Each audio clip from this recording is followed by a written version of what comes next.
In the Primordial Honghuang, atop Buzhou Mountain, innate mist drifted ethereally as fierce astral winds howled. Buzhou rose sheer into the heavens, its peaks coiling and intertwining, propping up sky and earth as the jagged ridges pierced straight into chaos itself. As the transformed spine of Pangu, it was the place of greatest oppressive might in Honghuang, filled with countless blessed grotto heavens. At the mountain's foot, Lin Fan fashioned a grass skirt for himself from wild grass and vines. He had been wandering about Buzhou Mountain for 3 full years. When thirsty, he drank from the clear springs in the mountains. When hungry, he ate wild fruits, and from time to time, he might even find 2 little birds that had died. Ah, what kind of damned place is this? Fine, I transmigrated, but why did I end up in such a godforsaken place where not even birds bother to crap? Indeed, 3 years had passed, and in all that time Lin Fan had not seen a single human figure. 3 years, and yet another 3 years seemed to loom. After gathering that day's spiritual fruits, Lin Fan returned to his cave. Over these 3 years, he had endured 1,095 days of solitude.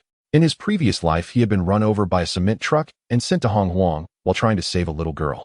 Even if he had no hidden virtue, he had at least earned some merit.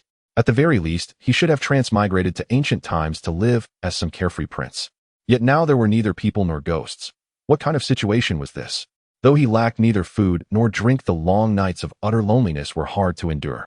Lin Fan had more than once wanted to go out and take a look around, but every time he walked 30 to 50 li away, mountain mists would arise, and after wandering in circles, he would end up back where he started. System, this is the 1024th time I'm calling for you. Hurry up and come out. As Lin Fan lay on his stone bed and shouted once more, a Lala meets mature woman voice suddenly resounded in his mind. The Honghuang Many Children Much Fortune system is at your service. This system is dedicated to helping the host propagate descendants in the great world of Honghuang, extending branches and leaves and expanding his clan. For every successful marriage with a female immortal, you will receive generous rewards. For every child born, there will be an additional surprise. Lin Fan's mind exploded on the spot. Honghuang, a Many Children Much Fortune system. You've got to be kidding me. Lin Fan could not help but curse. He sat up from the stone bed. Good, very good, exceedingly good. System, damn your ancestors. I've been stuck here for 3 years.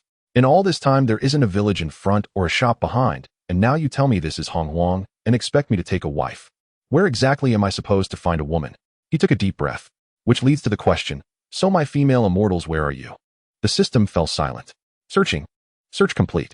Within a radius of 10,000 li, number of beings matching the characteristics of a female immortal 0.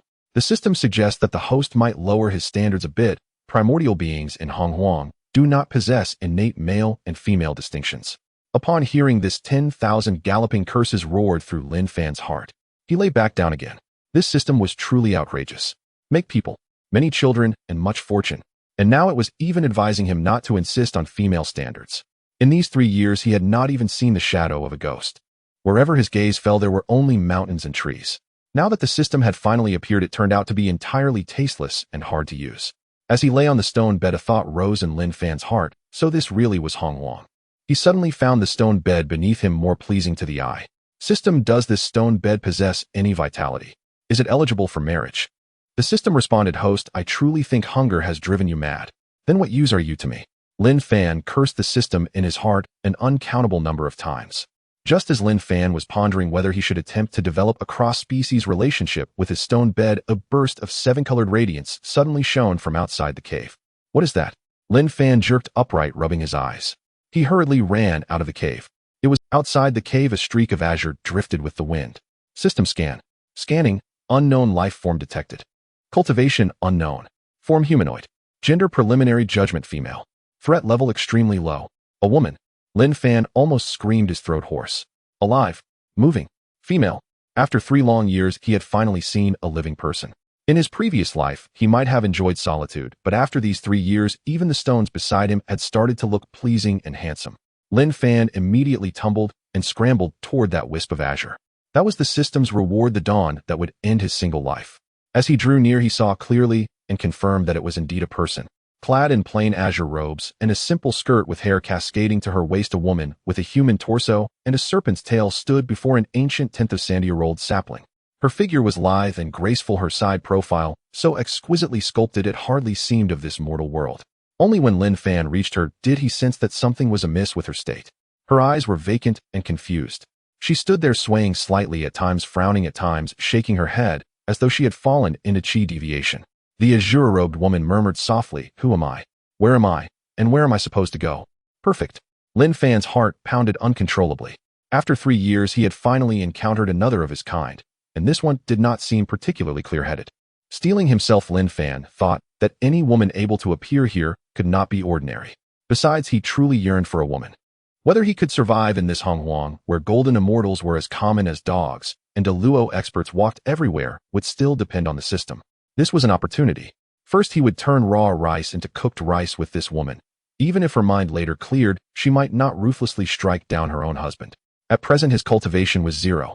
It remained to be seen whether the system cheat would prove reliable. And what was the system's mission? Marriage. Procreation. The woman before him seemed to have slipped into chi deviation, yet her looks were eternally stunning. She might well be some highly important figure. In those Honghuang novels, wasn't it always like this? A fallen immortal maiden saved by the protagonist, and then, "Fairy, are you all right? Do you need any help?" Lin Fan asked in the gentlest tone he had ever used in this life. The azure-robed woman turned her head and looked at Lin Fan. "Who are you? Where is this?" "My name is Lin Fan. I am a kind passerby." Lin Fan lied without so much as a change in expression. "This is Honghuang. Fairy, you don't look well. Did you encounter some trouble?" "Honghuang." The young woman's brows knit tightly. "I can't quite remember. My head hurts." Lin Fan was taken aback and began to size her up from head to toe. A human body with a serpent's tail? In the legends, that could only be Nuwa, the human race's holy mother. Just how could his luck be this wretched? In his previous life, he had been human, and now this was the human race's holy mother before him. Did he dare to lay a hand on her?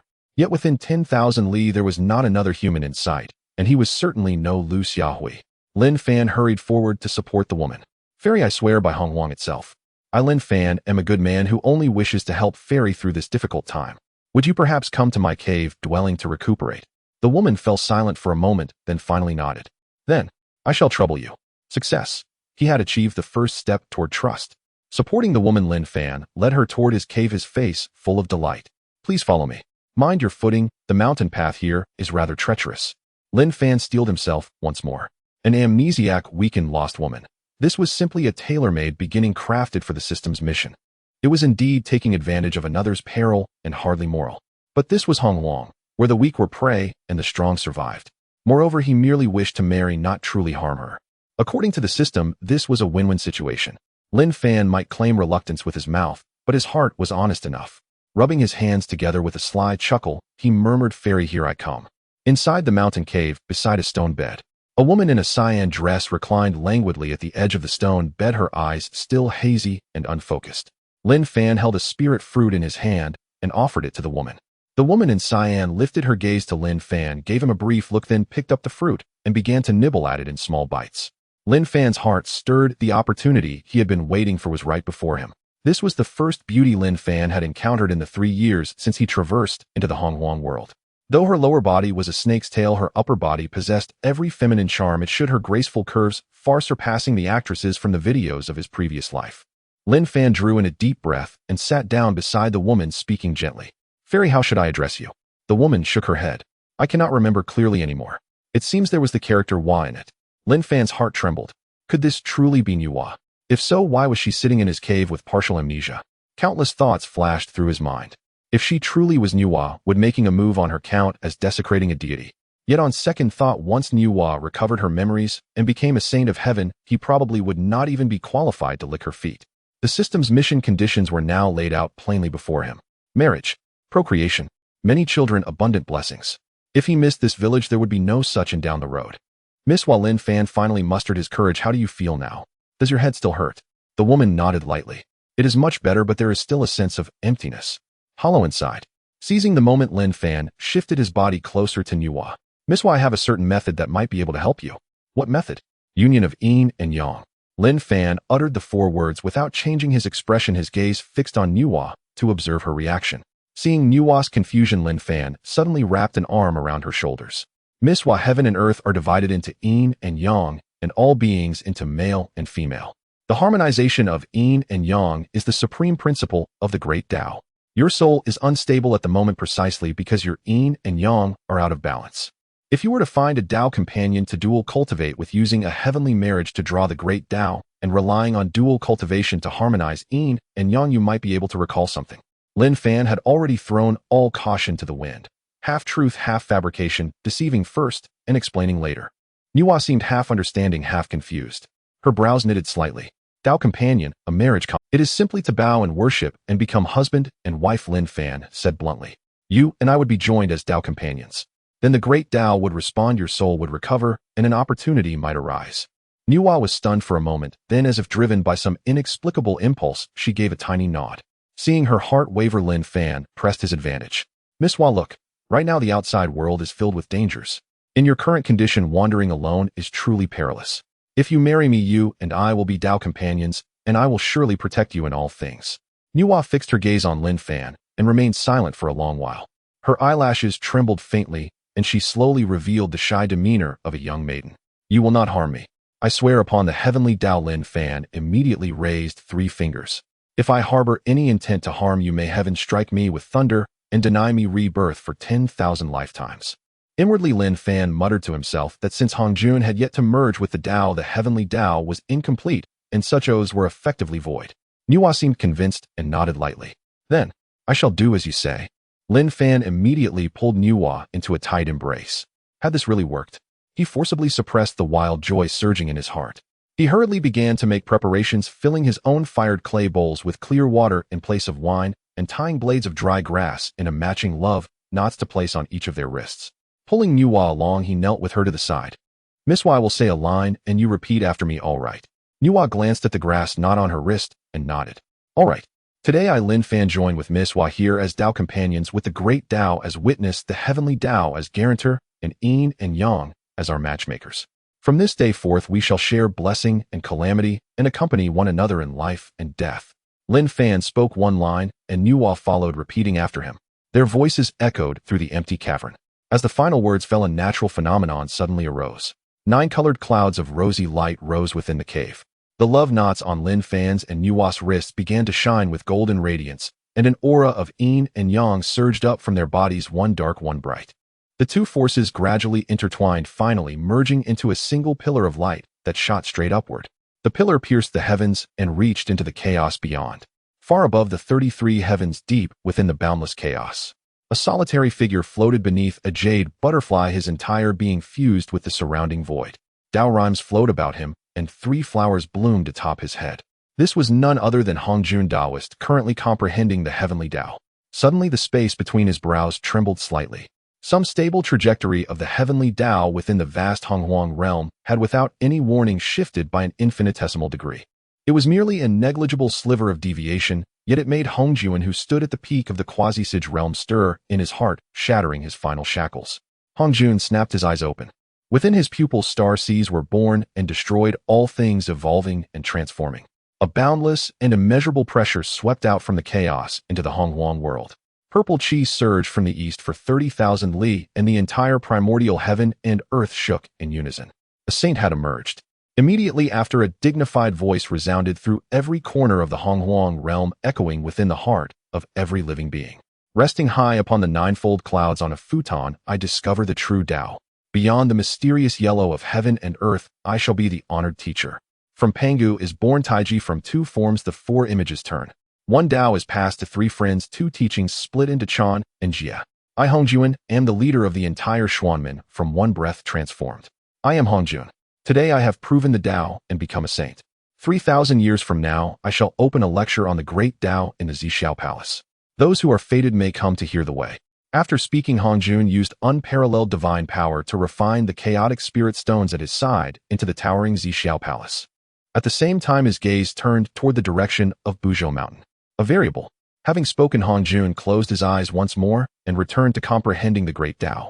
When the celestial phenomena gradually faded, the 3 pure ones on Kunlun Mountain lifted their heads. The sun, stars Di Jun and Tai E narrowed their eyes, and the 12 ancestral witches within Pango Hall collectively gazed toward the heavens.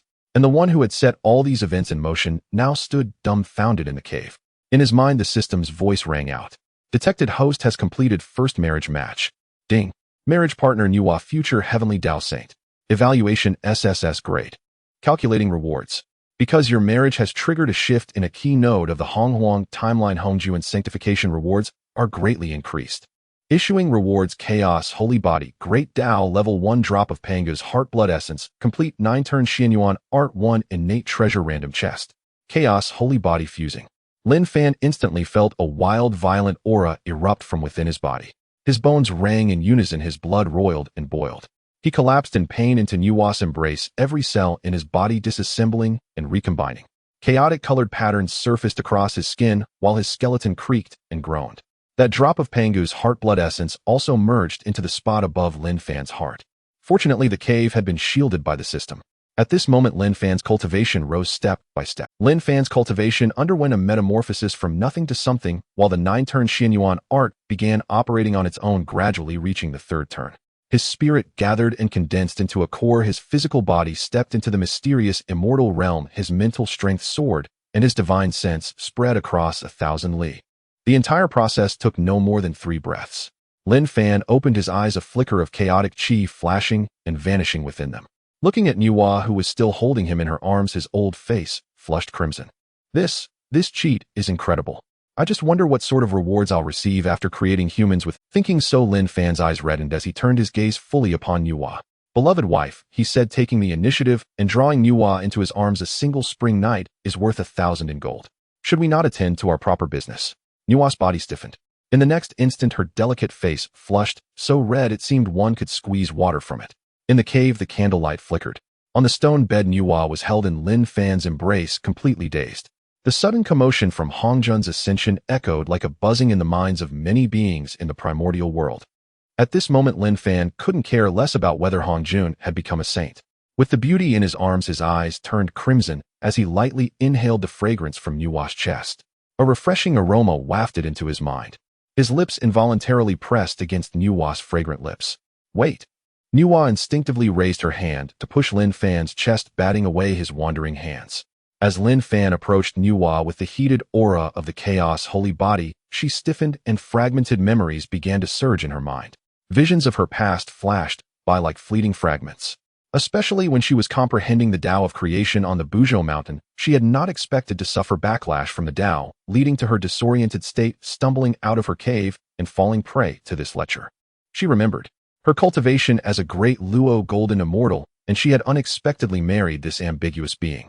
She felt defiled. Ugh! Nuwa suddenly pushed Lin Fan away. The power of a great Luo golden immortal was not to be trifled with, and Lin Fan, who had just achieved the status of a profound immortal, was no match for her. He was directly sent flying, crashing against the cave wall, causing the cave to shake. Lin Fan clutched his chest and coughed violently, raising his eyes to look at Nuwa, sitting on the stone bed. At this moment, her face had turned from crimson to pale. Lin Fan stood up, still holding his chest, and complained, "My lady, what are you doing? Are you trying to harm your husband?" Nuwa glared at Lin Fan, her voice trembling. You have some guts." Nuwa was unsure whether she was angry or offended, and directly transformed her serpent tail into a long leg of creamy white jade, walking up to Lin Fan. "Speak, what kind of demonic magic did you use to lure me here?" As she spoke, she glanced down at her disheveled green attire, and then at the circle of grass rope on her wrist, her eyes already filled with murderous intent. With a flick of her delicate hand, a divine light of creation began to emanate from her fingertips, intending to obliterate Lin Fan. Lin Fan felt a chill in his heart. This was bad. The script was wrong. Wasn't the amnesiac fairy supposed to be half-hearted? Why did she want to kill him as soon as her memory returned? "My lady, please wait." Lin Fan shouted. "Let me explain." "Not. Explain. Who is your lady?" Nuwa was both shy and angry, her divine light intensifying. "A mere ant dares to deceive me. Today I shall sever this absurd bond of marriage." As she spoke, she reached out with her left hand, grasping at the void. In the unseen realm, a faint bond of marriage appeared between them. Two bonds of marriage connected at the point where their grass knots met. This was the bond that had just been invoked by their great Dao, and now Nuwa intended to sever it by striking the grass knot with her divine power. Unexpectedly, even with all her might, as a mid-stage great Luo golden immortal, she could not shake this small grass knot in the slightest. A warning sound echoed in Lin Fan's mind. Warning. If the host's first Dao partner attempts to sever the bond of marriage, all rewards will be revoked, and the host will fall from their current realm. What the hell? My lady, don't. Lin Fan panicked. This cheat he had waited 3 years for could not just... He hurriedly grasped Nuwa's delicate hand, trying to stop her. At the same time, the chaotic holy body and Pangus essence in him surged, resisting Nuwa's overwhelming pressure. Nuwa was also furious. Why couldn't her full-powered strike sever this bond? She turned her gaze toward Lin Fan, wondering if this brat had done something. What have you done to me? Suddenly she froze.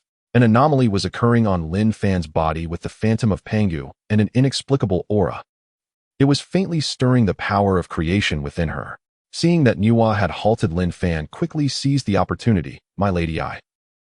Before Lin Fan could finish, the primordial aura within his chaotic holy body quietly guided the essence of creation from Nuwa's body.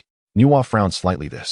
The power of creation that had been dormant within her for so long seemed to be ignited, and the restraints that had puzzled her for so long began to loosen.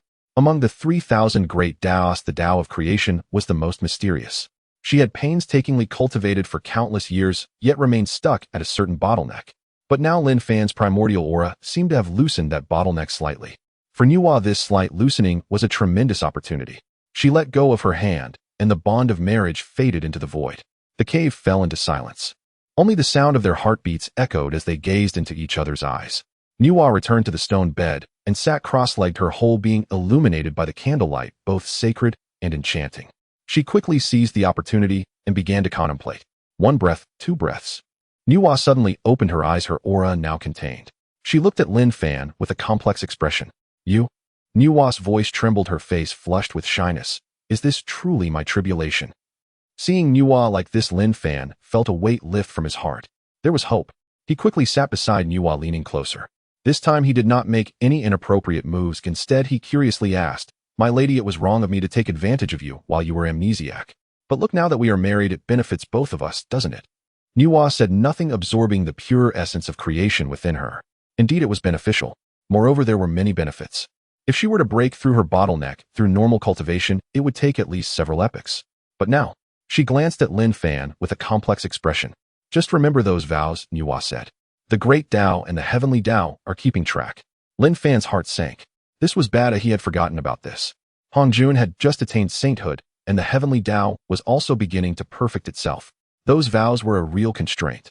Then, my lady, he cautiously reached out his hand, and seeing that Nuwa did not withdraw, he gently took one of her delicate hands. Shall we continue with our grand endeavor of creating humanity? Still continue. Nuwa's body trembled slightly. After a long silence, she nodded. That aura you had earlier might continue to draw upon the essence of creation. It can. Lin Fan patted his chest in assurance. My lady, as long as you want, I will ensure your satisfaction. Nuwa shot him a fierce glare, but did not retract her hand. She finally understood that although this person before her had low cultivation, he had thick skin. Moreover, he harbored many secrets. The bond with him would greatly benefit her cultivation. This bond of marriage. Perhaps it could be spared from severing for now. I will agree to you. Nuwa turned her head, her voice barely a whisper, but only for dual cultivation. As for anything else, don't even think about it. Lin Fan grinned. Anything else? They would discuss that later when the dual cultivation reached deeper levels. I will listen to my lady. He then extinguished the candle and climbed onto the stone bed. For a time the cave was filled with springtime warmth. This dual cultivation lasted for 3 days and 3 nights. Lin Fan urged his primordial energy to fuse with Nuwa's essence of creation. Gradually their cultivations began to rise. Ding! Host's first dual cultivation has been completed. Rewards are being distributed. The labored breaths in the cave gradually subsided. On the stone bed the two lay with their garments disheveled. Nuwa leaned against Lin Fan's shoulder, her breath faint and floral. Lin Fan held her waist, his restless hands roaming up and down.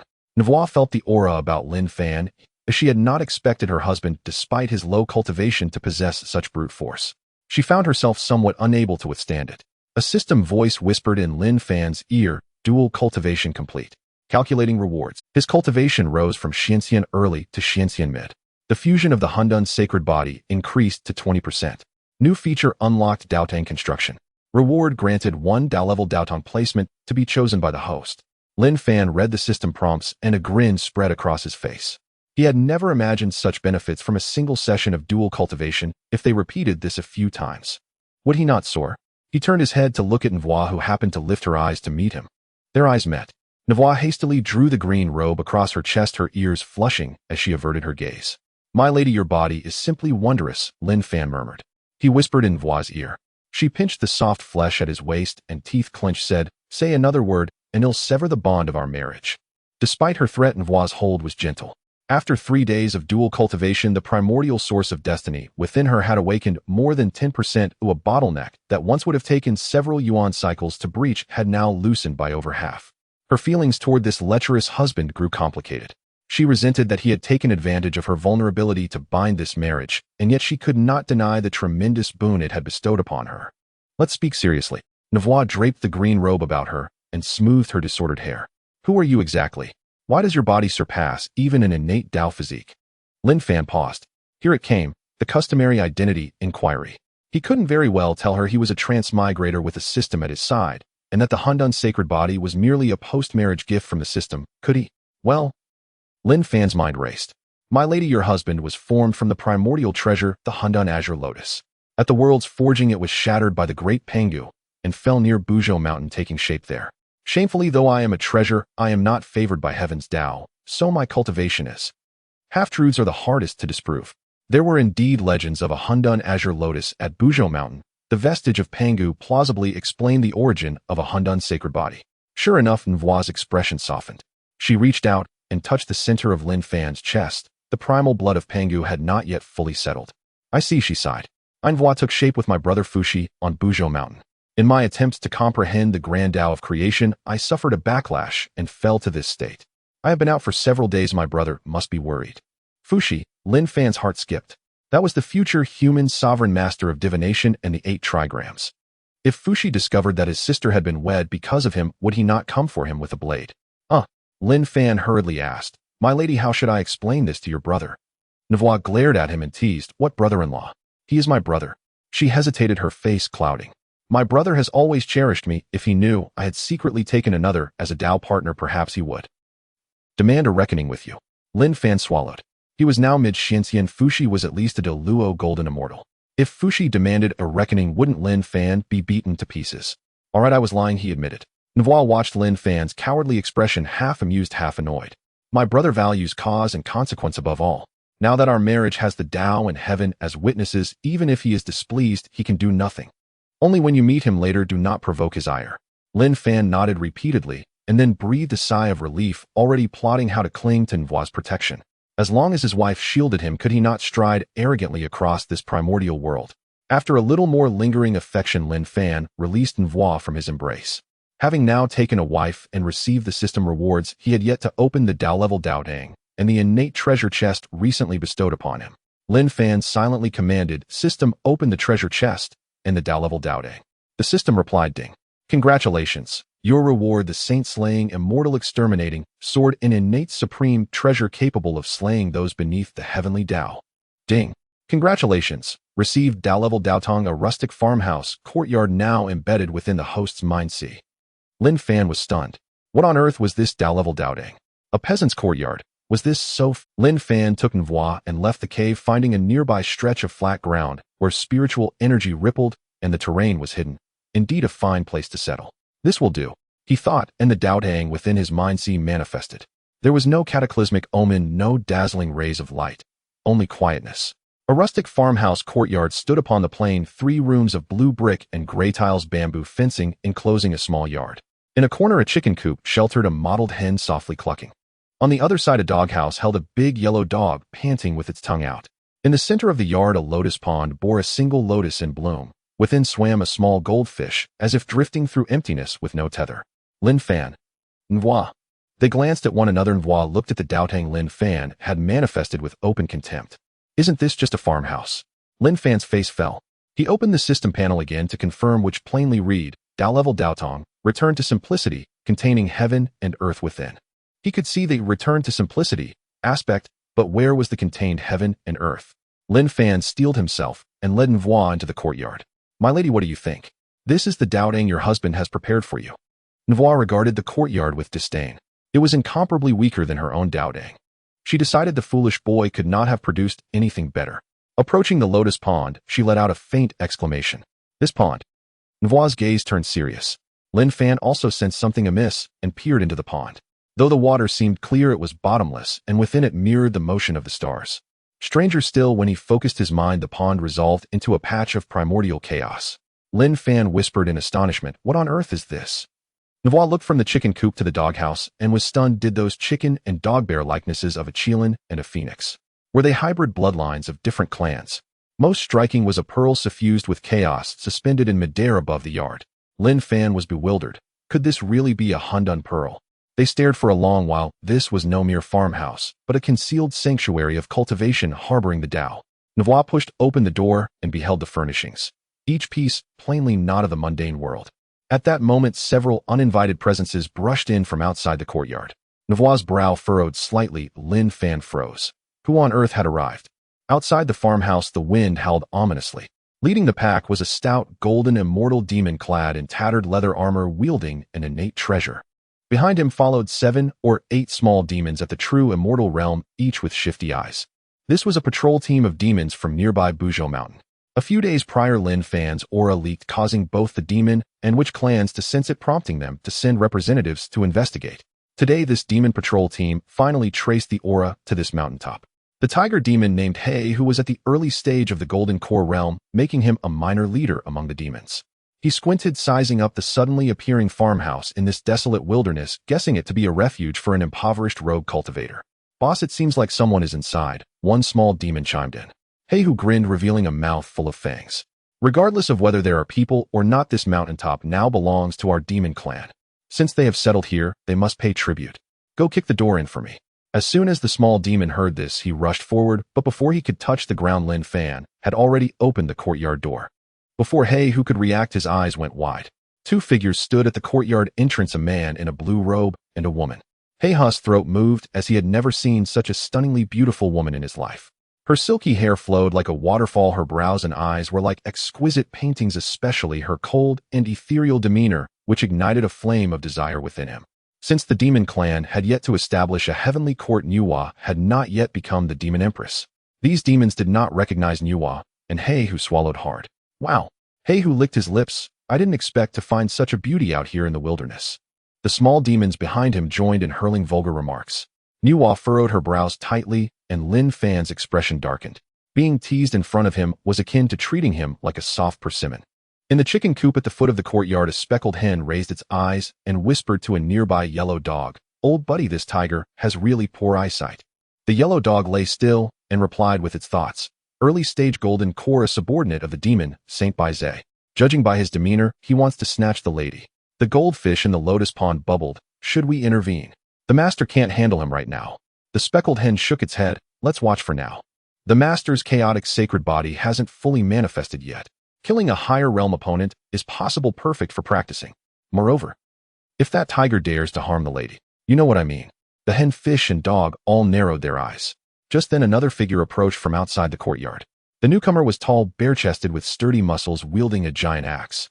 It was the great witch Xing Tian, sent by Hudu to investigate the disturbances at Buzhou Mountain. From a distance, he observed the scene with interest, leaning casually against a millennia-old tinder tree. Although the witch and demon clans were not the strongest races in the primordial world, their ongoing animosity was already becoming apparent. At the courtyard entrance, He, who was growing impatient, he pointed his large knife at Lin Fan. "Kid, this beauty has caught my eye. If you know what's good for you, get lost, and I'll spare your life." Lin Fan chuckled in anger.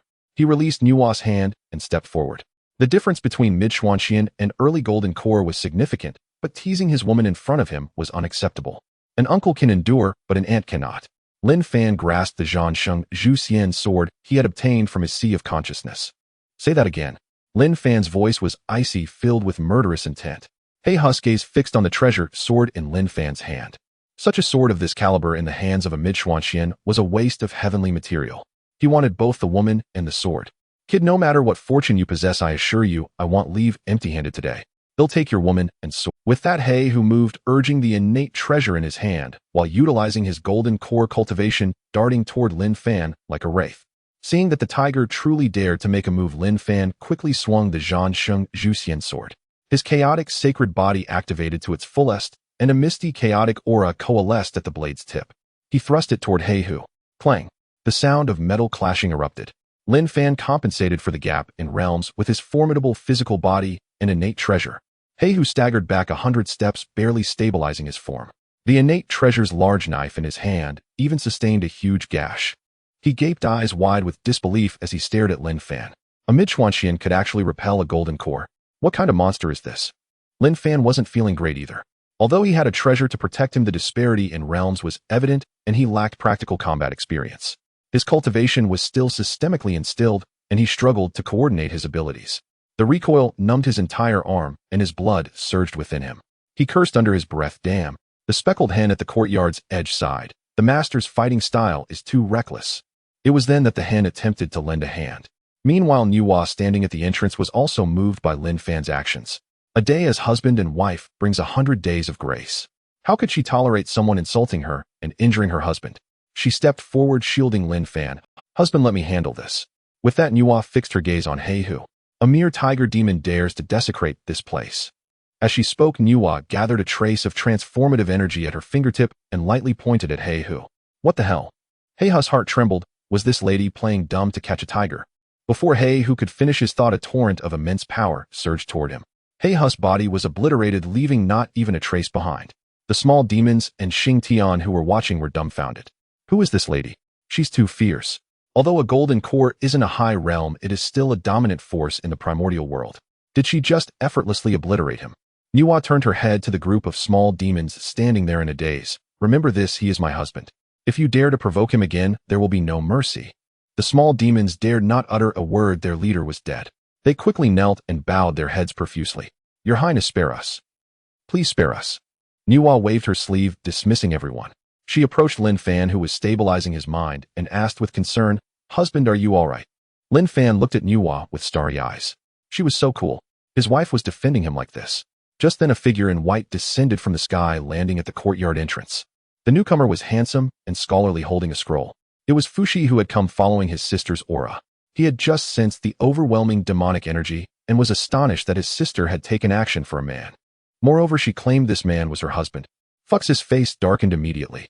"Sister," he said in a heavy voice, "what on earth is going on?" Before Nuwa could respond, Lin Fan's heart sank. This was it. His brother-in-law had come knocking. Nuwa's face blossomed with a pair of rosy clouds, revealing a rare shyness akin to that of a young girl. Lin Fan stood beside her, his heart pounding. He had never experienced meeting the parents in both of his lives. Fortunately, Nuwa did not make things too difficult for Lin Fan. She quickly pulled Fushi aside and briefly explained how she had fallen into madness and how Lin Fan had saved her. Fushi listened with his brows furrowing deeper. When he heard that his sister and this young man had consummated their relationship, his gaze towards Lin Fan was as sharp as a knife. Nuwa hurriedly intervened to smooth things over, or else Fushi would have confronted this brother-in-law right then. "Brother," Nuwa tugged at Fux's sleeve. "Now that things have come to this, since we are already married, Lin Fan." Fushi looked at his sister with a doting expression and sighed. He knew his sister's temperament all too well. Though she seemed gentle, she was quite resolute. Once she made up her mind, it was impossible for him to change it. However, Fushi still gazed at Lin Fan for quite a while before squeezing out a warning through gritted teeth. "Treat my sister well, if you dare to betray her eye." The latter part of the sentence remained unspoken, but the meaning in his eyes was abundantly clear. The consequences would be severe. Lin Fan mustered up his courage and said, "Brother, rest assured, I have already married Ware. I will protect her and treat her well." "I hope so." At that moment, Xing Tian, who had been watching from the sidelines, revealed his presence. He grinned, axe on his shoulder. "Oh, what a lively scene. I, Xing Tian of the Witch Clan, have come to meet Nuwa and Fushi, my friends." Nuwa and Fushi had already noticed Xing Tian and did not pay him much mind. Now that he had personally stepped forward, they could not let the courtesy slip. "Xing Tian, what brings you here?" Fushi clearly did not greet Xing Tian warmly. Xing Tian chuckled, waving his hand. "Fushi, my friend, it's just that Nuwa's recent activities have stirred quite a commotion. Our ancestral witch Hutu sent me to investigate." "All right. This is your family matter. I won't interfere. Hutu is waiting for my reply, so I'll take my leave." With that, Xing Tian quickly shouldered his axe and left the troublesome area. Fushi could no longer stay. It wouldn't be appropriate to watch the young couple display their affection. He said, "Sister, after 3,000 years there will be a sermon at Zixiao Palace. I will come to find you both, and we can go together to listen to the teachings." With that, Fushi glanced back at Lin Fan and said, "Brother-in-law, you need to cultivate swiftly in these 3,000 years, otherwise how can you go together?" Lin Fan. Nuwa shot a glance at her brother and said, all right, brother, you can go now. There's no need for you to worry about Lin Fan." Fushi took a look at his sister, who was somewhat rebellious, and transformed into a shooting star, disappearing into the sky. The courtyard finally fell silent. Lin Fan let out a long sigh and wiped the cold sweat off his forehead. His brother-in-law was indeed difficult to deal with. Nuwa, noticing his expression, couldn't help but smile lightly. "Husband, are you that afraid of my brother? It's not fear, Lin Fan replied seriously. It's called respect. Do you understand? As he spoke, Lin Fan leaned closer to Nuwa's ear and whispered, "Where if I really anger your brother, whose side will you take?" Nuwa frowned slightly but then laughed. "You are such a joker." Lin Fan, seeing that Nuwa did not respond, had no choice but to hold her small hand and return to their little courtyard. The Huahua chicken in the coop looked up at Lin Fan and Fushi, then communicated with the big yellow dog and the little goldfish. "Did you see? This couple is still flirting. Well, that's better than fighting and killing." "Exactly. I wonder where this foolish young man found such good fortune. This Nuwa doesn't seem like an ordinary person to me." Days passed one after another. After Fux's departure, the little courtyard returned to tranquility. Lin Fan and Nuwa began their unabashed, secluded life at the foot of Buzhou Mountain. During the day, Lin Fan contemplated how to integrate his cultivation. After all, simply having the cultivation provided by the system was insufficient. Nuwa, however, patiently offered guidance from time to time. However, she practiced the Tao of creation, while Lin Fan practiced the 9 turns mystic art, which relied on strength to attain the Tao. Many aspects required his own comprehension. In the evening, they began their endeavors in procreation, as having offspring would grant Lin Fan more rewards from the system. One morning before the dawn had fully broken, Lin Fan held Nuwa, who had been busy all night. With a hint of agitation on her face, Nuwa opened her eyes and looked at Lin Fan's hands.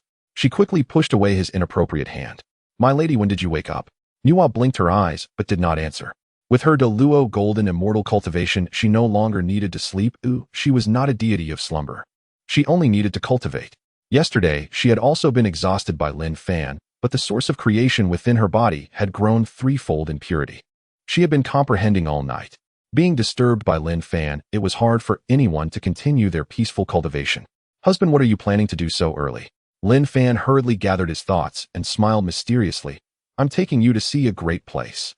Nuwa tidied her disheveled clothes and got out of bed. Now the bed they slept on was made from a solid piece of chaos origin stone, allowing them to sleep and cultivate on it at an astounding pace. Lin Fan led Nuwa out of the little courtyard, heading deeper into Buzhou Mountain. In the past few days, aside from cultivating, Lin Fan had thoroughly explored the surroundings. A few days ago, he found a great location. The two flew for about half an hour, passing through a mist-laden forest, and suddenly a vast landscape opened up before them. They stood at the edge of a cliff facing east.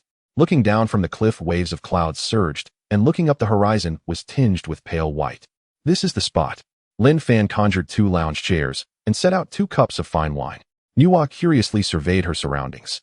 As she watched Lin Fan's movements, a smile crept onto her face. Over the years, Lin Fan had often surprised her with little gestures. "Husband, how did you find this place?" "A few days ago, I was chasing a luminous jade deer and accidentally stumbled upon it." "How was it?" "I felt that watching the sunrise here would be absolutely stunning." As he spoke, he lifted the fine wine. "Where, try this. I concocted it using spirit fruits a few days ago." Nuwa took a sip, her eyes brightening. "Delicious." The two lay back on the lounge chairs, waiting for the sun to rise. The white light at the horizon gradually turned orange, with the clouds adorned with golden edges. Suddenly, a beam of golden light pierced through the sea of clouds, revealing a portion of the sun. The golden light bathed the two in warmth.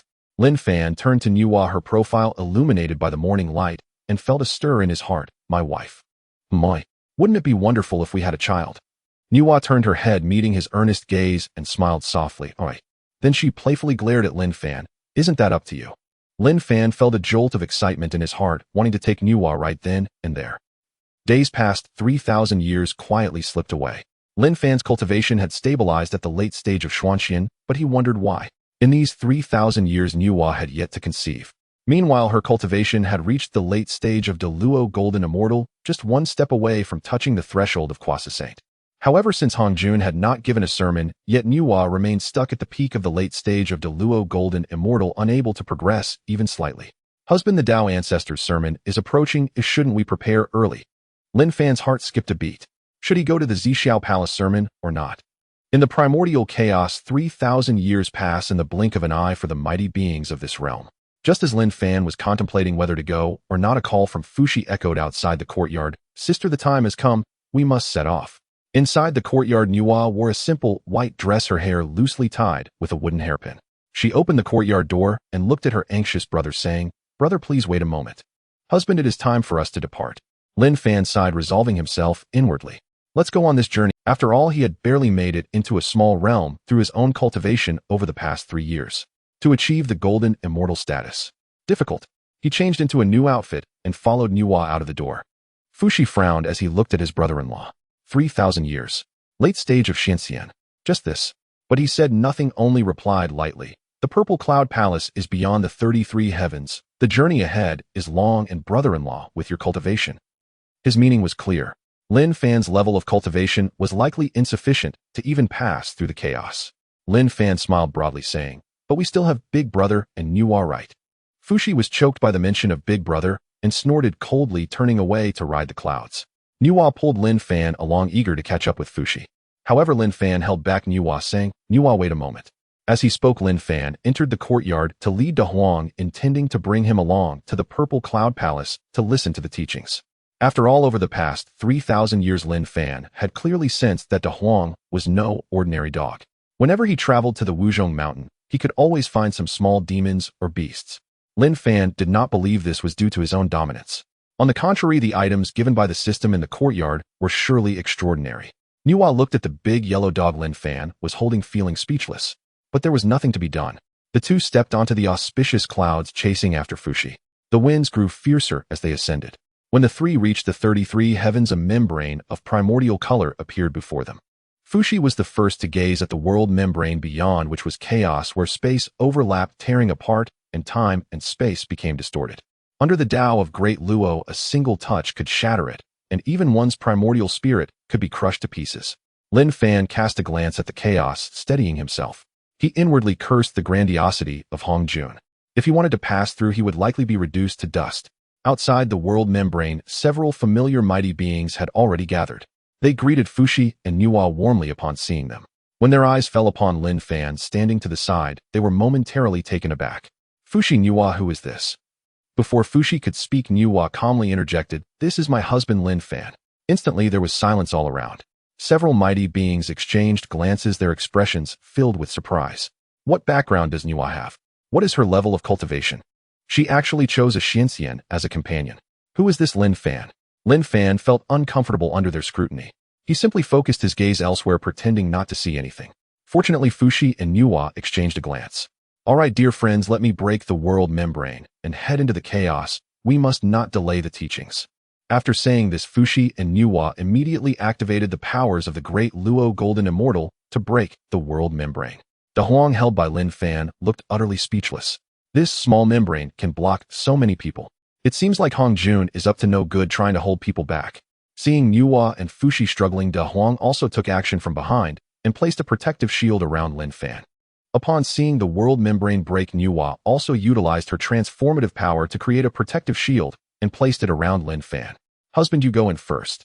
Lin Fan glanced at Nuwa and nodded. All right. Saying this, Lin Fan led De Huang into the chaos. Nuwa and Fushi also entered the chaos before the world membrane closed. Lin Fan looked at the grayish flow of chaotic energy swirling within, with earth, water, sky, and fire continuously rushing in from all sides. A typical golden immortal would not last 3 breaths here. Fortunately, Nuwa had put a layer of protective film around him, otherwise he would surely meet his end here. In the chaos outside of the heavens, before the Purple Cloud Palace. At this moment, a considerable number of beings had gathered. At the forefront stood the 3 pure ones. Laozi, with white hair and beard, appeared gaunt. Yuan Shi looked middle-aged, exuding an imposing aura. Tong Tian wore a Dao robe and carried a sword on his back, his sword intent sharp and evident between his brows. The 3 stood side by side, and no one dared to approach within 100 feet. A little behind them were Di Jun and Tai Yi, one clad in golden robes and wearing an imperial crown, while the other donned crimson armor, cradling the chaos bell, with a 3-legged golden crow's phantom forming above his head. In a moment, 2,000 to 3,000 individuals had gathered before the Purple Cloud Palace, all with cultivation levels above the Great Luo Golden Immortal. Among the crowd, Lin Fan, with only Shinxian cultivation, stood out like a crane among chickens. At this moment, he was also somewhat shocked. Is this the gathering of the 3,000 guests of the Purple Cloud Palace? Many here are renowned figures in the primordial realm. If he could forge connections, it would indeed be beneficial for him in the future. Just then, a pair of eyes quietly locked onto Lin Fan. Lin Fan followed the gaze. On the other side of the steps, 12 figures stood in neat formation. The 12 ancestors of the Witch clan. Lin Fan was taken aback. Among the 12, a woman in yellow looked at him and Nuwa. The woman's demeanor was dignified, her aura gentle as jade. Their gazes met, and she nodded slightly, a faint smile appearing at the corners of her mouth. Who is she? I haven't met anyone else in the primordial realm yet. Wait. dignified in yellow, standing among the ancestors of the witch clan. Is this Hutu, the future incarnation of the saint of reincarnation? Lin Fan's heart raced as he abruptly withdrew his gaze. Nuwa also noticed Lin Fan's reaction and followed his line of sight. Hutu, the ancestor of the witch clan, approached them. Nuwa Fushi, Hutu, first greeted the two. Then she turned her gaze to Lin Fan, saying, "This friend looks unfamiliar. May I ask for your name?" Nuwa stepped forward, standing protectively in front of Lin Fan, and calmly said, "Oh, this is Hutu, my partner Lin Fan. Does Hutu have something to discuss?" "Nothing," Hutu smiled. "I just sense that this friend has an affinity with my witch clan." Nuwa immediately recalled that Lin Fan seemed to carry some of Pangus' essence. Could it be this that attracted Hutu? Nuwa steeled herself and said, "Husband." Lin Fan also realized that he had the Pangus heart blood rewarded by the system within him. Hutu won't mistake me for a member of the witch clan, will she? He quickly smiled, saying, "Oh, it's Hutu. I am Lin Fan, Nuwa's husband. Friend, have you practiced any body refining techniques? Is it a bloodline of the father god?" Lin Fan shook his head, explaining that he had the 9 turns mystic art, which was equivalent to inheriting all of Pangus' abilities. "I am Lin Fan, not Pangu. I know a bit about body refining techniques, but I do not possess the Panga bloodline." Hutu looked somewhat disappointed as she glanced at Lin Fan, realizing he had not revealed his background. Everyone has their own secrets, and she wasn't in a position to ask more. "Friend, then let's leave it at that. When you have time, come visit the witch clan's tribe." As she spoke, Hutu turned toward the 12 ancestors of the witch clan. Nuwa pinched Lin Fan's waist. Lin Fan grimaced in pain, wondering why she was pinching him when he hadn't provoked her. Seeing Lin Fan's wretched expression, Nuwa playfully scolded him, "Don't attract the attention of other women." Just then the gates of the Purple Cloud Palace opened, and a pair of exquisitely carved young boys and girls walked out. The 2 children proclaimed loudly, "The 3,000 years have come to an end. The gates of the Purple Cloud Palace are open." As their words fell, all the beings from the primordial realm rushed into the Purple Cloud Palace. Upon seeing the crowd rush into the Zixiao Palace, Nuwa also pulled Lin Fan into the throng. Lin Fan was momentarily taken aback, quickly cradling De Huang in his arms. De Huang looked at the crowd with a bewildered expression, seemingly enjoying the spectacle as it stuck out its tongue and watched the commotion. Inside the Zixiao Palace, clouds and mist swirled, obscuring the entire view. In front, 6 cushions radiated a purple glow, exuding an aura of Dao. Anyone not foolish would recognize that these cushions represented a great opportunity. The 3 clear ones acted the fastest. Laozi flicked his sleeve, sweeping the person in front of him aside, and seated himself on the first cushion. The primordial Dao robe flared, and he also sat on the second cushion. Tontian wielded his sword energy to claim the 3rd cushion.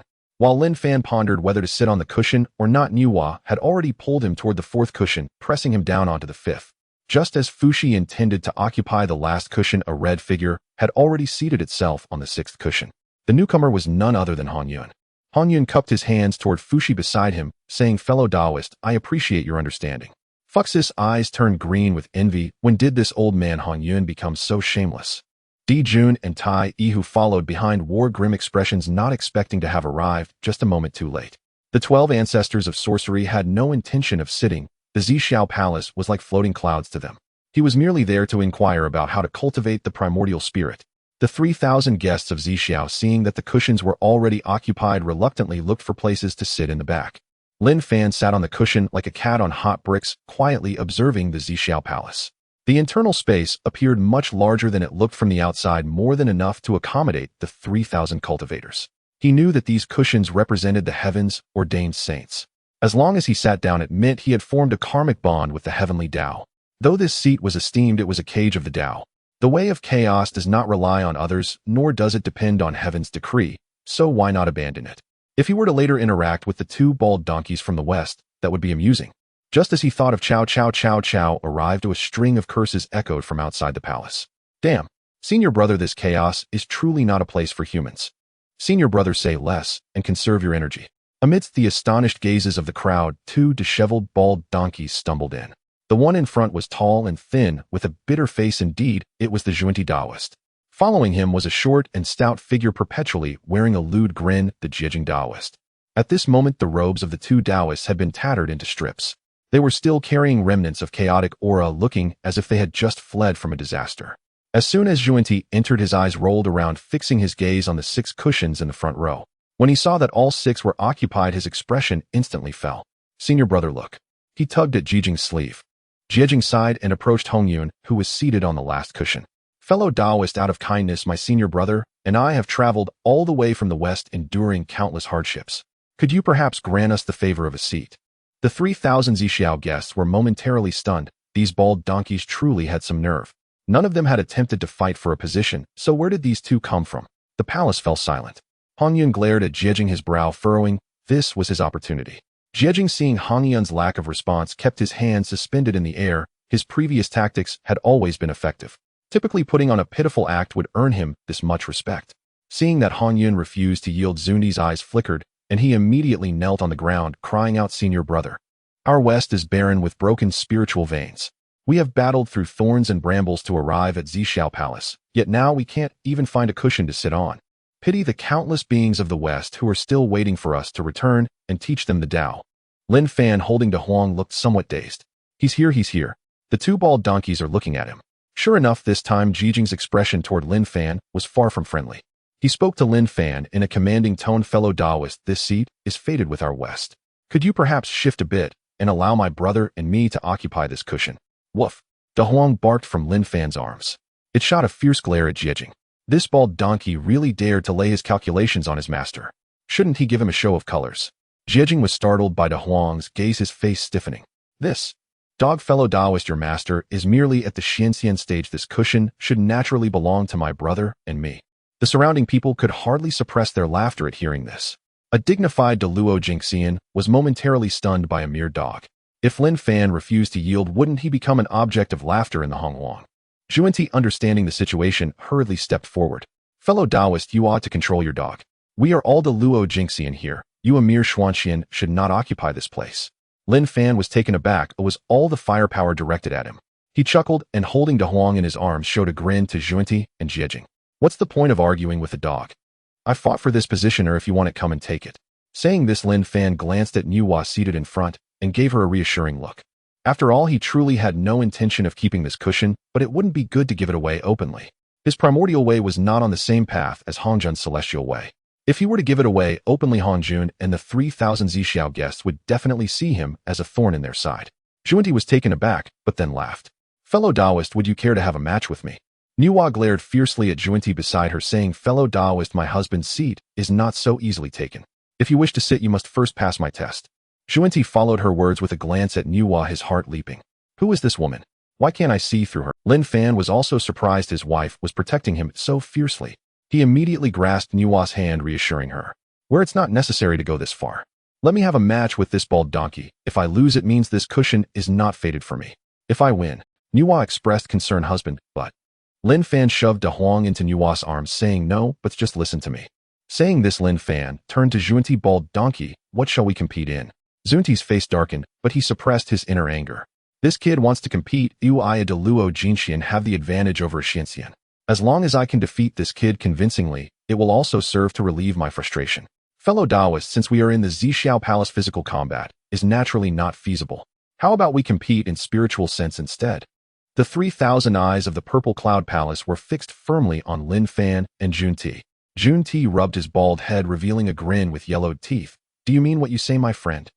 Lin Fan chuckled. "Don't worry, bald donkey, I, Lin Fan, stand by my word. If I say it, I will do it." A buzzing murmur arose around them. A Xianxian against a Deluo, isn't that like striking a stone with an egg? The young man knows not the height of heaven and the depth of earth. That must be Nuwa's partner. Shouldn't she be holding him back? Nuwa's grip on De Huang tightened, her fingers. Fushi shook his head from the back row. His brother-in-law was truly a reckless fool. Zhuanti also sat cross-legged and closed his eyes. The divine sense of the Deluo Jingxian surged forth like a tide, pressing down on Lin Fan. The pressure was akin to a mountain. Any ordinary Xianxian would have already knelt. Lin Fan sat unmoving on the mat. At this moment, his divine sense began to circulate slowly. Despite the two great realms separating them, Lin Fan was utterly unperturbed. With the enhancement of the chaos sacred body and the blood of Pango, Lin Fan withstood this wave of attack with sheer force. The 3,000 powerful beings around him were nearly wide-eyed in astonishment.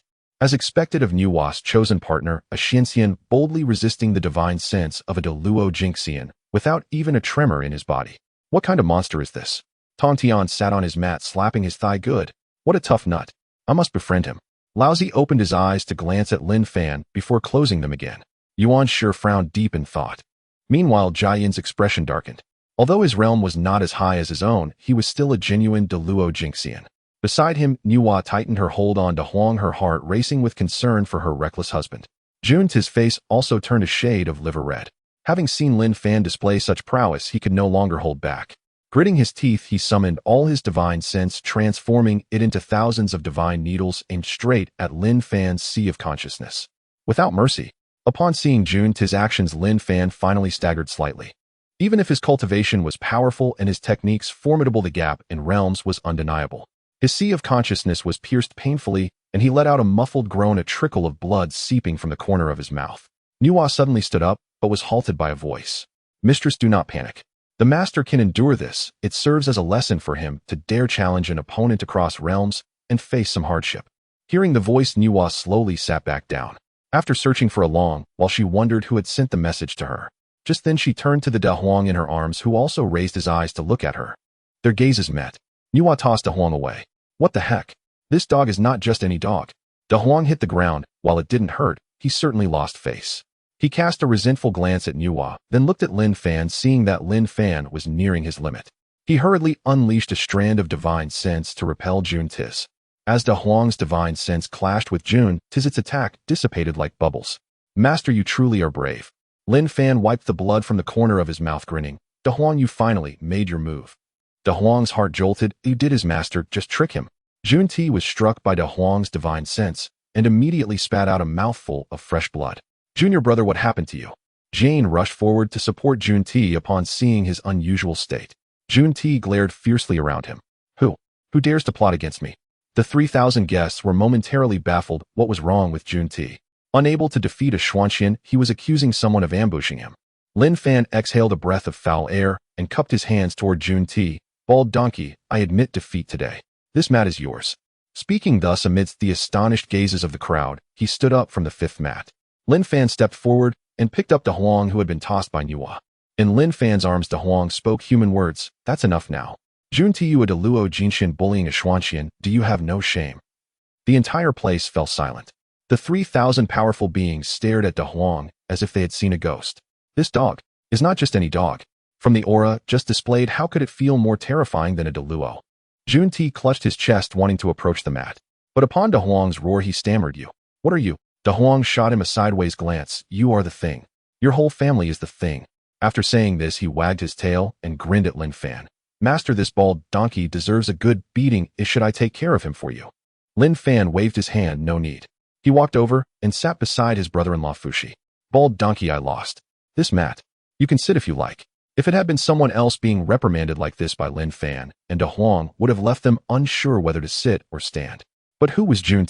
A person with a face thicker than the heavens. He quickly sat down on the mat, sporting a look of triumph. He smiled at the nearby Hongjun. Friend Hongjun, you see, my brother and I only have one position. You are known as the kind-hearted person of Honghuang, and you would not let my brother and me sit on the same mat, would you? Hongjun, being the kind-hearted person of Honghuang, felt a soft spot seeing Jun and Jane like this, and stood up. Fellow Taoists, since you have come from afar, this position, I will give it to you. At this moment, Jun and Kuanpung behind them exchanged glances with Lin Fan and then with Hongjun. What the heck? This old guy is so kind-hearted. Why didn't he give it to himself? Lin Fan, we won't discuss, so a Xianxian being bullied by a Deluo Jinxian and giving up his seat is understandable. But Hongjun is the first red cloud formed since the opening of the heavens, possessing the strength of a Deluo Jinxian. Why not have a match with this bald donkey instead? At the very least, have a match with me and then give the position to myself. Yet unexpectedly, this first mat was glaringly given to Jin. Jun and Jane were overjoyed and hurriedly switched to another mat to sit down. The 3 mats were occupied by the 3 purities, 1 by Nuwa and 2 by the 2 from the west. The 3,000 powerful beings felt a pang of regret. Why did they not dare to step forward and compete? Lin Fan sat beside Fushi holding Honghuang. Even though Fushi was not fond of him, he inquired, Brother-in-law, are you all right? Lin Fan smiled and shook his head. Brother-in-law, I'm fine. As he spoke, Lin Fan patted Honghuang's head. Honghuang, well done. I always knew you were extraordinary. So how long were you planning to hide your strength from me this time? But I still thank you for saving me. Honghuang communicated, Master, you flatter me. This is what I should do. Lin Fan nodded, but Honghuang continued, now that you know, it's not too late. Master, from now on, when you eat the tip. For the big tree trunk, we each take one side. From now on, I will be your dedicated guard dog. Lin Fan. This wording is too harsh, isn't it? As expected of a dog, truly a dog. At this moment, the atmosphere in the Purple Cloud Palace suddenly grew tense. Tai saw the two from the west and also wanted to challenge them. Jun Ti Jane, I too wish to have a match with you. As Tai uttered the phrase, let's have a match, the surrounding 3,000 Zixiao guests erupted in excitement. Di Jun raised his eyebrows, but did not intervene. His brother had a fiery temper, and with the chaos clock in hand, he had long viewed the two bald monks from the west with disdain. If they could seize the mat today, the names of the two brothers would resonate throughout the primordial world. On the side of the 12 ancestors of the witch clan, Zhu Rong grinned, relishing the spectacle. Fight! Fight to the death. It would be best to cripple that bald monk and smash that broken clock. Huta looked at Zhu Rong and quickly tugged at his sleeve, glancing at the arena. Although the Witch Clan and the Monster Clan were at odds, this was the Dao Ancestors' venue. The other powerful beings noticed Tai's movements and their minds began to race. Hongjun had vacated the mat, which was now occupied by Zhuan-Ti. If Zhuan-Ti were to be knocked down by Tai, could he then contend for that position? Kunping stealthily moved 2 steps forward. The ancestor of the Mingyi River drew out the 2 swords, Yuan Tu and Abi, licking his lips. Dong Wanggong straightened his clothes and seemed eager to try as well. In an instant, at least half of the 3,000 Zixiao guests had reddened eyes. Zhuan-Ti and Jie-In had barely settled onto the mat when cold sweat began to bead on their foreheads. Even though they had considerable cultivation, they could not withstand the attention of so many people. Especially with that chaos clock in Tai's arms, it was the foremost treasure of the primordial world. If the great Luo Jingxian were to be struck, they would surely spit out 3 liters of blood. Tai, my friend. Jie-In still wanted to reason with him. Tai paid no heed. The chaos clock soared into the air, circling around Tai and radiating a dazzling brilliance. The mouth of the clock was aimed at Zhuan-Ti, and it looked like it was about to strike. At that critical moment, a figure flashed atop the cloud platform of the Zixiao Palace. The surrounding time and space suddenly froze as if time itself had come to a halt. The 3,000 powerful beings held their poses from a moment ago. Tai raised the chaos clock towards Zhuan-Ti, while Zhuan-Ti shrank back, adopting a defensive posture. Kunping and Mingyi both raised their weapons, eager to engage.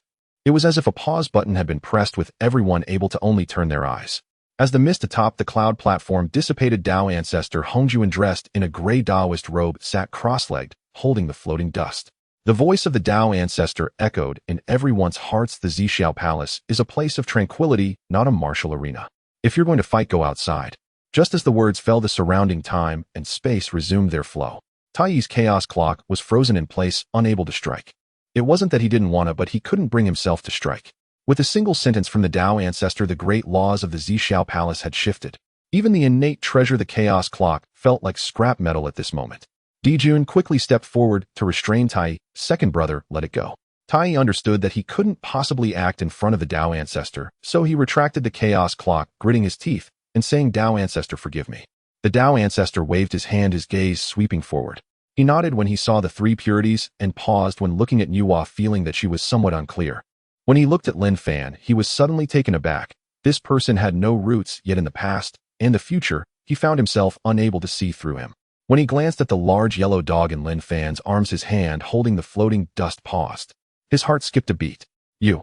Hongjun stared at the large yellow dog, transmitting his voice. When did you become someone's dog? Weren't you supposed to have perished in the battle of the 3 clans? The large yellow dog held in Lin Fan's arms rolled his eyes without even raising his eyelids. None of your business. The atmosphere in the Zixiao Palace grew strange. Hongjun stared at the large yellow dog, momentarily at a loss. The ancestors of the innate 3 clans had perished during the battle of the 3 clans, hadn't they? Don't think that transforming into a dog makes you unreadable. Hongjun hurriedly activated the creation jade plate to communicate with the Heavenly Dao. Heavenly Dao, what's up with this dog? Wasn't the original Qilin supposed to have perished? Heavenly Dao, let me check. Hongjun can't read it. Heavenly secrets are chaotic, just avoid it. Hongjun, what the heck? A father appeared in the primordial world. The 3,000 Zixiao guests saw the shock on the Dao Ancestor's face and turned their gazes towards Lin Fan. At this moment, Hongjun stopped being playful. Instead, he smiled. Original Qilin, this poor Daoist doesn't care what kind of opportunities you have, but now that you have become a dog, you must have the awareness of being a dog. The grand trends of the primordial world cannot be changed by you. Do you understand? The large yellow dog, hearing Hongjun's transmission, replied, rest assured I know, but as you can see, Lin Fan is my master. As long as he roams freely in the primordial world without being disturbed, we will not change the grand trend. Upon hearing the words of the original Qilin, Hongjun couldn't help but glance at Lin Fan twice more. Which powerful being was here in the primordial world to experience life?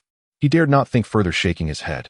He addressed everyone. Since the mat has been determined, let's sit in this position from now on, each in their place. This statement effectively acknowledged the allocation of the 6 mats by Hongjun. The 3 purities breathed a sigh of relief. The 2 from the west were overjoyed, wiping the cold sweat from their brows, securing their positions. Dijun and Tai had faces as dark as a pot's bottom. But with the Dao ancestors' decree in place, everyone could only sit down reluctantly. Lin Fan observed the Zhixiao Palace returning to its original trajectory of development and nodded in satisfaction. It was likely that the 2 from the west would face some hardships after the lecture. Moreover, just now Hongjun's gaze towards me was notably meaningful. I wonder if it's a blessing or a curse for me. Lin Fan was filled with anticipation. As time passed, the Zhixiao Palace also settled down. 3,000 years had come to an end.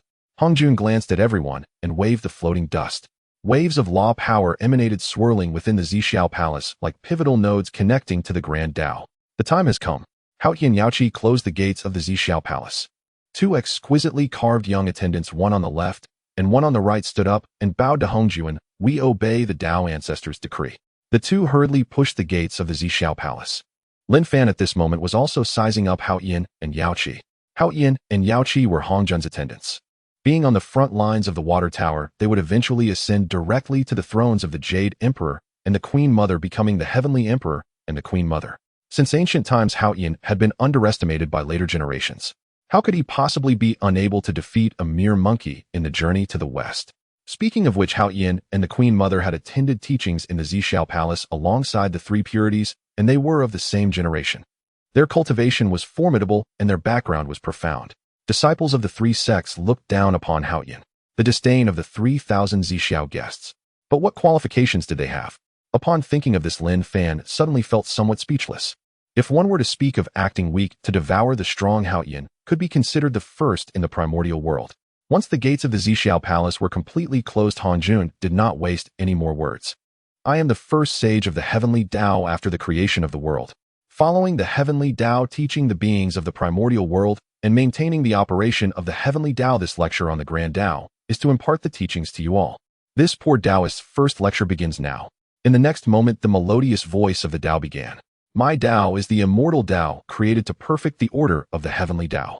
The resonating sound of Hongjun's Dao echoed throughout the Zhixiao Palace, clearly reaching the hearts of the 3,000 Zhixiao guests. Since achieving the status of a saint of the Dao, Hongjun needed to further integrate himself into the Dao. Merely relying on his own cultivation and insights was not enough. He also needed to accumulate great merit and even employ some methods to seize fortune. This lecture was both an arrangement of the Dao and a way for Hongjun to cultivate his own power.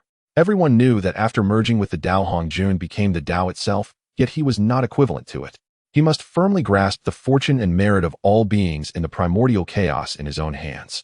The more individuals who practiced the Immortal Path, the more influential he would become as the ancestor of the Immortal Dao in the primordial chaos. In the future, anyone wishing to attain the Dao in the primordial chaos could only follow the path he had opened. Other paths, they are impassable. According to Hongjun, the realms of the primordial chaos consist of Earth, Immortal Heaven, Immortal True, Immortal Profound, Immortal Golden, Immortal Tai, Golden Immortal, and a Luo Golden Immortal, with further stages of Quasi-Saint and Saint beyond. Additionally, there is a Honghuang Great Dao, progressing step by step to become a Honghuang Golden Immortal and then a Honghuang de Luo Golden Immortal. A Quasi-Saint is a Honghuang Golden Immortal and a Saint is a Honghuang de Luo Golden Immortal. However, the difference between these two paths lies in the fact that a saint must place their primordial spirit in the Dao, becoming a saint of the Dao sheltered by it, and thus immortal and indestructible. A saint is not necessarily a Honghuang de Luo Golden Immortal, but a Honghuang de Luo Golden Immortal is certainly a saint. Although one does not need to rely on the Dao, this path is fundamentally untraversable. To achieve the status of Honghuang de Luo Golden Immortal, one must follow the path of Pangu, proving the Dao through strength. If even the mighty Pangu could not succeed, how could you possibly hope to? Upon hearing this, the crowd in the Zhixiao Palace finally came to a realization. The various doubts they had about the realms were instantaneously resolved. Everyone was eager to know more about the position of saint, wishing they could immediately ask the Dao ancestor how to become a saint. This lecture lasted for 3,000 years. Hongjun sat high upon the cloud platform, words like blossoming lotuses, each containing the essence of the Dao. In the Zhixiao Palace, celestial flowers rained down, golden lotuses surged, and the 3,000 great powers listened enraptured. Some could not help but dance with excitement, others were moved to tears, and some experienced sudden enlightenment breaking through in their cultivation. Lin Fan listened intently. Hongjun's system of the immortal Dao began with refining essence into qi, then refining qi into spirit, and finally refining spirit into void step by step until reaching the realm of the saint. He explained clearly how to cultivate each realm. It was indeed very complete, no wonder it later became the orthodox method of cultivation in the Primordial Chaos. However, the more Lin Fan listened, the more he felt something was amiss. This system seemed to almost lock down the path of cultivation, or would future cultivators not be molded from the same template? Hongjun repeatedly emphasized aligning with the Dao and maintaining the order of the Dao. At first glance, these words seemed fine, but upon deeper thought, they were profound. Does the Dao need maintenance? Who is it that the Dao needs to maintain it? Lin Fan recalled the 9 turns mystic art. He cultivated a great method of Pangu that directly leads to the great Dao after 9 turns. In contrast, the immortal Dao Hongjun spoke of equated to at most the first 8 turns. What he referred to as cutting off the 3 corpses to attain the Dao was in fact severing the practitioner's path, leaving them reliant on the Dao and unable to transcend. It now seemed that Hongjun established this immortal Dao clearly to cultivate laborers for the Dao. Hongjun himself was the CEO of the Dao. As he pondered this, the large yellow dog in his arms transmitted a thought: Master, enjoy the show, but don't take it to heart. This old fellow has no good intentions. Lin Fan chuckled and said nothing. He turned his gaze to Nuwa, who was seated on a cushion, occasionally frowning, sometimes beaming with joy, and at other times looking utterly bewildered. Oh no, this girl wouldn't really be taking it in, would she? After the lecture ended, he must remind her. When the time comes, he would pass on the 9 turns mystic art to her. Performing the tasks of the Dao was acceptable, but she absolutely must not become a saint. 3,000 years passed in the blink of an eye. Hongjun concluded the lecture, sweeping his gaze over those below. That is all for today. 3,000 years later, the second lecture will commence, and I shall speak on the path of the quasi-saint. I hope you all diligently practice. With that, his figure transformed into a wisp of blue smoke and dissipated. The Zixiao Palace fell silent for a moment before erupting into chatter. The 3,000 great powers each had their realizations, exchanging insights. However, the 12 ancestral witches were left dumbfounded. Did Hongjun leave just like that? They hadn't had the chance to ask about their matters yet.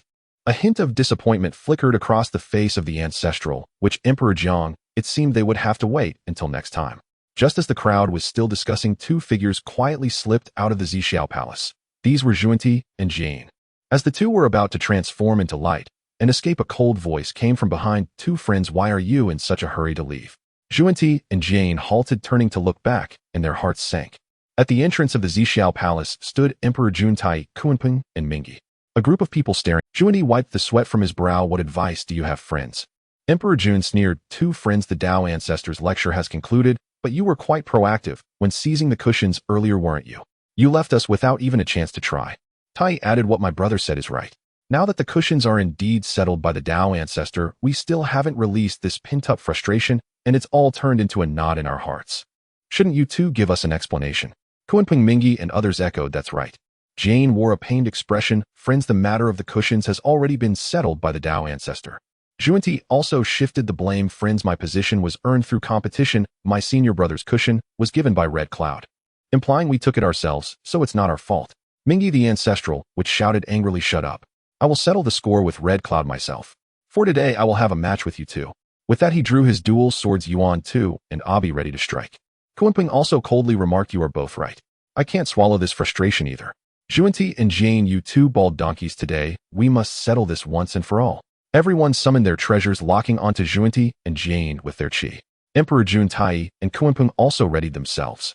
Xuanti and Jane exchanged glances, knowing that today could not end well. They quickly summoned their treasures, adopting a defensive stance.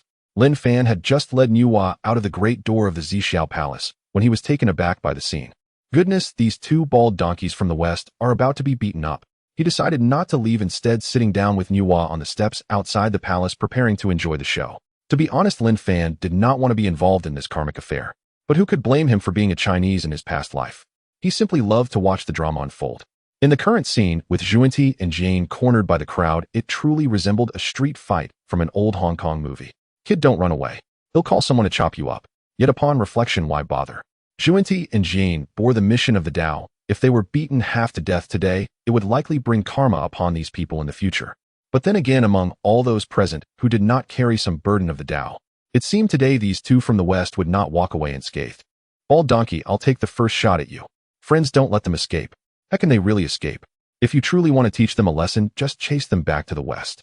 Lin Fan pulled Nuwa to sit on the white jade steps of the Zixiao Palace. The location was well-chosen, elevated, and with a wide view.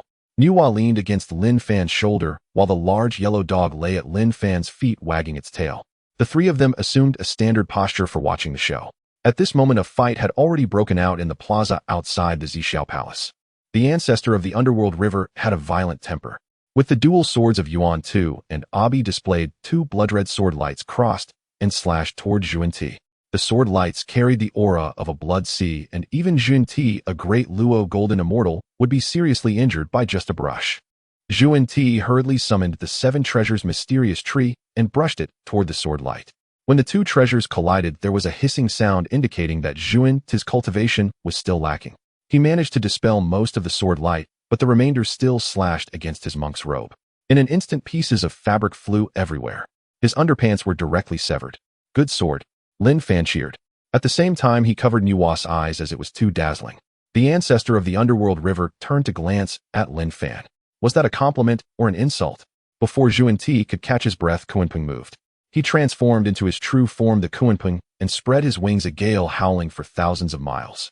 The wings did not stir ordinary winds, but the nine heavens gale capable of slicing through space. Zhuan-Ti was caught off guard, and 3 gashes appeared on his back, flesh and blood churning. Junior brother. Jane panicked and hurriedly acted to protect Zhuan-Ti. Tai sneered. Hey, even if it's Jane, I will still strike without hesitation. With such cultivation, you think you can defend against us?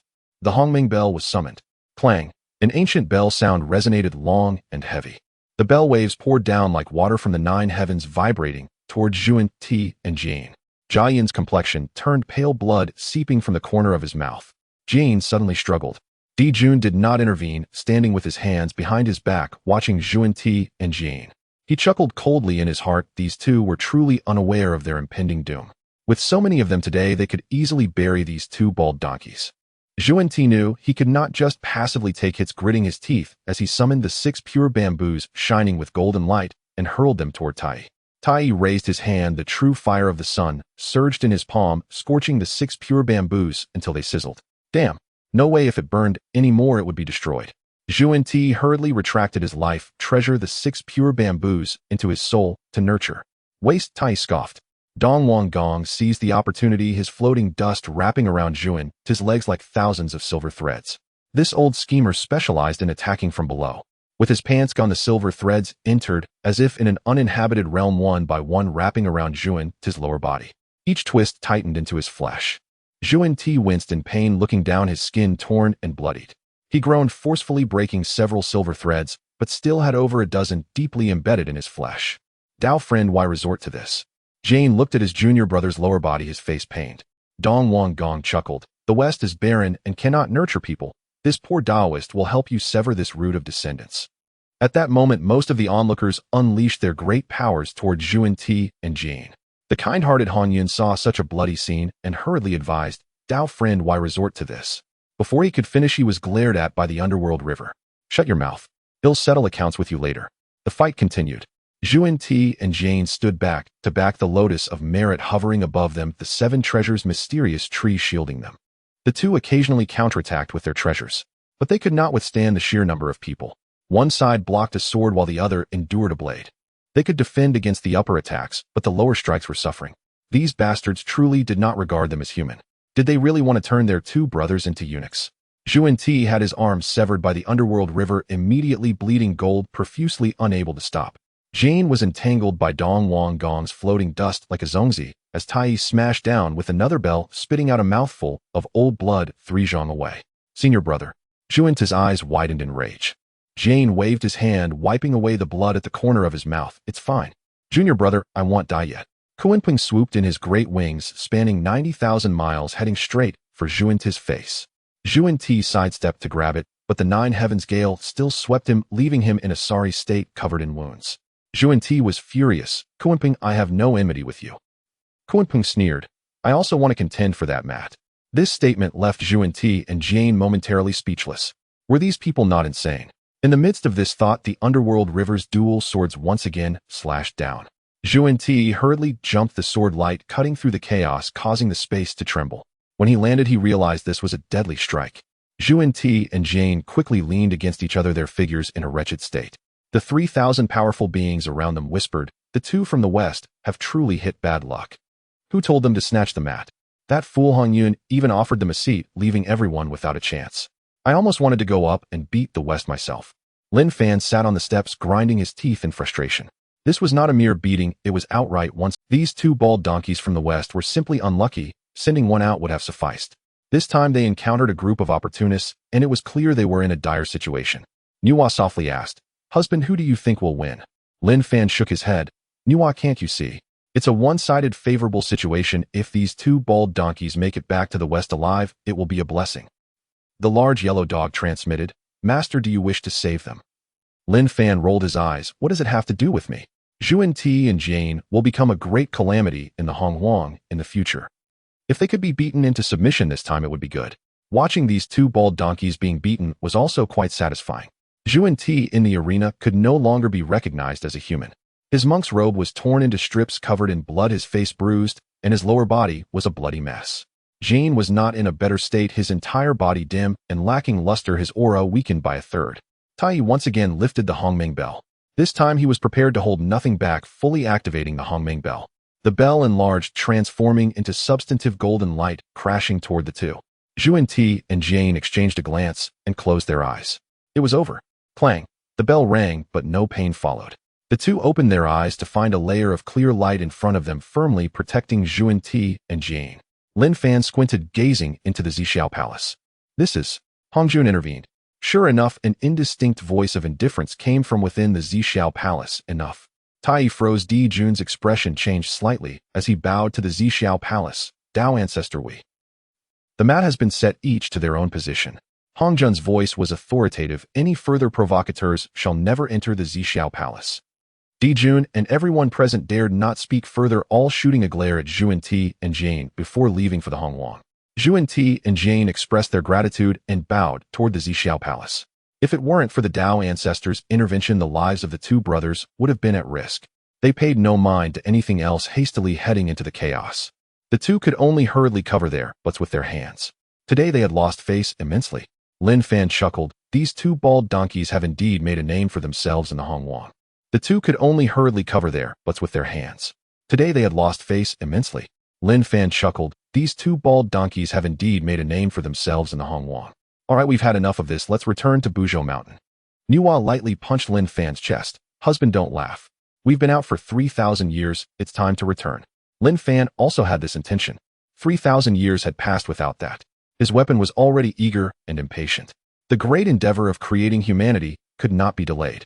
After all, the system had urged him many times, the more children, the more blessings. System reminds the host, it has been a year since the last dual cultivation. Efficiency is low. It is recommended to increase frequency. Lin Fan helped Nuwa to her feet, patting the two on their butts, ready to leave. Just then a light and cheerful male voice came from behind. "Dao friend, please wait." Lin Fan's steps faltered, nearly unbalancing him. He turned his head and saw the three pure ones standing behind him. Laozi sat in serene meditation. Yuanshi frowned, scrutinizing him intently. Only Tongtian Daoren wore a gentle smile. The call to halt had come from him. Lin Fan's heart lurched. "Senior fellow Taoist Tongtian, do you truly grasp how gravely the phrase, fellow Taoist, please stay a moment, weighs upon this world of primordial chaos? What level of curse does it carry? It is a death warrant, a summons from Yama himself. To step out and tread on dog dung, then slip into a privy upon returning home. Misfortune so profound that even misfortune's own mother opens the door for it. Misfortune has arrived utterly and irrevocably." Suppressing his inner torrent of protest, he clasped his hands in salute. "Senior fellow Taoist Tongtian, what wisdom do you wish to impart?" Tongtian returned the gesture with a warm smile. "Over 3,000 years of discourse in the celestial halls, I have observed your unique aura, one that resonates deeply with my own temperament. Might you spare some time to visit Kunlun Mountain for a scholarly exchange?" Lin Fan blinked in astonishment. Tongtian Jiaozhu, the revered sovereign of the three pure ones, was inviting him, a mere Xian immortal, to discourse on the Tao. Nearby immortals who had not yet departed cast sidelong glances, their expressions rich with wry amusement. Even Di Jun and Tai paused mid-stride. In this era had Xian immortals truly become so coveted? Damn it all. A collective grimace rippled across the crowd. Lin Fan's mind raced. His sole meaningful encounter with Tongtian had occurred in Zixiao Palace, when he stood defiantly against Zhuanti, and Tongtian uttered those very words. Beyond that, they shared no other connection, not even a distant one. This invitation, Surely the wine was not the point, the true intent lay elsewhere. Lin Fan glanced down at the yellow hound he held by the leash. The hound lifted its gaze and transmitted a voice directly into his mind. Master, why do you stare at me so intently? Is there a flower blooming upon my face? Or am I perhaps the father of the three pure ones? Lin Fan nearly stumbled. What? This yellow hound dared speak such blasphemy. The father of the three pure ones was none other than Pangu himself. Never mind, Huang. Tell me, should I go? The hound rolled its eyes. Why ask me? Am I your— Lin Fan dismissed the hound with weary indifference. This mutt truly sought to overturn the heavens, to rise from serfdom and sing triumphant songs atop his master's head, even defecating upon it. After a moment's reflection, he bowed respectfully. I am deeply honored by your gracious invitation, senior fellow Taoist Tongtian. But Lady Nuwa and I have urgent matters to attend to. Next time I shall certainly pay my respects at Kunlun Mountain. Tongtian paused momentarily, taken aback. Since you have pressing affairs, then by all means attend to them first. He paused again, turning his gaze toward the yellow hound. Senior fellow Taoist, might I inquire about your yellow hound? I have just accepted a female hound as my disciple today. Might I arrange a suitable match for her? The yellow hound froze. What? You're the dog. Your entire lineage is canine. Yet it dared utter nothing further, merely lowered its head and feigned death upon the ground. After all, striking Tongtian dead with a single palm strike was hardly an option. Lin Fan chuckled softly, glancing once more at the yellow hound. That would be most fitting, senior fellow Taoist. Your generosity leaves me humbled, and thus I accept with reverence. Once I have settled my cultivation grounds, I shall certainly call upon you. Besides, this yellow hound has been rather lonely of late. At these words, the hound nearly erupted in fury, smoke seeming to billow from its 7 orifices. Tongtian broke into a radiant smile, gentle as spring breeze stirring across plum blossoms. Excellent. From his sleeve, he withdrew a jade tablet and extended it gracefully toward Lin Fan. Senior fellow Taoist, this bears the coordinates of Kunlun Mountain. You are welcome to visit it any time should opportunity arise. Lin Fan accepted the tablet. Its surface was smooth and warm beneath his fingers, faint undulating sword chi pulsed within. Clearly a treasure personally refined by Tongtian, ranking among the supreme grade of postnatal spiritual artifacts. He offered a slight nod to Nuwa, then swept his robe sleeve outward. His form dissolved into streaking light, vanishing into the boundless chaos within a breath. Yuanshi and Laozi likewise departed without word. Lin Fan watched the 3 pure ones recede into the distance, then gazed down at the jade tablet in his hand. Nuwa whispered softly, my lord, will you truly go? Lin Fan nodded. Go. Of course I shall go. He tucked the tablet into his robes. Senior fellow Taoist Tongtian, this man is worthy of trust and friendship. Lin Fan well recalled the era of the investiture of the gods, a calamitous tribulation during which Tongtian upheld the principle of teaching all without discrimination. He welcomed disciples widely. The Jie sect flourished, drawing 10,000 immortals to its gates. Yet ultimately the sect's ambition grew too vast, its ranks swollen with unruly chaotic beings, until its collapse became inevitable, leaving only scattered remnants in its wake. Tongtian lived a life defined by deep loyalty and profound affection, yet the very bonds he cherished most inflicted upon him the deepest wounds. His disciples perished betrayed or ascended to the divine register. He himself was compelled by Hongjun to swallow the heaven-annihilating pill, then confined eternally within Zixiao Palace, banished from the Dao for 10,000 kulpas. What crime had he committed? Merely accepting disciples of fur, feather, scale, or shell, beings born of moisture or egg. Merely granting a path of cultivation to those whom the orthodox sects of the Xian Gate deemed unworthy. Why then was the Jie sect, whose gates echoed with 10,000 immortals, so intolerable to the primordial chaos? Lin Fan could not fathom it, not in the least. He stilled his thoughts, took Nuwa's hand, and said simply, let us go home. The yellow hound nibbled its tail. Master, it is time we attended to matters of consequence. 3,000 years. You've left that spear idle rusting away. Nuwa's cheeks flushed crimson. Lin Fan kicked the hound lightly. Too much dog talk. Damn it. The system just reminded me, and now you press me again. Are you summoning me to death? The hound dodged nimbly, chuckling. A dog speaks dog speech. That is the natural order of heaven and earth. Master, I did not invent this. I merely relayed the sage's counsel after 3 millennia of restraint. Beware the affliction of the prostate. Lin Fan froze. What? So the system had divulged even his most private affairs to this hound. Then every time Nuwa's face reddened further, she pinched Lin Fan's waist. He winced, teeth bared, but warmth surged through his chest. 3,000 years had passed since last he honed his spear. The system's quest progress bar had stalled for 3 millennia. Tonight it would surge forward by a great measure. The pair, accompanied by the hound, soared upon clouds toward the realm of primordial chaos. Knowing full well the hound's formidable strength, Lin Fan found traversing the minor chaos effortless and welcomed the tranquility. As they pierced the world's embryonic membrane, Lin Fan turned back for one final glance into the depths of chaos. Zixiao Palace had vanished. Only roiling, endless chaos remained. The primordial chaos remained unchanged. The sky was still the same sky, the earth the same earth, Mount Buzhou still the pillar, holding up heaven. Lin Fan descended his cloud at the outer foothills of Mount Buzhou, pausing before returning to his rustic cottage. After 3,000 years' absence, he wished to stroll with Nuwa near the mountain, seeking auspicious opportunities. Nuwa acquiesced. After waiting 3 millennia, a few moments more mattered little. The trio flew eastward along the mountainside. Lin Fan suddenly sensed something calling to him. Soft, insistent, undeniable. Roughly half a year later, Lin Fan murmured in surprise. Below, nestled in a secluded valley, mist coiled, and spiritual energy churned violently. He guided his cloud downward, alighting at the mist's edge. There, deep within the valley, lay a tranquil pool, its waters crystalline, pure enough to reveal the pebbles beneath. Yet upon closer inspection, 3 distinct radiance currents swirled within its depths, interwoven in tripartite harmony, luminous and dreamlike. Lin Fan stared for 2 silent seconds, then whirled around. "Water, this is..." Nuwa stepped forward and knelt beside the pool, peering closely. After a thoughtful pause, she rose, astonishment flickering in her eyes. "This is the triple light divine water." Lin Fan's heart hammered fiercely. The triple light divine water, the supreme healing elixir of the primordial chaos.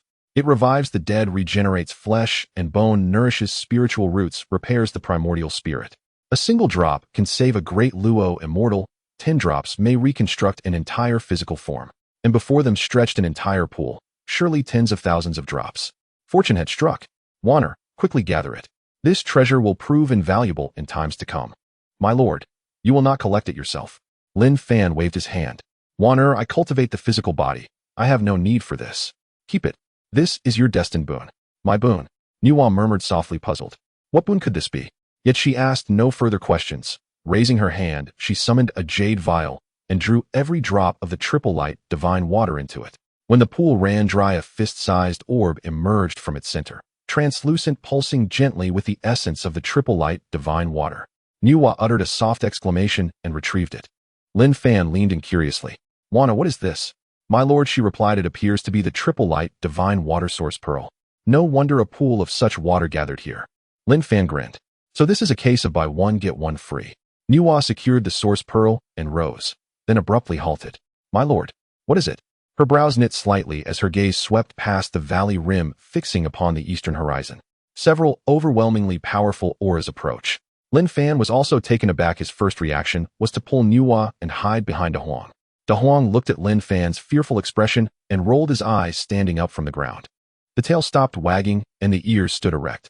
It assumed a protective stance. After a moment, a few rainbow lights flew in from the northeast. Leading the way was a woman in yellow. Behind her were 2 burly men, bare-chested with long hair, surrounded by a chilling aura. It was the Earth Mother Ancestor Witch. Behind her were Zhurong and Gonggong. Upon seeing the newcomers, Nuwa and Lin Fan both sighed in relief. The 2 of them looked towards the mouth of the valley in unison. The Earth Mother and her companions had clearly noticed Lin Fan and the others. She stepped in front of Lin Fan, and Nuwa, a smile blooming on her face. "Lin Fan, my friend. Nuwa, my friend. I didn't expect to meet you here." Nuwa cautiously looked at the Earth Mother, slightly nodding. "Earth Mother, my friend." Lin Fan followed suit, cupping his hands. "Earth Mother, my friend, it's been a while." The Earth Mother smiled as she appraised the 2. "Lin Fan, my friend, it's only been half a year since we last met. What constitutes a long time?" Her gaze flickered between Nuwa and Lin Fan, her smile growing wider. "Are you 2 heading to Buzhou Mountain?" Lin Fan nodded. "Earth Mother, we just returned from a Dao meeting and decided to take a detour." As he spoke, Lin Fan looked at Zhurong and Gonggong behind the Earth Mother. "What are you all doing here?" Before the Earth Mother could respond, Zhurong bluntly interjected. "My friend, this place is separated from the foot of Buzhou Mountain by 108 peaks. What detour?" Lin Fan, "Do the Wu clan speak so straightforwardly?" Gonggong added. "Exactly, Zhurong, and I chased that monster for 3 days and nights. My legs are nearly broken. This is our Wu clan's territory. Is it called a detour?" Lin Fan noticed the bloodstains on Zhurong and Gonggong, clearly having just been through a fierce struggle. The Earth Mother turned and shot her brothers a glare, apologizing to Lin Fan. "Lin Fan, my friend. Nuwa, my friend, please don't mind my 2 brothers. They are blunt and lack eloquence." Zhurong scratched his head. "Sister, what did I say wrong?" Gonggong also looked innocent. "Sister, I didn't say anything wrong either." The Earth Mother shook her head at her foolish brothers, deciding to ignore them. She turned back to Lin Fan, her gaze carrying a hint of something special. Lin Fan, my friend Nuwa, my friend, since we've encountered each other here, it must be fate. If you two do not mind, may I invite you to our Wu clan's village? Consider it my apology on behalf of my brothers. Lin Fan looked at Nuwa. Nuwa glanced at the Earth Mother, and then at Lin Fan, giving a slight nod. Lin Fan smiled. Earth Mother, your hospitality is overwhelming, so I shall graciously accept. The Earth Mother laughed and gave a stern glance at Zhurong and Gonggong. She led Lin Fan and Nuwa toward the Ancestor Witch's village. Zhurong and Gonggong exchanged glances, both wearing puzzled expressions. It seemed that they hadn't angered their sister today. The Wu clan was already situated near Buzhou Mountain. The Ancestor Witch's village was not far away. The group traveled through the clouds for a day and soon saw a vast clearing surrounded by mountains. The surrounding malevolent aura surged, coalescing into dark clouds that nearly solidified. The malevolent energy surged like smoke, swirling within a blood-colored gale intertwined with the remnants of Pangu. On the ground stood various stone houses and wooden huts encircling the Panga temple in the center. As soon as Lin Fan and Nuwa landed, the surrounding malevolent energy rushed towards them. It seemed to be trying to burrow into their bodies. The Emperor Jiang and others who were cultivating within the Panga temple sensed the Earth Mother's return and slowly opened the temple's great door. 9 Ancestor Witches emerged from within. The leader was slim, muscular, and wore a chilling smile. It was none other than the leader of the 12 Ancestor Witches, Emperor Jiang. Following him were names like Zhu Meng, Chang Liang, and Xian Ming, names that Lin Fan had only heard in legends. Lin Fan paused his conversation with the Earth Mother and turned to look at the door of the Panga temple.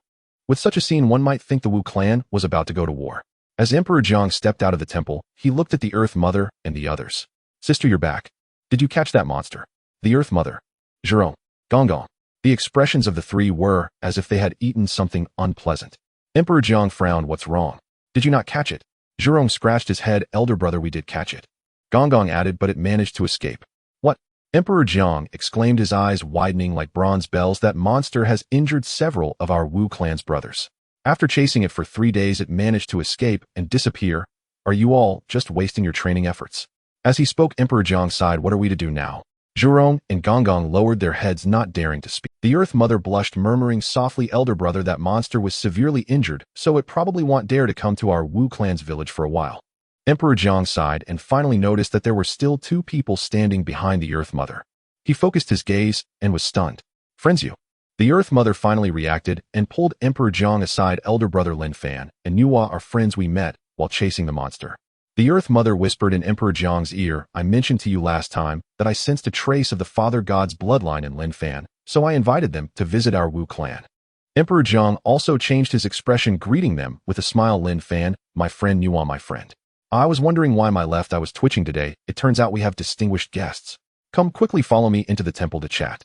As Emperor Jiang spoke, he grabbed Lin Fan's hand and led him towards the Panga temple. Lin Fan felt his hand being squeezed painfully, trying to endure the pain as he managed to say, Emperor Jiang, you're being too courteous. What courtesy? Emperor Jiang clapped Lin Fan on the shoulder, nearly knocking him over. In the Zixiao Palace, my friend stood firm against the bald donkey from the Zhuani. You were not timid. Our Wu clan's sons should befriend people like you.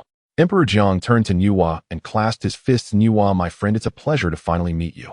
You and Lin Fan are truly a match made in heaven. You suit each other well. From now on, you are friends of our Wu clan.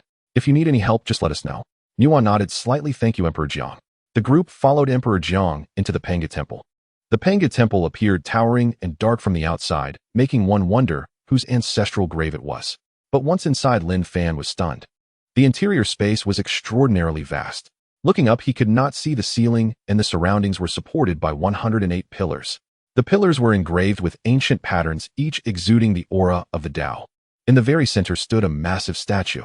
Without needing to look closely, one could tell it was Pangu holding the axe of creation, his eyes gazing into the depths of chaos. Of course, part of it was obscured, and Lin Fan deduced from later tales that it was likely the Wu clan's blood. Emperor Jiang led Lin Fan and the others to sit down and began introducing Lin Fan. My friend, this temple was left by the Father God. After he opened the heavens and the earth, he perished his physical form, transforming into the myriad things of the wilderness. This temple is his last relic.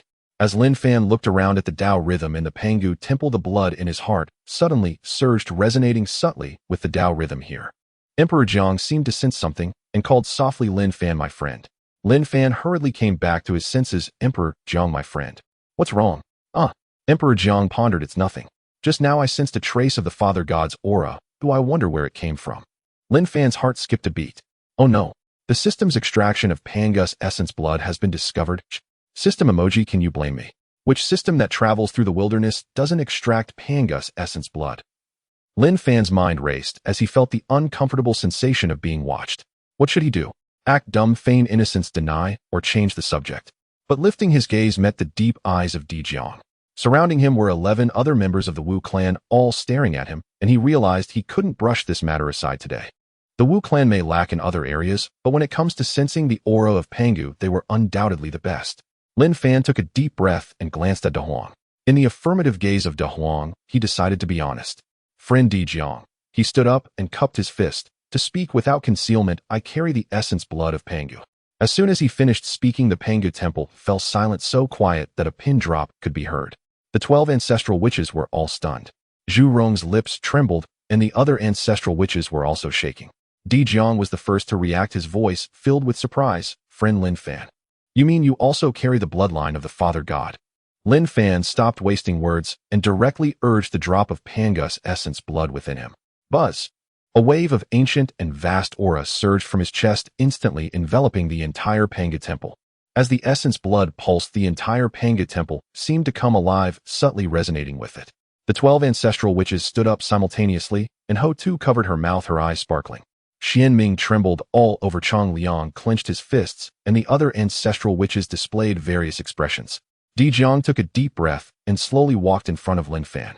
He extended his hand to touch Lin Fan's chest, feeling that familiar aura that was unmistakably known. Dijiang understood, while that aside from the 12 ancestral witches, the only other beings in the primordial world were the 3 pure ones of Kunlun Mountain, transformed from Pangu. Now Lin Fan indeed shared the same bloodline as them. Father God. Dijiang murmured. It truly is the aura of the Father God. Lin Fan felt a tingling sensation from Dijiang's touch, thinking to himself that he wasn't into that. Friend Dijiang, what are you? Dijiang ignored him, lost in his exploration for a while before retracting his hand. Nuwa, I haven't even touched him this intimately. He looked at Lin Fan, his eyes filled with a complex expression. Friend Lin Fan, do you know what this drop of essence blood signifies? Lin Fan shook his head.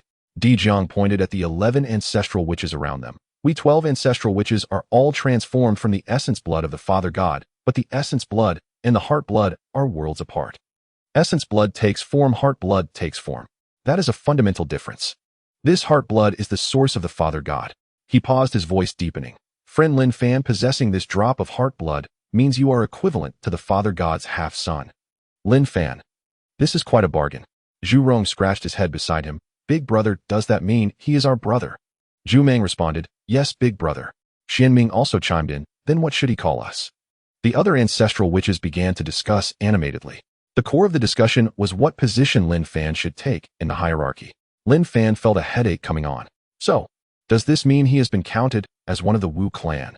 Dijiang, feeling a headache from the noise, waved his hand. Everyone be quiet. The ancestral witches fell silent. Dijiang looked at Lin Fan and suddenly smiled. Friend Lin Fan, regardless of how the hierarchy is determined, since you possess the heart blood of the Father God, you are one of us in the Wu clan. He patted Lin Fan's shoulder, this time with a lighter touch. If there's anything in the future, just let us know, whether it's fighting or taking territory. The 12 of us ancestral witches will be at your service. Lin Fan's heart warmed, and he cupped his fist, saying, thank you, friend Dijiang. He exchanged a glance with Nuwa, not expecting that a visit to the Wu clan tribe would lead to finding a family. Why still call me friend? Dijiang glared. Call me big brother. Lin Fan was taken aback, then smiled and corrected himself. Thank you, big brother Dijiang. Dijiang laughed heartily, slamming the table. Someone prepare a feast. Today this Wu clan will properly entertain our new brother. The Wu clan's efficiency in organizing matters was impressive. In no time the Pangu temple was filled with food and drink. Roasted meat piled high, fruits stacked like towers, and fine wines lined up like a dragon. The spread was enough to last for 3 days and nights. Lin Fan, seated beside Dijiang, was surrounded by the 12 ancestral witches, all of whom watched him with eager eyes, as if he were a rare treasure. Lin Fan felt uneasy under their gaze and quietly murmured to Nuwa, why do I feel like we're being watched like monkeys? Nuwa stifled a laugh. Husband, you are much rarer than a monkey right now. Dijiang raised his wine bowl and stood up. Brothers, today we welcome our esteemed guests, brother Lin Fan and sister Nuwa. Let's toast. The ancestral witches raised their bowls in unison. Dijiang continued, brother Lin Fan carries the essence blood of the Father God, which makes him one of our own. From now on, anyone who dares to bully Brother Lin Fan is bullying the Wu clan. Whoever dares to touch him, ID Jiang will be the first to object. Not object. Not object. The ancestral witches echoed excitedly. Cheers. Lin Fan felt compelled to drink and raised his bowl, downing it in one go. The fine wine slid down his throat like swallowing a ball of fire burning from his throat to his stomach.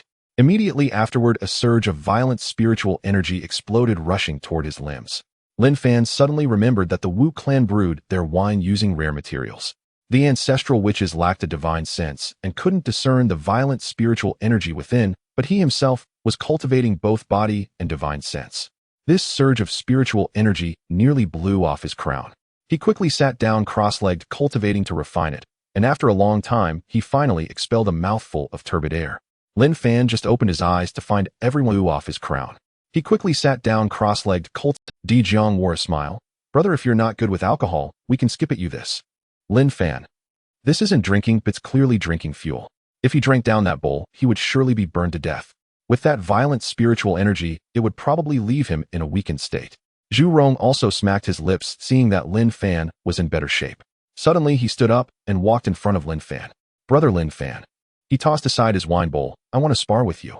Lin Fan was taken aback. The surrounding ancestral witches perked up immediately.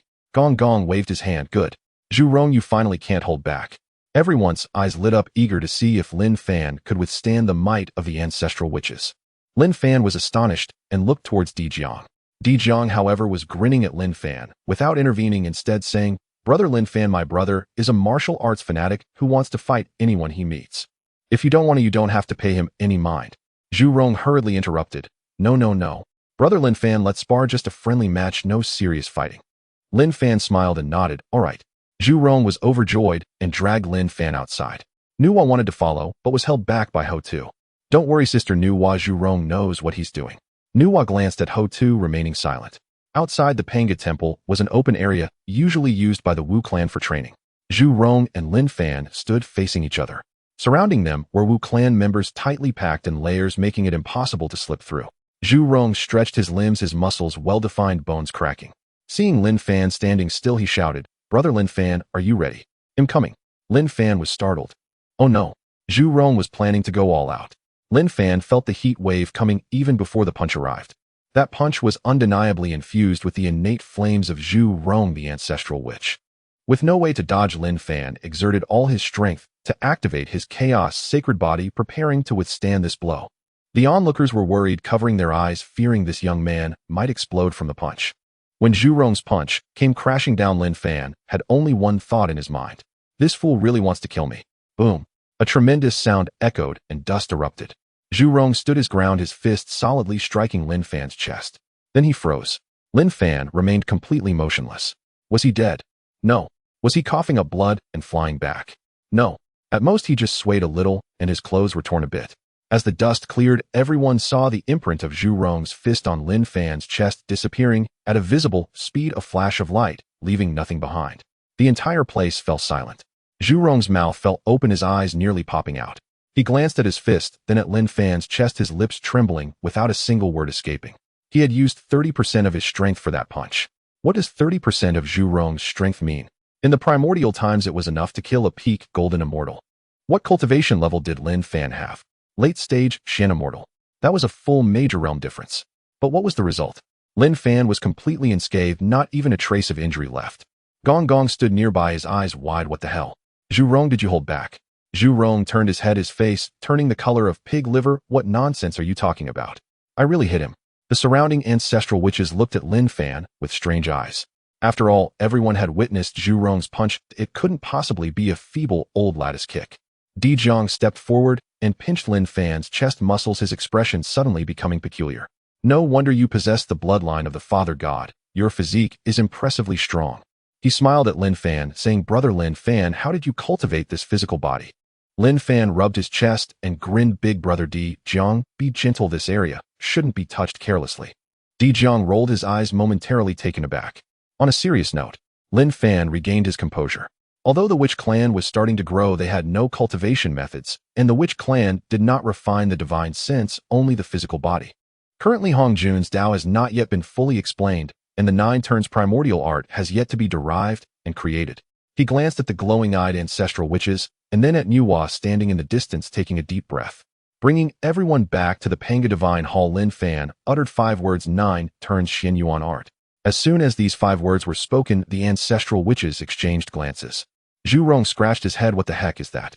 Gong Gong also looked confused. I haven't heard of it. Lin Fan explained Big Brother Di Jiang this is a cultivation method left by the great god Pangu. After 9 turns the physical body becomes holy, proving the Tao with strength. The father god Pangu, proving the Tao with strength.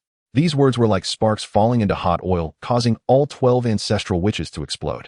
Di Jiang grabbed Lin Fan's arm. What? Brother Lin Fan, can you say that again? Lin Fan winced from the grip, enduring to say the 9 turns Xian Yuan art, the body refining technique of the great god Pangu. Di Jiang released his grip and turned to look at the statue of Pangu in the center of the hall. The statue still stood tall, its eyes gazing into chaos just as it did during the creation of the world. But at this moment a stir of emotions arose. The father god left behind a cultivation method. Zhu Rong leaned closer. Brother Lin Fan, can this method be taught to us? Lin Fan glanced at Zhu Rong and shook his head with a smile. Brother Zhu Rong, this method is something you cannot learn. Why not? Because you lack the divine sense. Lin Fan pointed to his own head. The 9 turns Xian Yuan art requires the coordination of the divine sense that cultivates both the body and the spirit. You only have the physical body without a soul, thus you cannot cultivate it. As he spoke, Lin Fan looked at Nuwa. Sister Nuwa, this method I obtained by chance. I originally wanted to pass it on to you, but after going to the Zhixiao Palace to listen to the Tao, it got delayed. At this moment, Nuwa's mouth could fit an egg. The great god Pangu who opened the heavens and created all things. The cultivation method he practiced, wouldn't that be against the heavens?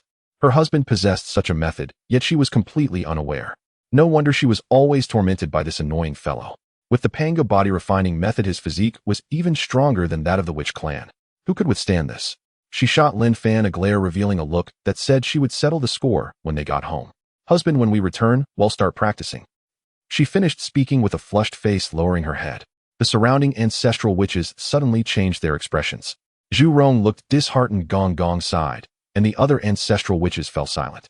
A great opportunity lay before them. If they could cultivate the great god Pangu's method, wouldn't that be like a cow flying? Astoundingly impressive. Lin Fan, dousing that hope with cold water, extinguished the flames of anticipation. Di Jiang turned around, looking at Lin Fan with a complicated expression. Brother Lin Fan, you are right. His voice was low. Our witch clan is good at everything, born with a strong physique, and we have golden immortal strength upon reaching adulthood.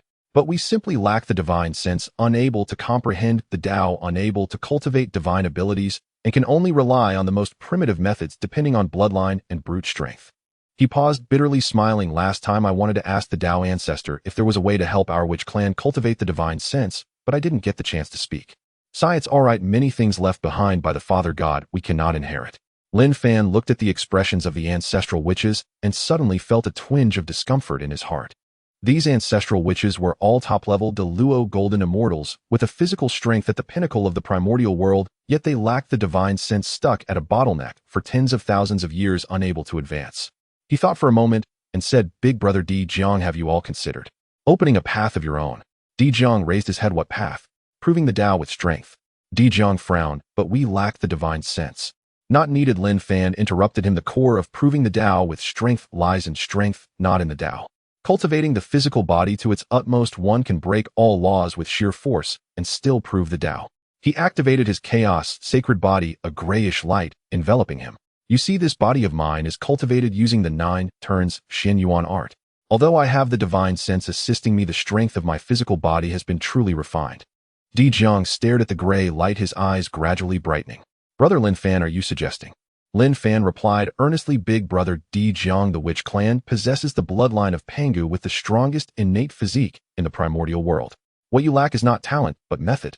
If you can find a pure path of body refinement, proving the Tao with strength would not be difficult for you. Though he did not finish his sentence, everyone understood the implication. Zhu Rong became excited. Brother Lin Fan, teach us quickly. Even if it's just the method of body refinement, that would be enough. Gong Gong also chimed in, yes, yes, yes. Brother Lin Fan, teach us how to make our bodies tougher. Yes, Brother Lin Fan, we don't seek becoming saints. Just advancing a step would be enough. The 12 ancestral witches chimed in one after another. Ho Tu and Xian Ming looked at Lin Fan with affectionate gazes, their eyes filled with a hint of longing and expectation. Lin Fan was overwhelmed by the noise and waved his hand. Big Brother Di Jiang and everyone, this method actually isn't non-existent. You can also gain insight from the principles of the great god Pangu. However, you can only cultivate up to the Honghuang Golden Immortal level. If you want to become holy, the heavenly Dao will not allow it. How about this? I will organize the parts regarding body refinement from the 9 turns Xinyuan art for you. You can practice diligently and see if you can break through the constraints of the heavenly Dao. Di Jiang took a deep breath, patting Lin Fan on the shoulder. Brother Lin Fan, I cannot thank you enough, my brother. Lin Fan hurriedly returned the gesture. Big brother, Di Jiang, you're too polite. We are now family. There's no need for such formalities. Lin Fan was plotting to plant a thunderbolt for Hongjun after all the calamity between the witches and the demons was about to commence. Isn't it better for the witch clan, who values friendship, to become stronger than those two shady characters, Di Jun and Tai Yi? At that moment, Ho Tu approached with a bowl of wine, gazing at Lin Fan affectionately. Brother Lin Fan, is it really appropriate for you to teach this method to our witch clan? Lin Fan was slightly taken aback, but then his gaze grew resolute. Sister Ho Tu, this is appropriate. Indeed. The witch clan is one of the protagonists of the primordial world. It is high time we had our own cultivation method. Even if I do not teach you, all will eventually derive it. It just won't be as complete. As for the body refinement method, what could be more suitable than passing it on to the witch clan? Lin Fan acted decisively. He sat cross-legged, a flicker of light flashing between his brows as various cultivation formulas detached from his sea of consciousness. Those techniques were ancient and profound, each resonating with the remnants of creation. It was indeed the body refining section of the 9 turns mystical art. The 12 ancestral witches formed a circle, their eyes filled with anticipation, not daring to breathe. An hour later, Lin Fan opened his eyes, and a misty orb of light floated in his palm. Characters flowed within the glow. Elder brother Di Jiang. Lin Fan stood up and infused the orb of light into the bodies of the 12 ancestral witches. This is the complete content of the body refining section of the 9 turns mystical art. If you cultivate according to it, whether you can break through your limitations depends on whether the heavenly Dao allows it. The light and shadow instantly transformed into streams of light, drilling into the bodies of the 12 ancestral witches. Zhu Rong scratched his head. Brother Lin Fan, this. The technique of the Father God is truly amazing. Gong Gong chimed in. Indeed. Damn, we didn't have this technique before. If we had such a technique, I could take on 10 of those bastards from the demon clan. Di Jiang took a deep breath, his voice gradually stabilizing. Brother Lin Fan, this technique perfectly matches the bloodline of our witch clan. The 12 ancestral witches who received the technique erupted in excitement. Is the witch clan about to soar? Zhu Rong stepped forward and grabbed Lin Fan. Brother, great kindness is unspoken. If you need me, Zhu Rong, I will be the first to step up. Yes, Brother Lin Fan, from now on you are our true brother. In an instant, the Panga temple was in chaos. The 12 ancestral witches at the level of great Luo golden immortals almost knelt down to Lin Fan on the spot, calling him daddy. Lin Fan, surrounded, was both amused and helpless. Ha ha ha. Brothers and sisters, this is what I should do. Out of the corner of his eye, he caught sight of Nuwa looking at him eagerly, and Lin Fan's heart skipped a beat. He actually forgot about his wife. He hurriedly squeezed out of the crowd and took Nuwa's small hand. Where are you jealous? Nuwa pinched him at his waist, gritting her teeth. Husband. What do I have to be jealous about? It just seems that some people have forgotten about their family after gaining brothers. Lin Fan winced in pain. Well, let's not be angry. I will teach you the Dao later. Nuwa finally released her hand, looking at the excited 12 ancestral witches with a gentle smile. Lin Fan's actions would greatly enhance the power of the witch clan. The heavenly mechanism is chaotic today. This wilderness will surely become lively in the future. After the 12 ancestral witches received the technique, they immediately sat down to comprehend it. Lin Fan sighed in relief and turned to look at the spectator De Huang. This dog has been unusually silent for a long time. De Huang, feeling Lin Fan's gaze, looked a bit at a loss. Master, what's wrong? Lin Fan communicated telepathically. De Huang, do you think this disrupts the wilderness? Will I suffer retaliation from the heavenly Dao and Hongjun? De Huang's face fell, thinking to himself, having done it, why ask this? Master, what is there to fear? At worst, we can just stay in the courtyard and not go out. As long as you focus on making babies, you can come out once your realm surpasses the heavenly Dao. In that courtyard, even if the Dao comes, it might not be able to break in. Lin Fan, do I look like a in the Panga temple? Di Jiang, who was closing his eyes to sense the technique, suddenly opened them wide. His expression changed from shock to joy, then from joy to ecstasy. Wonderful. Simply wonderful, he murmured. This technique from the Father God is simply tailor-made for the witch clan. Lin Fan rolled his eyes beside him. The techniques created by Pangu, who else could receive them? Just then an unexpected change occurred. A dazzling white light suddenly erupted from the closed-eyed Ho Tu. The light was holy and pure, entirely different from the sinister aura surrounding the witch clan. In Ho Tu's arms, a white lotus slowly rose, hovering above her head. The 12th-grade Pure World White Lotus. Lin Fan and Nuwa were stunned. How did this thing end up in Hotu's hands? The other ancestral witches in the Panga Temple were also shocked, abandoning their comprehension of the technique and turning to look at Hotu. They saw the White Lotus shedding streams of pure light, enveloping Hotu completely. The sinister aura around her seemed to shy away from the pure light, as if it were a plague. Hotu tightly closed her eyes, her aura beginning to fluctuate violently. Zhu Rong gaped. What's happened to my sister? Gong Gong was also bewildered. What is that lotus? Where did it come from? Di Zheng furrowed his brow tightly, but did not act. He could sense that the changes in Hotu were not a bad thing. Lin Fan stared at the 12th-grade Pure World White Lotus, suddenly recalling something. The 12th-grade Pure World White Lotus is transformed from the White Lotus seed of the 36th-grade Chaotic Green Lotus, and it is known alongside the Merit Golden Lotus, Karma Red Lotus, World-Destroying Black Lotus, and Creation Green Lotus, as the 5 innate lotuses classified as a supreme innate spiritual treasure primarily responsible for purification, defense, and stabilizing the Tao heart. It can suppress all filth and sinister auras. The 12 ancestral witches are formed from Panga's essence, and the chaotic aura of creation inherently entwined with sinister energy, thus unable to cultivate a nascent soul. But what if the sinister energy is purified?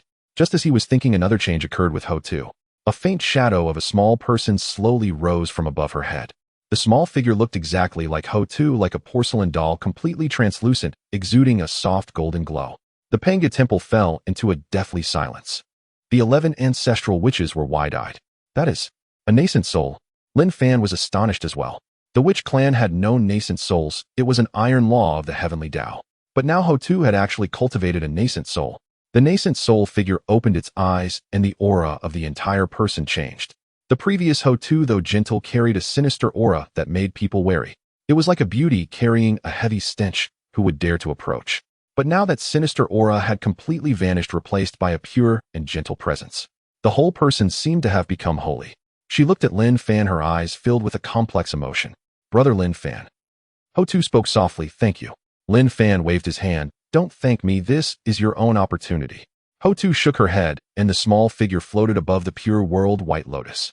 This lotus was something I acquired during my travels in the wilderness years ago, and I have kept it close to my heart without any reaction. Just now when I was cultivating the technique, it felt as if something was guiding it, and it suddenly came out. I knew it was your technique that triggered it. Lin Fan was taken aback. Such a thing could happen. Nuwa walked over, staring at the Pure World White Lotus for a long while before speaking. 12th-grade Pure World White Lotus. Sister Hotu is truly fortunate. Hotu looked at Nuwa. Sister Nuwa, do you know it? Nuwa nodded. It is said that this is transformed from the chaotic green lotus that nurtured the great god Pangu, a top-tier, innate spiritual treasure in the wilderness capable of purifying all filth and suppressing all sinister auras. Perhaps it was the resonance between your husband's technique and the green lotus inheritance that recognized you as its master. The 12 ancestral witches exchanged glances. Zhu Rong scratched his head. So does this mean that Sister Hotu can cultivate a nascent soul now? Can she use treasures now? Can she learn divine abilities now? Can she achieve a Tao fruit position now? The author is only updating once today. Oh, I'm too tired. While the witch clan was still rejoicing over their success in forming their primordial spirits for Earth, Mother Lin Fan was quietly heading towards Mount Buzhou with Nuwa. After flying for 2 days and nights, they finally arrived at the familiar farmhouse courtyard. The small courtyard surrounded by bamboo fences had a fluffy chicken clucking at the foot of the courtyard, while goldfish in the lotus pond were blowing bubbles. The large yellow dog swaggered into the yard. Old man, you finally returned. So how was it? 3,000 years of fun. Just as the large yellow dog entered the courtyard, 2 divine senses rushed towards him. The large yellow dog turned to glance at the 2 clingy figures, nodded, and said, the master is already aware of our identities, we no longer need to hide. But this young couple, day after day, doing nothing serious, when will the master be able to grow up and grant us our freedom? The goldfish and fluffy chicken nodded in agreement. Lin Fan, however, held Nuwa close and let out a long sigh. There's no place like home. Nuwa shot him a glance. Husband, is this your home, or our home? Lin Fan was taken aback and quickly smiled. Nuwa, it's our home. Of course it's our home. Whatever you say goes. Nuwa finally leaned contentedly against Lin Fan's chest. The large yellow dog chimed in telepathically. Master, your desire to survive is quite strong, isn't it? Seems you've had your fair share of beatings. Lin Fan kicked him. Get lost. That night Lin Fan lay in bed holding Nuwa, who had just been wild with passion. Nuwa, are you asleep? Nuwa, do I even need to sleep? She turned to look at Lin Fan. Husband, what's wrong? Lin Fan held Nuwa close and spoke softly. Nuwa, there are some things I need to discuss with you. What is it? Lin Fan paused for a moment, organizing his thoughts. It's about the teachings from the Zixiao Palace. Oh, Nuwa nodded. Husband, what about the Zixiao Palace's teachings? Nuwa, you sat on the fourth cushion, and I know some of the hidden truths, so I wanted to remind you. Nuwa, during the last teaching, Hongjun will distribute the primordial purple energy according to the cushions, which is essential for becoming a saint. After Lin Fan finished speaking, Nuwa trembled slightly. A saint is the pinnacle of power in the wilderness, of being revered by all living souls in the wilderness. Husband, is this true? Nuwa's voice clearly conveyed her excitement and anticipation. Lin Fan sighed. It seems that no living being in the wilderness could refuse the chance to become a saint. He turned to sit up and looked earnestly at Nuwa. Nuwa, I must tell you, the path that Hongjun takes cannot be followed. Nuwa was taken aback. Why? Lin Fan lowered his voice and glanced around furtively. Nuwa, the primordial purple energy must not be pursued. The saint of the heavenly path cannot be certified. Nuwa frowned. Husband, what do you mean? Lin Fan waved his hand, clearly determined. Nuwa, everything I say from now on, once you leave this door, you must not mention it to anyone, understand? Nuwa was silent, looking at Lin Fan's serious expression, and eventually nodded. All right. Husband, I promise you. Nuwa, do you know? The things Hongjun offers may seem like a method to become a saint, but in reality they are designed to recruit for the heavenly path. Once you become a saint of the heavenly path, you must abide by its restrictions. Want to transcend the heavenly path later? There's no way out. Nuwa was stunned. Lin Fan continued, Nuwa, the tasks arranged by the heavenly path we can undertake. For example, if we need to create life in the future, we have great merit, and we should do it. But that primordial purple energy, you must not touch it. Once you do, it's like signing a bond of servitude, and you will be controlled by the heavenly path for life. Nuwa looked at Lin Fan, her eyes filled with complexity. Husband, how do you know all this? Lin Fan thought to himself, I can't just say I traveled here, can I? These matters have been written into countless wilderness novels, right? Nuwa, this is what the large yellow dog told me. Lin Fan had thought of a good scapegoat. Nuwa also knew about the unique large yellow dog, so if he said it was the yellow dog who told him, it all made sense. Nuwa stared at Lin Fan for a long time before glancing out the window. She had forgotten there was someone listening at the wall outside. She nodded, I believe. Seeing that Nuwa believed him, Lin Fan took out a jade slip from his pocket. He handed it to Nuwa. Nuwa, this is the 9 turns mystic art I cultivate. Although it is not the complete version, it is sufficient for you to reach the level of Hunyuan Dao Jingxian. It's not that I don't want to give you the complete version, but the complete version requires a congenital physique. Let's wait until I can convert your physique into a congenital Dao body before we talk about that. Nuwa took the jade slip and probed her divine sense into it. Moments later, she suddenly opened her eyes wide. Husband, this is the technique of the Pangu god. Lin Fan lay back down, continuing to hold Nuwa. Yes. The method of severing the 3 corpses from Hongjun is in essence prepared for those without a foundation. Although you do not have a congenital Dao body, you possess the source of creation, and I have the chaotic holy body. Shouldn't we follow the path of Pangu instead of working for the heavenly path? Nuwa's eyes sparkled as she snuggled closer to Lin Fan. Husband, with you it's truly wonderful. Lin Fan felt the softness in his embrace. Then let's not just talk, let's do something practical. Nuwa exclaimed shyly, Husband, didn't you just? You already said it, that was just now. For a moment the room was once again filled with the sounds of seductive gasps. Days passed just like during the day. Lin Fan taught Nuwa to cultivate the 9 turns mystic art.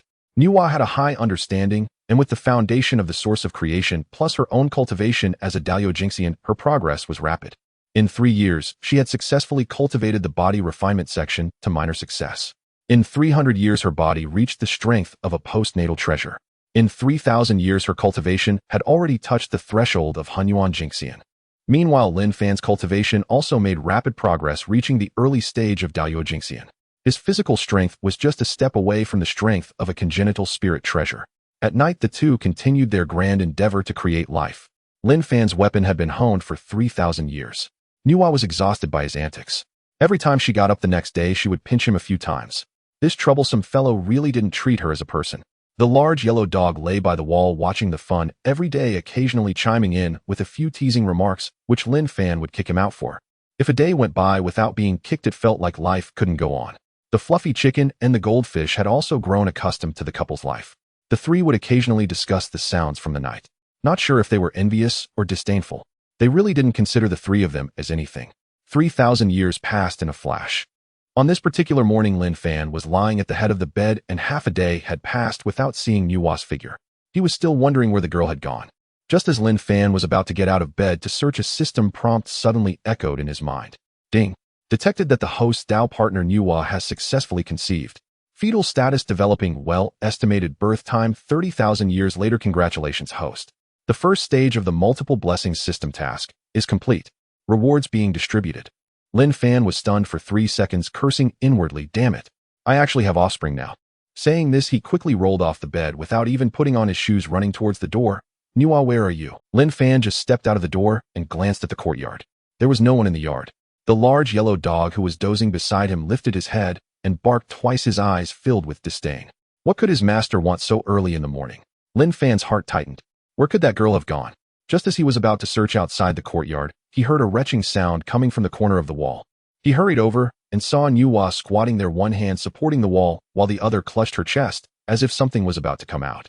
She looked utterly distressed. Lin Fan felt a pang of concern and rushed to support her. Nuwa, what's wrong? Nuwa lifted her head, her face slightly pale, and waved her hand. It's nothing. I just suddenly feel a bit nauseous.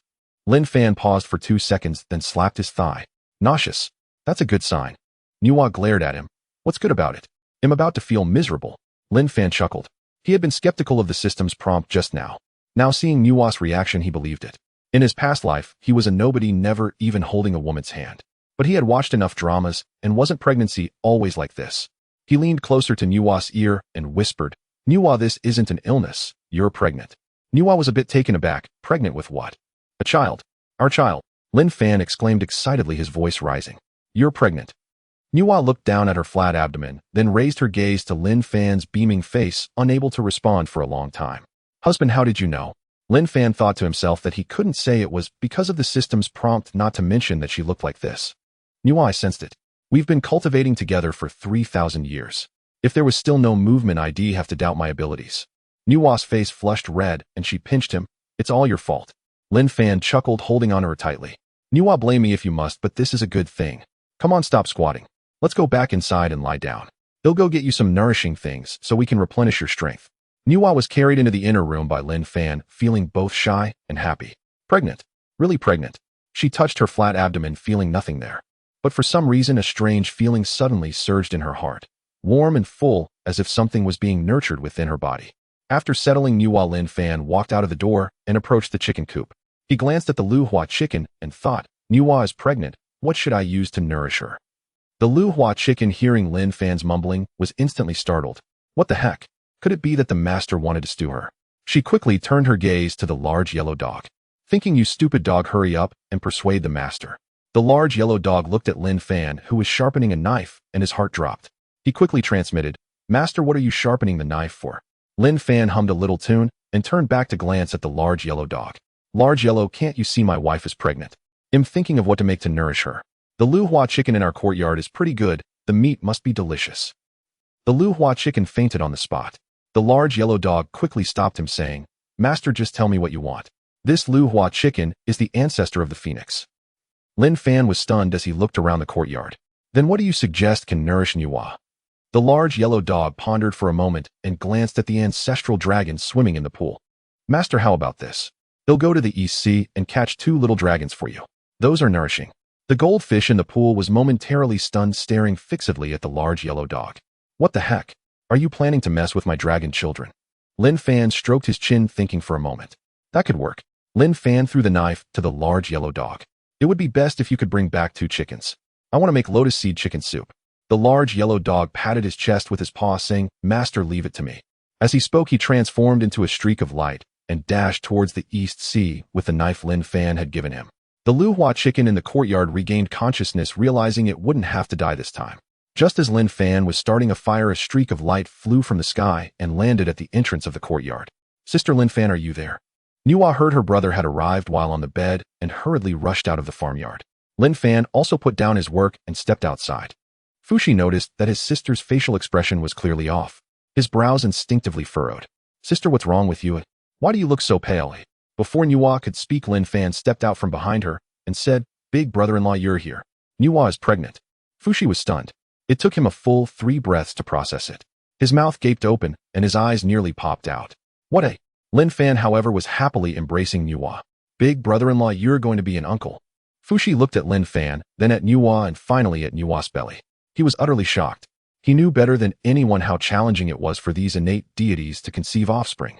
After so many years of transforming with Nuwa, they hadn't even had a romantic interest, yet his sister and this kid Lin Fan had a baby in less than 10,000 years.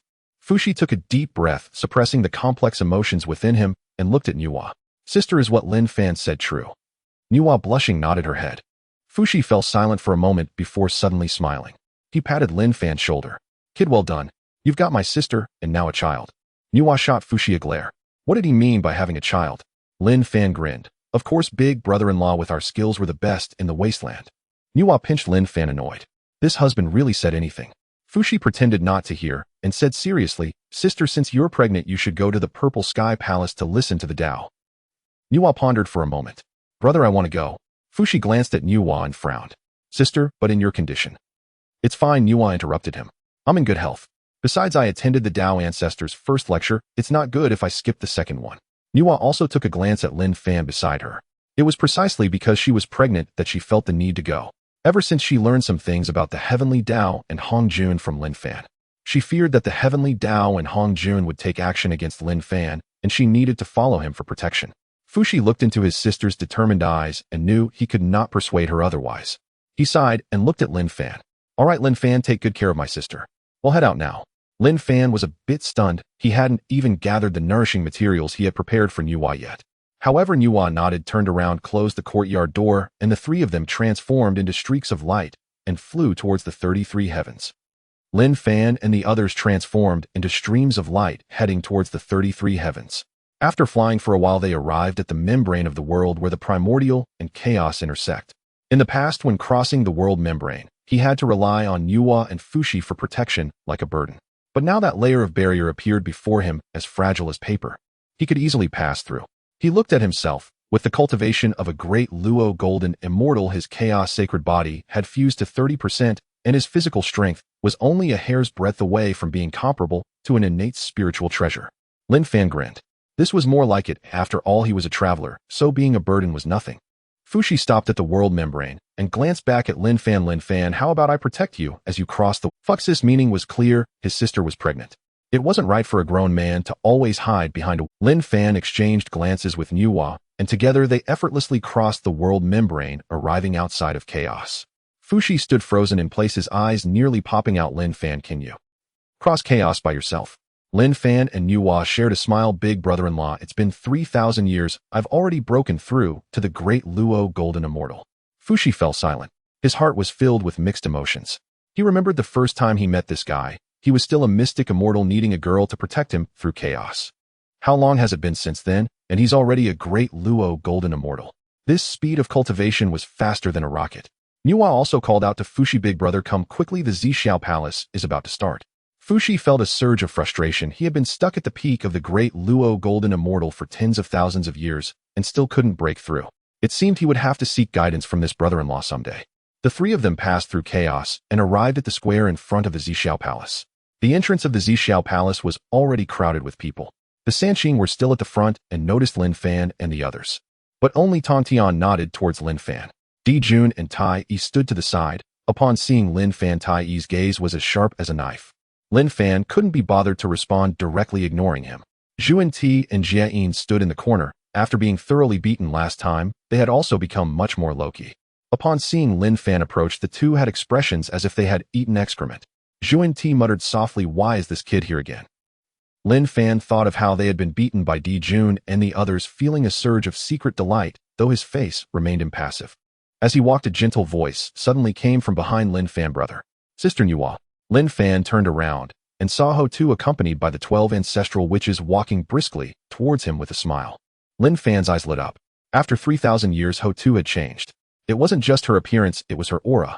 3,000 years ago, Ho Tu was gentle, but carried a vague, killing intent that made one hesitant to get too close. But now that killing intent had completely vanished, replaced by a pure and gentle aura. She stood there like a blooming lotus. What was even more astonishing was that her cultivation had reached the peak of the great Luo golden immortal. Lin Fan gasped. 3,000 years, and she had jumped from the initial stage of the great Luo golden immortal to the peak. This speed of cultivation, it was faster than riding a rocket. Of course, he couldn't compare with her. He was a traveler with a cheat. Ho2 approached him, her eyes shining. Lin Fan, brother, it's been 3,000 years. How have you been? Last time you left without even saying goodbye to Sister Nuwa. Lin Fan nodded. Well, Sister Ho2, didn't you just start cultivating? I didn't want to disturb you all. Besides, I hadn't returned to my Taoist temple for a long time and wasn't sure if it had been blown away by the wind, so I left with Nuwa. Dijiang also stepped forward, patting Lin Fan on the shoulder. Lin Fan, brother, the girl is right. You're being ungrateful. After the sermon, you should come to our witch clan as a guest. Lin Fan smiled awkwardly, looking at the 12 ancestral witches, and felt that their aura was much stronger than 3,000 years ago. Big brother Dijiang, let's talk about it next time. Ho2 smiled. Brother Lin Fan, thank you for your technique. Our witch clan's cultivation speed has improved significantly, but I wonder if other members of the witch clan can cultivate it too. Lin Fan was taken aback, glancing at Dijun and Tai Yi beside him, and silently mourned for the future of the demon clan for 3 seconds. If the witch clan could cultivate, the demon clan would surely be beaten badly. That's only natural, Sister Ho2. Since the technique has already been passed on to you, how to utilize it is up to your witch clan to decide. Zhu Rong stepped forward, putting his arm around Lin Fan's shoulder. Then thank you, brother Lin Fan. Next time I'll treat you to drinks and meat. Just as Lin Fan was about to respond, the doors of the Zixiao Palace slowly opened. This time, it was still Hao Yin and Yaoqi, the golden boy and jade girl, who walked out from inside the Zixiao Palace. Fellow Taoists, the decree of the ancestors is issued. The second lecture is about to begin. The doors of the Zixiao Palace are open. Saying this, they led the 3,000 Zixiao guests into the hall. Inside the Zixiao Palace, 6 cushions were still there. Everyone sat down according to their previous positions. On the cloud platform, Hongjun's figure slowly emerged. This time, Hongjun did not create any unusual phenomena, but simply gazed at the people in the Zixiao Palace. When his eyes scanned over the 3,000 Zixiao guests, they briefly paused on the Sanqing. Then his gaze fell on Nuwa. He suddenly froze. Nuwa? Was she about to break through to the quasi-saint level? Hongjun's brow furrowed slightly. This girl had only barely reached the mid-stage of the great Luo golden immortals 6,000 years ago, and he hadn't even lectured on the path of the quasi-saint, yet she had quickly grasped the threshold of the quasi-saint. Moreover, the aura coming from her. Why did it feel somewhat similar to Pangu? His gaze continued to shift, landing on Ho2. This time he was directly stunned. Ho2 had a primordial spirit, and the auras of the ancestral witches seemed to have improved significantly. Hongjun felt a bit suspicious that a saint had been born. He stared at Ho2 for 3 breaths, fear flashing in his eyes. The witch clan did not have primordial spirits. This was a heavenly law, especially with Ho2 before him, whose physical strength had reached the peak of the great Luo golden immortal. Although her primordial spirit was only at the golden immortal level, she indeed had a primordial spirit. How could this be possible? The development of the witch clan seemed to be somewhat beyond the control of the heavenly path. Hongjun's heart was in turmoil, but his face remained impassive. His gaze settled on Lin Fan, who was sitting beside Fuxi. Holy moly! He almost jumped up from the cloud platform in shock. This kid was at the initial stage of the great Luo golden immortal. This was absolutely a freak. From mystic immortal to great Luo golden immortal in just 3,000 years. He glanced at Nuwa, then at Ho2, and finally at Lin Fan, also communicating with the heavenly path. But it seemed the heavenly path was going through a critical transformation, only allowing Hongjun to observe the changes. Seeing the heavenly path in this state, Hongjun had a vague speculation in his heart. But he said nothing, merely stating blandly, the second lecture begins. Suddenly the sound of the Tao resonated, reverberating throughout the Zixiao Palace. Hongjun's lecture lasted for another 3,000 years. This time he spoke of the path to quasi-sainthood and briefly mentioned the saintly realm. Lin Fan listened, chuckling to himself. In essence, Hongjun's quasi-saint path was merely a refinement of the process of slaying the 3 corpses. However refined it may be, the foundation remained the same, relying on spiritual treasures and the heavenly Tao. To slay the virtuous corpse, one must rely on spiritual treasures. To slay the malevolent corpse, one must also rely on spiritual treasures. And to slay oneself, yet again, one must rely on spiritual treasures. Once the 3 corpses were slain, the spiritual treasures were gone, and one became a puppet of the heavenly Tao. This was not the path to enlightenment, it was clearly selling oneself. As the 3,000 years of teaching drew to a close, Hongjun suddenly paused. His gaze swept across the audience, finally resting on 2 individuals. Dong Wang, Gongxi Wang Mu. The 2 were taken aback, then stood up and respectfully bowed, saying Daozu. Hongjun declared loudly. In the beginning of the primordial era, as sentient beings multiplied, there was no one to govern them. You are transformed from the innate yin and yang of the primordial heavens, possessing great opportunities. Today I appoint Dong Wang Gong as the leader of the male immortals, and Shi Wang Mu as the leader of the female immortals, together to oversee the celestial records of the world. As soon as these words were spoken, the audience erupted in an uproar. Leader of the male immortals. Leader of the female immortals. The 3,000 powerful beings exchanged glances. Some were envious, some were jealous, and some were indifferent. Dong Honghuang was stunned for a second, then delight surged through him. He suppressed his excitement and bowed, saying, "Thank you, master." However, Shi Wangmu was not so pleased. She furrowed her brow, a hint of worry flashing in her eyes, yet she still bowed and said, "I shall obey the dais' decree." Hongjun continued, "Dong Honghuang, Shi Wangmu, you may establish a celestial court anywhere in the primordial era and govern all male and female immortals." After saying this, he waved his hand, and 2 beams of light flew toward Dong Honghuang and Shi Wangmu. Dong Honghuang caught them. They were the Fusang Wood and the Donghua Seal. Shi Wangmu caught the plain-colored Cloud Realm flag and the Kunlun Mirror, which contained the essence of the Tao. Lin Fan was taken aback. Was this the end of 3,000 years? Especially since there had been no prior notice pushing Dong Honghuang and Shi Wangmu into the spotlight. Given their current situation, how could they possibly handle this group of old-timers from the primordial era? Lin Fan glanced at the worried Shi Wangmu. It seemed she too had not reacted to the situation, just as the 3,000 Zishao guests were debating among themselves. Hongjun scanned the crowd, finally pausing on Lin Fan and Nuwa, and said indifferently, "This lecture has concluded. The 3rd lecture will commence in 3,000 years. At that time I will expound on the great Tao of the saints and distribute opportunities for sanctification." As his voice faded, his figure transformed into blue smoke dissipating upon the cloud platform. The Zishao Palace fell silent for a moment, then erupted in chaos. Some surrounded Dong Honghuang to congratulate him, some approached Shi Wangmu to curry favor, some watched coldly, and others secretly calculated. Dong Honghuang smiled broadly, holding the spiritual treasure as if it were a precious gem, repeatedly saying, "Thank you, thank you," his proud demeanor making him seem like the spokesperson for the primordial era and the master of the celestial court. Lin Fan shook his head. It wasn't wrong to say Dong Honghuang was the master of the celestial court. After all, he had the decree of the Daozu in his possession. But how long could he hold that position? After all, the celestial court was merely a tool thrown out by Hongjun to integrate the resources of the primordial era. Establishing rules was always difficult when starting from scratch. Previously, there was no concept of a celestial court in the primordial era. Everyone was practicing on their own. Once there was a framework, if Dong Honghuang could establish it, the primordial era would have a functioning mechanism. Then Hongjun could insert his own people to maintain this system of the primordial era. At this moment, Shi Wangmu, however, could not find any joy. As she held the small flag and Kunlun Mirror, her brow furrowed. Leader of the female immortals. It sounded glorious, but this position was not something one could simply sit in comfortably. This friend does not understand this position is a trap. Governing the celestial records of the world. Easy to say. There are countless powerful beings in the primordial era. Sanqing Di Jun Tai, the 12 ancestors of sorcery, who is easy to deal with. As a leader of the male immortals, who could you govern? Shi Wangmu glanced again at the spiritual treasure in her hand, feeling heavy-hearted. This gift from the Daozu was likely not just a reward, it could very well be a death warrant. Lin Fan pulled Nuwa along as they headed outside, but suddenly stopped when passing by Shi Wangmu. He looked at Shi Wangmu's worried face, feeling a stir in his heart. This was the future Shi Wangmu of Kunlun, a guest of the 3,000 Zishao. Dressed in a long skirt, her demeanor was graceful and noble, emanating an ethereal aura that transcended the mundane.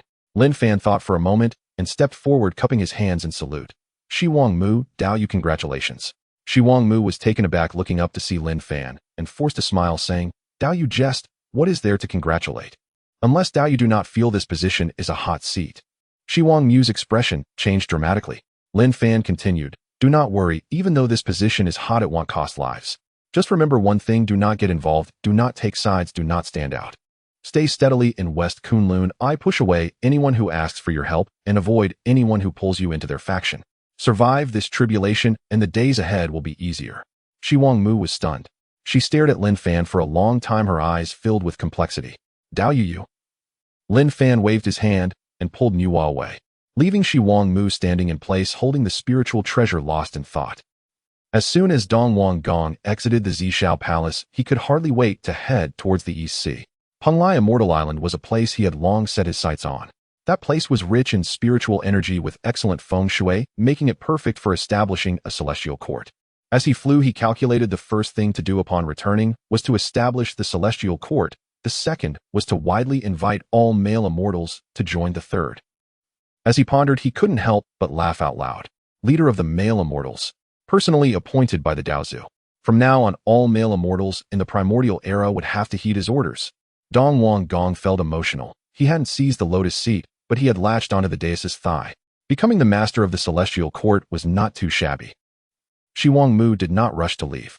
She stood at the entrance of the Zishao Palace watching Dong Wang Gong's impatient demeanor, shaking her head. This friend is likely to stumble. She recalled Lin Fan's earlier words, do not get involved, do not take sides, do not stand out. Those words seemed to have some merit. Shi Wangmu took a deep breath, turned around, and flew towards West Kunlun. In any case, she needed to return and establish the Yao Pool. After all, that was the decree of the Daozu which she still had to abide by. As for whether she could govern the female immortals, she would take it one step at a time. Having come to this realization, Shi Wangmu felt a sense of calm settle in her heart. She transformed into a stream of light, disappearing into the chaos. Lin Fan and Nuwa had just exited the Zishao Palace when they were stopped by Ho Tu. Brother Lin Fan, sister Nuwa. Ho Tu smiled. Last time you left in a hurry, this time you must come to the Wu clan for a visit. Brother Dijiang said to treat you well. Lin Fan looked at Nuwa. Nuwa smiled slightly, saying, Sister Ho Tu is so hospitable, we shall disturb you then. Ho Tu's eyes lit up as she took Nuwa's hand. Sister Nuwa is so nice. Lin Fan watched from the side, feeling anxious. Why was Ho Tu becoming more and more enthusiastic? The Wu clan's tribe remained the same. The Panga shrine stood majestically surrounded by various stone houses and wooden shelters, bustling, with Wu clan members coming in and out. Dijiang personally came out to greet them, and upon seeing Lin Fan, he laughed heartily. Brother Lin Fan, finally you have come. Come, please come inside. Zhu Rong leaned over, slapping Lin Fan on the shoulder. Brother Lin Fan, let's spar later. I have practiced your technique, and my physical body has become much tougher. Gong Gong also joined in. I wanted to. In an instant, the ancestral witches were eager to try, and even some great witches wanted to spar with Lin Fan. Lin Fan, damn, have I stirred up the Wu clan's nest. Why does everyone in the Wu clan want to take me on? Lin Fan stood encircled by the Wu clan, his scalp prickling with unease. Zhurong struck first, a thunderous fist hurtling toward him. Lin Fan braced and absorbed the blow. He held firm. Gong Gong followed, another fist, then a crushing kick. Lin Fan staggered half a step, but remained unshaken. Xiangliang stepped forward next, each punch heavier than the last. Lin Fan endured 18 blows before finally drawing a ragged, gasping breath. Then came Jimu Ru, Shou Shizi, and Zhu Jiuyin. One after another, they lined up like souls receiving rations. Lin Fan's heart ached. This was no friendly sparring. He had become their living sandbag. Worse still, these ancestral Wu had cultivated his cultivation art. Their bodies grew harder, their fists heavier with every generation. Though at the early stage of Great Luo Golden Immortal, and with only 30% integration of the Chaos Saint body, Lin Fan was already breathing heavily after several rounds. Hodu watched from the side, her expression pained. Go easy. Lin Fan is our honored guest. Zhurong cracked his knuckles with a sly grin. Don't worry, little sister Hotu. I know my limits. His physique is astonishingly resilient. Lin Fan thought, bitterly resilient. My legs are trembling. Nuwa stood nearby, initially anxious, yet as Lin Fan withstood round after grueling round, her concern gradually gave way to calm detachment. She sat upon a stone bench, leisurely cracking melon seeds. Spiritual cultivars Lin Fan had personally unearthed in the Honghuang realm, bearing uncanny resemblance to sunflowers, their fruits plump and seed-rich. He had roasted them into savory snacks, always keeping a supply on hand, so Nuwa could pass time and stave off hunger. As she cracked each seed, she occasionally glanced toward the arena, her gaze lingering on her husband, growing ever more inscrutable in her eyes. Fushi had not returned ahead of schedule. Instead, he accompanied Lin Fan to observe the Wu clan. Now he watched from the periphery, jaw clenched in silent awe. Were he subjected to such a relentless gauntlet of ancestral Wu, he would surely perish, or at least shed a layer of skin. This brother-in-law is truly a monster. At long last, the 12th round ended. Lin Fan collapsed onto the ground, chest heaving, sweat drenching his brow and temples.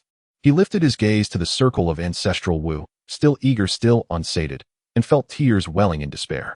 Brothers, might we perhaps take a brief respite? Zhurong grinned, undeterred. Lin Fan, one more round. I've just devised an entirely new boxing sequence. Lin Fan muttered, voice flat. Get lost. Dijiang rebuked Zhurong sternly. Enough. You've pushed Lin Fan far beyond his limits. Lin Fan looked at Dijiang with profound gratitude. At last, a true elder brother, upright and just. Before that warmth could settle, Dijiang strode forward, eyes gleaming. My turn. Lin Fan stared, speechless. You're no better. Just then Xingtian the Great Wu tumbled headlong into the courtyard, breathless and frantic. Ancestral Wu Dijiang. Ancestral Wu Dijiang. Disaster. Catastrophe. The blood pool, it's gone awry. Dijiang's face darkened instantly. What? The blood pool has surged violently, its waters roiling, its killing aura piercing the heavens. We Great Wu cannot contain it. We rush here to report. All 12 ancestral Wu turned pale as one. Without hesitation, Di Jiang pivoted and bolted toward the inner sanctum. The others surged after him. Jerome pausing only to shout over his shoulder, Lin Fan, rest well. We'll resume sparring shortly. Just go already. Once the ancestral Wu vanished, Lin Fan exhaled deeply, then slumped motionless onto the earth, utterly spent. Hutu remained. She knelt beside Lin Fan, offering him a silken cloth to wipe away the sweat. Nuwa too approached and gently supported him. Nuwa glanced quizzically at Hutu. What was this blood pool? Sensing her confusion, Hutu explained, Elder Sister Nuwa, the blood pool is our sacred sanctuary, the very place where Father God nurtured the Wu clan into being. It is the source of our strength. Lin Fan nodded inwardly. He understood perfectly. The Panga blood pool. Its sudden surge appeared to herald the Wu clan's flourishing prosperity, but in truth it signaled a reckless depletion of Panga's primordial essence. Nuwa stepped closer, her gaze steady on Hutu. What caused the blood pool's surge? Hutu shook her head. We do not know. It has fluctuated before, but judging by Xingtian's panic, this disturbance surpasses all prior ones. Lin Fan said nothing, yet his mind churned with calculation. A surge in the blood pool. Killing aura erupting skyward. This was no accident. It was the heavenly Dao at work. The Wu clan was few in number, their blood pool consumption remained low, and each warrior stood peerless in might. Yet if the blood pool swelled, the Wu clan would multiply rapidly, population exploding, but at a cost. Newborn Wu would inherit diluted bloodlines, their power inevitably diminished. The heavenly Dao sought equilibrium between the Wu and the Yao clans. Should the Wu swell in numbers, their individual strength must wane. And should war erupt between the Yao clan sovereigns, Emperor Jun and Tai Yi, then these newly born Wu bearing thin bloodlines and no capacity for cultivation would stand no chance against the Yao, who could refine Qi, ascend realms, and master celestial arts. Lin Fan sighed. He was no Wu by birth, merely an outsider. This matter lay beyond his authority, and beyond his desire to intervene.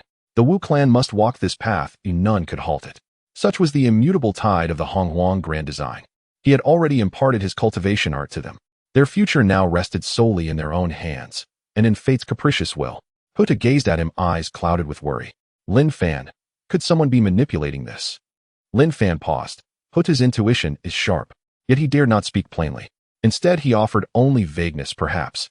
Still, do not fret over much. The blood pool was bestowed by the great god Pangu himself. It obeys its own immutable laws. Hutu nodded, but her brow remained furrowed. Lin Fan rose, brushed dust from his robes, and took Nuwa's hand to depart. Turning back, he called to Fushi, elder brother-in-law, let us go. Fushi nodded once. Clearly the Wu clan's present crisis made his continued presence inappropriate. Lin Fan sent a silent transmission to Hutu, little sister Hutu, we take our leave. Attend to the blood pool. There is no need to see us off. Now was the moment to flee, before they decided he'd make an excellent sandbag once more. Hutu wished to detain them, but knew the hour was ill-chosen. She simply bowed her head. Lin Fan, elder sister Nuwa, travel safely. When this crisis passes, I shall visit you in turn. Nuwa smiled faintly. Agreed. They exited the Panga Divine Hall and soared skyward on clouds, returning homeward. Mid-flight, Nuwa suddenly asked, My lord, what lies behind the blood pool's turmoil? Lin Fan fell silent, then gave a slow, solemn nod. The heavenly Dao is weaving its design. Nuwa's brow furrowed. The heavenly Dao, eh? Lin Fan sighed. The Wu are few, but each is peerless in might. The Yao are numerous, but their strength varies wildly. Should war ignite, the Wu would hold decisive advantage. The heavenly Dao abhors imbalance. Thus it compels the Wu to multiply. Nuwa understood instantly. So newborn Wu, weaker by nature, restore parity. Lin Fan nodded. After a quiet pause, Nuwa whispered, Will the Wu consent? Lin Fan shook his head. I cannot say, but they cannot evade it. Silent and contemplative, they descended upon their rustic cottage. Meanwhile, far across the eastern sea, on Penglai, Immortal Island, Dong Wanggong stood at the island's heart, radiating triumph. He raised his voice to heaven. Heavenly Dao, bear witness. By decree of the Dao ancestor, I hereby establish the celestial court upon this isle, to govern all male immortals under heaven. His proclamation thundered across the eastern sea, reverberating throughout the Honghuang realm. Countless reclusive cultivators lifted their eyes eastward, some stirred by ambition, others watchful, still others coldly amused. He stood before the newly erected celestial court gates and declared, All male immortals who pledge allegiance to this court may enter freely. Instantly the heavenly Dao responded, bestowing boundless merit. Simultaneously from the ninth heaven descended countless pavilions, palaces, and an immense self-contained realm, settling upon Penglai, Immortal Island. Seeing heaven's favor, Dong Wanggong's joy swelled. He proclaimed again, "Those who join the celestial court shall receive blessings of celestial fortune, and the heavenly Tao's direct protection." At those words many recluses stirred, blessings of celestial fortune, protection of the heavenly Tao. The promise resonated deeply. One by one streaks of light converged from every horizon, racing toward Penglai. Dong Wanggong watched the approaching cultivators, grinning ear to ear. It is done. The celestial court was secure. He failed to notice two glacial gazes fixed upon him from the distant sun star. Emperor Jun stood within the Sun Palace, hands clasped behind his back. Tai stood beside him, cradling the chaos bell. "Elder brother, this Dong Wanggong grows arrogant indeed," Tai sneered. Emperor Jun said nothing, only gazed eastward, his eyes deep and inscrutable. After a long silence, he spoke softly, "Let him dance, for now." Tai understood. Let the boy leap and prance, until his energy waned, then they would act. With the establishment of Dong Wanggong's Xianting, the entire primordial world trembled. At the same time, the unrest in the Wuzu's blood pool gradually subsided, just as Lin Fan had foreseen. After the blood pool surged, the Wuzu's rate of reproduction became astonishingly fast. Where it once took tens of thousands of years to birth a great Wu and thousands to form a clan, the scale changed. Now in merely 1,000 years a great Wu might be born, in a few centuries a Wu clan could be formed. Dijuan, sensing the blood pool's feedback, rejoiced. This seemed a wondrous turn of fate. But the consequence was that the newborn Wuzu could not match the old strength of their predecessors. The great Wus of old were born already possessing the might of a Tai golden immortal. Now the newborn Wuzu who merely attained the rank of golden immortal should count themselves fortunate. Worse yet, many of the Wuzu born with the rush of expansion were pathetically weak. Some barely reached Xianxian. What can a Xianxian do? Dijian's face went as dark as the bottom of a pot. What kind of twisted business was this? More people but diminished strength. Wasn't this a blatant betrayal? As Xiantings were being established, Tiandao responded and poured down boundless merit. The outcome tormented Dijian. "Brother, what do you make of this?" asked Zhu Juyin, the ancestral Wu of time, at his side. Dijian turned to the other ancestral Wu side and said, "Nothing urgent. The blood sea has just given feedback. This surge in the blood pool means the natural order has shifted. From now on, our Wuzu will reproduce with far greater ease, but their strength will fall far short of what it once was." The other ancestral Wus exchanged bewildered looks. Meanwhile, on Tangsing, Tiandao stirred and bestowed boundless merit, enabling Dong Wanggong to ascend to the verge of sainthood. For a moment, the quasi-saint era of the primordial world seemed to dawn. Dijuan and Tai bared hungry eyes. Could they each establish a legacy and win Tiando's favor as well? Sure enough, not long after, there were stirrings on Tangsing. Dijuan and Tai stood before the Sun Palace and swore to Tiandao. "By Tiandao, today I, Dijuan, and I, Tai, establish the Yaozu. All birds, beasts, and spirit entities of the primordial world may join our Yaozu. The Yaozu shall grow strong, protect its kin, and cultivate the great way together." No sooner had the words left their mouths than Tiandao quivered, descending vast beams of meritorious golden light. Above Dijuan's head appeared the He-Tu Luo Shu, and the Hundun Zhong in Tai's arms began to hum. Their cultivations soared, both leapt from the pinnacle of De Luo golden immortal straight into the quasi-saint realm. The primordial world shook. Those Yao beings who had lingered in observation flocked to Tangsing, pledging themselves to the Yaozu. When Lin Fan heard the news, he was chopping wood in the courtyard. His hand froze, the axe nearly fell on his foot. Good heavens already. Nuwa came over and handed him a silk kerchief to wipe his brow. "Husband, what is it?" Lin Fan took the kerchief and wiped his face. "Dijuan and Tai have established the Yaozu. They've become quasi-saints outright." Nuwa paused. "So soon?" Lin Fan nodded. "They have the He-Tu Luo Shu and the Hundun Zhong, and the Yaozu's fortune favors them. It would be strange if they did not rise swiftly." He glanced toward Donghai, then toward Tangsing, and suddenly smiled. "Now it will be lively. Dong Wanggong's Xianting, Dijuan and Tai's Yaozu, and the Wuzu. A tripartite balance." Nuwa considered. Has the Wuzu even established a clan yet? Lin Fan blinked. Right, the Wuzu had not yet formed a formal clan. Speak of the devil. The next day, He-Tu arrived. She seized Lin Fan's hand as soon as she stepped inside. "Brother Lin Fan, did you know that Dijuan and Tai have established the Yaozu?" Lin Fan nodded. "I know." He-Tu bit her lip. "Dijian asked me to ask you, should our Wuzu establish a clan? Otherwise, when the primordial world competes for fortune, the Wuzu will be disadvantaged." Lin Fan looked at her. Why are you asking me? Isn't it up to you? If you want to establish a clan, He-Tu hesitated. How does one establish a clan? Lin Fan was speechless, so they did not even know how. He thought for a moment and recounted the ritual Dijuan and Tai had used Find a place, swear an oath, proclaim the founding of the Wuzu, and merit will descend. It's as simple as that. Huta blinked. Just that simple, eh? Lin Fan nodded. Just that simple. She released his hand and ran off. He'll tell Dijin at once. Lin Fan watched her go, then called out, wait. Huta turned back. What is it? Lin Fan walked to her and spoke seriously. Huta, you may found the clan, but remember one thing. Huta looked at him. What is it? Lin Fan lowered his voice. Whether founding a clan or contending for hegemony, always leave yourselves a way out. Huta froze. Why, oi? Lin Fan could not fully explain. He could only say, trust me, though the Wuzu and Yaozu may become two great races of the primordial world, bear in mind. While the mantis snares the cicada, the oriole waits behind. The waters of this primordial world run deeper than we imagine. Huta stared at him for a long while, then suddenly smiled. Brother Lin Fan, I trust you. With that, she transformed into a streak of light and vanished over the horizon. 10 days later, a tremor came from the foot of Buzhou Mountain. The 12 ancestral Wus stood before the Pangu Shindian and in unison swore to the Great Way. By the Great Way, by Pangu Father God, we the 12 ancestral Wus lead the Wuzu to found the Wuzu. All who in the primordial world attain the way through their mortal bodies may join our Wuzu. The Wuzu shall guard the vestiges of our Father God's grace and inherit the bloodline of Pangu. No sooner had the oath fallen than the mysterious yellow and black aura in the chaos condensed and vast golden beams of merit descended. The Wuzu's malevolent chi was cut by threetance by those meritorious lights. At the same time, in the depths of the void, it seemed as if an exalted consciousness turned its gaze upon them. On the peak of Buzhou, a vague, majestic apparition flickered past, the manifestation of Pangu's residual will. The cultivations of the 12 ancestral Wus surged, principles swirled about them, and previously obscure methods fell away like scales. The ancestral Wus altogether stepped into the quasi-saint realm. Huta's primordial spirit soared even higher, vaulting from Jinxian Strait to the Luo Golden Immortal. The whole primordial world trembled once more.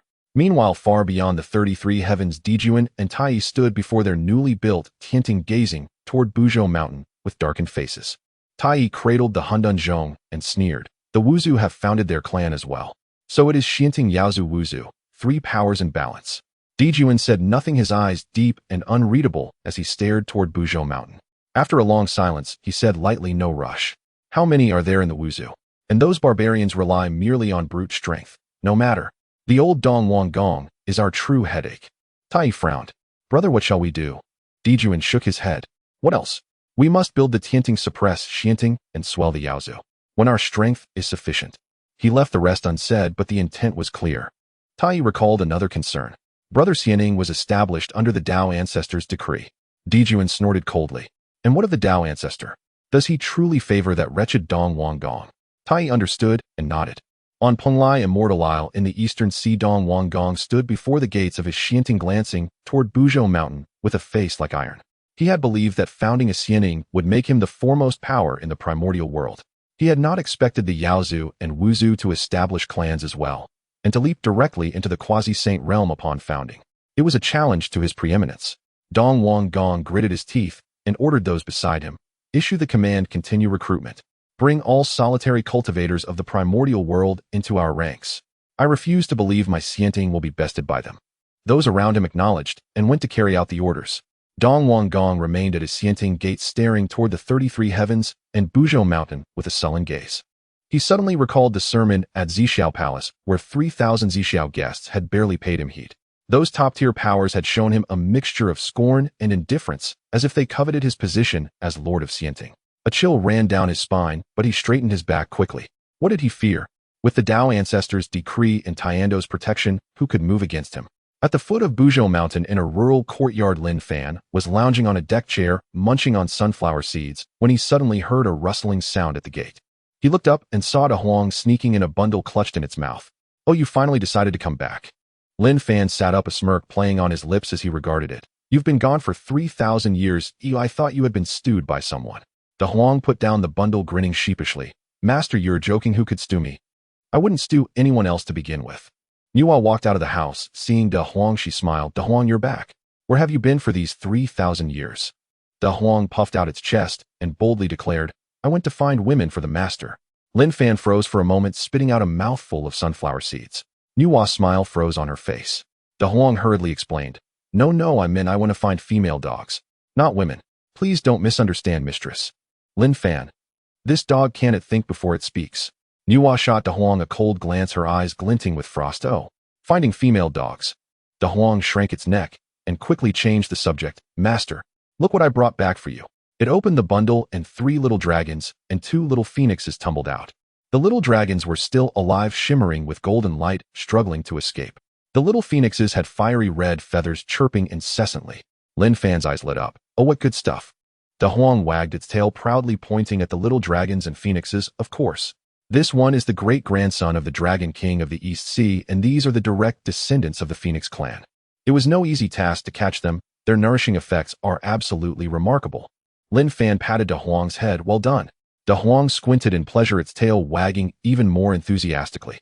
Nuwa walked over, looking at the little dragons and little phoenixes with a tinge of reluctance. Husband, do we really have to kill them? Lin Fan waved his hand. Not in a hurry, let's kill one little dragon first and keep the others for now. We'll wait until you give birth before killing to nourish your body. Nuwa glanced at him, not saying anything more. Lin Fan picked up the little dragons and walked to the lotus pond, tossing them in. The little dragons thrashed in the water, nearly suffocating from the chaotic aura. Just as they were about to asphyxiate, a surge of magical power enveloped them. Suddenly, they felt a wave of comfort wash over them. A golden fish swam into their view. The little ones instantly sensed the suppression of their bloodline. They trembled all over. Junior. The ancestor dragon glanced at these mixed-breed dragons. What is the state of the dragon clan nowadays? The little dragons looked at the golden fish, of vast power striking their souls. One little dragon timidly stepped forward. Senior, who are you? I am your ancestor.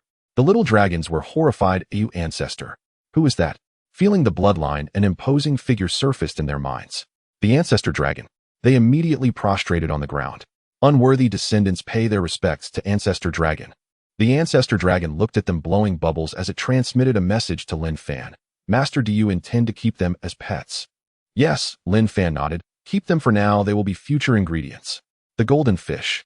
Hearing this, the little dragons trembled in fear. They cast pleading glances at their ancestor, the ancestor dragon. However, the ancestor dragon fell silent and quickly sank to the bottom of the pond. Dying for their ancestor is far better than ending up on the dining table. At the same time, it transmitted to the little ones that it would protect their true spirits. Dying for their ancestor. Several little dragons. Ancestor, you are so noble and impressive. Lin Fan then picked up the 2 little phoenixes and placed them in the chicken coop. The Luhua chicken raised its head, looking at the 2 fluffy little creatures with a complex expression. It transmitted to Lin Fan. Master, are these companions you found for me? Lin Fan was taken aback, then chuckled. You think too much, they are ingredients. The Luhua chicken. The 2 little phoenixes huddled in the corner, trembling. The Luhua chicken had no choice. After all, the master liked them. It could only protect these little ones' true spirits, waiting for the right time to revive them. After arranging these matters, Lin Fan clapped his hands and walked to the lotus pond. The 24th grade chaotic blue lotus was blooming splendidly, its lotus seeds plump and giving off a fragrant aroma. Lin Fan reached out to pick a few lotus seeds, weighing them in his hand. What a good find, he murmured, turning to walk towards the large cauldron in the corner of the courtyard. That was the Chaos Cauldron, one of the treasures of the rural courtyard. It could transform innate materials into chaotic substances and brew ordinary ingredients into nourishing delicacies. Lin Fan tossed the lotus seeds into the cauldron, added a few spiritual fruits and herbs, and poured in some divine water, covering it with a lid. At the same time, he grabbed a little dragon and a little phoenix, slaughtering them and tossing them into the cauldron. He placed his hands on the cauldron, channeling his power to ignite the chaotic flames within. Soon a rich aroma wafted from the cauldron. Dahuang sniffed eagerly, saliva nearly dripping. Master, what soup is this? It smells so good. Lin Fan shot at a glance. Lotus seed chicken soup. It's for Wei to nourish her body. Dahuang's head drooped in disappointment. Nuwa walked over, leaning against Lin Fan, looking at the large cauldron, then glancing at the slaughtered little dragon and phoenix. She sighed. Understanding that this was her husband's affection for her, she softly said, Husband, you treat me so well. Lin Fan smiled. Of course you're my wife. If I don't treat you well, who should I treat well? Nuwa leaned on his shoulder, saying nothing. As the soup simmered, Lin Fan suddenly remembered something. By the way, he called out in his mind, I haven't claimed the last reward yet. Ding. The system has received the host's call. Congratulations to the host for obtaining Chaos Creation Dao Body 1. Description: this physique combines chaos with the essence of creation, aiding the user in breaking through physical limits and reaching the path of primordial chaos. Lin Fan was momentarily stunned, then overjoyed.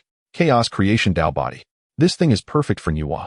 Although Nuwa had high cultivation, her physique was an ordinary innate divine physique, not comparable to his chaotic sacred body. If she could fuse this chaos creation Dao body, her cultivation speed would definitely take off. Lin Fan turned around and grabbed Nuwa's hand. Where? I have something good for you. Nuwa was startled. What good thing? Lin Fan took out the grayish light from the system space, within which chaotic energy flowed along with the essence of creation and demise. This is called the Chaos Creation Dao body. Oh, after fusion your physique will be elevated to my level. Nuwa was taken aback. She looked at the light, feeling the terrifying energy within her, voice trembling slightly. Husband, where did this come from? Lin Fan casually replied, you don't need to know. Lin Fan scratched his head. Just trust me, this thing is good for you. Nuwa stared at him for a long time, then suddenly smiled. Husband, you have so many secrets. Lin Fan chuckled. Of course, how could I not have many to match up to you? Nuwa blushed and pinched him.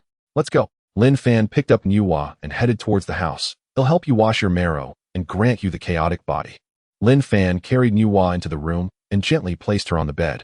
The chaotic Dao body floated in his palm, casting a grayish light that dimmed the entire room. Lin Fan and Nuwa sat facing each other with their legs crossed. Nuwa, are you ready? Nuwa looked at him, her eyes soft. I am ready. Lin Fan took a deep breath and pressed the glowing orb against Nuwa's full chest. The moment the light touched her body, it erupted, transforming into countless tiny light points that drilled into her. These light points moved through her meridians as if alive, reconstituting cells, reshaping bones, and recreating blood. Nuwa let out a muffled groan, her brows tightly furrowed. It hurt. It hurt so much. After all these years, she had never felt such pain. It wasn't the pain of external injury, it was the torment of every cell tearing and reassembling, a pain that made her soul tremble. But she gritted her teeth and remained silent. Lin Fan watched from the side, his palms sweaty. He couldn't help her, he could only feel anxious. Nuwa, hold on. Nuwa nodded, her face, pale beads of sweat rolling down her forehead. 1 hour, 2 hours, 1 day, 2 days. Nuwa's aura grew stronger, but more unstable. At times chaotic currents surged, at times the power of creation flowed, two forces clashed within her, neither yielding to the other. Lin Fan was in a state of panic, but dared not interrupt. On the night of the third day, a dazzling light suddenly erupted from Nuwa. The light was half gray and half golden, intertwining to form a massive cocoon of light that enveloped her. The surface of the light cocoon flowed with mysterious patterns, faintly echoing the sounds of the Dao. Lin Fan was taken aback, then breathed a sigh of relief. It worked. The light cocoon lasted for 3 days and 3 nights. On the morning of the 4th day, a crack appeared on the surface of the cocoon. Lin Fan hurriedly leaned in. The crack widened and a hand reached out from within. Lin Fan grasped the hand and gently pulled. The cocoon shattered and Nuwa stepped out. She had changed. The old her was cold and ethereal, like an immortal who did not partake in the mortal realm. Now she stood there like a walking deity. Her aura was vast, like the sea, unfathomable. She possessed both the weight of chaos and the agility of creation. Just a glance at her made one want to kneel. Lin Fan stared in awe. Nuwa, feeling embarrassed under his gaze, asked, Husband, what's wrong? Lin Fan swallowed hard. Nuwa, you look stunning. Nuwa was taken aback, then smiled. She walked over, leaned against Lin Fan, and softly said, Husband, thank you. Lin Fan hugged her and patted her head. For what? You're my wife, oh, who else should I treat well? Nuwa said nothing, only hugged him tighter. The two were in their intimate moment when suddenly a terrifying aura erupted from Nuwa. That aura was vast, like the might of heaven, sending Lin Fan staggering back 3 steps. The entire room trembled for an instant, the tiles on the roof rattling. Lin Fan steadied himself, his eyes wide as he looked at Nuwa. Nuwa was also stunned. She looked down at her hands, feeling the surging power within her that was beyond description. Was that the power of a Hongyuan golden immortal? She looked up at Lin Fan, her voice trembling. Husband, I broke through to Hongyuan golden immortal. Lin Fan swallowed hard and nodded. Not the early stage of Hongyuan golden immortal, but the mid-stage. She had directly crossed a small realm. Lin Fan was ecstatic inside but feigned calm. It's just basic skills, basic skills. Nuwa looked at him, her eyes complicated. If her strength increased, even a fraction, she would be more assured in protecting her husband. Outside the house, the big yellow dog lay in the corner of the yard, sensing the aura from inside, glanced once, then continued to lie down. He transmitted a message to the goldfish in the lotus pond. Old dragon, has the mistress broken through? The ancestral dragon blew a bubble mid-stage of Quasi-Saint. The big yellow dog gasped, damn, so fast. The ancestral dragon glanced at him. Don't you see who her man is? The big yellow dog fell silent for a moment, then suddenly asked, when can we be free? The goldfish blew another bubble. Wait until the master attains the Hongyuan Dao. The big yellow dog. When will that be? The goldfish ignored him and sank to the bottom. In the chicken coop, the pheasant raised its head, sensing the aura, and clucked twice. It transmitted a message to the two trembling little phoenixes beside it. Did you see that? That is your future mistress. Behave well, and you will have your rewards later. The two little phoenixes nodded vigorously. Indeed, the Yuan phoenix had directly resurrected the little phoenix that had been stewed. Inside the house, Lin Fan and Nuwa finally calmed down. Nuwa sat by the stone bed, while Lin Fan stood in front of her examining her from head to toe. Nuwa, how do you feel? Nuwa sensed the power within her and softly replied, very good. Never been better. Lin Fan breathed a sigh of relief. That's good. Suddenly remembering something, he walked to the door and brought in the chaotic cauldron. The soup inside was still warm, its aroma wafting. Lin Fan ladled a bowl and presented it to Nuwa. Nuwa, here, drink the soup. It will replenish your energy. Nuwa took the bowl and took a sip. As the soup slid down her throat, a warm current spread through her limbs. Her eyes brightened. Delicious. Lin Fan smiled proudly. Of course I made it myself. Nuwa finished the soup, handed the bowl back to him, and suddenly asked, Husband, who exactly are you? Lin Fan paused for a moment. He looked at Nuwa, and she looked back at him, her gaze earnest. Lin Fan was silent for a while, then smiled. I am your man. Nuwa was taken aback. Lin Fan sat beside her, holding her hand. As for the rest, he'll tell you slowly in the future. My identity. I haven't even figured it out myself. Nuwa stared at him for a long time, then suddenly smiled. All right, I'll wait for that. The two exchanged smiles, and everything was unspoken. Outside the window, the sun rose. Golden sunlight poured into the room, illuminating the two of them. Nuwa leaned against Lin Fan's shoulder, caressing her belly, and softly asked, Husband, now that I'm pregnant, why don't I feel anything? Lin Fan was taken aback. Nuwa, it's probably because you are a primordial deity and the time to nurture a child is longer. Have you thought of a name yet? Lin Fan thought for a moment. If it's a girl, let's call her Lin Shi. She as in the dawn, hoping she shines like the morning sun. Nuwa repeated twice, Lin Shi. Good name. What about a boy? Lin Fan pondered for a moment. For a boy, let's call him Lin Pingan for peace and safety. She looked up at Lin Fan, her eyes filled with tenderness. Lin Fan lowered his head and kissed her forehead. Nuwa, thank you. Nuwa smiled. For what? You are my husband. The two embraced each other, gazing at the sunlight outside the window. In the corner of the yard, the big yellow dog raised its head, watching the scene, wagging its tail. He transmitted a message to the goldfish in the lotus pond. Old dragon, do you think the master will forget us in the future? The goldfish blew a bubble. No. Why not? Because the master hasn't eaten dog meat yet. The big yellow dog rolled its eyes at the ancestral dragon, thinking that old thing was such a killjoy. It lay down again, continuing to bask in the sun. In the chicken coop, the pheasant pecked at its feathers, glancing at the two little phoenixes beside it. It transmitted a message. Live well, the phoenix clan will rise again. The two little phoenixes nodded vigorously. In the distance, on the Penglai Immortal Island in the east, the celestial court was still expanding. In the 33 heavens, the heavenly court was also under construction. At the foot of Buzhou Mountain, the Panga temple of the witch clan exuded an overwhelming aura. The situation in the wilderness was becoming increasingly tense. But all of this had nothing to do with the humble farmhouse. Lin Fan embraced Nuwa, looking at the sunlight outside the window with only one thought in his mind. Regardless of the chaos outside, all he cared about were his wife and children warm at home. After Nuwa broke through to the realm of the primordial golden immortal life became much more comfortable. Lin Fan prepared delicious meals for her every day. Today it's braised dragon soup, tomorrow roasted phoenix, and the day after a feast of mountain delicacies and seafood. Each day is different. As for where so many dragons and phoenixes come from, Lin Fan discovered that every time he killed a dragon or phoenix, none of them ever seemed to disappear. Upon inquiry, it turned out that these little dragons and phoenixes could be resurrected by the little goldfish and the Luhua chicken. So isn't this equivalent to having endless dragon and phoenix meat? For a moment, the little dragons and phoenixes trembled uncontrollably. Lin Fan, however, kept his composure. Killing a dragon requires 3 years of care, while killing a phoenix requires a wait of 2 years. In his words, a steady stream, without interruption.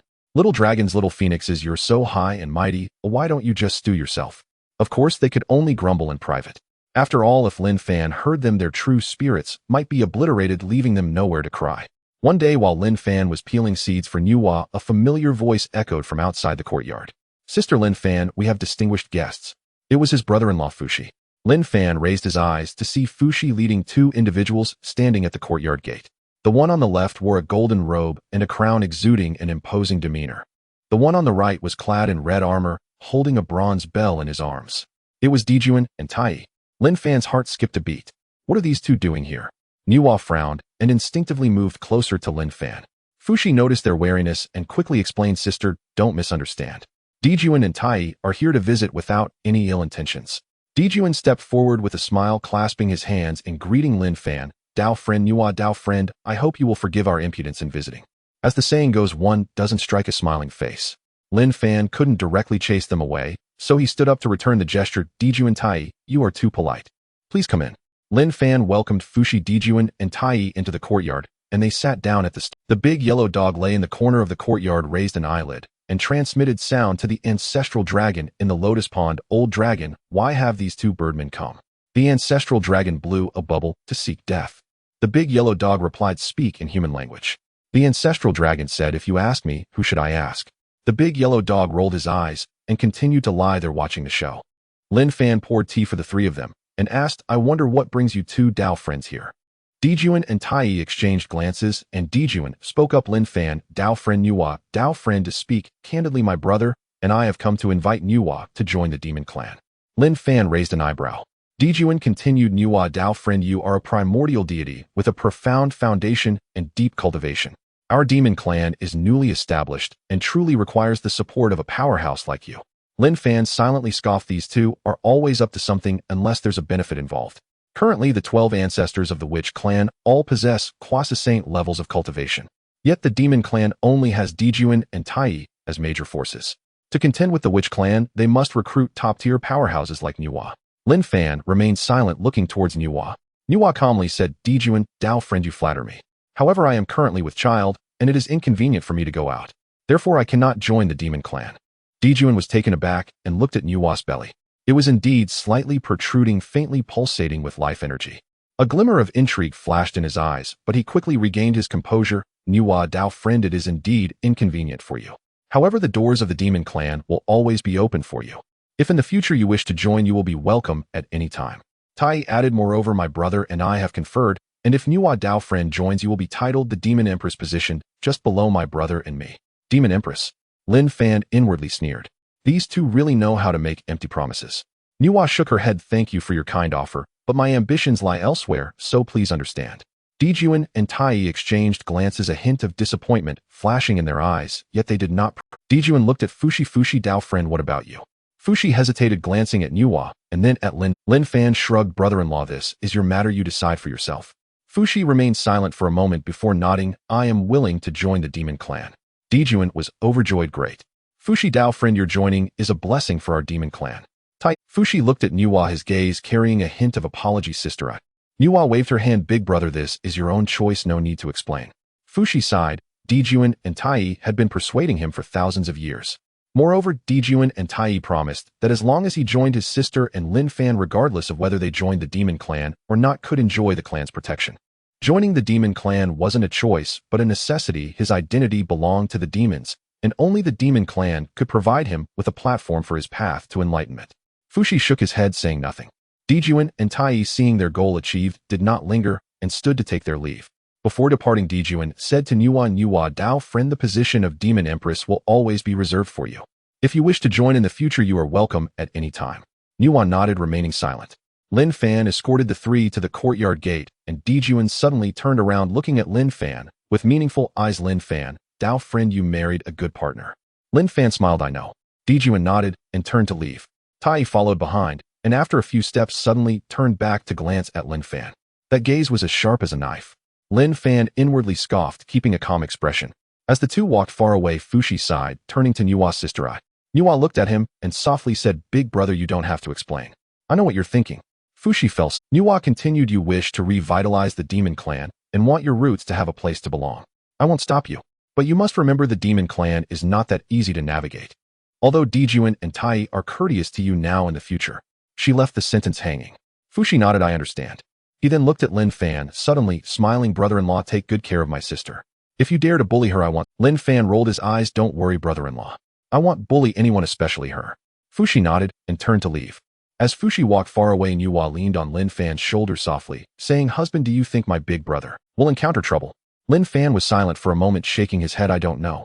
He paused and added, but Nuwa, remember, everyone has their own path. Your big brother chose this path and must walk it to the end. All we can do is watch over him from behind. Nuwa nodded, remaining silent. Lin Fan embraced her, gazing at the sky. The clouds on the horizon gradually darkened. In the courtyard corner, the big yellow dog raised his head and transmitted sound to the ancestral dragon. Old dragon, how long do you think that kid Fushi can live? The ancestral dragon blew a bubble. It depends on fate. The big yellow dog replied, isn't that just nonsense? The ancestral dragon ignored him and sank to the bottom of the water. Outside the small courtyard, Dijun and Tai stopped on a nearby hillside. Tai sneered, brother, that Nuwa woman is ungrateful. Why are we still keeping the position of demon empress for her? Dijun shook his head. You don't understand. Although she didn't join, her big brother has. Fushi is her only family. If Fushi encounters trouble in the future, can she not intervene? Dijun and Tai were about to ride the clouds towards the 33 heavens. Shortly after taking off, Tai suddenly stopped. Big brother, look over there. Dijun followed his gaze and saw a dazzling 9-colored light suddenly erupting from a valley deep within the Buzhou mountain. The radiance soared into the sky, piercing through the clouds. Above the valley's spiritual energy gathered, forming a massive vortex of qi. A faint Dao rhythm flowed, accompanied by an alluring fragrance. Dijun's pupils contracted. The innate spiritual treasure has emerged. Tai's eyes sparkled with excitement. Let's go take a look. The two turned their direction and flew towards the valley. Meanwhile, in a rural courtyard, Lin Fan was embracing Nuwa while watching the sunset when he suddenly sensed something. He stood up abruptly, looking towards the direction of Buzhou Mountain. Nuwa also sensed it, frowning slightly. Husband, that is. Lin Fan's eyes sparkled. An innate treasure has emerged. Nuwa was taken aback, suddenly clutching her chest, her face showing a hint of unease. Lin Fan noticed her abnormality. Nuwa, what's wrong? Nuwa softly said, husband, I sense something over there is calling for me. Lin Fan was stunned for a moment, then smiled. What are we waiting for? Let's go. He took Nuwa's hand and flew towards the valley. In the valley, many people had already gathered. The three pure ones stood at the forefront. Laozi closed his eyes in meditation. Yuan Shi furrowed his brows slightly, while Tong Tian watched with great interest the gourd vine that was growing. Dijun and Tai stood on the other side, their eyes ablaze with desire. Ming He Laozu held twin swords, licking his lips. Jin Yuanzi stood nearby with Hongjun, who had a curious expression. Hutu also arrived, accompanied by several ancestral witches. Upon seeing Lin Fan and Nuwa, her eyes lit up as she quickly walked over. Lin Fan's sister Nuwa. Lin Fan nodded at her, his gaze falling on the gourd vine. The vine was crystal clear, radiating a rainbow of colors. 7 gourds hung from it in shades of red, orange, yellow, green, blue, indigo, and violet. Each gourd emitted a powerful aura, clearly all being supreme, innate spiritual treasures. Lin Fan felt a stir in his heart. The innate gourd vine. He recalled the prehistoric novels he had read in his previous life, where these 7 gourds were later divided among several powerful beings. The red one belonged to Dijun, the orange one to Hongjun, the purple one to Laozi, the green one to Tong Tian, the blue one to Nuwa, and the yellow one to Tai. Lin Fan glanced at Nuwa beside him, then at the 7 gourds, and suddenly had a thought. If only he could. Just as he was thinking, the gourd vine suddenly shook violently. The 7 gourds simultaneously burst forth with dazzling light, releasing a captivating fragrance as the Dao rhythm flowed. It has ripened. Everyone's eyes turned red with excitement. Someone shouted, friends, the opportunity is right before us. Whether we can obtain the treasures depends on our fates. As soon as the words were spoken, Dijun was the first to act, reaching out to grab the red gourd. Tai held the chaos bell, coldly staring at the others, ready to strike anyone who dared to move. The 3 pure ones remained calm. Laozi raised his hand, and the purple gourd flew automatically into his grasp. Tong Tian waved his hand, and the green gourd landed in his arms. Yuan Shi also took his time retrieving the blue gourd. Hongjun, that good-natured fellow, was lucky as the orange gourd fell right in front of him, and he easily collected it. Seeing that only the last 2 gourds remained, Tai acted swiftly, hurriedly securing the yellow gourd. Dijun took the red gourd and planned to take the last blue gourd. Nuwa stepped forward, gracefully reaching for the blue gourd, which seemed to possess a spirit of its own, suddenly flying to her and gently landing in her palm. Nuwa was momentarily stunned and glanced at Lin Fan. Lin Fan smiled. This gourd has a spirit, it knows how to choose its master. Nuwa nodded and stored the gourd away. After the 7 gourds were divided, seeing that the opportunity was gone, those who did not obtain a gourd began to disperse, and Lin Fan suddenly moved. He approached the gourd vine, which had already been stripped of its gourds. The vine had withered, losing its luster. Lin Fan extended his hand and uprooted the entire vine. Everyone was taken aback. Dijun frowned. Lin Fan, my friend, what are you doing? Lin Fan chuckled. Friends, you have taken the gourds. This vine is of no use now. I'll take it back to use as firewood. The crowd was stunned. As firewood? This is the vine of an innate spiritual root. While it may not be an innate treasure, it is still a rare item. You are going to use it as firewood. Laozi shot Lin Fan a glance, but did not speak. Yuan Shi furrowed his brows slightly, but remained silent. Tong Tian laughed. Lin Fan, my friend, that firewood is quite valuable. Lin Fan chuckled, Tong Tian, you jest. We all act according to our fates. This gourd vine and I have a bond. He stored the vine carefully and then bent down to gather the small patch of 9-colored soil at its root. This item is quite valuable and will be needed when Nuwa creates people in the future. The others did not notice his small actions as they dispersed. On the way back, Nuwa looked at Lin Fan, wanting to say something, but hesitating. Lin Fan noticed her gaze and smiled. Nuwa, what's wrong? Nuwa softly asked. Husband, is that vine you collected? Useful. Lin Fan nodded, very useful. You will know in the future. Nuwa did not ask further, and the two held hands as they walked towards the courtyard. In the 33 heavens in the heavenly court, Dijun played with the red gourd in his hand, a satisfied look flashing in his eyes. Tai held the yellow gourd and smiled as well. Big brother, this gourd is a good item. After going back to refine it, its power will definitely be significant. Dijun nodded, suddenly recalling something. What do you think Lin Fan is doing with that vine? Tai paused, shaking his head. I don't know. Could it really be for firewood? Dijun frowned, feeling that something was off. However, after thinking for a long time, he could not figure it out and decided to let it go. In the rural courtyard, Lin Fan planted the gourd vine by the lotus pond and carefully spread that patch of 9-colored soil at its roots. Nuwa watched his actions, unable to help, but asked, Husband, can this live? Lin Fan shook his head. I don't know. Let's give it a try. He straightened up, looking at the withered vine, and suddenly smiled. Nuwa, do you believe this thing will have great use in the I believe. From the corner of the courtyard, the big yellow dog raised its head, communicating with the ancestral dragon. Old dragon, why does the master want that broken vine? The ancestral dragon blew a bubble. I don't know. Could it be that he wants to plant gourds? The big yellow dog replied. What a load of nonsense, it's all withered. The ancestral dragon ignored it and sank to the bottom of the water. Meanwhile, Hongjun was standing in a daze at the spot where the innate gourd vine was nurtured. He planned to take the withered innate gourd vine and the 9-colored soil to grant to Nuwa for creating people, to owe himself another favor. Now when Hongjun looked into the valley, he saw Laozi's innate gourd vine still had the 9-colored soil. Hongjun stood in the valley, stunned for a long time. He calculated with his fingers, realizing the innate gourd vine was gone. The 9-colored essence soil was also lost. It had been taken by that brat Lin Fan. Hongjun furrowed his brows, about to take action, when he suddenly sensed a faint aura sweeping through the small farming courtyard at the foot of Buzhou Mountain. The primordial unicorn. Hongjun fell silent for a moment, retracting his gaze. Forget it. Although these things could deepen the karma between Nuwa and himself, they were still not as significant as the primordial purple energy he bestowed. Having more of such things does not matter, having less does not diminish their worth. Moreover, that Lin Fan. The secrets of chaos, inscrutable, truly inscrutable. It seems this brat is one of the variables that the heavenly Dao has fled to. He sighed, his figure dissipating as he returned to the Zixiao Palace. 3,000 years have passed in the blink of an eye. The chaos of these 3,000 years has been quite lively. The East Wangong celestial court was expanding, attracting many rogue cultivators, creating quite a stir in the East Sea. The heavenly court of Dijun and Tai was not to be outdone, with palaces rising in the 33 heavens as powerful beings from the monster race came to join, their momentum soaring. On the side of the witch clan, the 12 ancestral witches were in seclusion, and although the newly born witch clan was somewhat weaker, their numbers were great. Now, with the assistance of Lin Fan's transformative mystic art, the witch clan remained formidable. Dijiang led his people in daily training, exuding fierce killing intent. The three clear ones returned to their own Dao grounds, immersed in comprehending the great Dao. Hongjun, that good-natured fellow, wandered around the chaos with an orange gourd showing off everywhere. The ancestor of the underworld river looked on with irritation, having tried to take action several times only to be stopped by Xinyuanzi. Meanwhile, in Lin Fan's farming courtyard, time passed peacefully. Every day Lin Fan would find ways to cook delicious meals for Nuwa. Soup from the little dragon's roasted phoenix meat and lotus seed porridge, living a very comfortable life. The little dragons and 2 little phoenixes had already gotten used to this life. After all, even if they died, they could be revived, so it was as if they were contributing to the greatness of the dragon and phoenix clans once again. On this clear morning, Lin Fan was holding Nuwa, planning to study the origins of life. Outside the courtyard, Fux's voice came.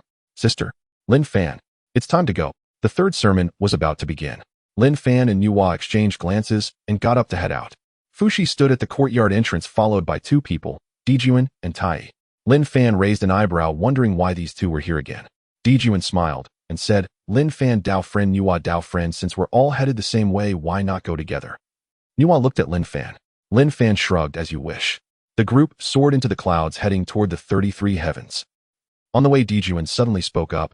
Nuwa, Dao friend, have you considered what I mentioned last time? Nuwa replied indifferently, Dijuan Dao friend I am with child, so I cannot participate in the conflicts. Dijuan laughed and said no rush. Whenever you wish to join the doors of the monster clan will always be open to you. Tai snorted coldly beside them, remaining silent. Lin Fan glanced at him, feeling a cold sneer inside. These two, their greedy hearts are still not at rest. Upon reaching Zixiao Palace, the entrance was already filled with people. The three clear ones were still at the forefront. Laozi with his eyes closed in meditation, Yuan Shi frowning slightly, and Tong Tian nodded at Lin Fan. This time only Ho Tu and Xian Ming from the ancestral witches arrived. Ho Tu spotted Lin Fan at a glance, her eyes lighting up as she hurried over. Lin Fan's sister Nuwa. Nuwa smiled. Sister Ho Tu. Ho Tu looked at Nuwa's belly, surprise flashing in her eyes. Sister Nuwa. Nuwa nodded. Ho Tu smiled. Congratulations, sister. After chatting for a moment, Ho Tu suddenly lowered her voice. Sister Nuwa, I heard this is the last sermon of the Dao ancestor. What will he speak about? Nuwa shook her head. Sister Ho Tu, how would I know what the Dao ancestor will speak of? By the way, are there other ancestral witches?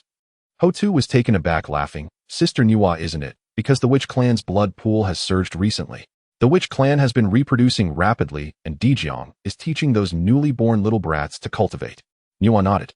While everyone was chatting, the doors of Zixiao Palace opened wide, and the third sermon began. Everyone began to file in. 6 mats were still arranged in the front. The 3 clear ones occupied the first 3, while Nuwa sat in the 4th position with Zhuanti and Jane as the 2 brothers behind her. The 3,000 guests of Zixiao also found their places and sat down. The doors of Zixiao Palace closed silently. On the cloud platform, Hongjun's figure slowly emerged, still in that meditative posture. He looked like a transcendent being from beyond the world. The sound of the great Dao flowed, the melody of the Dao echoed. We pay our respects to the Dao ancestor. Everyone rose in unison, bowing respectfully. The Dao ancestor's gaze swept over the assembly, pausing briefly on Lin Fan, then glancing at Nuwa, finally settling on the 6 mats. Sit.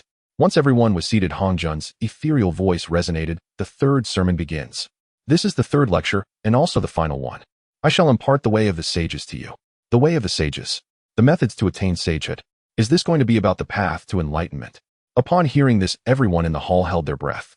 Even the 3 clear ones had a hint of anticipation in their eyes. Hongjun did not keep them in suspense, launching into the teachings on the path to enlightenment. A sage is one whose primordial spirit is entrusted to the heavenly Dao, enduring through eons without perishing, entangled in karma, without fading. The sound of the great Dao flowed, celestial flowers fell, and golden lotuses sprang from the earth. Within Zixiao Palace, the laws manifested, and the essence of the Dao was evident. Hongjun first discussed 3 methods of enlightenment: the path of strength, the path of severing the 3 corpses, and the path of merits. The path of strength belongs to Pangu. Yet after Pangu's demise, this path is difficult to tread. The path of severing the 3 corpses was created by this humble Taoist. By severing the good, evil, and self from the 3 corpses, and entrusting oneself to a spiritual treasure, when the 3 corpses merge into one, enlightenment can be attained. The path of merits involves accumulating great merits. Once the merits are fulfilled, the heavenly Dao will naturally bestow the opportunity for sagehood. The 3,000 great beings listened entranced, their eyes wide. Lin Fan listened, sneering internally. The path of strength is difficult. Pangu's demise. This statement isn't entirely wrong. But who said that the path of strength only had that one route? He has the chaos sacred body, Pangu's heart's blood, and the 9 turns mystic art. Why would he find it impossible? Moreover, Pangu's path was that of the great Dao, not the path of the Hunyuan Daoyuo Jingxian. Clearly, Hongjun was trying to confuse the listeners. As for severing the 3 corpses, Lin Fan glanced at the 6 individuals sitting on the mats. The 3 clear ones, Nuwa, Zhuanti, and Jane. These 6 individuals would all have to walk this path in the future. But for Nuwa, he would have her take a different road. He could not allow his wife to become a puppet of the heavenly Dao. After Hongjun finished discussing the methods of enlightenment, he shifted his tone, his gaze sweeping over the 6 individuals on the mats. You 6 have a connection with me. The 3 clear ones rose to pay their respects.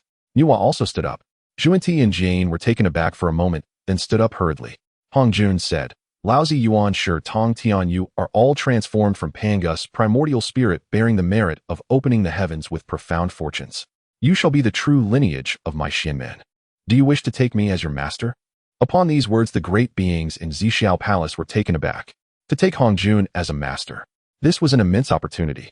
The 3 clear ones exchanged glances, overjoyed, and hurriedly knelt, performing the rites of discipleship. Disciples touching Yuan Shi, Tong Tian, pay respects to master. Good. Hongjun nodded. Lin Fan watched the 3 clear ones bowing, This was truly acknowledging a thief as a father. The luck of this Pangu transformed chaos was now resting on these three and the ancestral witches. These three were deceived accepting this master, which meant their fortunes would not belong to Nuwa. Nuwa turned to look at Lin Fan, seeing him nod slightly. Here, you will have great opportunities and fortunes in the future. Do you wish to become my direct disciple? Nuwa was taken aback, momentarily indecisive, and continued to look at Lin Fan. Upon seeing Nuwa's gaze, Hongjun's heart sank. This was a deal he had arranged with the heavenly Dao. To accept Nuwa would mean plotting against humanity. This Nuwa was responsible for establishing the human race and enjoying boundless merits of the great Dao. He had intended to reap significant benefits from this. Nuwa also realized the hidden meaning. She bowed to Hongjun. Dao ancestors' intentions are understood. However, my path is independent, and it is not convenient to take you as my master. I hope the Dao ancestor can understand. Nuwa's voice was crisp, leaving the great beings present utterly stunned. What the hell? The Dao ancestor personally offered to take her as a disciple, and she just rejected him like that. Hongjun's teeth were about to grind to dust, but he knew this was not the time to fall out. Nuwa, I understand your intentions. How about I take you as a registered disciple instead? Nuwa looked at Lin Fan again. Lin Fan met Nuwa's gaze, knowing this was Hongjun's greatest concession. He might turn hostile. After all, he did not yet have the capital to fall out with Hongjun. He nodded at Nuwa. Nuwa also bowed. Thank you, master. Xuanti and Jane stood behind watching. Xuanti could not help but speak up. Master, what about us? Hongjun looked at them, replying coldly. Your fates with me are shallow. In the future, there will be another opportunity to establish teachings. Xuanti grew anxious, kneeling down. Master, disciples sincerely seek the Dao. Please accept us. Jane followed suit, both of them bowing fervently. Hongjun remained silent for a moment, then sighed. Fine, since you both sincerely seek the Dao, you may also be my registered disciples. Xuanti and Jane were overjoyed, repeatedly bowing. Thank you, master. Thank you, master. Lin Fan watched nearby, nearly bursting into laughter. These two bald donkeys really know how to bend and stretch. Hongjun, having completed the acceptance of his disciples, was about to distribute the Hongmeng purple chi when, Master, a figure burst forth from the crowd and fell to his knees with a thud before the cloud platform. All present fixed their gaze. It was Dong Wanggong. Dong Wanggong immediately prostrated himself beneath the cloud platform, performing 3 full prostrations and 9 Kowtow's, tears streaming down his face. Master, this disciple seeks the Dao with utmost sincerity. Please accept me as your disciple. As he spoke, he bowed his head again and again. Even a nominal disciple would suffice. The 3,000 Zixiao immortals stood stunned. This Dong Wanggong truly was the paragon among them. Hongjun's brows furrowed slightly as he prepared to speak, when suddenly the 3,000 Zixiao immortals all dropped to their knees in unison. Master, we too seek the Dao with sincere hearts. Please accept us. Master, have mercy. With a rustle, the entire assembly knelt as one. Hongjun swept his gaze across the assembly. His eyelids twitched. These cultivators bore no auspicious fate he sought. Only Xinyuanzi possessed even modest merit. The rest were, well, how shall one put it? Utterly worthless. He had wished to take the ancestral Wu as disciples, but those barbaric warriors held him in utter disdain. Drawing a deep breath, Hongjun spoke calmly. You share no karmic affinity with this Taoist. No further words are needed. Master, this disciple. Enough. Hongjun's tone turned icy. Each has their own destined path. Forcing it is futile. Dong Wanggong opened his mouth, yet dared not utter another word, retreating silently into the crowd with bowed head. The others rose reluctantly, faces etched with profound disappointment. At last silence reigned. Hongjun raised his hand, and with a single gesture, 7 streams of purple chi emerged from his palm, hovering above his open hand. That purple chi shimmered with crystalline clarity, radiating an ineffable Dao resonance. Merely gazing upon it sent tremors through one's spirit and soul. Hongjun's eyes swept downward as he spoke slowly. This is the Hongmeng purple chi. Whoever obtains it shall attain sagehood. Hongmeng purple chi, the key to sagehood. The 3,000 great cultivators' eyes burned crimson. Their breaths grew ragged and heavy. Hongjun turned toward the 3 pure ones. Laozi Yuanshi Tongtian, you are my direct disciples. Each shall receive 1 stream. 3 streams of purple chi soared toward the 3 pure ones, vanishing into their foreheads. Overjoyed, they immediately settled cross-legged to refine them. Hongjun then looked upon Nuwa. Nuwa, you are my nominal disciple. You too shall receive 1. 1 stream flew toward Nuwa. She caught it, but instead of refining it, she tucked it gently into her robes. Hongjun's brows flickered faintly, yet he said nothing. Xuanti and Jane stood at the rear, gazing longingly. Xuanti could no longer contain himself. Master, what of us? Hongjun turned to them and paused in silence. Long ago in his great battle against the demon ancestor Laho, he had shattered the western lands, severing its spiritual veins. That karmic debt was due for repayment. With a sigh, he raised his hand once more. Two streams of purple chi shot forth toward Junti and Jane.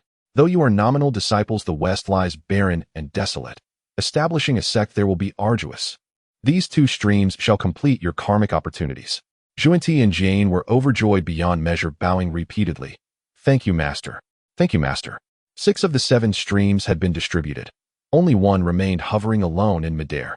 Every one of the 3,000 great cultivators fixed their blazing, feverish gazes upon it, as if their very eyes could pierce the void itself. Master, to whom shall this final stream be bestowed? Master, have mercy. This disciple has cultivated with unwavering devotion for eons. Grant me this fulfillment. Master, I offer all my spirit treasures. Only grant me this one stream of purple chi.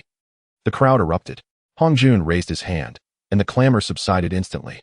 This purple chi possesses sentience. Let it choose for itself. With those words, he gave it a gentle nudge. The final stream descended from the cloud platform and drifted slowly through the assembly. It first floated before Di-jun, circling him once. Di-jun's eyes lit up. He reached out eagerly, but the purple chi flickered and evaded his grasp. Di-jun. It then glided toward Tai, circling him once more. Tai stretched forth his hand, but the purple chi veered sharply aside, eluding him completely. Tai's face darkened with fury. The purple chi continued onward, floating before Xinyuanzi's, circling once. Xinyuanzi's eyelids twitched, but he remained utterly still. The Hongmeng purple chi drifted lazily throughout Zhixiao Palace. It floated on, then suddenly halted before Lin Fan. Lin Fan's eyelids twitched violently. Damn, could that old fox Hongjun be scheming against me with this thing? His eyes locked onto the purple chi as his thoughts raged inward. Don't come near me. Don't come near me. I'll sign no soul-binding covenant. It hovered before him for a moment, as if appraising him. Lin Fan held his breath.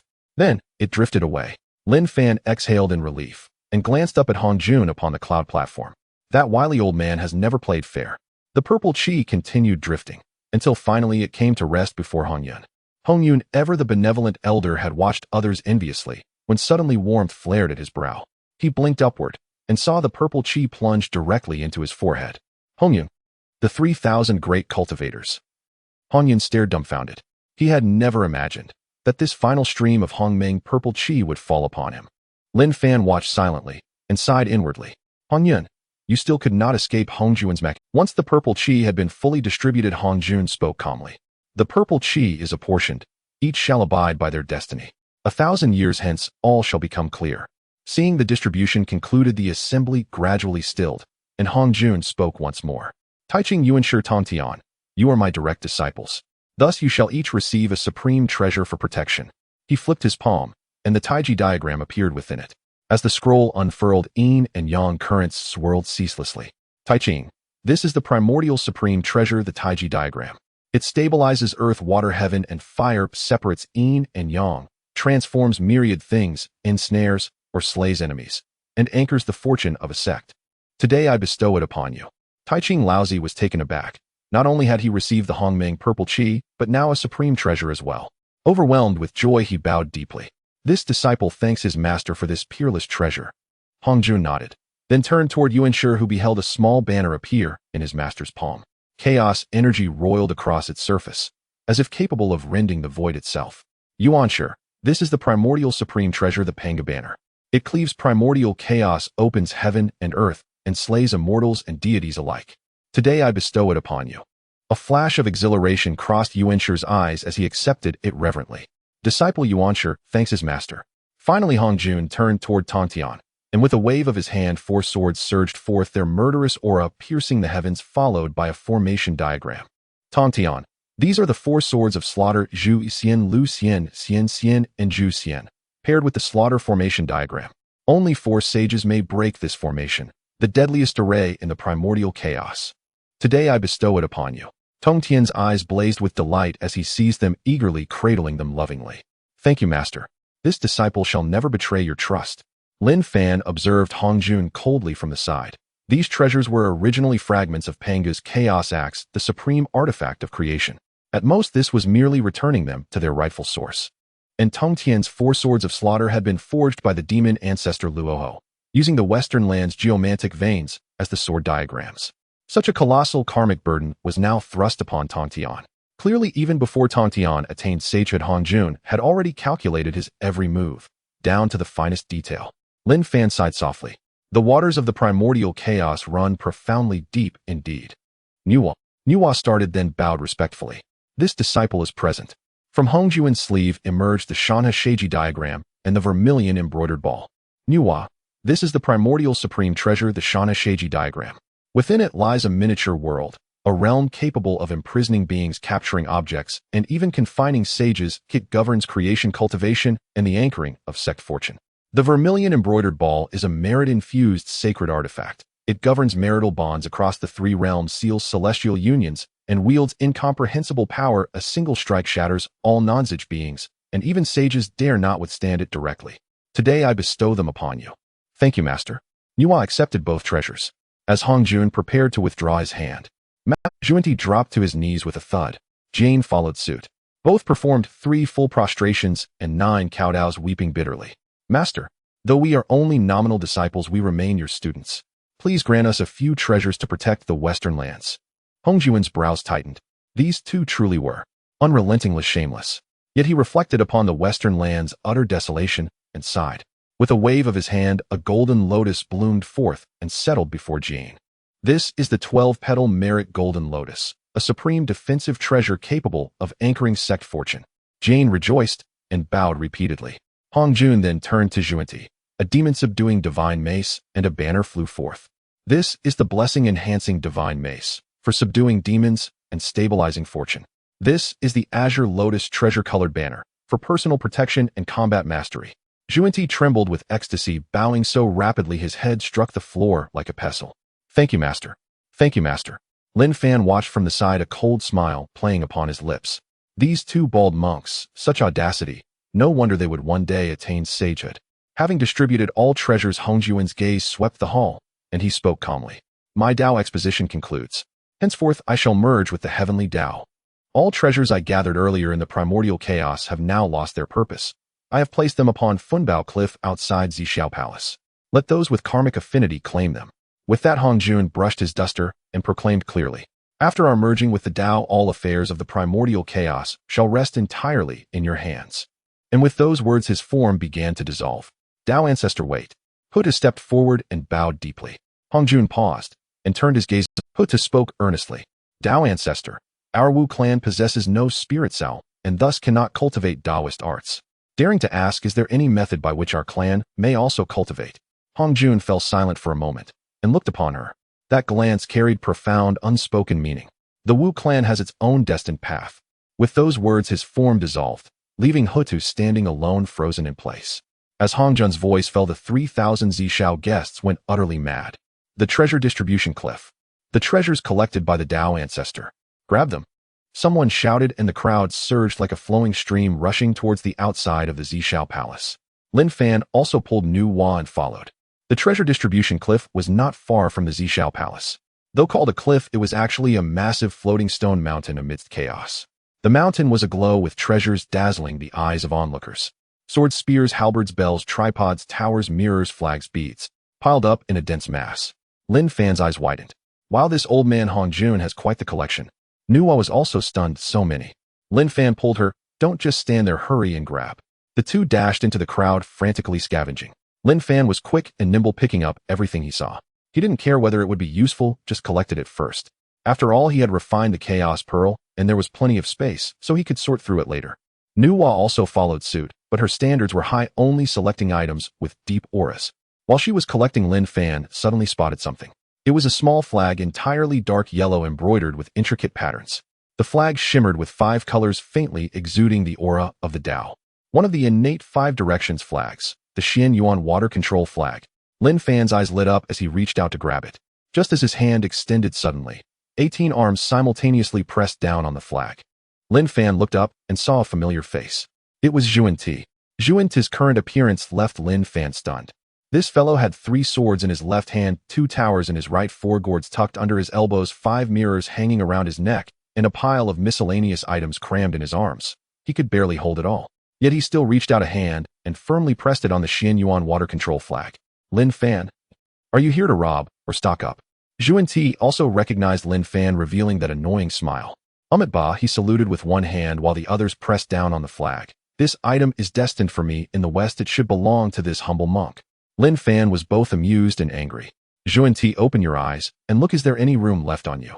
Zhuan looked down at the pile of items on him, unfazed, and replied, I can manage it. Lin Fan.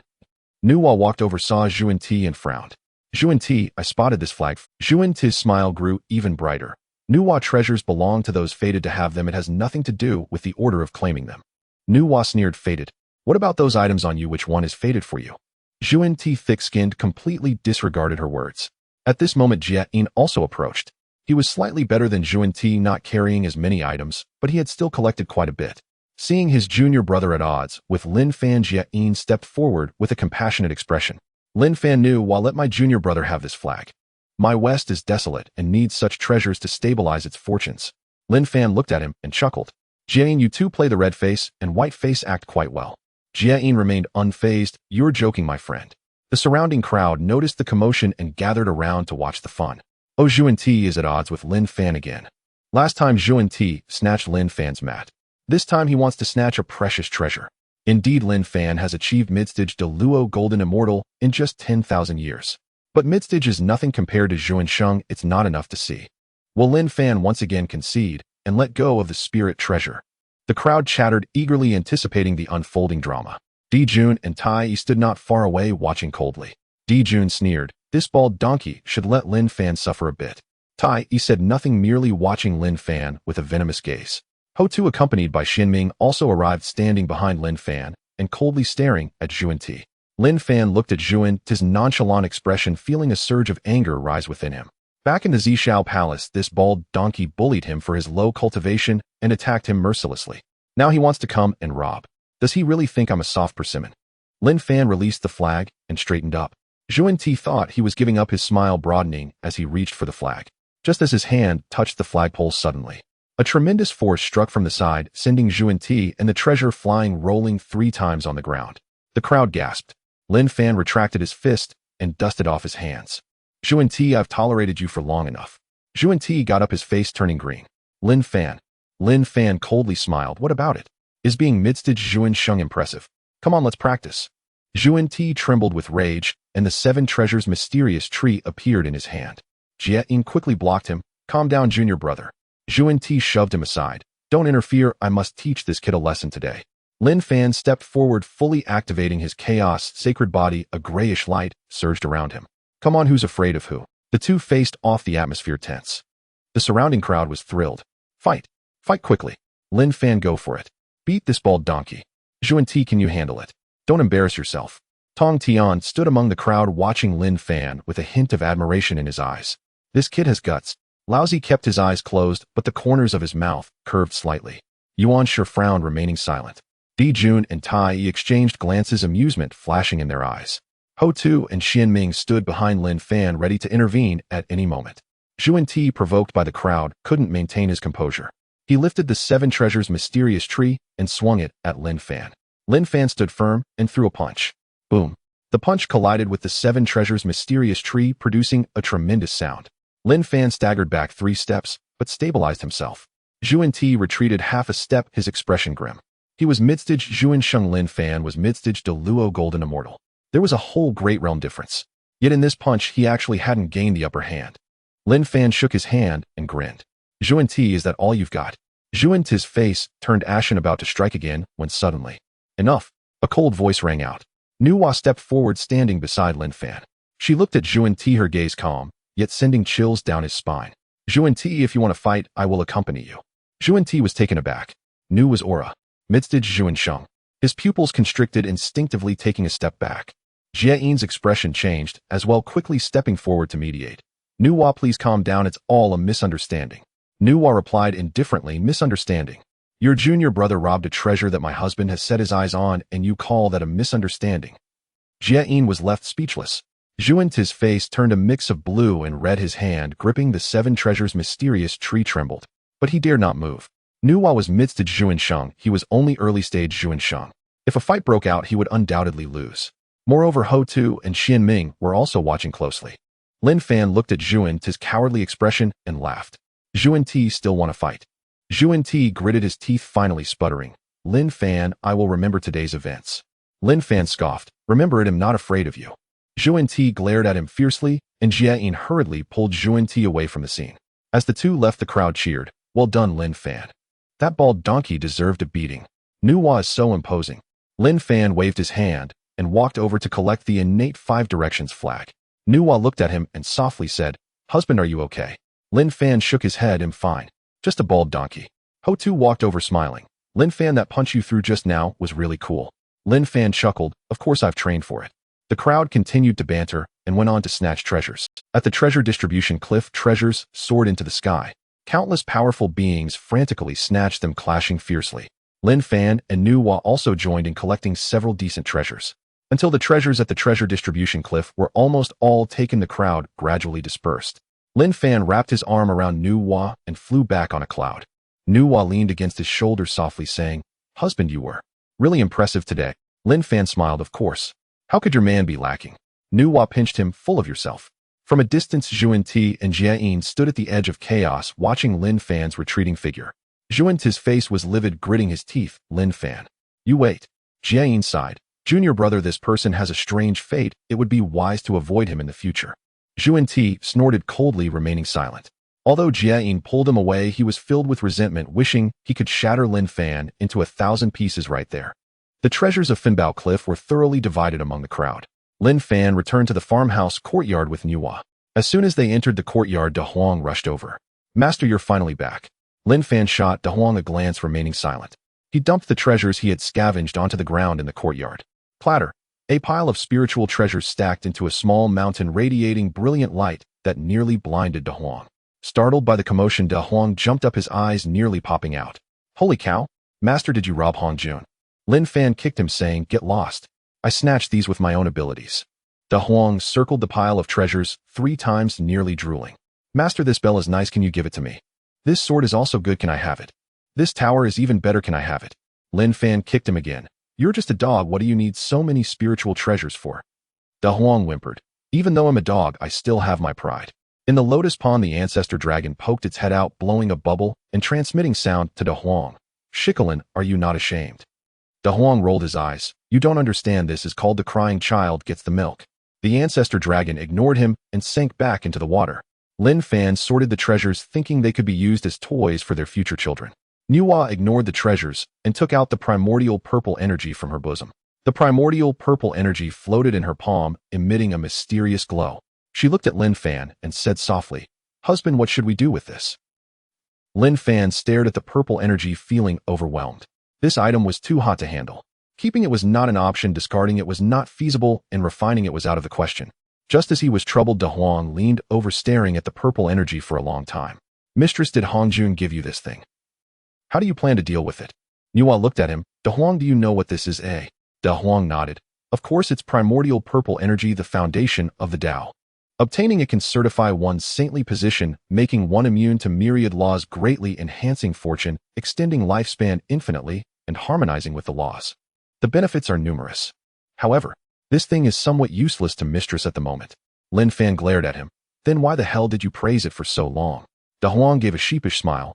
Master, I was just expressing my thoughts. Lin Fan was about to kick him again when De Huang quickly dodged and continued, Master, I just mentioned that, but there is a big problem with it. Nuwa asked, What problem? De Huang lowered his voice as if sneaking. It has the heavenly Dao shackles added to it. Lin Fan was taken aback. Heavenly Dao shackles. De Huang nodded. To use primordial purple energy to achieve sainthood, one must entrust their primordial spirit to the heavenly Dao. As long as the purple energy is present, the saintly position is secure. If the purple energy is lost, the saintly position is not guaranteed. In plain terms, this is a contract of servitude to the heavenly Dao. Additionally, it is as if a curse has been placed inside, allowing only the one who placed the curse to manipulate it. Nuwa frowned deeply. Lin Fan sneered. I know that Hongjun didn't have good intentions when he distributed that primordial purple energy, but now Nuwa has already accepted it. Nuwa looked at the purple energy in her palm, feeling troubled. Yes, De Huang, what should I do now? We can't just throw it away, right?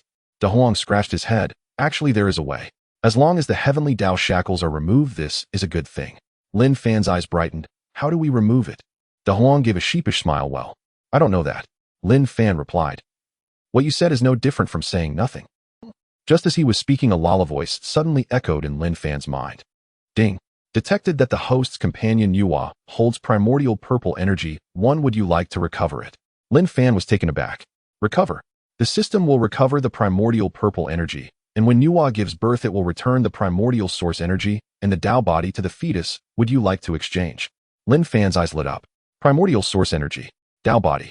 Just by hearing about it he knew it was something far superior to primordial purple energy.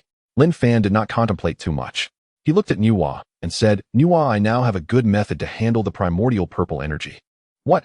I have a way to convert primordial purple energy into primordial source energy and the Dao Saint body. Nuwa replied. Husband, what is this? Nuwa, primordial source energy, as the name implies, is of a higher grade than primordial purple energy. The Dao body is like the chaotic body you and I have. Of course these are useless for us, but they can be given to our unborn child. Nuwa was stunned after hearing this. Husband, are you saying these things can be given to the child? Lin Fan nodded. Nuwa didn't think twice and directly handed the purple energy to Lin Fan. Exchange. Lin Fan smiled, taking the purple energy and silently chanting exchange. The primordial purple energy simultaneously disappeared from Lin Fan's hands. Exchange successful. Congratulations, host. The fetus will receive primordial source energy infusion upon birth, achieving the Dao body. Meanwhile, in the Zixiao Palace, Hongjun was sitting cross-legged on the cloud platform meditating. Suddenly, he abruptly opened his eyes, a hint of shock flashing within. The connection to Nuwa's primordial purple energy was cut off. Hongjun calculated with his fingers, but the heavenly secrets were in a chaotic state, yielding no conclusions. Hongjun's complexion changed. He hurriedly communicated with the heavenly Dao. After a brief silence, the heavenly Dao transmitted a single message: cannot see through. Hongjun was taken aback. Even the heavenly Dao cannot see through. He gazed toward the direction of Buzhou Mountain, his eyes deep. That Lin Fan. What exactly is his origin? And that Shikolin? Hongjun remained silent for a long time before suddenly sighing. The heavenly secrets of this wilderness are becoming increasingly inscrutable. In the farmhouse courtyard, Lin Fan held Nuwa close as they sat on the bed feeling blissful. Trading primordial purple energy for a Dao body was a fantastic deal. Nuwa gently caressed her belly, a warm smile on her face. Husband, what do you think this child will be like in the future? Lin Fan pondered for a moment and smiled. Definitely a little monster. Nuwa pinched him. What are you talking about? Lin Fan chuckled. Our child, how could it be anything less? With your divine origin, my chaotic saint body, plus the primordial source energy and the Dao body. When they grow up, won't they turn the wilderness upside down? Nuwa laughed at his teasing, leaning against his shoulder. In the Zixiao Palace, Hongjun saw that Nuwa's strand of primordial purple energy was out of control. He did not take any action, as what was more important now was merging with the Dao. The timing for him to communicate with the heavenly Dao had matured. One day the beings of the wilderness heard the voice of the Dao ancestor Hongjun. I am Hongjun, having achieved the Dao from chaos, lecturing on the purple clouds thrice, transmitting the Dao, establishing saintly positions, distributing spiritual treasures to maintain order in the wilderness. Today the Dao is lacking and the heavens and earth will soon collapse. I am willing to sacrifice my saintly body to merge with the Dao and mend the deficiencies of the heavenly Dao. From now on, the heavenly Dao is Hongjun and Hongjun is not the heavenly Dao. Not until the boundless calamities subside, nor until the heavens and earth are destroyed, neither biased nor partial, solely safeguarding the great trends of the heaven and earth. You beings of the wilderness must each perform your duties, protecting sentient beings, avoiding private conflicts that disrupt the heavens, and not inciting calamities recklessly. Those who defy the heavenly Dao shall surely face heavenly retribution, never to be reborn. The Dao has 50, the heavens transform 49, the chance of life is a single thread, all lies in the balance of order and chaos. I have spoken thus, from now on my being merges with the heavenly Dao, never to be distinguished again. Heavenly Dao? Merge. Boom. The ancient and heavy door of the Zixiao Palace slowly closed. Northern Abyss. This is a vast ocean at the northernmost end of the wilderness, desolate and cold. The seawater is perpetually as dark as ink and fierce winds howl ceaselessly, carrying frost. The sky is gray and dim, the sun unseen, illuminated only by the occasional flash of lightning that pierces this bitter cold land. Deep in the northern sea, a massive palace stands silently. The palace is entirely constructed of dark ice, shrouded in chilling air, with the surrounding seawater frozen into ice, forming a vast expanse of ice. This is the Dao field of Kuanping, Northern Abyss Palace. Kuanping sits cross-legged in the center of the palace, his aura swirling around him. He opens his eyes, a hint of restlessness flashing in his gaze. It has been 1,000 years Since the merging of Hongjun, a full 1,000 years have passed. In this 1,000 years, he has been cultivating day and night, yet his cultivation has only progressed a tiny bit, almost negligible. And what about that Hongyun? Kunpeng clenches his fists, his knuckles turning white. Scenes from within the purple cloud palace flash through his mind. Hongyun. Kunpeng's fists tighten as he grits his teeth and roars, his killing intent reaching its peak. That good-natured person, ever since he acquired the primordial purple energy, has made astonishing progress. Not only has he achieved the status of a quasi-saint, but he is now on the verge of breaking through to mid-quasant. Why? A look of resentment flashes in Kunpeng's eyes. That futon should have been his. In the purple cloud palace, he clearly could have fought for it, but with Zhuan Ti's mediocre skills, he could easily defeat 10 of them. If it weren't for Hongyun giving up his seat to Zhuan Ti, then the 6th futon should have belonged to me. Letting go of the futon was one thing. Who would have thought the primordial purple energy would choose him as its master? I haven't gained anything. Without the primordial purple energy, how could Hongyun be stronger than me? The more Kunpeng thinks, the more hatred swells within him, his aura growing violent, causing the surrounding dark ice to crack and split apart. But he quickly suppressed his anger. Hongyun is protected by Zhen Yuanzi. That old man, the ancestor of Earth Immortals, wields the Earth Book, his strength unfathomable. He alone is no match. Kunpeng stands up, looking out at the pitch-black northern sea. He needs allies. He needs backing. Just as he was thinking, suddenly, 2 streams of light descend from the sky, landing outside the northern abyss palace. Kunpeng is taken aback. In this extreme cold, who else would come besides himself? The palace doors open and 2 figures walk in. The first person wears a golden robe and imperial crown, exuding an imposing demeanor. The second person dons red armor, cradling a bronze bell. Dijun and Tai. Upon recognizing the visitors, Kunpeng hurriedly cupped his hands, saying, Dijun, Tai, honored guests. Dijun smiled and said, Kunpeng, my friend, I apologize for the abrupt visit. I hope for your understanding. Kunpeng waved his hand, saying, there's no need for such politeness. Please have a seat. The 3 took their seats, and Dijun got straight to the point. Kunpeng, my brother, and I have come to invite you to join the demon clan. Kunpeng raised an eyebrow. Dijun continued, you are a top-tier powerhouse of the wilderness, your strength unfathomable. Our newly established demon clan needs someone like you to stabilize our position. If you are willing to join my brother, and I will make you a demon master with a status just below ours. Tai added, moreover, the demon clan possesses a fortune bestowment. Once you join, you will enjoy the fortune of the demon clan, and your cultivation speed will surely increase significantly. Seeing the olive branch extended by Dijun and Tai, Kunpeng immediately smiled.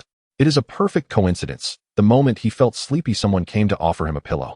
He has been observing the development of the demon clan, which is evidently one of the 3 major forces of the wilderness. Especially since he is a primal divine being from the northern abyss belonging to the innate beast category. He is naturally compatible with the demon clan, which encompasses all spirits of heaven and earth. If the witch clan is willing to recruit him, then having such a backing is not a bad idea.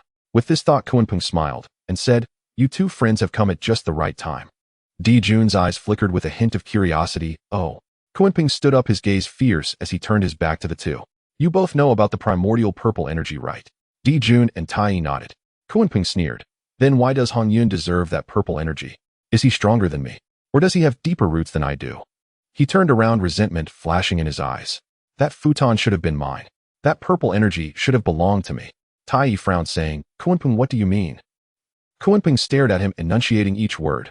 I want Hongyun dead. As long as you 2 are willing to help me slay Hongyun and seize the primordial purple energy, I will certainly join the demon clan. Dijun and Tai exchanged glances, and Tai immediately laughed. What a coincidence, we also find him displeasing to the eye. Dijun waved his hand, signaling Tai not to speak carelessly. He looked at Kunpeng and slowly said, Kunpeng, Hongyun is protected by Zhen Yuanzi. It won't be easy to make a move. Moreover, he has obtained the primordial purple energy. His fortune is flourishing, attacking now. Kunpeng interrupted him, so we need to strategize.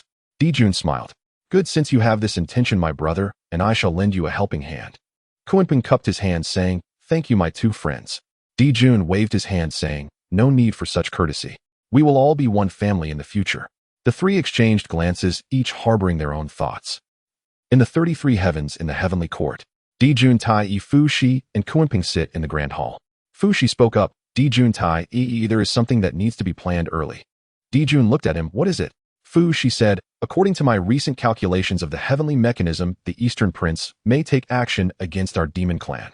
Tai frowned. Does he dare? Fu Shi shook his head. It's not a matter of daring, but of position. The Witch clan occupies the Nanshaoshan, blocking the expansion of the Celestial Court to the west. And we the Demon clan are firmly blocking the road eastward to the Celestial Court. He paused before continuing. The Eastern Prince is the top male immortal personally conferred by the Dao ancestor. In his view, all male immortals of the wilderness should heed his command. But how many in our Demon clan actually listen to him? Tai sneered, listen to him. Does he even qualify? Fushi said he doesn't think so. Furthermore, he glanced at Dijun. We are all male immortals of the wilderness, yet we do not obey his orders. In his eyes, this is a provocation. Dijun fell silent. This matter that Eastern Prince really could do. Fushi continued. I have deduced the heavenly mechanism. The Eastern Prince may take action soon. He wants to establish authority, first killing the chicken to scare the monkey. And we the Demon clan are the best chicken in his eyes. Haha. Tai-E's expression darkened. Let him come. Well, see who is the chicken to be slaughtered on the chopping board. Dijun raised his hands, signaling him to calm down. He looked at Fushi and asked, since the Dao ancestor has just merged Dao, if we make a move. Fushi shook his head. The Dao ancestor said during the merging, unless the heaven and earth are destroyed or an immeasurable calamity arises, he shouldn't interfere. A small force like the Eastern Prince should not attract his attention. A glint of light flashed in Dijun's eyes. Are you sure?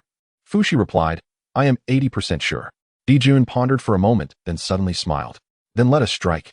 Just right, I also want to see if that old man Eastern Prince has any real skills. Tai-E's eyes sparkled with excitement. Elder brother, when shall we make our move? Dijun looked at Fushi. Fushi said, let me calculate again and find a suitable time. Dijun nodded. Good. Kuanpeng sat aside, listening to the discussions of the others, secretly sneering. That fool Eastern Prince still oblivious as death approaches. He looked at Fushi, a hint of caution flickering in his eyes. This person has formidable deduction skills. Oh, I must be wary of him in the future. Dijun gazed towards the Eastern Sea, a deep cold glint flashing in his eyes. The Eastern Prince must die. In the Eastern Sea on Penglai, Immortal Island. In the Grand Hall of the Celestial Court, the Eastern Prince is also gathering his subordinates for a discussion. Let's not worry about the Witch clan for now. The Eastern Prince pointed at the map. First deal with the Demon clan. Dijun and Tai-E occupy the 33 heavens, blocking my Celestial Court's path of expansion. Moreover, those demon immortals under them all defy my command. If I do not deal with them, I, the top male immortal, will be a joke. His subordinates echoed, the Lord is wise. The Eastern Prince, full of ambition, waved his hand. Send orders to gather the forces. 300 years later, we will attack the Celestial Court. This wilderness and all its spirits shall recognize the Celestial Court as the highest authority. As Nuwa's belly grew larger, Lin Fan dared not let her stay cooped up in the courtyard. In his past life, he had heard that pregnant mothers should exercise more and experience new environments to alleviate anxiety, which would benefit both the child and the mother. Therefore, Lin Fan took Nuwa out for strolls around the Honghuang from time to time. One day, the three of them wandered into the territory of Mount Wanshou. Lin Fan looked at the Taoist temple halfway up the mountain, asking, is this the territory of Xinyuanzi? Nuwa nodded. Does my husband recognize it? Lin Fan smiled. Not really, but I've heard of it. The ancestor of Earth immortals, the ginseng fruit tree, quite impressive. The big yellow dog rolled its eyes. Master, could you please speak properly? Lin Fan kicked it. None of your business. Nuwa held his hand. Since we're here, let's go in and pay a visit. I know Xinyuanzi. I met him at Zhixiao Palace back in the day. Lin Fan nodded and kicked the big yellow dog. Go knock on the door. The big yellow dog rolled its eyes at Lin Fan, wondering why it had to do all the hard work. The big yellow dog knocked on the door of Wuzhuang Temple. Two young acolytes opened the door. Qingfeng and Mingwei saw a big yellow dog wagging its tail at the entrance. The master mentioned a distinguished guest, but where are they? The big yellow dog was somewhat annoyed. These two acolytes treated it as if it were invisible. Hey, the big yellow dog spoke. My master wants to visit Xinyuanzi. Tell that old Taoist to come out and greet us quickly. Qingfeng and Mingwei were taken aback. Their master only honored heaven and earth, not ordinary guests. How could this dog's master expect the old man to welcome him? Was he giving himself too much credit? Just as they were about to reprimand, Xinyuanzi hurriedly stepped out. Young ones, do not be rude. He then called out towards the mountain. Lin Fan, Nuwa, rare guests, please come in quickly. Lin Fan and Nuwa revealed themselves, nodding at Xinyuanzi. Xinyuandashi and my husband and I are traveling through Honghuang and passed by Wanshou Mountain today. Sorry for the disturbance. Nuwa smiled slightly. Lin Fan added, Xinyuanzi, it's good to see you well. As they spoke, the two followed Xinyuanzi into Wuzhuang Temple. Qingfeng and Mingwei were astonished. Apart from Nuwa, why was this man receiving such grand treatment from their master? Wuzhuang Temple was not large, but impressive, embodying the essence of heaven and earth. As they entered, a Taoist in a red robe rushed out from the back courtyard.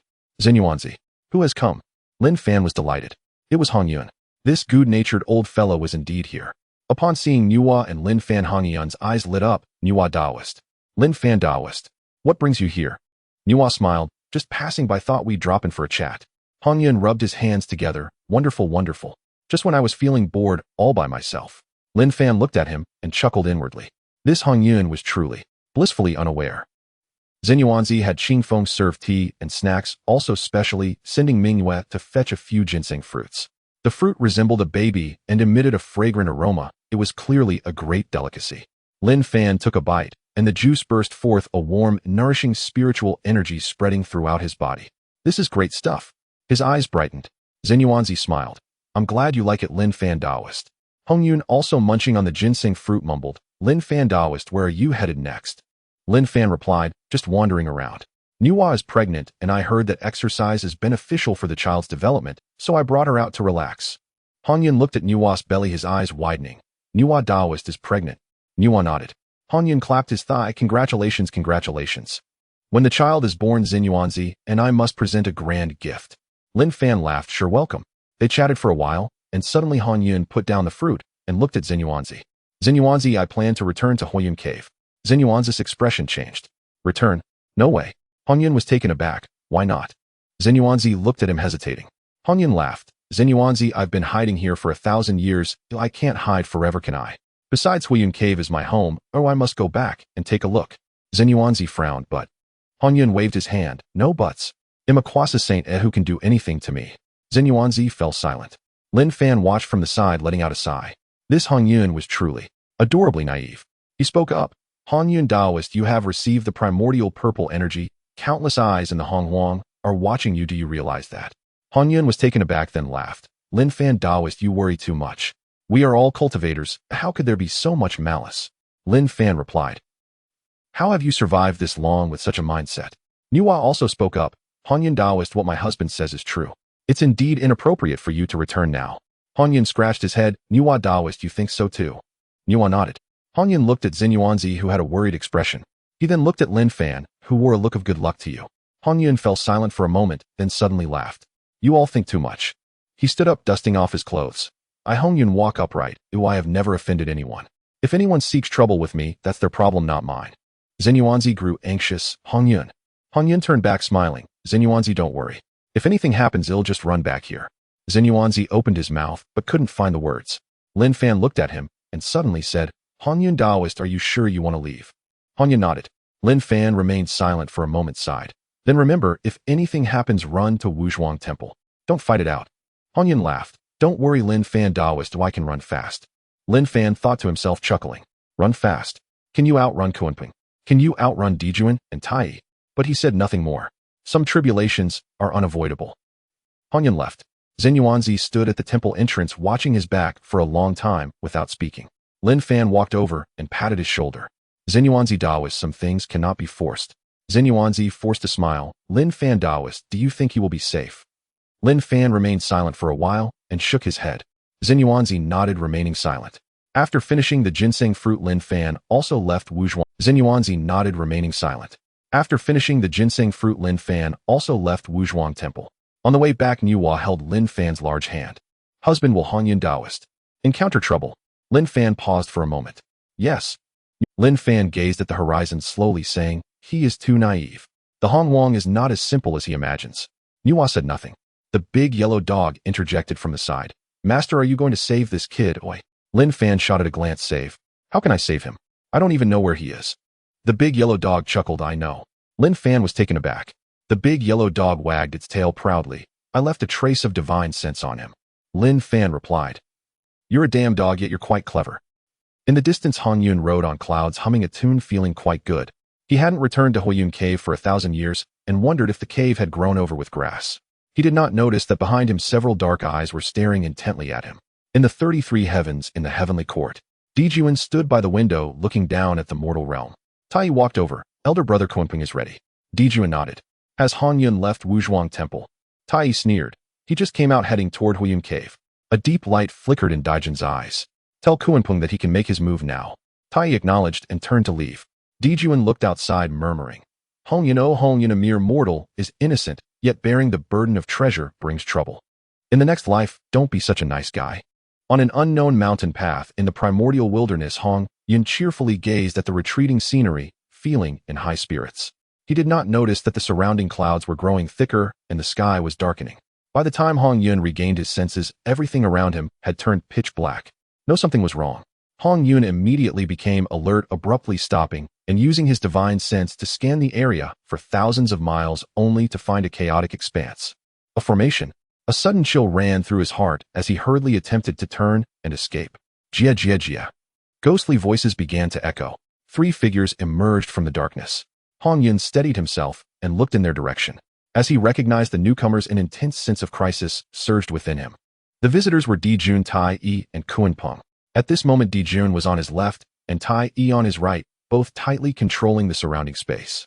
Meanwhile, Kuan Peng was coldly watching him from the front. The 3 formed a triangular formation, enclosing him in the center. Hongyun's expression changed. Dijun, Tai Yi, Kuan Peng, what do you want? Kuan Peng sneered, what do we want? Hongyun, what do you think? Hongyun took a step back, saying, I have no grievances or enmity with you. No grievances or enmity. Kuan Peng's eyes flashed with resentment. That 6th mat in the Zishao Palace should have been mine. The primordial purple energy should have been mine. How dare you say there's no grievance? Hongyun opened his mouth, stunned. These matters were in the past. Oh, why bring them up now? Before Hongyun could respond, Dijun said indifferently, Hongyun, a mere individual, is innocent, but possessing a treasure is a crime. Today's event cannot be blamed on us. Tai Yi held the chaos bell, silently sneering. Hongyun forced a bitter smile. He understood. The 3 intended to put him to death. Hongyun still wanted to struggle. Dijun, Tai Yi, fellow Taoists, we are all guests of the Zishao. Why go this far? Kuan Peng coldly laughed. Hongyun, don't waste your breath. Today is your day to die. Saying this, Kuan Peng was the first to strike. He transformed into his true form of vast Kuan Peng and with a flap of his wings pounced at Hongyun. Hongyun hastily summoned the 99 soul-dispersing gourd, orange light bursting forth. But Kuan Peng was too fast, the light couldn't even touch him. With a claw he tore into Hongyun's shoulder, leaving it bloody and mangled. Hongyun, Kuan Peng sneered, run. Go ahead and run. Hongyun let out a muffled groan, enduring the intense pain, and urged the gourd to continue attacking. But it was futile. Dijun raised his hand, unfurling the river map and Luo book, transforming them into a binding formation that sealed off all his escape routes. Tai Yi gently struck the chaos bell, its bell waves spreading out, causing Hongyun's movements to freeze. Kuan Peng seized the opportunity to pounce again, tearing into Hongyun's back, blood gushing. 3 against 1, Hongyun was utterly powerless to fight back. In no time, Hongyun had been beaten to a broken state, completely devoid of the ability to retaliate. Why? Hongyun coughed up blood, looking at the 3 before him. I have never wronged you. Dijun remained silent. Tai Yi sneered. Kuan Peng's eyes were filled with hatred. You say you haven't wronged us. You obtained the primordial purple energy, that's 1 crime. You gave the mat to Zhuan Ti instead of us, that's a 2nd crime. As Kuan Peng spoke, he showed no sign of stopping his onslaught. 1 claw. Hongyun's left arm shattered. Another claw. His chest became a bloody mess. 1 claw. Hongyun's body swayed unsteadily. Hongyun collapsed to the ground, his breath growing weaker. He suddenly recalled Lin Fan's words, if anything happens, run to Wu Zhuangguan. Run. Could he even escape? Hongyun forced a bitter smile. Wait. He used the last of his strength to call out. Kuan Peng halted his actions, looking at him coldly. Hongyun panted heavily, glancing at Dijun and the others, his breath unstable as he stammered, primordial purple energy. I can give it to you. Let me go. Kuan Peng was momentarily taken aback, then laughed. Hongyun, do you think I'm a 3-year-old? He crouched down, staring into Hongyun's eyes. Let you go? So you can return to seek Zhenyuan Zi. Let the entire primordial wilderness know that I killed you. Hongyun's face turned pale. Kuan Peng stood up, his voice icy. Today's event must be executed without a trace. You must die. Hongyun closed his eyes. It was over. He had fallen this time. He had always thought that everyone was a cultivator, that there were not so many malicious hearts. He finally experienced the harshness of the primordial wilderness, the darkness of the primordial wilderness. But he realized it too late. Today it seemed he would meet his end. Kuan Peng raised his hand for the final blow.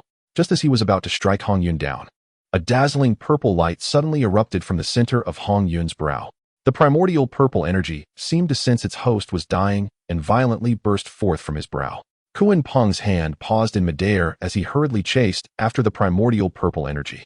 However, the primordial purple energy seemed to have a will of its own, playing with Kuan Peng. After circling in the air, it darted straight into Di Jun's body. Kuan Peng was stunned. His form stiffened, his eyes almost popping out. Di Jun. You. Di Jun was also taken aback, looking down at his chest. The purple energy had already vanished, leaving only a faint trace of its Dao rhythm. Tai Yi was stunned. Hongjun was stunned too. He stared blankly at Di Jun, and suddenly a hint of mocking smile tugged at the corner of his mouth. He. Kuan Peng's face turned green. He had painstakingly set this trap, personally killed, and bore the consequences of exterminating Hongjun. Yet the primordial purple energy ran off to Di Jun. What was he then? A laborer? Kuan Peng looked at Di Jun, his gaze complex. Di Jun also looked at him, realizing the situation had become a bit tricky. He indeed wanted the primordial purple energy for himself, but he had promised Kuan Peng, and he must keep his promise. Why did this purple energy choose him? The surrounding air fell silent for a moment. Di Jun pondered for a moment before slowly saying, Kuan Peng, the purple energy has fused with my primordial spirit. I will surely compensate my brother in the future. Compensation? Kuan Peng scoffed internally. How could compensation restore the primordial purple energy? How could it compensate for the consequences of exterminating Hongjun? But he didn't dare to turn against them now. Di Jun and Tai Yi were working together. He was no match for them. Kuan Peng took a deep breath, suppressing the surging killing intent, forcing a smile. Di Jun is joking. The primordial purple energy has its own will and chooses its master. It has nothing to do with me. Di Jun nodded. Kuan Peng, you understand the greater good. The two exchanged glances, each harboring their own thoughts. Kuan Peng, seeing no hope for the purple energy, fixed his gaze on Hongjun. Damn it, didn't he know to push the purple energy towards himself? Now he hadn't gotten a single hair. Hongjun lay on the ground, his breath faint. He looked at the three above him, a final glimmer of light flashing in his eyes. Lin Fan. Fellow Taoist. You were right. This primordial wilderness is not what I imagined. His voice grew weaker. Just as Kuan Peng was about to deliver the final blow, a voice suddenly echoed from outside the formation. Fellow Taoists, leaving behind a thread of kindness will make for a good meeting in the future. Di Jun, Tai Yi, and Kuan Peng's expressions changed simultaneously. Someone had arrived. Moreover, the person could approach the formation they had set up without a sound. Their cultivation must be quite high. The three exchanged glances and struck out together. Boom. The formation shattered. Two figures stood outside the formation, leading a large yellow dog. Lin Fan and Nuwa. Di Jun's pupils constricted. Lin Fan looked at him, then at the barely conscious Hongjun on the ground, and sighed. It seems I've arrived a bit late. Hongjun saw Lin Fan, and a final glimmer of light suddenly shone in his eyes. Lin Fan.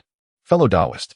As Di Jun and the others relaxed their vigilance, Hongjun used the last of his strength to crawl to Lin Fan's side. He grabbed Lin Fan's collar, using his final strength to say each word with effort. Fellow Taoist. Please tell Jin Yuanzi. Thank you for your protection, my old friend. I can no longer accompany him. If there is a next life, I won't be the good person anymore. After saying this, his hand fell down. His breath became faint. Lin Fan fell silent. Although Hongjun was somewhat foolishly kind, he was pure of heart and did not calculate gains and losses. He could only hope that after this calamity, he would learn a lasting lesson. Lin Fan glanced at the large yellow dog beside him. The dog immediately understood and used its supreme power to protect Hongjun's true spirit. This fleshly body had been tormented beyond recognition. There was no hope left. Di Jun and the others reacted and stared intently at Lin Fan and Nuwa. Kuan Peng said, Fellow Taoist, you have become entangled in great karma. Lin Fan glanced at Kuan Peng and smiled. Causality. Hongjun is my friend. He died, and saving his true spirit is only natural. You are the ones who kill and steal treasures, aren't you the ones entangled in causality? Kuan Peng was taken aback. He did not expect this kid's tongue to be so venomous. Emperor Jun and Tai Yi exchanged glances, knowing today's matter could not be resolved easily. Emperor Jun stepped forward and said in a deep voice, Lin Fan, my friend, this matter has nothing to do with you. Hand over Hongjun's true spirit, and my brother will treat this as if it never happened. Oh, Lin Fan saw that De Huang was protecting Hongjun's true spirit and looked at Emperor Jun and Tai Yi with great interest. What? Do you still want to kill me? Nuwa also stepped forward and said calmly, Emperor Jun, are you going to make a move? Emperor Jun's expression darkened. In the midst of a quasi saint, if it really came to blows, he and Tai Yi together might not be her match. Moreover, there was that unfathomable dog beside them. The atmosphere froze. However, before Emperor Jun and Tai Yi could come up with a countermeasure. Moreover, there was that unfathomable dog beside them. The atmosphere froze. However, before Emperor Jun and Tai Yi could come up with a countermeasure, Lin Fan sneered. What was wrong with this group from the Honghuang? Why did everyone want to bully him once? Did they really think he was a soft persimmon just because his cultivation was low? Just right. In recent years, he had been cultivating with Nuwa, and his cultivation had reached the peak of the Great Luo Golden Immortal, a half step into the Primordial Golden Immortal. If a real fight broke out, he could easily challenge the boundaries. Today, he would use Kunpeng to practice. Lin Fan moved, throwing a soft punch. Boom.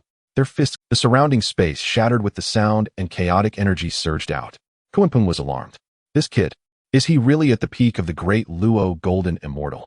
How could he withstand a single blow from his coaxes? Before he could figure it out, Lin Fan's second punch had already arrived. Bang! Kunpeng was knocked back 3 steps, his arm numb. Lin Fan stood in place, shook his hand, and grinned. Kunpeng, is this all you can do? Kunpeng's face turned ashen. This time, he transformed into his true form of the Dapeng and charged again. This time he got serious, his wings like blades, claws like swords, each strike capable of tearing space apart. Lin Fan did not dodge, fully activating his chaotic holy body, a grayish light swirling around him. Bang! Bang! Bang! Their fists and claws collided, erupting with earth-shattering roars. Kunpeng became increasingly alarmed. Every claw that struck Lin Fan felt like it was tearing at a piece of innate spiritual treasure. The other party remained unyielding, while his own claws felt painfully shaken. Lin Fan's fists smashed into him, each punch leaving a mark, causing his blood to surge. After 30 exchanges, Kunpeng was retreating step by step. Lin Fan moved in close and punched him in the face. This punch is for Hongjun. Bang! Kunpeng's nose bled profusely. Another punch struck his chest. This punch is for your damn ignorance. Bang! Kunpeng's chest caved in. Another punch landed on his stomach. This punch has no reason, I just want to hit you. Bang! Kunpeng flew backward, crashing into 3 mountain peaks. Emperor Jun and Tai Yi's faces changed drastically, about to intervene. Stomp! Nuwa stepped forward, her mid-stage coaxes aura openly released. Emperor Jun paused his steps. Tai Yi gritted his teeth, saying, Nuwa, you. Nuwa looked at him with calm eyes. While my husband fights, you just watch. Emperor Jun and Tai Yi exchanged glances, fearing Nu was cultivation, and instantly dared not move. Lin Fan walked up to Kunpeng, looking down at him. Kunpeng lay on the ground, covered in blood, his skin torn and flesh exposed. He no longer resembled a demon master. Lin Fan crouched down and patted his face. Kunpeng, remember, next time you see me, take a detour. Kunpeng glared at him, his eyes filled with unwillingness and resentment. Lin Fan smiled. Not convinced. Then let's do it again. Kunpeng shivered, all over, not speaking. Lin Fan stood up, looking at him. This time I'll spare your life. Next time I see you bullying others, it won't be so simple as just a beating. Each time I see you, I will hit you once. Remember? Kunpeng gritted his teeth, his eyes filled with resentment, and squeezed out a sentence between clenched teeth. I remember. Lin Fan nodded in satisfaction and turned back to Nuwa. Emperor Jun helped Kunpeng up, looking at Lin Fan with deep eyes. Lin Fan, today's matter my brother will remember. Lin Fan smiled. Remember it, do I fear you? Emperor Jun took a deep breath, suppressing his surging killing intent. Leave. The 3 transformed into streaks of light, disappearing into the horizon. Nuwa walked over and pinched Lin Fan. Say less. Lin Fan winced in pain. Why? I want to, shouldn't I flaunt it? Nuwa shot him a glance. My elder brother is still in the demon clan. If you offend someone heavily, how will he manage in the demon clan? Lin Fan was taken aback. Right, Fushi is still in the demon clan as the Shi Emperor. He scratched his head and smiled awkwardly. Well, they'll pay attention next time. At this time, De Huang transmitted a message. Master, are you really going to get involved in this matter? Lin Fan was silent. De Huang sighed. Then what do you plan to do? Just let it cool. Nuwa also asked. Husband, where do we? Lin Fan looked at the Hongjun's true spirit that De Huang was protecting, then glanced towards the distant Wuzhuang temple. First, let's find Jin Yuanzi. And then, oi. Lin Fan pondered for a moment. Then, we'll talk about it later. Lin Fan took De Huang in one hand and Nuwa in the other, transforming into streaks of light towards the Wuzhuang temple. In the distance, in the heavenly court, Emperor Jun placed Kunpeng on the ground, his face dark enough to drip water. Tai Yi gritted his teeth. Big brother, will we just let this go? Emperor Jun was silent for a moment, then slowly said, let it go. How could it be let go? He looked towards the direction of Mount Buzhou, his gaze deep. Lin Fan. One day I will make him pay the price. Kunpeng lay on the ground, listening to their conversation, his eyes flashing with complex emotions. The humiliation of today, he remembered. But what he hated more was Emperor Jun. That primordial purple energy should have been his. Yet Kunpeng still forced out a smile. Thank you for saving me, friends Emperor Jun and Tai Yi. Emperor Jun pressed Kunpeng's shoulder. Kunpeng, don't be so polite. You should focus on recovering. We will settle this account later. Kunpeng sighed. This damn Lin Fan is really strange. He looks like he is at the peak of the Great Luo Golden Immortal, yet why did Iacqua's Saint in the early stage fail to gain any advantage against him? Emperor Jun and Tai E also reacted. This Lin Fan was indeed peculiar. A last time the big yellow dog beside him had aroused the Dao ancestors' caution, and he had not noticed this person. It was only because they went to invite Nuwa to join the demon clan that they discovered he was actually Nuwa's husband. It seems they needed to pay more attention to this individual in the future. At this moment Fushi walked in holding a zither. Seeing Emperor Jun and the others talking, he also leaned in. Emperor Jun, Tai E, Kunpeng, what are you all doing? Kunpeng looked at Fushi, his anger rising. Oomph. He turned his face away. Fushi glanced at Kunpeng, feeling he hadn't provoked him right. Emperor Jun and Tai E looked at Fushi, a hint of amusement flashing in their eyes. Since he couldn't beat him, why not join him? They hadn't made an enemy of Lin Fan too deeply. Plus they had Fushi. It's also good to rope in Nuwa, and adding Lin Fan wouldn't hurt, right? Thus the two exchanged glances, throwing their earlier experiences out of their minds. They pulled Fushi aside. Wuzhuang Temple. Jin Yuanzi was meditating when he suddenly opened his eye. He seemed to sense something. His face turned pale. He sat up straight and looked outside the temple, muttering to himself. Hongjun, could it be that something has really happened? Wuzhuang Temple. Hongjun had traveled for 3 days and should have arrived at Huoyan Cave by now. Yet for some reason he felt unsettled, as if something bad was about to happen. Just then he sensed a stir in his heart, feeling as if he had lost something. While pondering this, a sudden sound of breaking air echoed from outside the temple. Yuanzi suddenly opened his eyes, his figure flashing as he left the main hall and headed outside. At the entrance of Wuzhuang Temple, Lin Fan, Nuwa, and the big yellow dog stood there. Yuanzi was taken aback. Hadn't Lin Fan and the others left? Why had they returned? He immediately bowed and said, Lin Fan, Dao friend, Nuwa, Dao friend, what brings you here?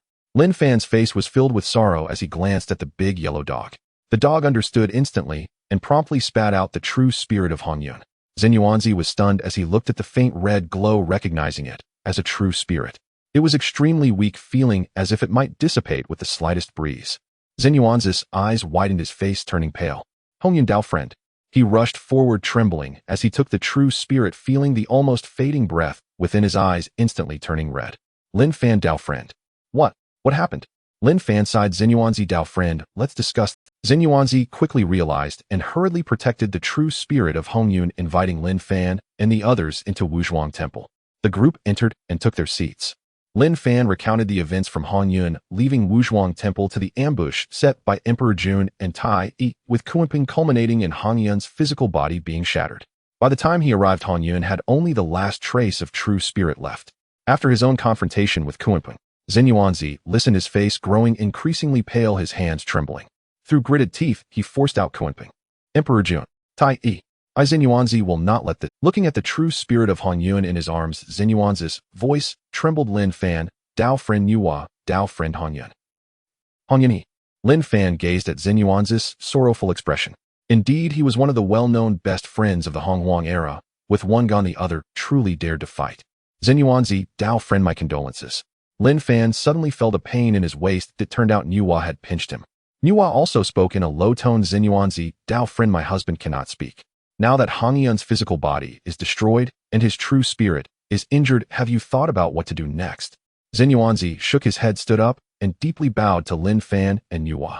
Lin Fan, Dao friend, Nuwa, Dao friend, I am grateful beyond words. This is a calamity destined for Hongjun. Saying this, Yuanzi bowed to the big yellow dog. Thank you, Dog Dao. Oh no, senior, for keeping a watchful eye. Otherwise Hongjun would have had no chance to preserve his true spirit. The big yellow dog rolled its eyes and transmitted a message to Lin Fan. This old Taoist is somewhat sensible. Lin Fan kicked it and helped Yuanzi up. Yuanzi, Dao friend, there's no need for such formality. Although I am not deeply acquainted with Hongjun, he is a good person and does not deserve such a fate. Yuanzi forced a bitter smile, staring at the extremely weak true spirit in his palm, his eyes filled with sorrow. As Nuwa, Dao friend, has said, now that Hongjun's physical body is destroyed and his true spirit is injured, even nurturing him is difficult. I possess the Earth Book, yet I do not know how to save him. Lin Fan fell silent. Hongjun was a quasi-saint being, and unlike Neza, he could not create a physical body using lotus roots. Even if Neza created a body from innate lotus roots, he could never return to his previous cultivation level. Lin Fan shook his head. Yuanzi also sighed deeply. Nuwa stepped forward and softly asked Yuanzi, Dao friend, may I take a look? Yuanzi carefully handed the true spirit to Nuwa. After sensing it for a moment, her brows furrowed slightly. The true spirit is too heavily damaged. Ordinary nurturing methods, even with the boundless calamity, would be difficult to restore. Moreover, even if restored without a physical body, he would only remain a scattered spirit. Zenyuan's face grew even darker. Lin Fan's mind raced, and suddenly he had an idea. He glanced at Nuwa beside him, calculating the days. It was about time for Nuwa to create humans. Hongjun was an innate being of the Honghuang era, and the human race was a post-heaven being created by Nuwa according to the forms of Pangu and herself. Even with the support of human luck and the merits of the Dao, it was difficult to shake the heavenly Daoist trend. If there were an innate being willing to be reborn as a human, then Lin Fan had a plan in mind and suddenly spoke. Zenyuanzi Dao friend, I have a suggestion. Zenyuanzi looked up at him.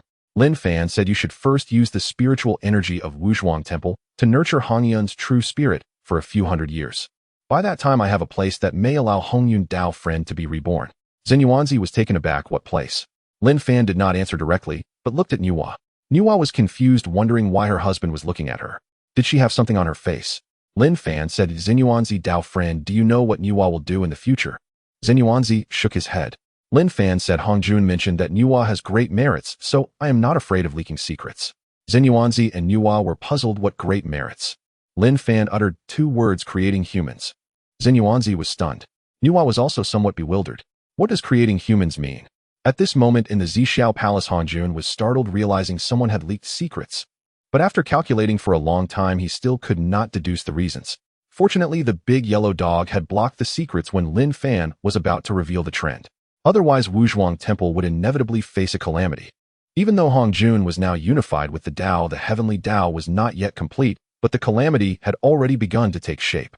Lin Fan, oblivious, continued. The fate of Honghuang is set. The human race will rise. Nuwa will create the human race in the future, awakening the human path. The human race will become the protagonists of Honghuang. Lin Fan said, since Nuwa will create them as a post-heaven race, even with the merits of the Dao and the protection of the human path, the innate Dao body will still be weak. After all, when the human race first emerged, the human path was weak. The human race was small, lacking in foundation. He looked at the weak true spirit in Zenyuan's palm. If Hongyun Dao friend were to transition to being a human with his roots and comprehension, he would surely become a powerful being of the human race, saving Hongyun and enriching the foundation of the human race, achieving 2 goals with 1 action. Zenyuanzi was stunned. He looked down at the weak true spirit in his palm, his eyes flashing with complex emotions. Of course, this is merely a suggestion. How to proceed ultimately depends on your choices. Zenyuanzi remained silent for a long time. He recalled Hongyun's roots and cultivation opportunities, full of twists and turns. Everything requires a foundation, as well as the elusive opportunity. But now with the physical body gone, the opportunity lost, and even the future cultivation likely to make no significant progress, Zenyuanzi looked up at Lin Fan. Lin Fan Dao friend, are you certain the human race can succeed? Lin Fan nodded. Absolutely. Zenyuanzi took a deep breath and solemnly said, good. I will accept this on behalf of Hongyun. Lin Fan smiled. Zenyuanzi Dao friend, rest assured, I will arrange everything properly. Lin Fan spent half a day at Wuzhuangwen arranging matters regarding Hongyun before returning to the farmhouse courtyard with Nuwa and Huang. On the way, Nuwa touched her belly. Husband, when do you think we should start creating people? Lin Fan understood what she... Nuwa, there is no rush in creating people. The time has not yet come. Nuwa looked up at him. Husband, what you just said. Is it true? Lin Fan nodded. Of course it's true. This matter is fated. The human race will rise. In the future, you will create people, awaken the human way, and become the holy mother of humanity. Nuwa fell silent. Lin Fan held her tightly. Don't think too much. What is meant to come will come. We just need to go with the flow. Nuwa nodded. Upon returning to the courtyard, Lin Fan settled Nuwa in and lay back on a recliner, munching on sunflower seeds while basking in the sun. De Huang lay at his feet, conveying, Master, do you really plan to let Hongyun reincarnate as a human? Lin Fan nodded. That kid Hongyun is quite fortunate. If not for his own kindness, he would have had to live alongside the ginseng fruit tree for his entire life, according to the original trajectory. This was also part of his plan, as the heavenly Dao seeks to consume both the human and earth realms. How could he let it have its way? De Huang smacked his lips. That kid is indeed quite lucky. Lin Fan shot him a glance. Lucky? Reduced to mere true spirit after being beaten, is that lucky? De Huang chuckled. Isn't that because you saved him, master? Lin Fan remained silent, continuing to munch on his seeds. De Huang suddenly asked, Master, when do you plan to arrange for the lady to create people? Lin Fan thought for a moment. No rush, let's create people once I am ready. De Huang. In the 33 heavens, the heavenly court, Emperor Jun sat on the main seat, his expression gloomy. Tai Fushi and Kuanping sat on either side, the atmosphere tense. In the 33 heavens, the heavenly court, Emperor Jun sat on the main seat, his expression gloomy. Tai Fushi and Kunping sat on either side. Fushi replied, Emperor Jun the Eastern King has indeed been mobilizing troops recently targeting our heavenly court. If nothing unexpected happens, there will surely be a battle within 300 years. Upon hearing this, everyone fell silent. Although the immortal court is not as powerful as the heavenly court, its heritage is substantial. If a confrontation truly occurs, the demon race will also suffer for a time. Tai was the first to respond, sneering, That's perfect, we should strike first. Emperor Jun nodded, I have the same intention. He stood up and walked to the map, observing the influences of the immortal court. The immortal court has stood for so many years, and the Eastern King, relying on the Dao ancestors' decree, has been flaunting his power everywhere. How many powerful beings of our demon race have been lured over by his people? Tai interjected, at least 30%. Emperor Jun's eyes flashed with a cold light, 30%. That is all our fortune. He turned to the three and said, rather than waiting for him to come knocking, we should take the initiative. If we seize the immortal court and absorb his forces, our demon race's fortune will increase by at least 50%. Tai's eyes lit up. Kunping also showed signs of interest. Only Fushi frowned. Emperor Jun the Eastern King is after all the foremost male immortal personally conferred by the Dao ancestor. If we dispatch troops, we must have a justified reason. Emperor Jun nodded. Although the Dao ancestor has merged with the Dao, he does not emerge unless it is an immeasurable calamity. But our reputation must be sufficient. Let's say that the Eastern King dares to hold our powerful beings hostage, clearly disregarding our heavenly court. This time we dispatch troops to attack the immortal court. We aim to rescue the powerful beings imprisoned by the Eastern King and let that brat understand his place. Fushi wanted to say something more, but Emperor Jun interrupted him. Fushi, rest assured, I have it under control. Fushi fell silent for a moment and nodded. Emperor Jun looked at Kunping. Kunping, what are your thoughts? Kunping gritted his teeth. Let's fight. I have long found that Eastern King displeasing. Emperor Jun smiled. Good. Then it's settled. The four discussed for 3 days and nights, finalizing a surprise attack strategy. Emperor Jun stated, this matter should be done sooner rather than later. While the Eastern King is still unprepared, let's catch him off guard. Tai rubbed his fists in anticipation. Brother, I will lead the charge. Emperor Jun shook his head. You hold the position, let Kunping and the 10 great demon saints lead the charge. Tai was dissatisfied, and upon a glance from Emperor Jun, he fell silent. Emperor Jun looked at Fushi. Fushi, you stay in the heavenly court and oversee the overall situation. Fushi nodded. Emperor Jun then looked at Kunping. Kunping, if we can seize the immortal court this time, you shall take the credit. In the future, my brothers will surely reward you handsomely.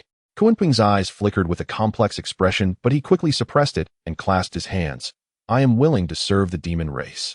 100 years later, on Primordial Immortal Island in the immortal court, the Eastern King sat in the great hall brimming with confidence. Over the past 300 years, he had recruited many powerful beings, greatly enhancing the strength of the immortal court. Now he commanded over 20 Deluo golden immortals, more than 100 Tai golden immortals, and countless below the golden immortal rank. Report. A scout rushed in. Your Excellency, there is unusual movement from the heavenly court. The Eastern King frowned. What kind of movement? The scout replied, Emperor Jun and Tai have gathered the 10 great demon saints commanding 1,000,000 demon soldiers and are marching towards our immortal court. The Eastern King's expression changed, then he sneered. Hell, I haven't even made a move, and they are coming first. He stood up and waved his hand. Send down orders to gather all forces. Today let them witness the power of our immortal court. Meanwhile, 1,000 miles outside Primordial Immortal Island, a sea of demon soldiers darkened the skies, their killing intent soaring. Emperor Jun stood at the forefront. Beside him were Tai and Kunping, while behind them were the 10 great demon saints. He gazed towards the distant island shrouded in immortal aura, his eyes flashing with deep light. Eastern King, today is your day of reckoning. Tai, holding the chaos bell, sneered, Big brother, shall we fight? Emperor Jun raised his hand and waved forward. Fight! As soon as he finished speaking, 1,000,000 demon soldiers roared in unison and charged towards Primordial Immortal Island. In the distance, in the farmhouse courtyard, Lin Fan was holding Nuwa while sleeping when he was suddenly awakened by a tremor. He opened his eyes and looked towards the East Sea. Da Huang conveyed, Master, fighting has begun. Lin Fan was taken aback. Who is fighting whom? Da Huang replied, the heavenly court and the immortal court. Emperor Jun and Tai have taken the troops to attack the Eastern King. Lin Fan. He lay back down, continuing to hold Nuwa. Let them fight, or what does it have to do with us? Da Huang chuckled. Master, aren't you going to watch the excitement? Lin Fan rolled his eyes. What excitement? What's more important, creating people or watching excitement? Nuwa was awakened by him drowsily asking, Husband, what's wrong? Lin Fan gave her a kiss. Nothing, go. Nuwa murmured and fell asleep again. Lin Fan held her listening to the distant sounds of battle, and suddenly a thought arose in his mind. This primordial world is becoming increasingly chaotic. However, what does it have to do with him? The Eastern King truly deserves to be punished. Regardless of anything else, just the fact that the Eastern King is a minion of Hongjun makes him worthy of this fate. In the distance, the sounds of battle shook the heavens. A great war of the primordial world was unfolding on the shores of the East Sea. The banners of the celestial court fluttered in the wind, displaying an imposing aura. Opposite them, a sea of demon soldiers surged forth, their murderous intent soaring high. Dijun Tai and Kuan Peng stood at the forefront with the banners of the celestial court fluttered in the wind, displaying an imposing aura. Opposite them, a sea of demon soldiers surged forth, their murderous intent soaring high. Dijun Tai and Kuan Peng stood at the forefront with the 10 great demon saints watching intently from behind. Dong Wang stepped forward, pointing a finger at Dijun and scolding Dijun. Dare you to lead your troops against my celestial court? Do you know I am the male immortal appointed by the Dao ancestor? Are you not afraid of the Dao ancestor's wrath for such actions? Dijun sneered. Dong Wang, don't use the Dao ancestor to threaten me. You have allowed your subordinates to abduct the powerful beings of my demon race and imprison them in the celestial court. I come today leading my troops to rescue my kin, and it is a just cause. You're talking nonsense. When have I ever imprisoned your demon race's powerful beings? Dong Wang was taken aback. Tai standing beside chimed in with a mocking tone. You know the truth in your heart. If you know what's good for you, release everyone and surrender with your hands bound. My brothers might spare your life. Dong Wang was furious and laughed. Spare me. With a group of feathered beasts like you. Kuan Peng's expression darkened. Dong Wang, who are you insulting? Dong Wang shot him a glance. Insulting you? What are you going to do about it? A waste who can't even capture the primal chaos purple energy dares to shout before me. This hit Kuan Peng where it hurt. His face turned ashen, and without another word he transformed into his true form, the golden-winged Dupeng. With a flap of his wings he covered the skies for miles. Dong Wang, you're seeking death. Kuan Peng flapped his wings, a tempest howling as he charged at the celestial court's army. His speed was astonishing, reaching the front lines of the celestial court in the blink of an eye. His wings sliced through the air with full force. Boom. Tu Tai Jin Xian at the front of the celestial court failed to dodge, instantly obliterated without even a scream. The celestial court's army was thrown into chaos by the violent winds, their formation instantly disrupted.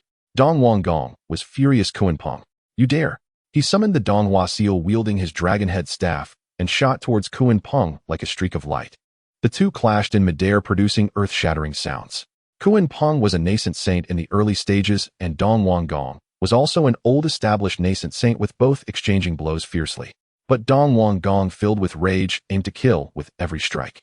After 30 exchanges, boom, Kuan Peng was struck by his staff, sent flying for miles, crashing through 3 mountain peaks. Dong Wang stood arrogantly in the void, sneering, is that all? Dijun and Tai exchanged glances, realizing Kuan Peng was no match for Dong Wang. They knew they could not let him become arrogant. The two acted simultaneously. Dijun unfolded the river map and the Luo book, transforming them into a confinement array that sealed Dong Wang's escape route. Tai summoned the chaos bell. As the bell tolled, its waves cascaded like mercury, directly shaking Dong Wang's primordial spirit. Dong Wang's expression changed, and he hurriedly urged the Donghua seal to defend. But facing 3 opponents, no matter how strong he was, he couldn't withstand it. Kuan Peng regained his breath and charged back in. The 3 of them besieged Dong Wang, who was gradually retreating. He glanced back, seeing the celestial court's army already in disarray, with some dead, some fleeing, and on Penglai Island the celestial court's palace was engulfed in raging flames. It was over. A chill ran through Dong Wang's heart. Gritting his teeth, he decided not to linger in battle any longer and turned to flee. Dong Wang fled at an incredible speed, shouting into the void, Dao ancestor, hurry, save me. But there was not a single hair in the sky. Dong Wang suddenly remembered that the West Queen Mother had been sealed at the same time as him. They were like grasshoppers on the same string. Even though she had been hiding in the Yaoqi and not coming out, she was still the female immortal appointed by the Dao ancestor. Surely she wouldn't just stand by and watch as he faced death. With this thought, he fled westward. Dijun Tai and Kuan Peng closely pursued him. Dong Wang, you can't escape. Dong Wang ignored them, desperately urging his power. He was heading to Zikenlund to find the West Queen Mother. Amidst swirling clouds and mist with ethereal celestial energy floating, Dong Wang landed outside the Yaoqi, looking back to see his pursuers closing in. He rushed into the Yaoqi, shouting, West Queen Mother, fellow Taoist. Help! Help me! In the depths of Yaoqi, a palace stood silently. The palace doors were tightly shut. Dong Wang Gong rushed to the door, pounding on it. West Queen Mother, you and I have both received the Dao Ancestors' decree to jointly manage the celestial records. Today I am in peril. How can you stand by and do nothing? Inside the palace there was silence. Dong Wang Gong grew anxious. West Queen Mother, fellow Daoist. Come out. Come out. At that moment Dijun Tai Yi and Kuan Peng landed outside the Yaoqi. Dijun looked at the tightly closed palace doors, and then at Dong Wang Gong's disheveled appearance, smiling. Dong Wang Gong, you plead with her. She herself can barely protect herself. How can she save you?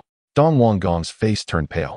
He turned to look at the palace doors, despair flashing in his eyes. West Queen Mother, fellow Daoist. You. A cold voice finally came from within the palace. Dong Wang Gong, although you and I have both received the Dao Ancestors' decree, we have never had any interaction. Today's matter has nothing to do with me. Dong Wang Gong was stunned. Then he laughed. A desolate, despairing laugh. Well, isn't that just wonderful, having nothing to do with me? Dong Wang Gong suddenly understood that he was merely a discarded pawn, unloved by his uncle and grandmother. Now he could only rely on himself. Even if he faced death today, he could not allow the heavenly court to benefit. He made up his mind, turned around, and faced Dijun and the others, madness flashing in his eyes. Dijun Tai Yi, Kuan Peng, you wish to kill me? Then let us all die together. He urged, all his power, his aura turning violent. He was going to self-destruct. A nascent saint's self-detonation could take a few with him. Dijun's expression changed. Tai Yi sneered. The chaos bell flew up, its bell tolling. Clang. Dong Wang Gong's form froze for a moment.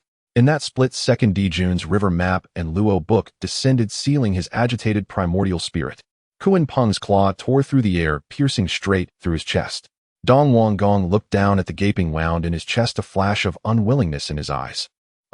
I am the male immortal appointed by the Dao Ancestor. Tai Yi activated the chaos bell, infusing immense power towards Dong Wang Gong.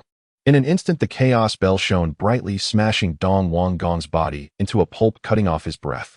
Even his true spirit was obliterated. Dijun retracted the river map and Luo book, looking at Dong Wang Gong's corpse with delight in his eyes. Today they had finally eliminated a disaster. Baizé approached, saying, Your Majesty, the celestial court has been mostly taken care of. Those who wish to surrender have been accepted, and those who refuse have been killed.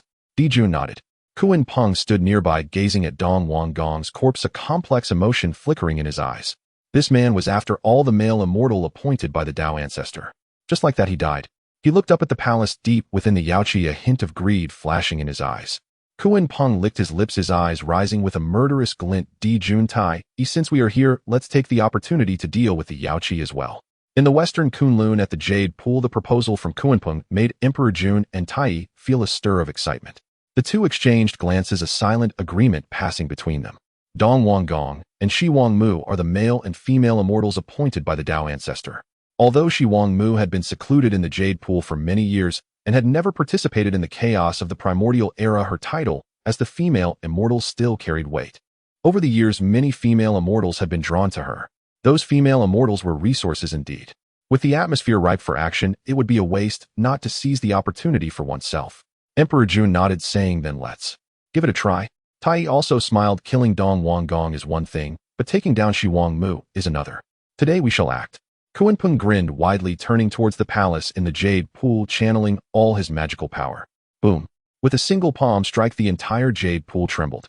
Inside the palace, Shi Wang Mu's face turned pale. She never expected that despite her years of avoiding conflict, she would still be targeted by thieves. The three outside, Emperor Jun, Tai Yi, and Kuan Peng, none of them were easy to deal with. It seemed her Jade Pool was doomed to fall. Shi Wang Mu's mind raced as she thought of who to turn to for help. The three pure ones. They were too high and mighty to assist her. What about the two from the west? Those two bald monks were even greedier than Emperor Jun and his companions. After much deliberation, one person flashed through her mind, Lin Fan. In Zishao Palace, that person had smiled at her and said, Don't get involved, don't take sides, don't stand out. Just guard the western Kunlun peacefully and push away anyone who asks for your help or tries to recruit you. She had remembered those words for thousands of years. In hindsight, that person seemed like a prophet, as if he had foreseen her predicament. Shi Wang Mu gritted her teeth. In this situation, she had no choice but to seek him out. She stood up, forming hand seals and sending her divine thoughts throughout the Jade Pool. All sisters, heed my command. I will cast a spell to hold off Emperor Jun and the others. You must leave the Jade Pool at once. Scatter quickly. We shall reunite when fate allows. The female immortals were momentarily stunned, but seeing Shi Wang Mu's resolute attitude, they understood the urgency and began to prepare to disperse. Shi Wang Mu took a deep breath and summoned the Kunlun mirror. The mirror was crystal clear, emitting a soft glow. It was a treasure of time and space, capable of peering into the past, glimpsing the future, foreseeing calamities, as well as fixing time and locking space. Now her survival depended on this treasure. She poured all her magical power into the mirror. Buzz. The mirror brightened, casting a beam of light that enveloped the entire jade pool. Time froze for a moment. In that instant, Honghuang Mu and the many female immortals flickered and vanished from the jade pool, transforming into streaks of light as they left Western Kunlun. Outside, just as Emperor Jun and his companions were about to act, they suddenly felt the time around them freeze for a moment. When they came to their senses, the jade pool was empty, and there was no sign of Honghuang Mu. Kunping was stunned. Where did she go? Tai frowned. Did she escape? A gleam of light flashed in Emperor Jun's eyes, the Kunlun mirror, a treasure of time and space. The three exchanged glances of fiery intensity igniting in their eyes. A treasure that could immobilize a coaxes saint. This was indeed precious. Pursue. The three transformed into streaks of light, chasing after the direction Honghuang Mu had fled. Honghuang Mu urged her magical power, desperately heading east. She didn't know where to go, but one thought consumed her mind: seeking refuge with Lin Fan. That person, since he could see her situation, surely had a way to save her. Behind her, the three auras drew closer. Honghuang Mu gritted her teeth and activated the Kunlun mirror again. Buzz. Time froze again for an instant. Meanwhile, Honghuang Mu's aura weakened by a third. Even for a coaxes saint like Honghuang Mu, the Kunlun mirror could only be activated to its full extent twice. Anymore, and she would have to burn her primordial spirit. Honghuang Mu dared not linger, seizing the chance to widen the distance and continue her escape. As she looked ahead, her eyes suddenly brightened. Buzhou Mountain. She had arrived. In a rural courtyard, Lin Fan was getting up to prepare a phoenix soup. Suddenly, he was slapped by De Huang from behind. Lin Fan's hand holding the knife paused, nearly stabbing himself in the foot. He turned around to glare at De Huang. De Huang, transfixed by Lin Fan's gaze, hurriedly said, "Master, someone is coming." Lin Fan was taken aback. "Who is it?" "Honghuang Mu. She is being chased by Emperor Jun and the others, and she is coming this way." Lin Fan was shocked. What happened to Honghuang Mu? Wasn't she someone who had not offended the heavenly court and had not participated in the chaos of the primordial era? Why was she being hunted by Emperor Jun and Tai? Before Lin Fan could react, a desperate call came from outside the courtyard. "Lin Fan, my friend. Save me." Honghuang Mu landed at the courtyard entrance, her chest heaving as she gasped for breath.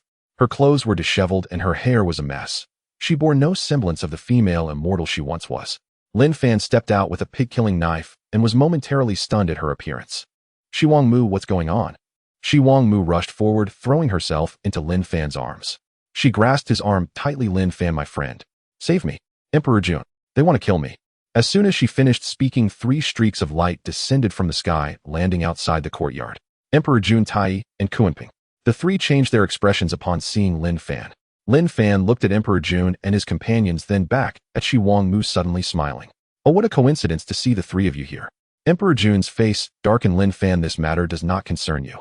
Hand over Honghuang Mu and we will leave at once." Lin Fan scratched his head, glancing at Honghuang Mu in his embrace. She clutched his arm tighter, her eyes filled with pleading. Lin Fan sighed. "Emperor Jun, do you think I can just hand her over? I would lose face." Kunping gritted his teeth. "Lin Fan, don't overstep your bounds." Lin Fan shot him a glance and suddenly smiled. "Kunping, we haven't settled the score from last time, and now you want to come again." Kunping suddenly recalled the scene of being beaten by Lin Fan before, and his body trembled. Emperor Jun raised a hand to stop him, looking at Lin Fan with malice in his eyes. "Lin Fan, are you sure you want to wade into this murky water?" Before Lin Fan could respond, a cold voice came from behind. "Emperor Jun, are you really so disrespectful as to shout for bloodshed at my doorstep?" Nuwa stepped out, standing beside Lin Fan. The aura of a mid-stage Hongyuan golden immortal was laid bare. Emperor Jun's expression changed.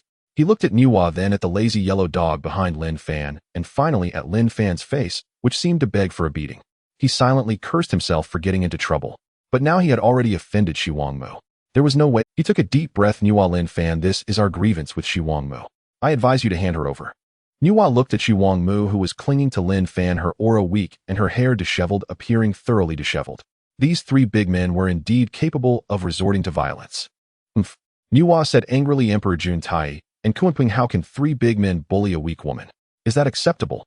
This matter today, I, Nuwa, will take charge." With that, Nuwa walked over to Honghuang Mu, pulling her behind her. "You 3 retreat quickly, and I will consider this matter as though it never happened." Emperor Jun was taken aback. He had initially thought that by taking a hard stance, Nuwa would hand over Honghuang Mu. But now Nuwa was acting unpredictably determined to protect Honghuang Mu. Did this mean he would leave empty-handed once again? Jun's face turned ashen, but he was unwilling to retreat so easily. Nu, are you truly willing to go against my demon clan for the sake of an unknown Shi Wangmu? Nuwa replied indifferently, go against your demon clan. Jun, you think too highly of yourself. Jun was taken aback by Nuwa's rebuttal. When did Nuwa become so unreasonable? Tai could no longer bear to watch. He gritted his teeth and stepped forward saying, Nuwa, do not forget that your brother Fu Shi is still in my demon clan. If you act this way today, do you not fear that your brother will have a difficult time? Nuwa glanced at him and smiled lightly. Tai, are you threatening me with my brother? Tai scoffed coldly. I wouldn't dare, just reminding you, my friend. Nuwa shook her head and softly said, my brother is my brother, I am me.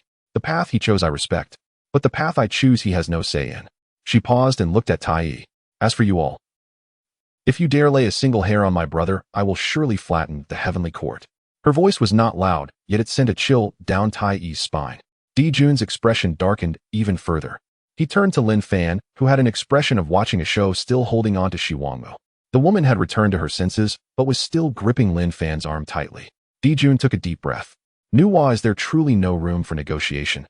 Nuwa was too lazy to engage in further conversation. Glancing back, De Huang, see them off. De Huang, who had been watching the scene from the corner of the yard, stood up leisurely upon hearing the master's call. It shook its fur and stretched, directing its gaze towards Jun and the others. The look in its eyes was as greedy as that of a predator eyeing a delectable meal. Jun felt a chill run down his spine under that gaze. Tai's grip on the chaotic bell tightened. Kuan Peng shivered directly. Jun and Tai were of the same root, their original forms being the three clans of Jinwu. Kuan Peng was the North Sea Kuan Peng. The three of them were now being greedily stared at by a dog. Wasn't that just like a predator looking at a delicious meal? De Huang licked its lips, muttering to itself, 3 big birds. A pot won't fit them all. Before Jun and the others could react, the surrounding space distorted. An irresistible force enveloped them, and their vision blurred. When they regained their senses, they found themselves surrounded by boundless chaos.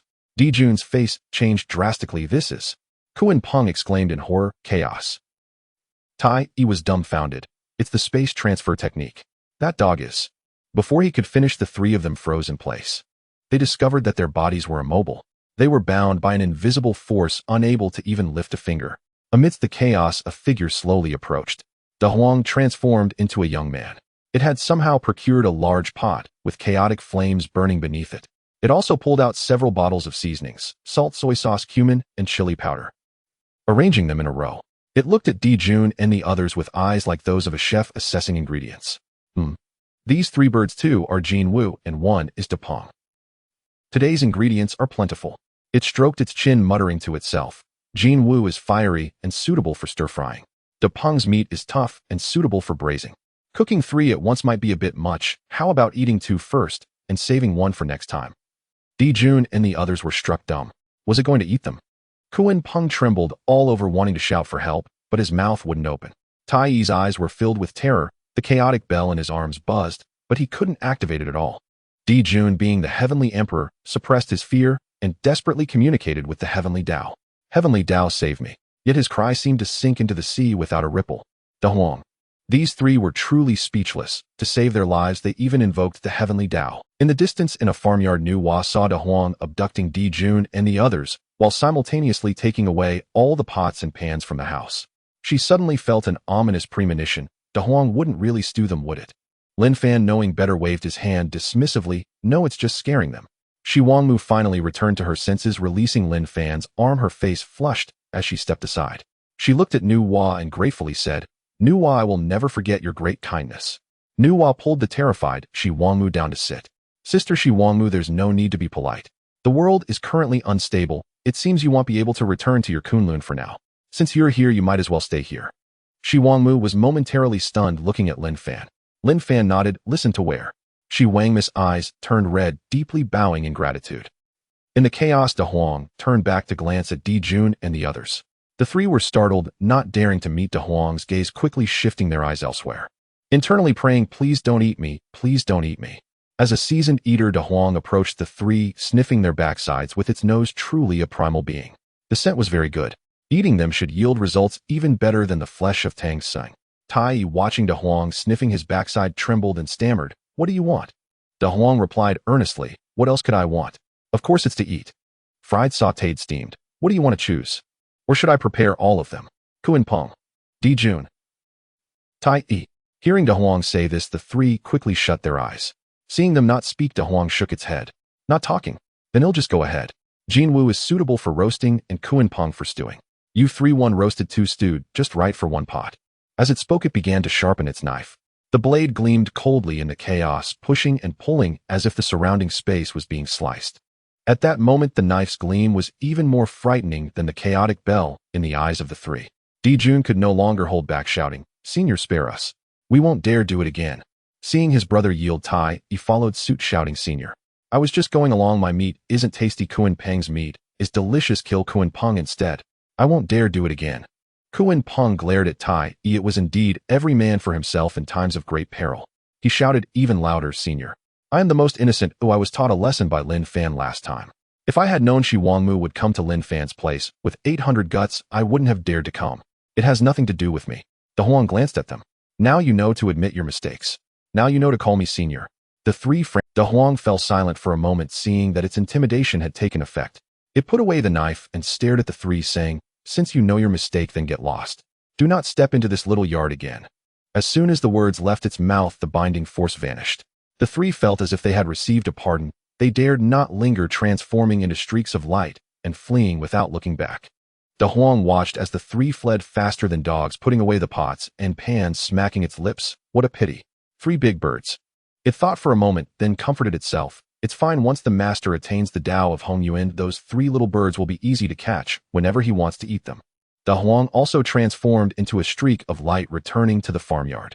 Dijun and the others escaped back to the heavenly court, their faces pale. Tai Yi leaned against a pillar, gasping heavily. What was that dog? What in the world was that dog? Kuan Peng sat on the ground, still trembling all over. Dijun took a deep breath, suppressing his fear. That dog? At least at the peak of the great Luo golden immortal. Tai Yi's eyes widened. What? Dijun looked towards the direction of Buzhou Mountain, his expression complex. How many secrets does Lin Fan still have? In the farmyard, De Huang slowly walked back, resuming its position in the corner of the yard to bask in the sun.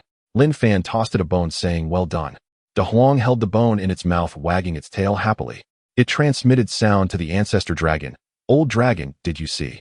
The master praised me." The ancestor dragon was speechless. "You old thing, always showing off every day."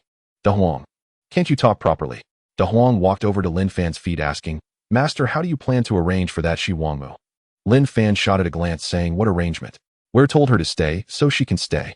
De Huang chuckled, "Master, with a beauty like Shi Wangmu living here, why don't you make a move?" Lin Fan kicked it, saying, "Get lost. Am I that kind of person?"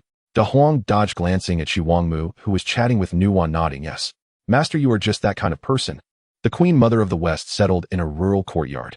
Initially, she was quite reserved as she was living under someone else's roof. However, after a few days, she discovered that the young couple didn't mind her presence at all. Lin Fan went about his daily routine, making soup, snacking on sunflower seeds, and basking in the sun.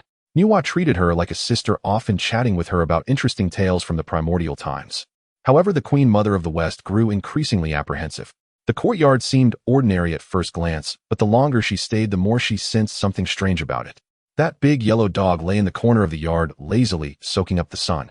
Yet she witnessed with her own eyes when it tossed Emperor Jun and his companions into chaos on that day. The goldfish in the lotus pond occasionally blew bubbles, each bubble containing endless Dao rhythms. The speckled hen in the chicken coop, when pecking at grains, tore the surrounding space apart. The Queen Mother of the West swallowed hard. This was no ordinary rural courtyard. It was more like a retirement home for the top figures of the primordial world. The only thing that made her a bit uneasy was the night. The young couple was too loud. Even with her 5 senses sealed, it was of no use. The bed creaked loudly, and it continued throughout the night. The Queen Mother of the West covered her face, hiding in the room, her cheeks flushed. In such a sturdy courtyard, why was there no soundproofing? Every time she saw Lin Fan the next day, she felt embarrassed to raise her head. Lin Fan, however, was thick-skinned and cheerfully asked Queen Mother of the West, "Did you sleep well last night?" "How can you even ask that?" Life went on like this. Lin Fan also felt a bit uncomfortable. After all, with an extra person in the house, they couldn't be too reckless during the night, fearing that the noise would scare the innocent maiden. Nuwa, on the other hand, didn't mind and acted as usual. In her words, "She will eventually have to get used to it." Lin Fan was taken aback. What kind of wolfish words were these? Nuwa? Why does that sound so strange? In the 33 Heavens heavenly court, After Emperor Jun and his companions returned, they were in a slump for several days. Tai wore a dark expression all day while Kunping shrank his neck afraid to speak. Although Emperor Jun tried to maintain his composure, the look in that dog's eyes occasionally flashed in his mind. All three understood that they had said some inappropriate things in chaos that day. Tai had told Kunping to die, and Kunping had cursed Tai, calling him a scoundrel. Though they tacitly agreed not to mention it again, the rift had already been sown. Emperor Jun observed quietly, but felt helpless. The demon clan was at a crucial time for expansion, and internal discord could not be afforded. He could only pretend not to know. After the fall of the Immortal Court, the Heavenly Court absorbed all the forces of the Eastern Prince, greatly enhancing its luck. Seizing the opportunity, Emperor Jun began expanding his influence throughout the primordial world. Everything that flew in the sky, ran on the ground, or swam in the water, as long as it was a demon, was brought under the jurisdiction of the Heavenly Court. In just a few short millennia, the demon clan had taken control of the skies of the primordial world. In the 33 heavens, the palaces of the Heavenly Court stood in a staggered formation. The demon soldiers and generals numbered in the billions, with hundreds of great Luo golden immortals, and besides Emperor Jun and Tai, several seasoned powerhouses had emerged. Emperor Jun stood before the Lingxiao Palace, looking down at the primordial world, filled with vigor. Yet a knot remained in his heart. The primordial purple energy. It had lingered in his body for 10,000 years without a hint of movement. He refined it day and night, seeking to comprehend its mysteries, yet he could never reach the threshold of becoming a saint. Tai walked over and asked, "Brother, is there still no progress?" Emperor Jun shook his head. Tai frowned. Did Hongjun not say that those who obtain the purple energy can attain the saint position? How come? Emperor Jun too felt frustrated. Hongjun had achieved harmony for 10,000 years, yet no one in the primordial world had become a saint. It was as if an invisible barrier obstructed everyone. Perhaps. Emperor Jun murmured, the time has not yet come. He dared not provoke Lin Fan any further, while also warning the entire demon clan. He designated the area within 1,000 miles of Lin Fan's courtyard as a demon clan forbidden zone. As long as that demon clan sought trouble, if anything happened, it should not be blamed on the Heavenly Court. Emperor Jun and Tai were deeply influenced by Lin Fan and the big yellow dog, leaving them with a psychological shadow. Corresponding to the Heavenly Court was the Witch Clan. Ever since the blood pool surged, the reproductive speed of the Witch Clan has been astonishing. In the past, it took thousands of years to nurture a great witch. Now a batch could emerge in just 1,000 years. Moreover, with the techniques taught by Lin Fan, the overall strength of the Witch Clan not only did not decline due to the population surge, but instead steadily improved. The 12 ancestor witches closed themselves off for 10,000 years, and when they emerged, each exuded a violent aura. Di Jiang's mastery of spatial Dao became even purer, capable of shifting stars with a wave. Zhu Rong's flames could burn through the void, and Gong Gong's tidal waves could drown the heavens. The primordial spirit of Hutu had already stabilized at the peak of Great Luo Golden Immortal, only a step away from becoming a quasi saint. The overall strength had reached the mid-stage of quasi saint. Most astonishingly, among the new generation of the Witch Clan, a group of exceptional talents emerged. Although they couldn't compare to the ancestor witches, there were already tens of thousands at the level of great witches. The Witch Clan had completely risen. At the foot of Mount Buzhou, the Witch Clan tribes extended for tens of thousands of miles. In the Pangu Shrine, the 12 ancestor witches gathered together. Di Jiang looked at everyone, a satisfied glint flashing in his eyes. After 10,000 years, our Witch Clan finally has the confidence to stand firm in the primordial world. Zhu Rong grinned. Brother, we are no longer afraid of those birdmen. Gong Gong also laughed. Exactly. Those feathered beasts of the Heavenly Court dare to come to Mount Buzhou, I will drown them. Di Jiang waved his hand, signaling them not to be too arrogant. The demon clan is powerful and should not be underestimated. But Di Jiang's expression wasn't so relaxed. During these 10,000 years, the Witch Clan, due to population expansion, inevitably needed to expand their influence and acquire resources. The territories of the Witch Clan and the Demon Clan were only void in the vicinity of Lin Fan's courtyard. In other areas, neither side was willing to give way to the other. Zhu Jiuyin remained relatively clear-headed, looking towards the foot of Mount Buzhou. Brother Di Jiang is right, but with the techniques of our brother Lin Fan, our Witch Clan should be able to contend with them. A gentle expression flowed through Huda's eyes. Brother, should we go visit Lin Fan? Di Jiang glanced at her and smiled. Sister, do you want to visit Lin Fan, or do you want to see Lin Fan? Huda's face turned red and she fell silent. The other ancestor witches laughed heartily. A bunch of silly brothers. What's wrong? Are you all laughing at yourselves? At that moment, Hudu had another feeling in her heart. On the vast land of the primordial world, the territories of the Witch Clan and the Demon Clan were increasingly clashing at their borders. Today, the Witch Clan hunted a beast from the Demon Clan, and tomorrow the Demon Clan killed a member of the Witch Clan. Both clans were vying for the few resources available in the Primordial World. The conflict between the two clans was like a pile of dry firewood just waiting for a spark to ignite it. Emperor Jun stood in the heavenly court, gazing down at the lower realms. Tai stood beside him and said, "Brother, the Witch clan is becoming increasingly arrogant." Emperor Jun remained silent, looking towards Mount Buzhou, his gaze flickering. "Not in a hurry. Once I become a saint, everything will be revealed." Recently, Nuwa has been feeling very restless. Her cultivation has stagnated at the peak of the mixed Yuan golden immortal level, neither progressing nor regressing, and no matter how she practices it seems futile. She has tried dual cultivation, secluded meditation, and even medicinal pills. She has consumed countless dragon meat and phoenix meat, yet her cultivation remains unaffected. Lin Fan watched anxiously. That night the two of them created humans. Lin Fan embraced Nuwa, and suddenly said, "Nuwa, I think you should create humans." Nuwa was taken aback. "What do you mean?" Lin Fan replied, "The kind of creation that involves molding with clay." "Nuwa?" She pinched Lin Fan. "Speak in human terms." Lin Fan chuckled, sat up earnestly, and said, "Nuwa, you are cultivating the Tao of creation. The Tao of creation brings forth all things. Now in the primordial chaos there are heavens, there is earth, there are demons, and there are witches, but there are no humans." "Humans?" "Yes, humans." Lin Fan nodded. "According to my calculations, if you can create the human race and awaken the human path, the Tao of creation will surely be perfected, and you will smoothly break through to the mixed Yuan Great Luo Golden Immortal level." Nuwa seemed to contemplate. Lin Fan continued, "Now the time has come." He pointed outside the window. In the distance, the primordial land was rife with conflict between the witch and demon clans, a killing intent filling the air. The timing, location, and harmony are all present. Nuwa looked at him, her eyes flashing with complex emotions. "Husband, you. How do you know everything?" Lin Fan scratched his head. "I'm just guessing." "Nuwa?" A sleepless night followed. The next morning, Lin Fan called upon the West Queen Mother. "Let's go to Wuzhuangwen."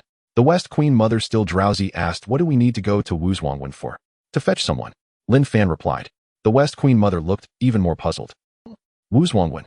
Jin Yuanzi was busy nurturing the true spirit of Hongjun with spiritual liquid when he spotted Lin Fan and his entourage promptly coming out to greet them. "Lin Fan, Dao friend." "Nuwa, Dao friend, what brings you here?" Lin Fan got straight to the point. "How is the nurturing of Dao friend Hongjun's true spirit going?" "It's going well." "Why?" Jin Yuanzi responded. Lin Fan said, "Let's go, the time has come." Jin Yuanzi was delighted and quickly protected the true spirit of Hongjun, following Lin Fan towards Buzhou Mountain. At the foot of Buzhou Mountain, Lin Fan chose a location with good feng shui and arranged the innate gourd vine and nine-colored soil. He then asked Nuwa to take out the 3 light divine water. The West Queen Mother and Jin Yuanzi stood by, utterly confused. Jin Yuanzi whispered, "Lin Fan, Dao friend, what are you?" Lin Fan waved his hand. "Don't speak, just watch." Nuwa took a deep breath and, following Lin Fan's earlier instructions, poured the 3 light divine water into the 9-colored soil. As the soil met the water, it instantly became soft, akin to clay. Nuwa reached out and molded a lump, beginning to create a human. She was very serious, first shaping the head, then the body, and finally the limbs. While molding, she kept glancing at Lin Fan. Lin Fan felt uneasy under her gaze. "Why are you looking at me?" Nuwa said, "I'm molding it in your likeness." Lin Fan, "Why are you looking at me to mold a man, let alone a woman?" The West Queen Mother murmured nearby, "Is this creating humans or molding clay figures?" Jin Yuanzi seemed to realize something, the Tao of creation. "So that's how it is." The first little figure was completed. Nuwa placed it on the ground and waited, but after a long time, there was no reaction. Nuwa frowned. "Why isn't it moving?" Lin Fan was also puzzled. "Indeed, why isn't it moving?" He suddenly remembered something, forced out a drop of essence blood and dripped it onto the little figure. As the essence blood merged, the little figure emitted a faint glow, but it quickly extinguished. Nuwa understood. She also forced out a drop of essence blood, infusing it with the power of the source of creation, and dripped it onto the little figure. The 2 drops of essence blood fused, and the glow surged. In an instant, the little figure opened its eyes, looked around in confusion, and instinctively knelt before Nuwa. "Holy Mother." It then turned to Lin Fan. "Holy Father." Lin Fan was amused.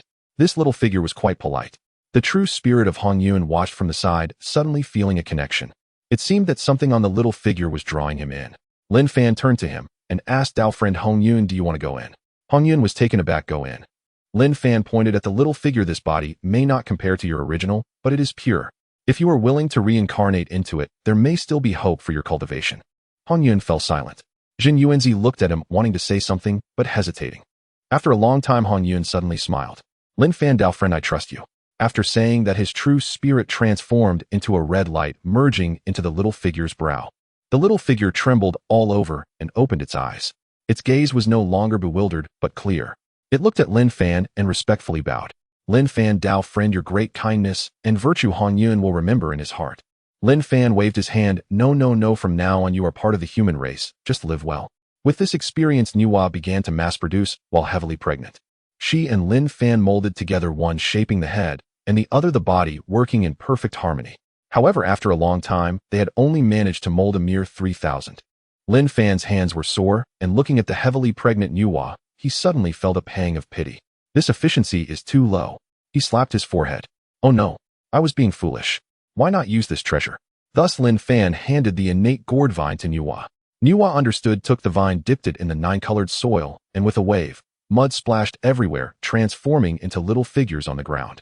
With another wave, another batch appeared. Lin Fan was delighted. What a good thing. Nuwa also smiled. Her hands mud droplets fell like rain, landing on the ground and becoming humans. In just half an hour, the ground was already filled with people. The West Queen Mother counted 19601 people. Her eyes nearly bulged out. This is already done. At that moment, the first human reincarnated from Hongjun naturally became the leader of the human race. He glanced at the crowd and suddenly felt a divine consciousness communicating with him. This is the awakening of the human path, a blessing. Hongjun hurriedly knelt down and proclaimed, the human path is supreme. I, Hongjun, vow from now on I shall sever all karmic ties from my past life. There shall be no ancient Hongjun, only the human race Hongjun. In this life, I take the rise of the human race as my duty and the revival of the human path as my grand aspiration, dedicating my life to it unwavering until death, to clear the way for the human race and establish eternal peace in the primordial chaos. After Hongjun completed his vow, the aura of the human path enveloped him.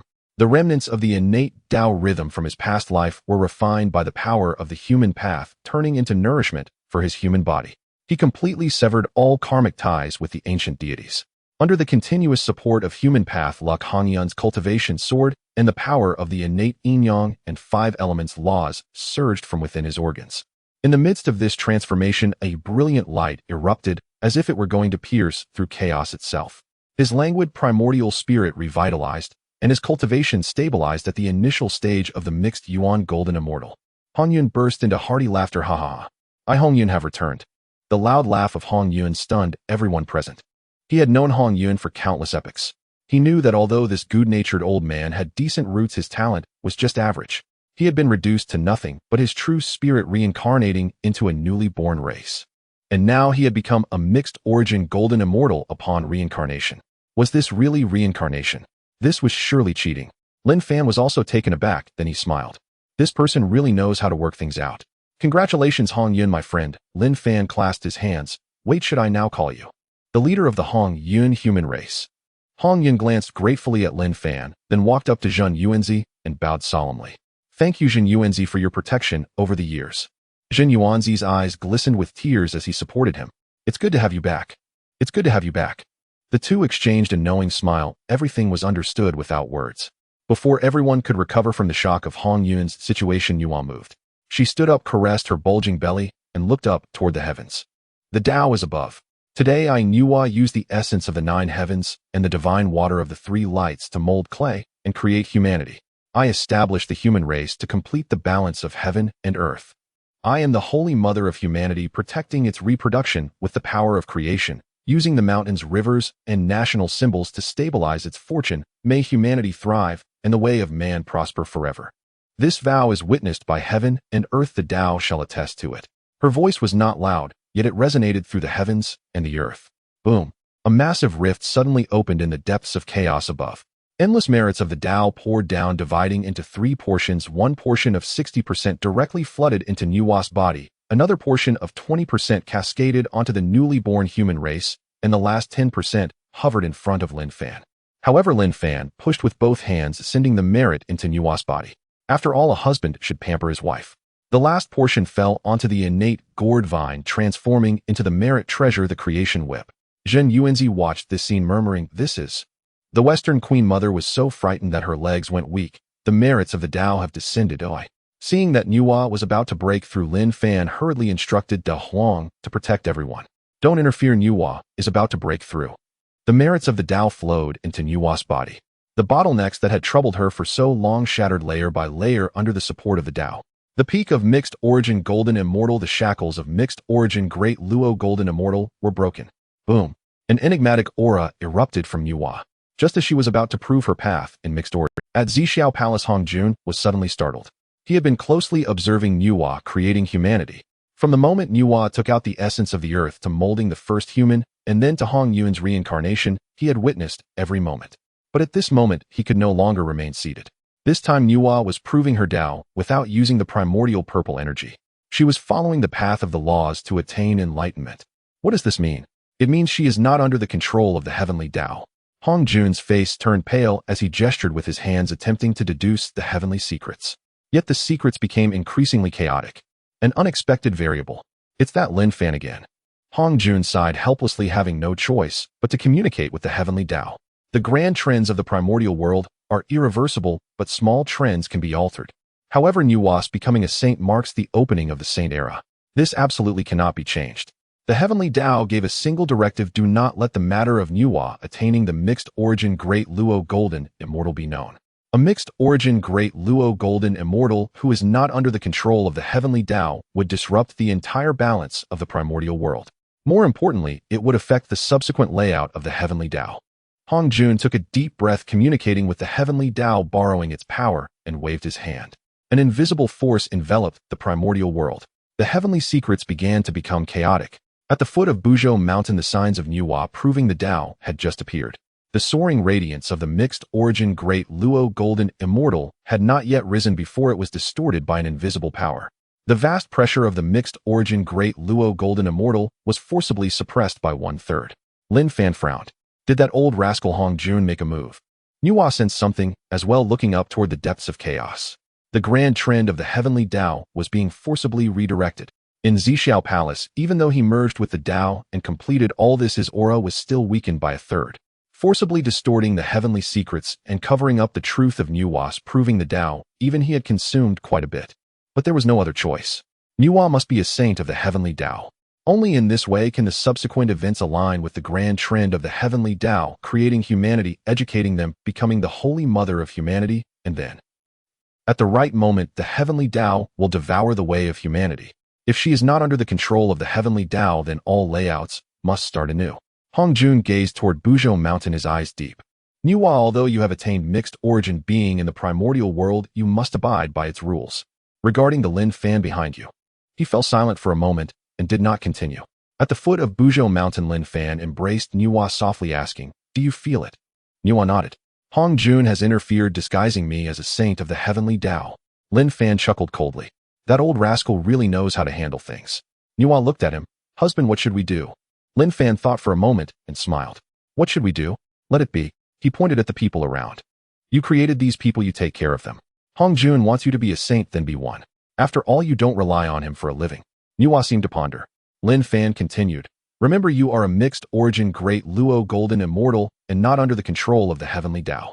No matter how much Hongjun disguises, he cannot change this fact. Just do what you need to do and don't let him lead you by the nose. Nuwa looked at him, her eyes filled with tenderness. Husband, it's really good to have you. Lin Fan chuckled, of course. In the distance, the Western Queen Mother and Jin Yuanzi were still immersed in shock. The Western Queen Mother murmured, Sister Nuwa has attained sainthood. Jin Yuanzi nodded. She has become a saint. The Western Queen Mother turned to Lin Fan. Then what about you, Lin Fan? Jin Yuanzi shook his head. I can't see through him. The two exchanged glances, both falling silent. Hongyun approached and deeply bowed to Nuwa. Holy Mother, Hongyun is willing to lead the human race to share your burdens. Nuwa helped him up. You don't need to be so polite, Hongyun. In the future, the matters of the human race will still depend on you greatly. Hongyun said solemnly, I will not disappoint your trust.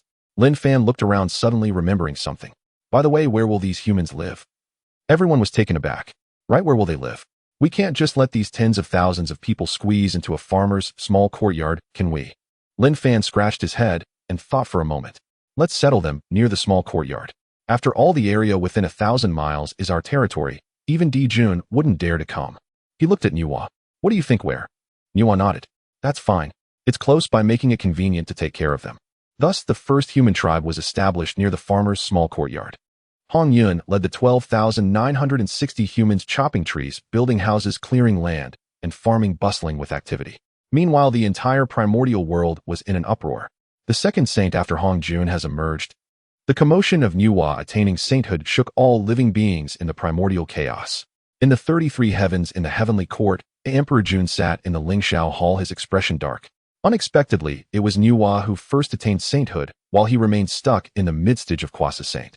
Could it be because the spiritual treasure he used to slay corpses was not of sufficient quality? If it's not a supreme innate spiritual treasure level, does that mean he deserves to be delayed so much? It's also the Dao ancestor's fault. Oh, why didn't he grant him 2 innate spiritual treasures? Tai Yi walked over and said, elder brother Nuwa has attained sainthood. What should we do?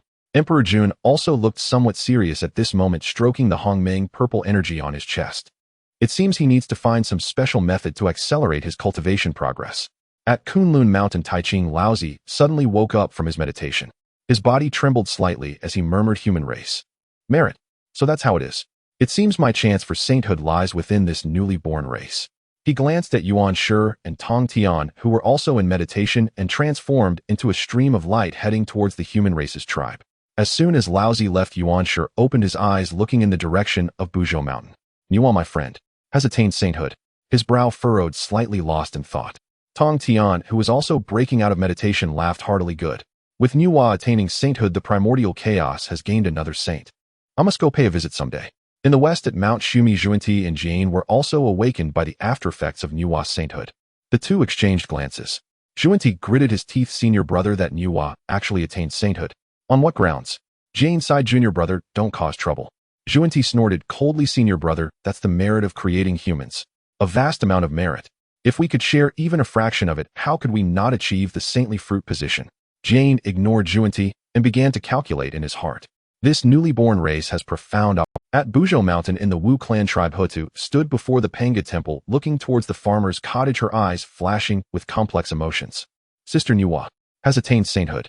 She smiled slightly and turned to enter the Panga temple. At this moment, the busiest place was at the foot of Buzhou Mountain in the human race's tribe.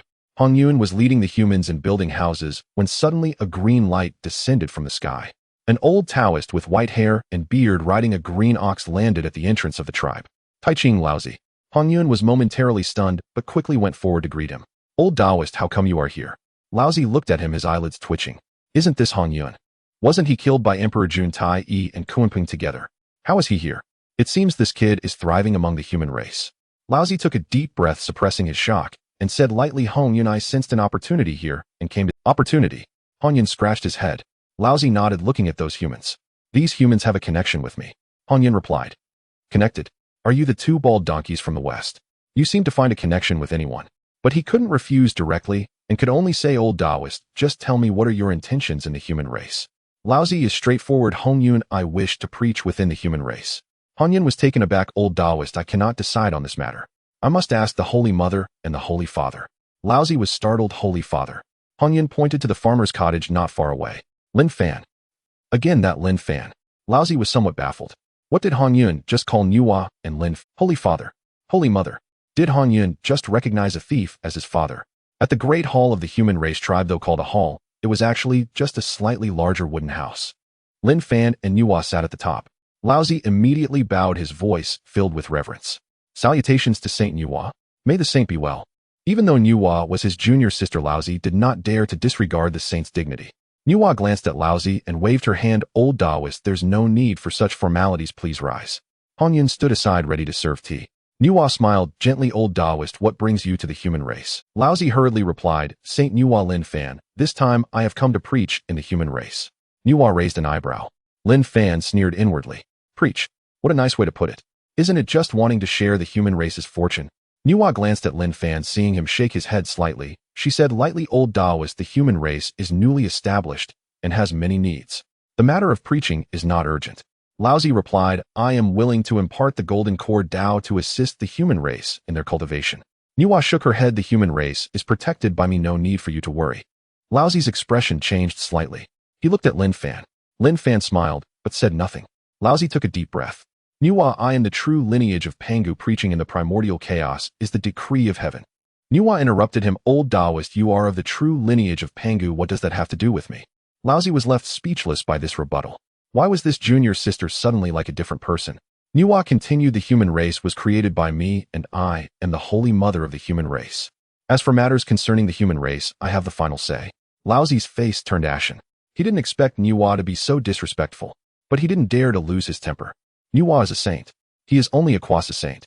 He cannot win in a fight. Laozi, seeing Nuwa being so unapproachable, stood up and cupped his hands. Since Nuwa has other plans, I will take my leave. After saying this, he turned to leave. It seems he can only make other. As Laozi reached the door, he suddenly turned around and glanced at Lin Fan. That gaze was meaningful. Lin Fan smiled and waved. Old Taoist, take care, no need to see you off. After Laozi left, Nuwa looked at Lin Fan. Husband, was I too direct? Lin Fan smiled. Direct? I think it's great. The human race is the main character of the future primordial chaos. Let this old fellow come to take a piece of the pie. Dream on. He embraced Nuwa. Wooer, remember you are a saint. A saint should have the demeanor of a saint. Anyone who wants to take advantage of you, just push back directly. Nuwa leaned on his shoulder. But he is the true lineage of Pangu. Lin Fan laughed derisively. So what if he is of the true lineage of Pangu? If the great Pangu were alive and saw his 3 pure ones turned into this manner, he would probably be so angry he would come back to life. Nuwa was amused by him. Hongjun leaned over. Holy Mother, Lin Fan, do you think that old Taoist will retaliate? Lin Fan, retaliate? Does he dare? Hongjun thought for a moment. Indeed. Nuwa is a saint and Lin Fan has that dog by his side. No matter how arrogant Laozi is, he wouldn't dare to confront them directly. Nuwa suddenly stood up. She walked outside the hall and looked at the humans. Those humans were busy, some chopping trees, some building houses, and some cooking. Though simple, they were full of vitality. Nuwa's heart stirred. She raised her hand, and a divine sense spread throughout the entire human tribe. I am Nuwa, the holy mother of the human race. In 100 years, I will give a lecture on the great Tao here. All humans are welcome to come and listen. The voice was not loud, but it clearly reached the ears of every human. The humans were stunned for a moment, then erupted into cheers. The Holy Mother is going to lecture. Great. Our human race also has a saint to teach us. Hongjun was also stunned. He looked at Lin Fan. Lin Fan smiled. Wooer is going to lay a foundation for the human race. As the news spread, the entire human tribe became lively. Those newly born humans, though naive, also understood that this was a tremendous opportunity. Hongjun began organizing people to build a lecture platform. A saint's lecture. This is a tremendous opportunity. Just as the human race was preparing for Nuwa's lecture. In the 33 heavens, the heavenly court, Emperor Jun sought Fushi to deduce a method for rapid cultivation. Emperor Jun and Tai paced in the Lingxiao treasure hall. Huangping nearby looked somewhat surprised. What were Emperor Jun and Tai up to? Seeing that Fushi had not yet arrived, Emperor Jun urged, "Where is Fushi?" Tai replied, "He should be arriving soon." Fushi hurriedly entered the hall, noticing the gathering of people inside. He instantly sensed something was amiss. Emperor Jun, Tai, why are you in such a hurry to call for me? Emperor Jun got straight to the point. Fushi, your skills in deduction are unparalleled in the primordial world. I wish to ask you to deduce how we can accelerate our cultivation speed and attain sainthood sooner. Fushi paused for a moment and nodded. He sat cross-legged and unfolded the diagram of the innate 8 trigrams. He began his deduction. Emperor Jun and the others held their breath, not daring to interrupt. After an unknown period, Fushi opened his eyes. How is it? Emperor Jun asked eagerly. Fushi looked at him and slowly replied, Emperor Jun, you are the master of the sun, wielding the utmost yang. Shiha is the master of the moon, holding the utmost yin. You two are a match made in heaven. Emperor Jun was taken aback. Tai was also stunned. Huangpeng's eyes lit up. Fushi continued, if you can become Dao partners with Shiha and perform the heavenly marriage ritual, it will surely invoke the resonance of the heavenly way and your cultivation will greatly increase. At the same time, the fortune of the demon clan will rise as well. Emperor Jun's eyes brightened. Heavenly marriage. Fushi nodded. Heavenly marriage is witnessed by heaven and earth, serving as a testament to the Tao. It is not an ordinary marriage. If it can be achieved, the benefits will be endless. Since it is a heavenly marriage, it must be proclaimed to the primordial world, and heavenly merits will surely descend. Heaven's way. Merits. Hearing these words, joy could no longer be contained on Emperor Jun's face. He slapped his thigh. Great. Tai, you must go to the moon star and propose immediately. Tai responded and turned to leave. Wait. Fushi stopped him. Emperor Jun frowned. What's wrong? Fushi said, although heavenly marriage is excellent, it requires a witness. Emperor Jun was taken aback. A witness. Fushi nodded. This person must have a connection to the heavenly way and be able to communicate with heaven and earth. Only then can the heavenly marriage ritual invoke the heavenly way and bring down merits. Emperor Jun frowned. Who in the primordial world could communicate with the heavenly way? He thought of Hongjun. But Hongjun had already merged with the Tao and would not emerge unless faced with a great calamity. To find him as a witness. Dream on. Tai scratched his head. Where can we find such a person? Suddenly Huangpeng spoke up. Your Majesty, I have an idea. Emperor Jun looked at him. Huangping said, although the Dao ancestor has merged with the Dao, he bestowed many treasures in the past. One of them is called the Red Embroidered Ball. Emperor Jun was surprised. Red Embroidered Ball. Huangping nodded. This treasure governs the marriages of heaven, earth, and humanity, ruling the order of unions across the three realms. If we can invite the owner of this treasure to serve as the witness, it will certainly invoke the heavenly way. Emperor Jun frowned. Who is the owner of this treasure? Huangping replied, Nuwa. The hall fell silent for a moment. Tai widened his eyes. Nuwa. That woman. Emperor Jun was also stunned. Huangping nodded. The Dao ancestor bestowed it to Nuwa back in the day. Now that she has become a saint, if she is willing to come forward as a witness, this heavenly marriage will surely be successful. Emperor Jun fell silent. Nuwa. That newly ascended woman. The wife of Lin Fan. Last time he offended her for the sake of the Queen Mother of the West. Tai swallowed hard. Big brother this. Emperor Jun looked at Fushi. Fushi did not look pleased. Suddenly Emperor Jun laughed. Fushi, Nuwa is your sister, right? Fushi nodded. Emperor Jun stood up, walked to him, and patted his shoulder. Fushi, this matter will trouble you. Fux's expression changed slightly. Tai leaned in. Yes. Yes. Fushi, you are her elder brother. If you go to ask her, she surely won't refuse, right? Huangping chimed in. Exactly. Fushi, this is for the great cause of the demon clan. Fushi remained silent. He knew what these people were plotting. But he looked at Emperor Jun. Emperor Jun wore a smile, but his gaze was unyielding. Fushi, you are also the she-emperor of the demon clan. Matters of the demon clan are your matters, right? Fushi took a deep breath. I can try. Emperor Jun was overjoyed. Good. Fushi, you understand the greater good. Tai also smiled. Huangping breathed a sigh of relief. Fushi looked at the three, feeling a mix of, sister, I really have no choice. After Fushi left, Emperor Jun sat in the Lingxiao treasure hall, gazing in the direction of Buzhou Mountain. Brother, do you think Nuwa will agree? Emperor Jun pondered for a moment, and slowly said whether she agrees or not she must agree. Tai did not understand. Emperor Jun looked at him and smiled. Fushi going is already a declaration. If Nuwa does not agree, it will be a slap to her brother's face. Her brother is in the demon clan and life will not be easy for him. Tai suddenly understood. Big brother is brilliant. In a farmer's courtyard, Lin Fan was lying on a recliner, munching on sunflower seeds, while Nuwa sat beside him chatting with the Queen Mother of the West. A big yellow dog was lying in the corner of the yard basking in the sun. Suddenly a figure landed at the entrance of the yard. Lin Fan looked up and smiled. Oh, big brother-in-law, what a rare guest. Fushi stood at the door, his expression quite complex. Nuwa looked up, saw him, and was taken aback. Big brother, what brings you here? Fushi cleared his throat and entered the courtyard. Sister, brother-in-law, long time no see. Lin Fan was somewhat surprised. Oh, what was wrong with his big brother-in-law today? He had never called himself brother-in-law before. Lin Fan moved a stool for him and poured a cup of tea. Big brother-in-law, sit down and have some tea. Is the heavenly court not busy? How come you have time to come to our little place? Fushi held the tea, hesitating to speak. Nuwa looked at him, frowning slightly. Big brother, just say what's on your mind. Fushi took a deep breath. Sister, Emperor Jun wants to ask you to help witness a marriage. Nuwa was taken aback. Witness a marriage? Fushi nodded. He wants to have a heavenly marriage with the fairy Shiha of the moon star, requiring a saint to witness and invoke the heavenly way. Lin Fan, listening from the side, almost burst into laughter. Heavenly marriage.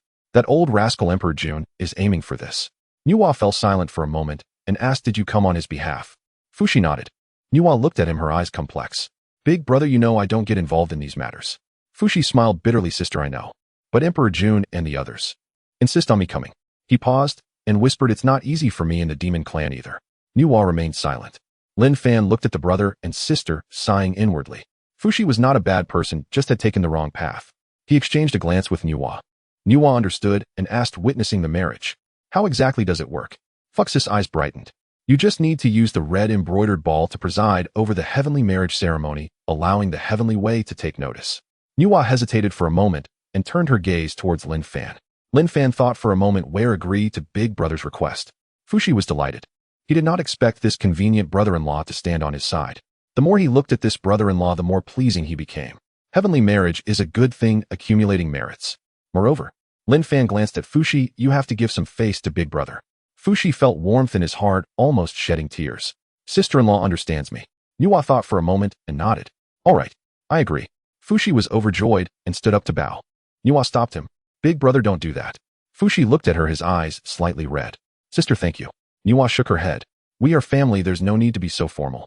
Fushi thought finally he could return to report his success. Fushi had just let out a sigh of relief, preparing to have a heartfelt conversation with his brother-in-law. However, the courtyard door was suddenly pushed open. A figure stood at the entrance. Dressed in flowing yellow, exuding a gentle aura, it was Hutu. Fushi was taken aback. Huta looked at the courtyard somewhat lost and thought, wondering if she should not have come. How did guests arrive at Lin Fan's small courtyard? Nuwa's eyes lit up upon seeing Hutu, and she stood up to greet her. Sister Hutu, what brings you here? Hutu smiled, saying, Sister Nuwa, now that you have achieved sanctity, I should have come to congratulate you long ago. It's just that there have been many matters in the clan which delayed my visit. She walked into the courtyard, her gaze sweeping around. Lin Fan lounged on a reclining chair, munching on sunflower seeds while chatting with a man. A large yellow dog lay basking in the sun, and a strange woman stood nearby. Nuwa took Huta's hand and walked over to Zhuangmu, introducing Sister Hutu. This is Sister Zhuangmu, who now also resides with us. Huta glanced at Zhuangmu and slightly nodded. Zhuangmu was secretly astonished, wondering how Hutu, the ancestral shaman of the witch clan, was so familiar with Nuwa. She didn't think too much about it and hurriedly returned the greeting, saying, I've met with the ancestral shaman Hutu. Huta then turned to Lin Fan, her eyes softening. Lin Fan, it's been a long time.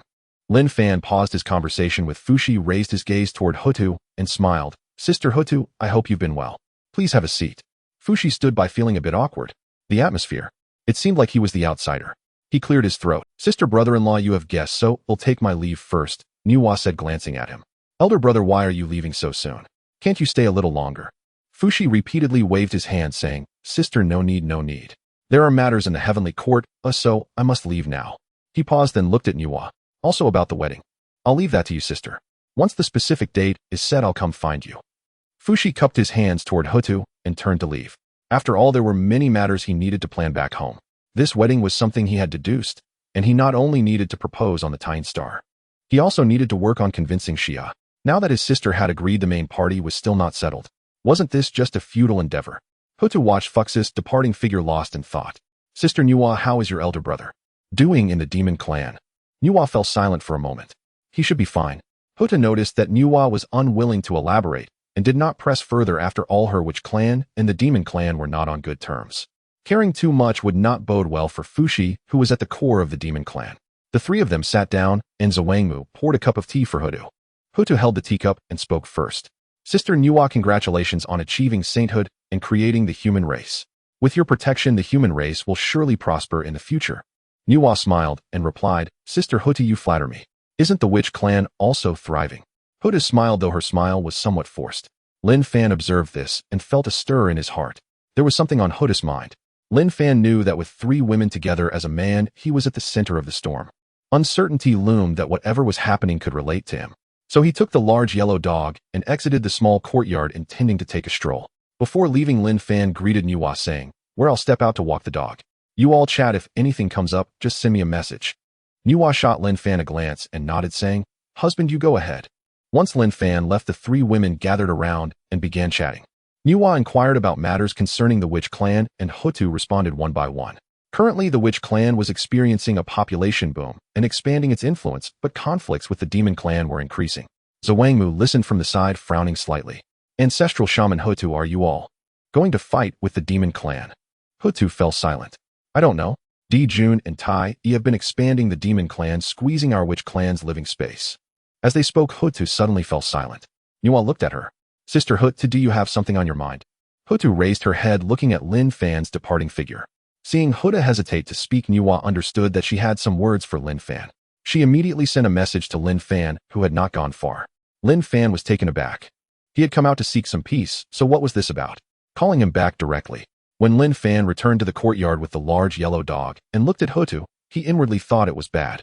Hutu raised her gaze to meet Lin Fan's, then lowered her head. Lin Fan, Sister Nuwa, I have some words that I've been holding in for a long time. Lin Fan. In that instant, his heart leaped to his throat. Was the primordial chaos this intense? Was there someone about to confess to him? Nuwa looked at Hutu's shy demeanor and shot Lin Fan a glare, thinking that he had bullied Hutu. She immediately held Hutu's hand. Sister Hutu, please speak. Hutu took a deep breath. For the past 10,000 years, I have been pondering one question. What question? Hutu gazed into the distance, her eyes somewhat dreamy. Where should our witch clan go from here? Lin Fan was taken aback. What the hell? He thought there was something more significant, and this was it. He thought he was as charming as the readers, loved by all and admired everywhere. Lin Fan patted his chest and let out a sigh of relief. Hutu continued. The Father God opened up the heavens and created the earth, transforming into all things. We, the 12 ancestral shamans, are born of the Father God's essence and blood, and we should inherit the Father's will and protect the primordial chaos. But now, we are fighting demons for territory, resources, and fortune. Every day, clan members die and new enmities arise. Is this really right? The courtyard fell silent instantly. The large yellow dog raised its head, and Zhuangmu held her teacup, unsure of what to say. Nuwa remained silent. Lin Fan sighed. Sister Huda, you think too much. Huda looked at him. Lin Fan said, the primordial chaos is like this. The weak are preyed upon by the strong, and only the fittest survive. If you do not fight, others will fight. If you do not kill, others will kill. Huda lowered her head. I know, but... She raised her head. Lin Fan, do you think there is a way for the witch clan to survive without relying on slaughter? Lin Fan was taken. He looked at Hutu and suddenly recalled something he had heard in his previous life. Huda's reincarnation. That was her great aspiration, and it was also her destiny. Could it be that it was beginning to sprout now? Lin Fan remained silent for a long time before slowly saying, Sister Huda, some things are too early to think about right now. But since you asked, I will say one thing. He pointed into the distance. Look at those human beings. Hutu followed his finger. Those humans were busy in their tribe, chopping wood, building houses, and cooking. Though simple, they were full of vitality. Lin Fan said, Nuwa created them. They are weak now, any witch clan could wipe them out. But they have Nuwa's protection, and they have fortune on their side. One day they will grow strong. The same goes for the witch clan. You have the bloodline of Pangu, the 12 ancestral shamans, and countless clansmen. As long as the direction is right, you will find your own path one day. Huda's eyes sparkled with a unique brilliance upon hearing this, and she nodded. Before Lin Fan could catch his breath, Ho-Tu spoke again. Lin Fan's sister Nuwa, actually, besides congratulating you, I came here for another matter. Nuwa looked at her and asked, what matter? Ho-Tu replied, Big Brother Di Jiang sent me here. He actually wants to establish a connection with the human race. Lin Fan nearly staggered and fell to the ground upon hearing Ho-Tu's words. A connection? Ho-Tu nodded. Although the witch clan has occupied the vast wilderness and has increased in number, our development direction has always been unclear. We possess the legacy of Pangu, but these resources are finite. Eventually, they will run out. Big Brother Di Jiang and the other ancestral witches have deliberated for a long time and believe that although the human race has just been born and is weak, they possess great fortune and have the favor of humanity along with great merits to support them. If we can establish a connection with the human race, it would be beneficial for both clans. Lin Fan and Nuwa exchanged a glance, both shocked in their hearts. What did the ancestral witches intend? Did they want to incorporate the newly born human race into the witch clan? A connection? It sounded nice. Was it not simply because they saw the potential of the human race's future? Lin Fan did not rush to refute, but instead looked at Nuwa. There was little expression on Nuwa's face, but Lin Fan could tell she was deep in thought. Nuwa's mindset was different now than before. In the past, she was a primordial deity, solitary and unencumbered except for her elder brother Fushi. Due to Lin Fan, she did not join the monster clan and had no attachment to them. Moreover, since marrying Lin Fan, becoming pregnant, and creating the human race, her maternal instincts had been fully awakened. The human race was created by her and Lin Fan from their essence, and the earth, each one like a child to her. Although these children were still naive and could not articulate well, watching them run around in the tribe filled Nuwa with indescribable emotions. Therefore, when Ho-Tu proposed a connection, her first reaction was not to refuse, but to weigh the options. Would this benefit the human race? The witch clan, to put it bluntly, is a gifted race evolved from Pangu's essence, resembling humans in appearance. A connection between humans and witches might not be a bad idea. Seeing Nuwa silent, Ho-Tu turned to Lin Fan. Lin Fan, what do you think? Lin Fan scratched his head. This matter is simple yet complex. He pointed at the distant humans. Look at them, they currently lack the ability to protect themselves. A random golden immortal level demon could wipe them out. Although Nuwa and I can protect them, we can't keep an eye on them all the time. Ho-Tu nodded. Lin Fan continued, if the witch clan is willing to establish a connection with the human race, the benefits are obvious. The witch clan has physical bodies and combat power to protect the human race, while the human race possesses fortune and merits to reciprocate the witch clan. The two clans complement each other, which is indeed a good thing. Ho-Tu's eyes lit up. So does this mean you agree, Lin Fan? Lin Fan waved his hand. Not so fast, I haven't finished speaking. He stated seriously, a connection is possible, but there is one prerequisite. Ho-Tu asked, what prerequisite? Lin Fan looked at her and said clearly, it must center around the human race. The courtyard fell silent for a moment. Ho-Tu was stunned. The West Queen Mother held her teacup, her hand suspended in midair. Nuwa glanced at Lin Fan, but said nothing. After a moment of silence, Ho-Tu asked, Lin Fan, what do you mean by that? Lin Fan replied, it means that the witch clan can cooperate with the human race, but the human race must maintain independence and autonomy. The witch clan can send people to protect the human race, but cannot interfere in the internal affairs of the human race. The fortune and merits of the human race should be distributed by the human race itself. If the witch clan wishes to enjoy the favor of humanity, they must show sincerity. He paused and added, to put it bluntly, the witch clan is an ally of the human race, not their master. This point must be made clear. Hotu's expression changed slightly. She had not expected Lin Fan to present such conditions. Lin Fan looked at her and suddenly smiled. Sister Hotu, don't think I sound harsh. Just think about it, the witch clan is currently hundreds or thousands of times stronger than the human race. If a connection is truly established, what will the outcome be? Hotu fell silent. She certainly understood. When strength disparities are too great, what is called a connection would ultimately turn into annexation. Lin Fan said, I do not wish to see the human race become a vassal of the witch clan. Nuwa created them to allow them to grow, not to make them subservient to anyone. Listening to Lin Fan's words, Nuwa felt a warmth in her heart. These humans were her and Lin Fan's children. She held Lin Fan's hand. Hotu watched this scene, her eyes flashing with complicated emotions. After a long silence, she finally spoke. Lin Fan, I understand your meaning. But this matter is too significant. I cannot decide on my own. I must return to discuss it with Big Brother Dijiang and the others. Lin Fan nodded. That is to be expected. Once you have discussed it, feel free to come find us at any time. Hotu stood up, preparing to take her leave. Before she left, she suddenly turned back. Lin Fan's sister Nuwa, regardless of the final outcome, I Hotu will always be your friend. After saying this, she transformed into a stream of light and vanished into the sky. After Hotu left, the West Queen Mother finally couldn't help but speak up. Lin Fan, were your words just now too direct? Lin Fan reclined back in his chair, continuing to snack on sunflower seeds. Direct? I think it's quite good. He pointed at the distant humans. Look at them, they can't even articulate well. If they were led by the witch clan, would they still be able to forge their own path in the future? The West Queen Mother pondered. Nuwa leaned against his shoulder. Husband, do you think the witch clan will agree? Lin Fan thought for a moment. I don't know, but with Di Jiang's intellect, he should be able to understand. He paused and suddenly laughed. Besides, if they don't agree, so be it. Our human race has a Primordial Honghuang Golden Immortal protecting us, and with Hongjun, a Honghuang Golden Immortal supporting us, why should we worry about our development? Nuwa laughed at his jest. In the distance, the big yellow dog communicated with the ancestral dragon. Old dragon, do you think the witch clan will agree? The ancestral dragon blew a bubble. It's none of my business. The big yellow dog rolled his eyes. Can't you show a bit of involvement? The ancestral dragon fell silent for a moment, then blew another bubble. If the witch clan doesn't agree, they're foolish. The big yellow dog muttered. This old dragon always speaks so bluntly. The witch clan is of Pangus bloodline, fundamentally opposed to the order of the heavenly Dao. These barbarians only respect the great Dao and the father god Pangu.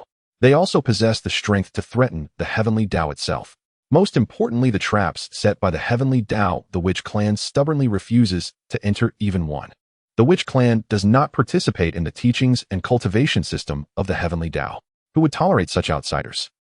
Outside the Pangu temple, Hotu's brows were tightly knitted. Lin Fan's words echoed repeatedly in her mind. Must center around the human race. Such conditions.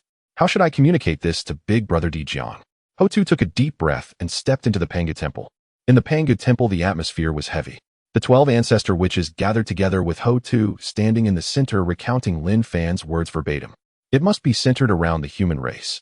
This statement was like a stone thrown into a calm lake, instantly stirring up a tempest. Zhu Rong was the first to leap up. What a centered around the human race. We the witch clan are the true descendants of Pangu, born from the essence of our father god. To look down upon the human race is a blessing they could only dream of for generations. How can we make them the center of attention? And to make them the center, dream on. He slammed his palm down on the stone table, causing cracks to appear instantly. Gong Gong joined in the shouting. Exactly. Those little clay figures can hardly speak properly and wobble when they walk. Why should we the witch clan center around them?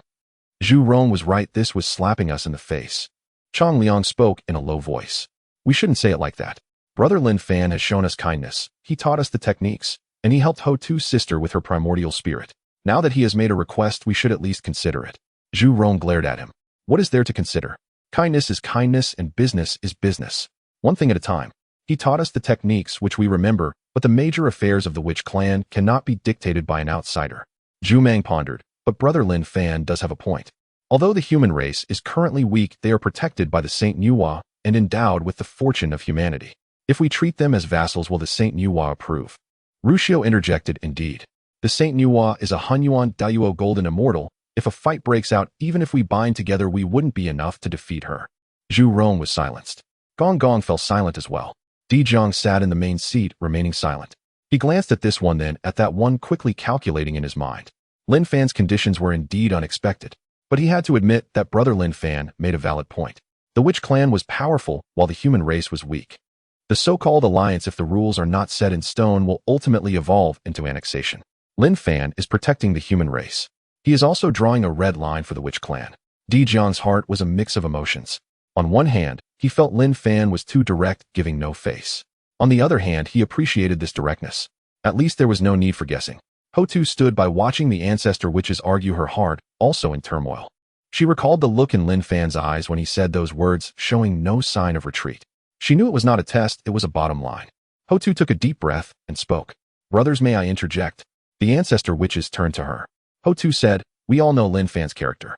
He helped us pass down the techniques without asking for anything in return. Zhu Rong opened his mouth, but said nothing. His condition is not to look down on us, but rather he cares about the long-term relationship between the two races. She paused. The human race is currently weak, but they have the Saint Nuwa and the fortune of humanity. We the Witch Clan are strong, but the blessings of Pangu will eventually run out. When that time comes, how will the two races coexist? Will they continue as allies or become enemies? Zhu Rong fell silent. Gong Gong also remained silent. Zhu Jiuyin had been silent all this time. He closed his eyes, fingers lightly moving as if calculating something.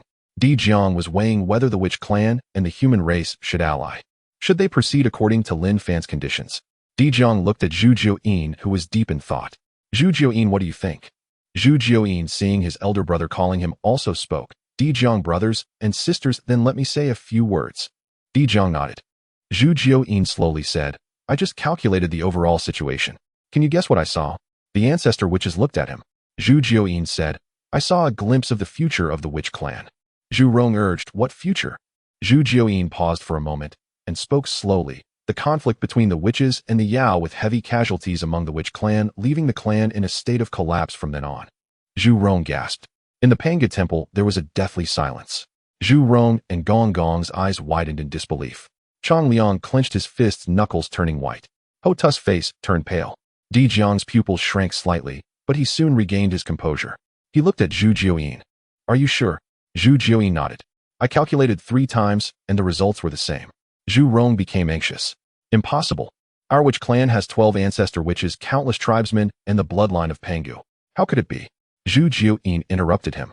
It's precisely because we have the bloodline of Pangu. He looked at Zhu Rong. Heavenly Dao does not tolerate dissent. This statement was like a bucket of ice water poured over everyone. The Witch Clan only respects Pangu, not the Heavenly Dao. The Witch Clan does not cultivate the primordial spirit and does not enter the Hongjun system. The Witch Clan is a thorn in the side of the Heavenly Dao. Di Jiang remained silent for a long time before slowly speaking. So brother Lin Fan's conditions. Zhu Jiuyin nodded. I understand brother Lin Fan's concerns now. He is not making things difficult for us, but rather guiding us. He looked at everyone. The human race has the fortune of humanity and the protection of the Saint Nuwa. If the Witch Clan can merge with the human race and share in the fortune of humanity, perhaps we can avoid that dead end. Zhu Rong frowned. But his conditions are too. What should I say? To center around the human race, what will become of our Witch Clan? Zhu Jiuyin said. We can first send lower-ranking witches to test the waters. The ancestor witches were taken aback. Zhu Jiuyin continued. Let's not make a big deal out of it nor establish any formal alliances. First, send some ordinary witches to the human race's tribes to help with work, ensure safety, and even live together. Let's observe the human race's reactions and the changes in the situation. He paused. If feasible, we can gradually advance. If not, we won't put the entire Witch Clan at risk. Di Jiang pondered for a long time. He looked at Ho-Tu. Sister, what do you think? Ho-Tu softly said, I agree with Zhu Jiuyin's view. Brother Lin Fan is not an unreasonable person. If we show sincerity, he will reciprocate. Di Jiang then looked at the other ancestor witches. Zhu Rong gritted his teeth and said nothing. Gong Gong lowered his head and also said nothing. Chang Liang said, I have no objections. Zhu Meng nodded, feasible. Rushio Shizi and others also gradually expressed their opinions. Di Jiang stood up. All right, then it's settled. We will send someone to discuss matters with brother Lin Fan. Di Jiang pondered for a moment after speaking. Wait, this time we can't just send someone to discuss. Zhu Rong was taken aback. Elder brother, do you mean? Di Jiang said, all 12 of us will go together. The ancestor witches were stunned. Go together. Di Jiang looked at them. Brother Lin Fan has shown us kindness. His conditions are reasonable. When we go to negotiate, we must also show sincerity.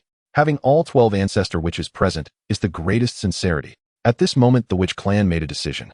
The moment the 12 ancestor witches departed from the Pangu Divine Temple, the entire primordial world was set into motion. In the 33 heavens at the heavenly court, Emperor Jun sat in the Lingxiao treasure hall holding the latest intelligence from the demon tribe with a dark expression on his face.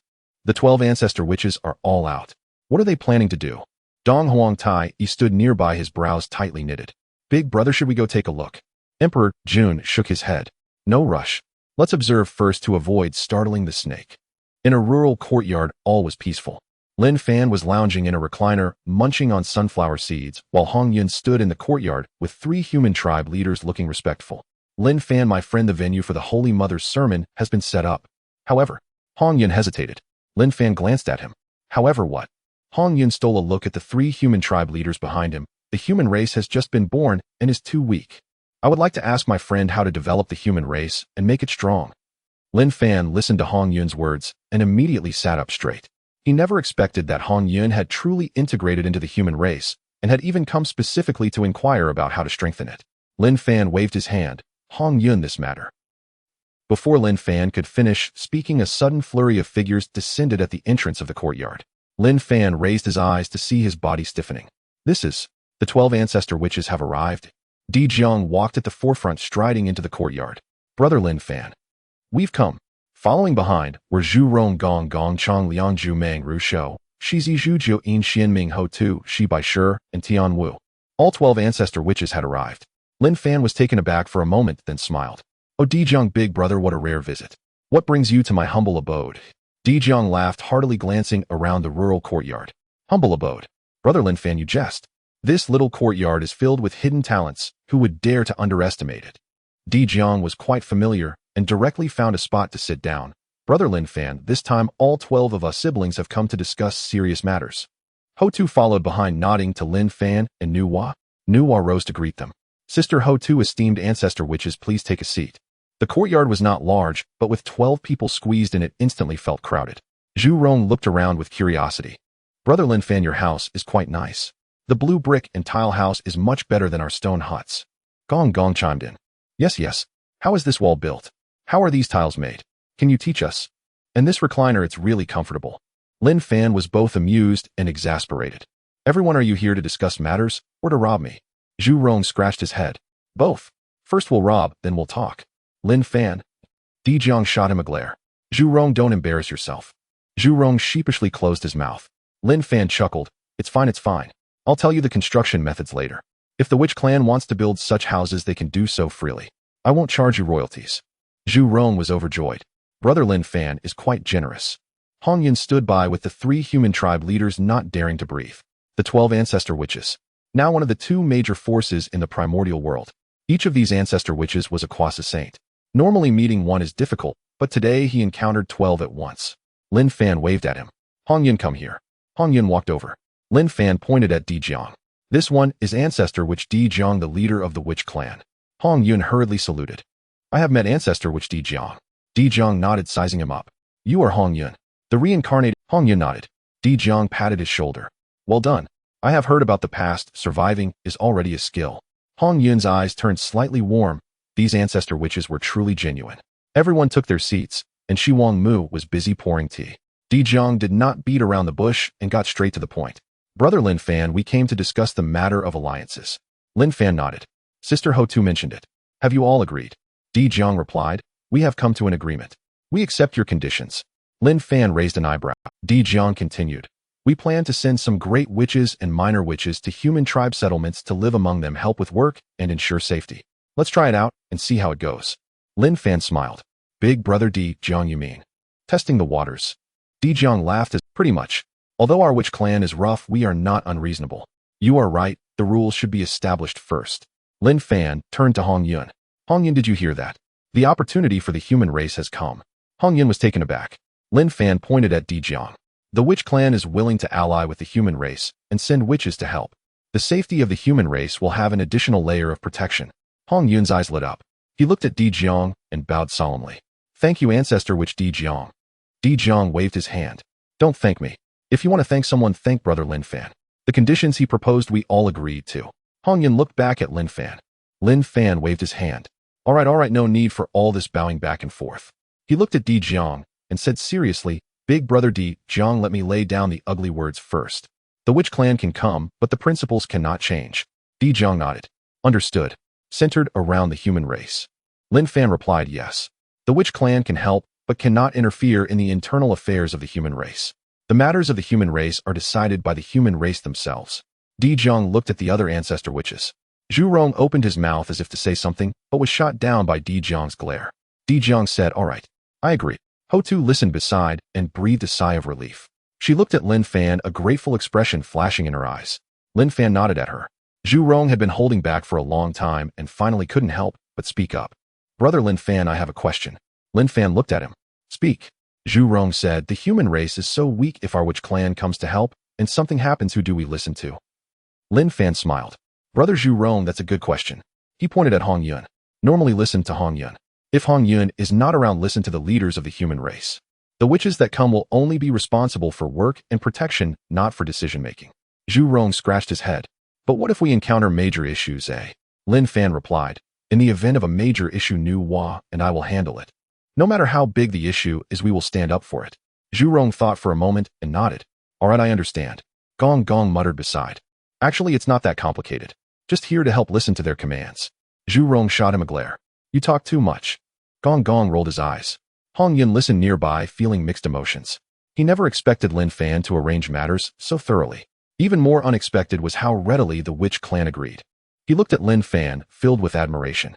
Lin Fan, my friend, your thoughts are truly thorough. Lin Fan waved his hand. No, in the future the matters of the human race will still depend on you. Hongjun nodded earnestly. Just then Hongjun suddenly remembered something. He looked at Lin Fan, hesitating for a moment. Lin Fan, my friend, I have one more thing I would like to ask. Lin Fan replied, speak. Hongjun said, since the birth of the human race, I have discovered a problem. Hongjun slowly said, humans have 1,000 faces. Lin Fan was taken aback. Hongjun continued. Each person has their own thoughts, their own intentions, and their own desires. Some are kind, some are selfish, some are brave, and some are timid. When the Holy Mother created humanity, she endowed each person with an independent soul. This is originally a good thing, but... He paused. With each heart being different, how do we unite? When Hongjun posed the question, silence instantly fell over the courtyard. All 12 ancestral Wu were stunned.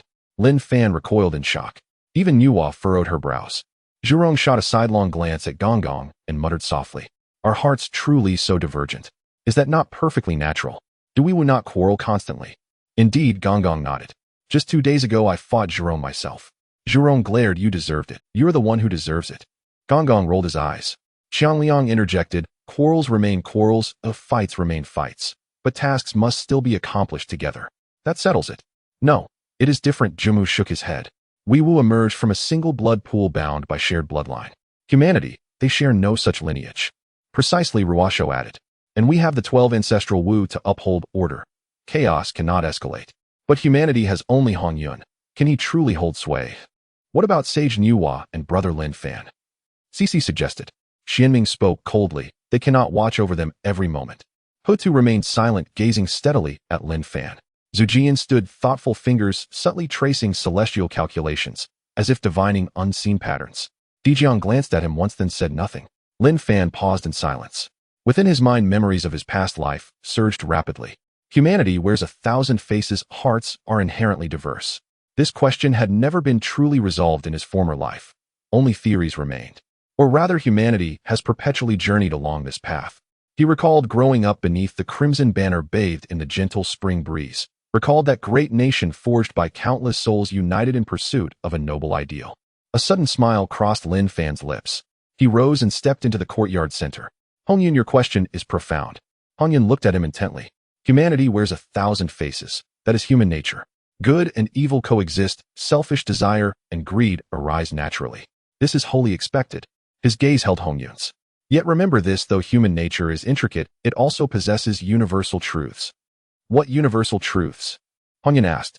Lin Fan replied. The instinct to seek advantage and avoid harm, the primal will to survive, the yearning for a better life, the aspiration toward greater growth. He gestured toward the distant crowd of humans. Observe them now. Why do they stand united? Because they know only unity ensures survival.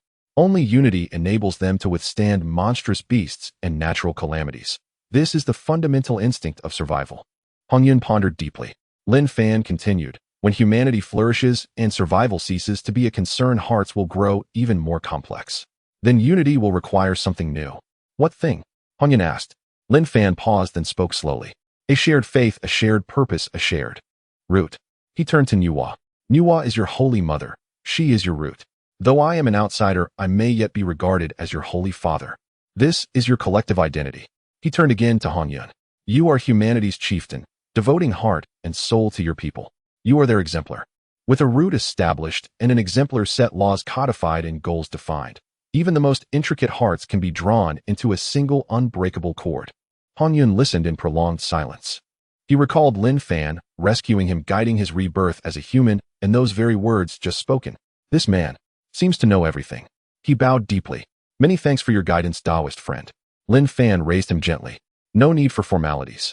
The road ahead remains long. Walk it step by step. At that moment, Nuwa stirred as if sensing something profound. She rose swiftly and strode to the courtyard center, raising her hand with a graceful summons. Lin Fan's familiar chaos cauldron materialized in her palm. Closing her eyes, Nuwa recited ancient incantations. Her cultivation as a supreme immortal of primordial chaos fully unleashed, infusing the cauldron with cosmic law and primordial five-element essences.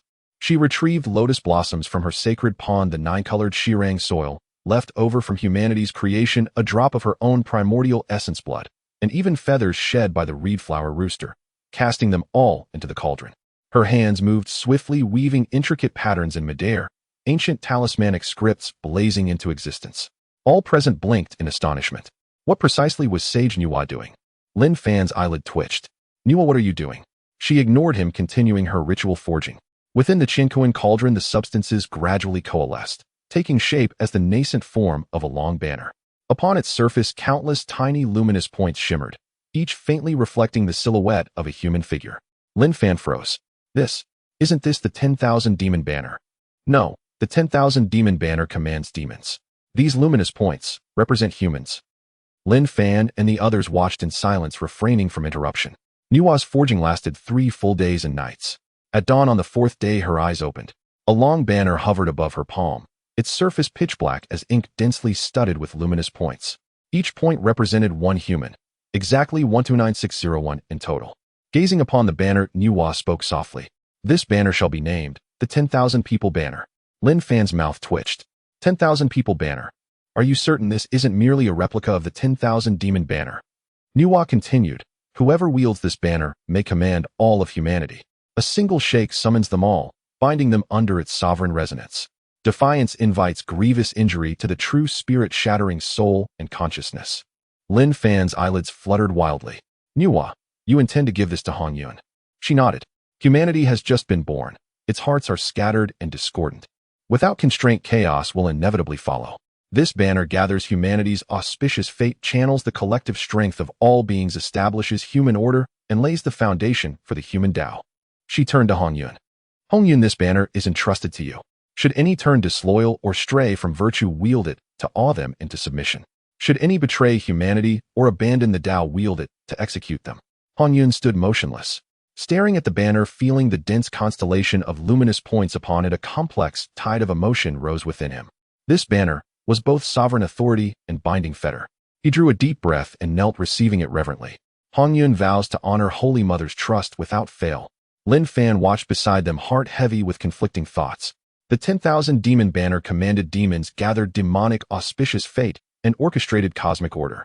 The 10,000 People Banner commanded humanity, gathered human auspicious fate, and laid the architecture of the human Tao. He looked at Nuwa. Nuwa, are you plagiarizing? She blinked in confusion. Plagiarizing? Lin Fan waved dismissively. Never mind, just a passing thought. His gaze returned to the 10,000 People Banner, and suddenly a memory surfaced. By the way, Nuwa, when will you refine the 10,000 Demon Banner? The 10,000 Demon Banner. Nuwa studied him with an odd expression. That belongs to the demonic race. What does it have to do with me? Lin Fan. Indeed. Nuwa was now the holy mother of humanity, not the sovereign goddess of demons. Refining the 10,000 Demon Banner made no sense. It seemed Emperor Jun and Tai would now lack the supreme artifact to govern the demon race and command all celestial demons across the cosmos. Mount Buzhou, the Panga Divine Temple. The 12 ancestral shamans returned from Lin Fan's small courtyard and immediately began selecting personnel. Di Jiang sat in the main seat. Hui Xingtian and Kua Fu stood below. Hui was tall and slender, carrying a long bow, his eyes steady, speaking little, but hitting the point. Xingtian had a bare upper body, his muscles bulging, holding a giant axe in one hand and a shield in the other, his face clearly stating his eagerness for battle. Kua Fu was the tallest, standing there like a small mountain, honest and straightforward with an exceedingly good temper. Dijiang looked at them and slowly spoke. The reason I called you here is for an important task. Xingtian's eyes brightened. To fight. Dijiang shot him a glare. Fight. It's to help the human race. Xingtian was taken aback, disappointment written all over his face. Help. What help? Dijiang said the witch clan and the human clan are to build a connection. You three will bring 10,000 witches to the human tribe to assist them with work and ensure their safety. Kua Fu scratched his head. Dijiang is the human race. Very weak. Dijiang nodded. Very weak. Just a random golden immortal monster could wipe them out. Kua Fu was even more puzzled. Then why do we need to protect them? Isn't Saint Nuwa looking after them? Dijiang replied, Saint Nuwa cannot keep an eye on them all the time. Moreover, he paused. This is what I negotiated with Saint Nuwa and brother Lin Fan. All three great shamans were taken aback. Lin Fan. This name was thunderous among the witch clan. He imparted skills, assisted Hutu in refining her soul, and stood firm against Kuenping. Respect flashed in Hui's eyes. Xingtian also dropped his previously nonchalant demeanor. Kua Fu nodded naively. Since this is the will of Lord Lin Fan, it must be correct. Dijiang continued, you will first report to brother Lin Fan's small courtyard. Saint Nuwa is also there, and any matters in the future should be arranged by them. Upon hearing they were to meet Saint Nuwa, the three of them immediately wore expressions of reverence. Saint Nuwa. She's a saint. When we go, will she? Dijiang glared at him. What will she do? Saint Nuwa is not a man-eating tiger. Brother Lin Fan is so easy to talk to, how bad could his wife be? Xingtian thought about it and agreed. Hui suddenly spoke up. Dijiang, what exactly are we supposed to do when we reach the human race? Dijiang replied, help with work and ensure safety. Also, he glanced at the three of them. Try to interact more with the human race. It would be best if you could marry human women and have children. Xingtian's eyes widened. Marry. Have children. Dijiang nodded. This will deepen the connection of fortune between the witch clan and the human race. It is beneficial for both races. Xingtian was silent for a long time before suddenly grinning. This task seems not too bad. Kua Fu said naively, but I don't know how to talk to women. Hui was speechless without words. The three of them noted what Dijiang had instructed and went to prepare. 3 days later, 10,000 witches set off in a grand procession. Hui Xingtian and Kua Fu walked at the front, followed by a dense crowd of witches. They passed countless mountain peaks and finally saw the human tribe. Then everyone was stunned. The human tribe was so simple, it was pitiful. Several rows of crooked wooden houses with thatched roofs. The ground was uneven and muddy everywhere. A group of people were living on raw meat and blood wrapped in animal skins with messy hair. Xingtian's mouth dropped open. This is the human race. Kua Fu was also dumbfounded. Just this. Do we really need the three of us golden immortals to protect them? Hui remained silent, but slightly furrowed his brows. He saw that although those humans were spirited, they were poorly clothed and fed. In the entire tribe, there were hardly a few capable fighters. Xingtian couldn't help but mumble. How can such a human race receive the favor of humanity and the Dao? It would be better to give this fortune to us witches. Hui glanced at him. Don't speak recklessly. Xingtian pouted. I didn't say anything wrong. Just then a person walked out from the tribe. Hongjun. Upon seeing the witches arrive, he was taken aback for a moment, then quickly approached. Hui Xingtian, Kua Fu. You've come. Xingtian nodded. Dijiang sent us here saying to build a connection with the human race, help with work, and ensure safety. Hongjun's eyes lit up. Great. Please come in. He led the three into the tribe. Xingtian looked around as he walked, growing increasingly disdainful. Hongjun, are your humans always like this? Hongjun smiled wryly. Just born, it's good enough to be alive. Xingtian shook his head. Hui suddenly spoke. Hongjun, although these humans are weak, I see they have bright eyes, work diligently, and get along harmoniously. That's not a bad thing. Hongjun looked at him, surprise flashing in his eyes. Dao friend you. Noticed that. Hui nodded. They have a solid foundation, they just lack time. Hongjun smiled. Indeed, Dao friend Hui is not ordinary. Hongjun also led Hui and the three to settle the 10,000 witches among the humans. In the 33rd heaven, the heavenly court, Dijun looked down at the lower realm, his expression strange. The witch clan sent 3 great shamans to the human race. Tai nodded. Hui Xingtian, Kua Fu brought 10,000 witches. Dijun frowned. What does the witch clan intend to do? Tai said, elder brother, should we send someone to take a look? Dijun pondered for a moment. All right. You must clarify the intentions of the witch clan on this trip. Tai accepted the order and exited the Lingxiao palace. In Kunlun Mountain, Laozi opened his eyes looking as if he had eaten something unpleasant. The witch clan has entered the human race. In Shumi Mountain, Juanti and Jiane exchanged glances. Juanti said, Elder brother, since the witch clan has gone, shouldn't we also go and ferry some humans back to our west? Jiane pondered. Wait a bit longer. Going now is too conspicuous. Juanti gritted his teeth. But the human race's fortune. Jiane waved his hand. Fortune won't run away. Let's wait until they stabilize their footing before we go. Juanti nodded, but a hint of reluctance flashed in his eyes. In a small farmhouse courtyard, Lin Fan was lying on a lounge chair when he suddenly heard a commotion coming. He looked up and saw Ho Yixing Tian and Kwa Fu leading 10,000 witches marching grandly towards the human tribe. Lin Fan smiled. They are quite fast. Nuwa walked over and sat beside him. Husband, do you think these witches and humans can blend together and succeed? Lin Fan thought for a moment. They can succeed, but it requires time. Lin Fan glanced at Nuwa, understanding in his heart. Currently the human race is weak. We cannot rush their growth. Many things need them to explore slowly. With the witch clan joining, safety is ensured, and with the experience passed on from the witches over the years, it will definitely help the human race avoid some detours and develop much faster. Nuwa nodded. Just then a ray of light descended from the sky. Fushi. He landed at the courtyard entrance and walked in quickly. Sister. Brother-in-law. I'm here. Lin Fan sat up from the reclining chair looking at his hurried elder brother-in-law, unable to suppress a smile. Elder brother, are you in such a rush to reincarnate? Walk slower, the courtyard isn't going anywhere. Fushi waved his hand, plopping down on a stone bench and pouring tea. Huff, Fushi sighed, I'm exhausted. Nuwa looked at him, her brows slightly furrowed. Big brother, has everything been settled? Fushi nodded. Yes. Emperor Jun has sent the betrothal gifts and Shiha has agreed. The date is set for 300 years from now, just waiting for your marriage certification. Nuwa was silent for a moment and nodded. I understand. Fushi looked at her, feeling a bit anxious. Sister, you will really go right. Nuwa raised her eyes to look at him. Big brother, when have I ever gone back on my word? Fushi breathed a sigh of relief. That's good. He looked towards Lin Fan. Brother-in-law, will you come too, when the time comes? To have some excitement. Lin Fan glanced at the dignified Nuwa and nodded. Sure, big brother, I'll just happen to go see what kind of bride Emperor Jun marries. Fux's lips twitched. Old man, only you would dare to say that. He prayed silently that nothing would go wrong in the next 300 years. The heavenly court isn't easy to manage these days.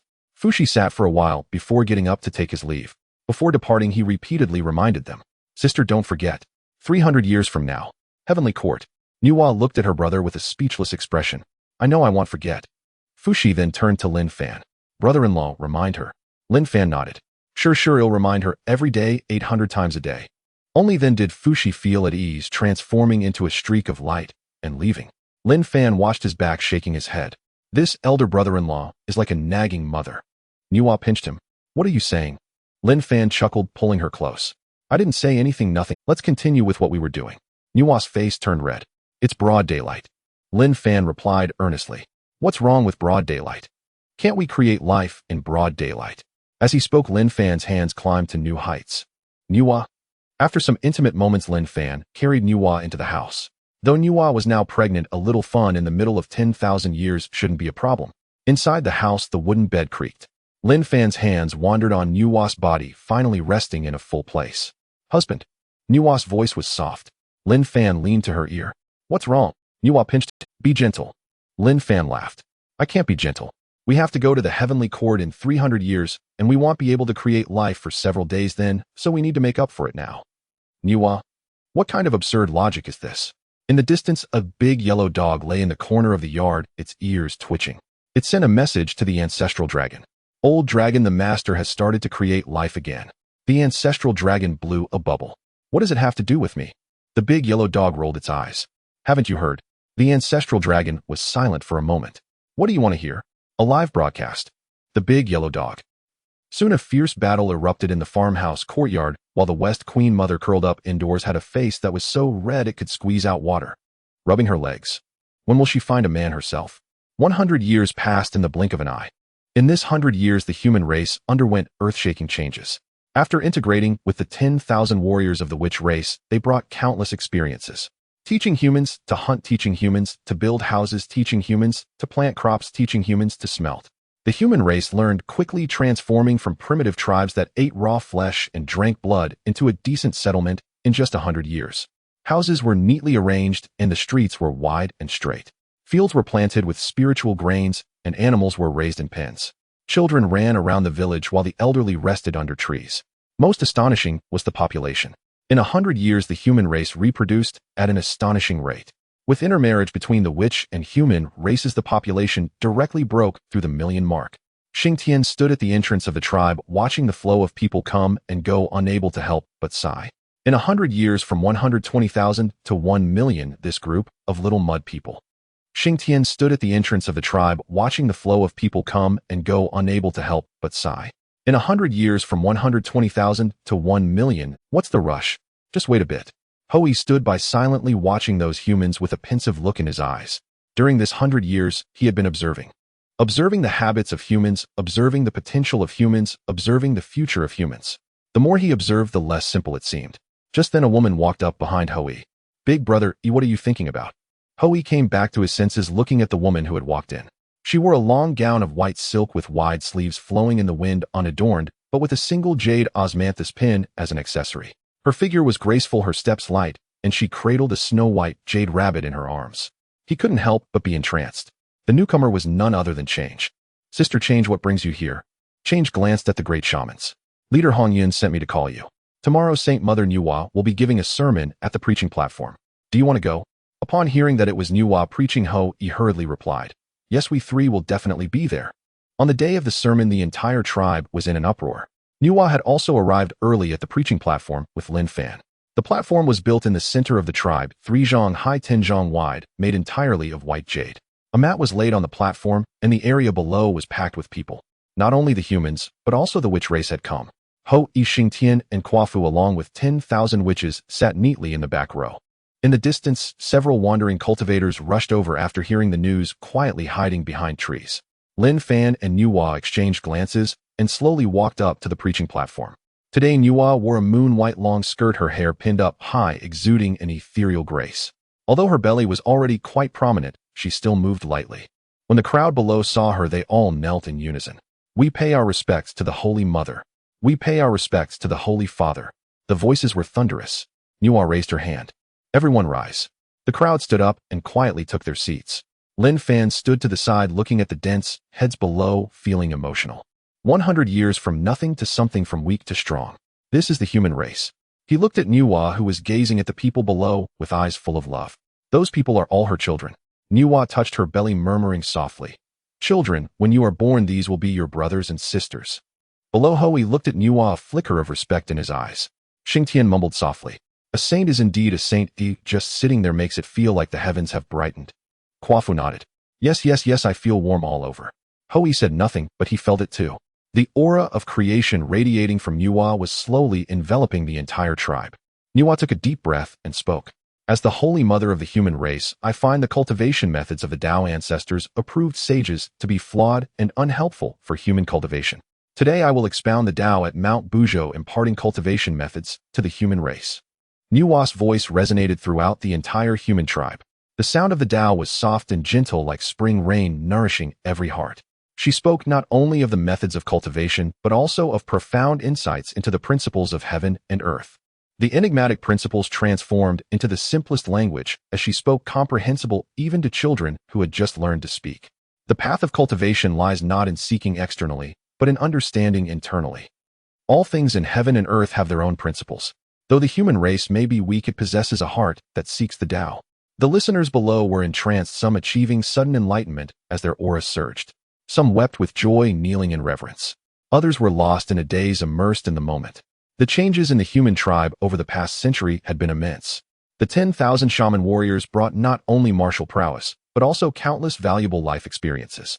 They taught the humans how to hunt, build houses, cultivate crops, and refine materials. More importantly, the humans learned how to fight. Xingtian, the battle fanatic, dragged the young warriors of the human race to spar every day. What he called sparring was in reality one-sided beatings. Yet he was very measured in his approach, offering serious guidance on a few techniques after each session. The young warriors were mercilessly beaten, but made astonishing progress. Quafu, by nature simple-minded, enjoyed running through the mountains with the human children. Those children chased after him, growing stronger and more robust like young calves. Hui, the quietest of them all, had the greatest influence.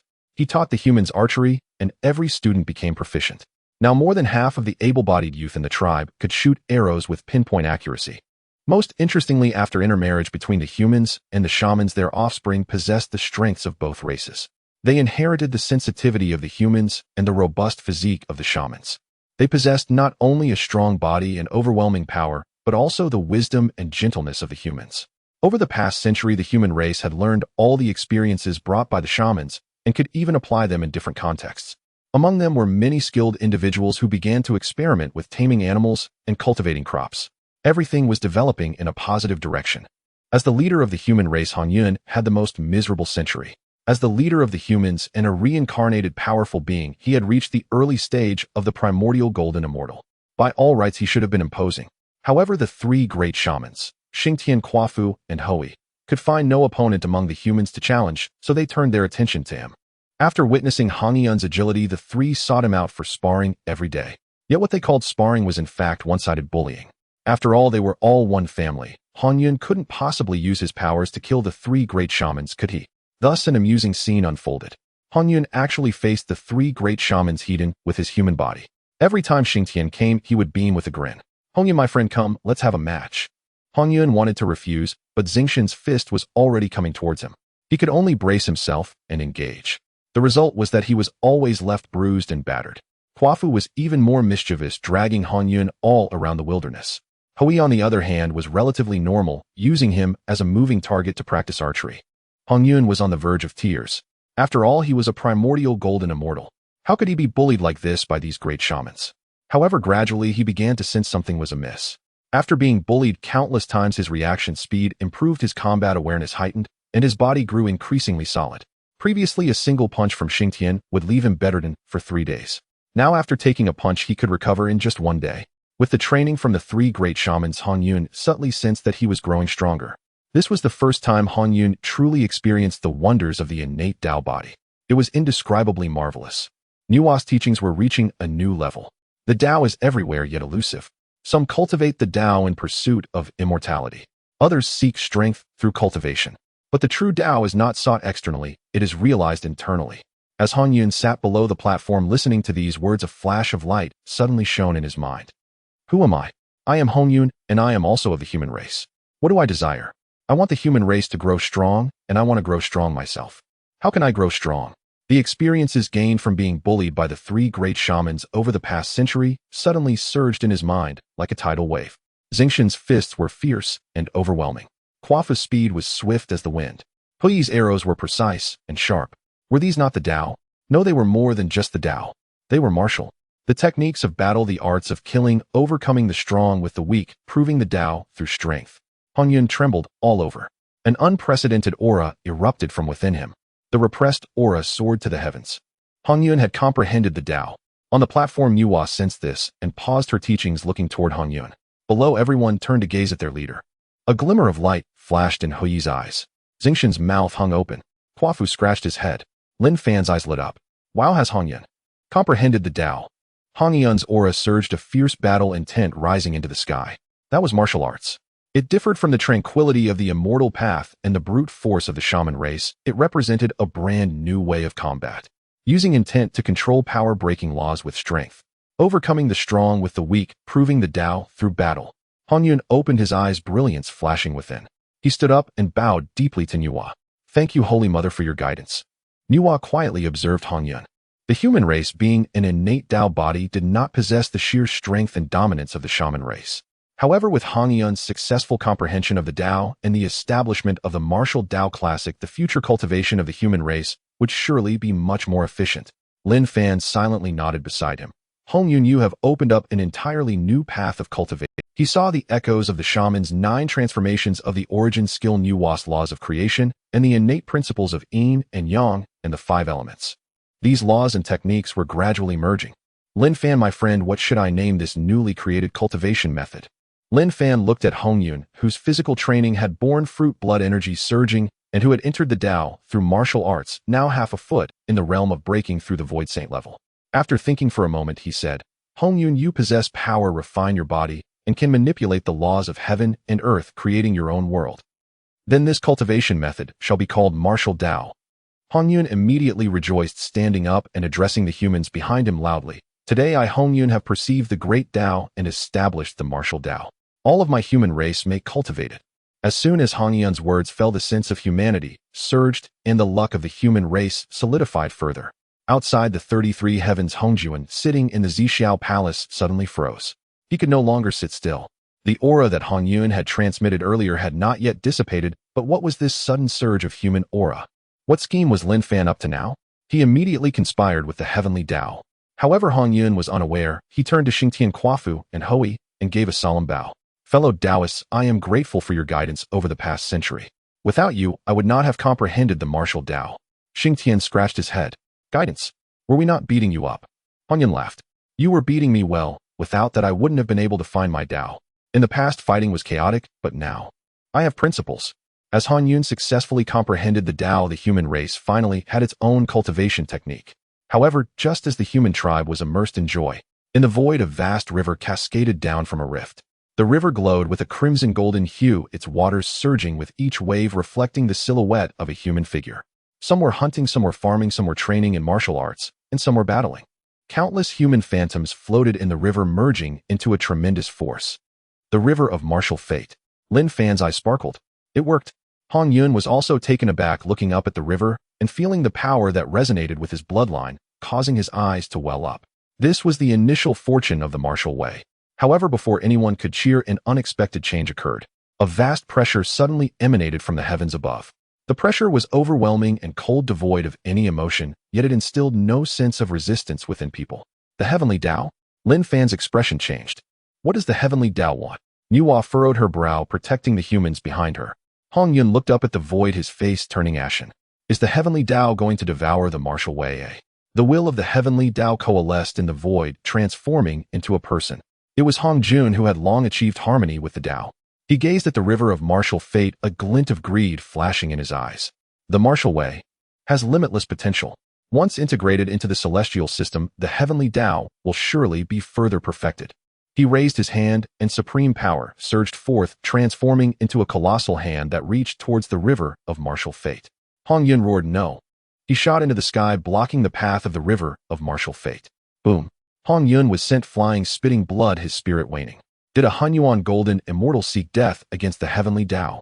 Nuwa's expression darkened, wanting to take action. Lin Fan hurriedly grabbed her. Nuwa, don't rush. Given that Nuwa was pregnant, how could he allow her to fight? Nuwa looked at Lin Fan, her eyes filled with confusion. Lin Fan pointed at the void. It's coming. Suddenly, an unparalleled will descended, standing before the river of martial fate. The aura was gentle. Everyone was astonished. This was the human Dao.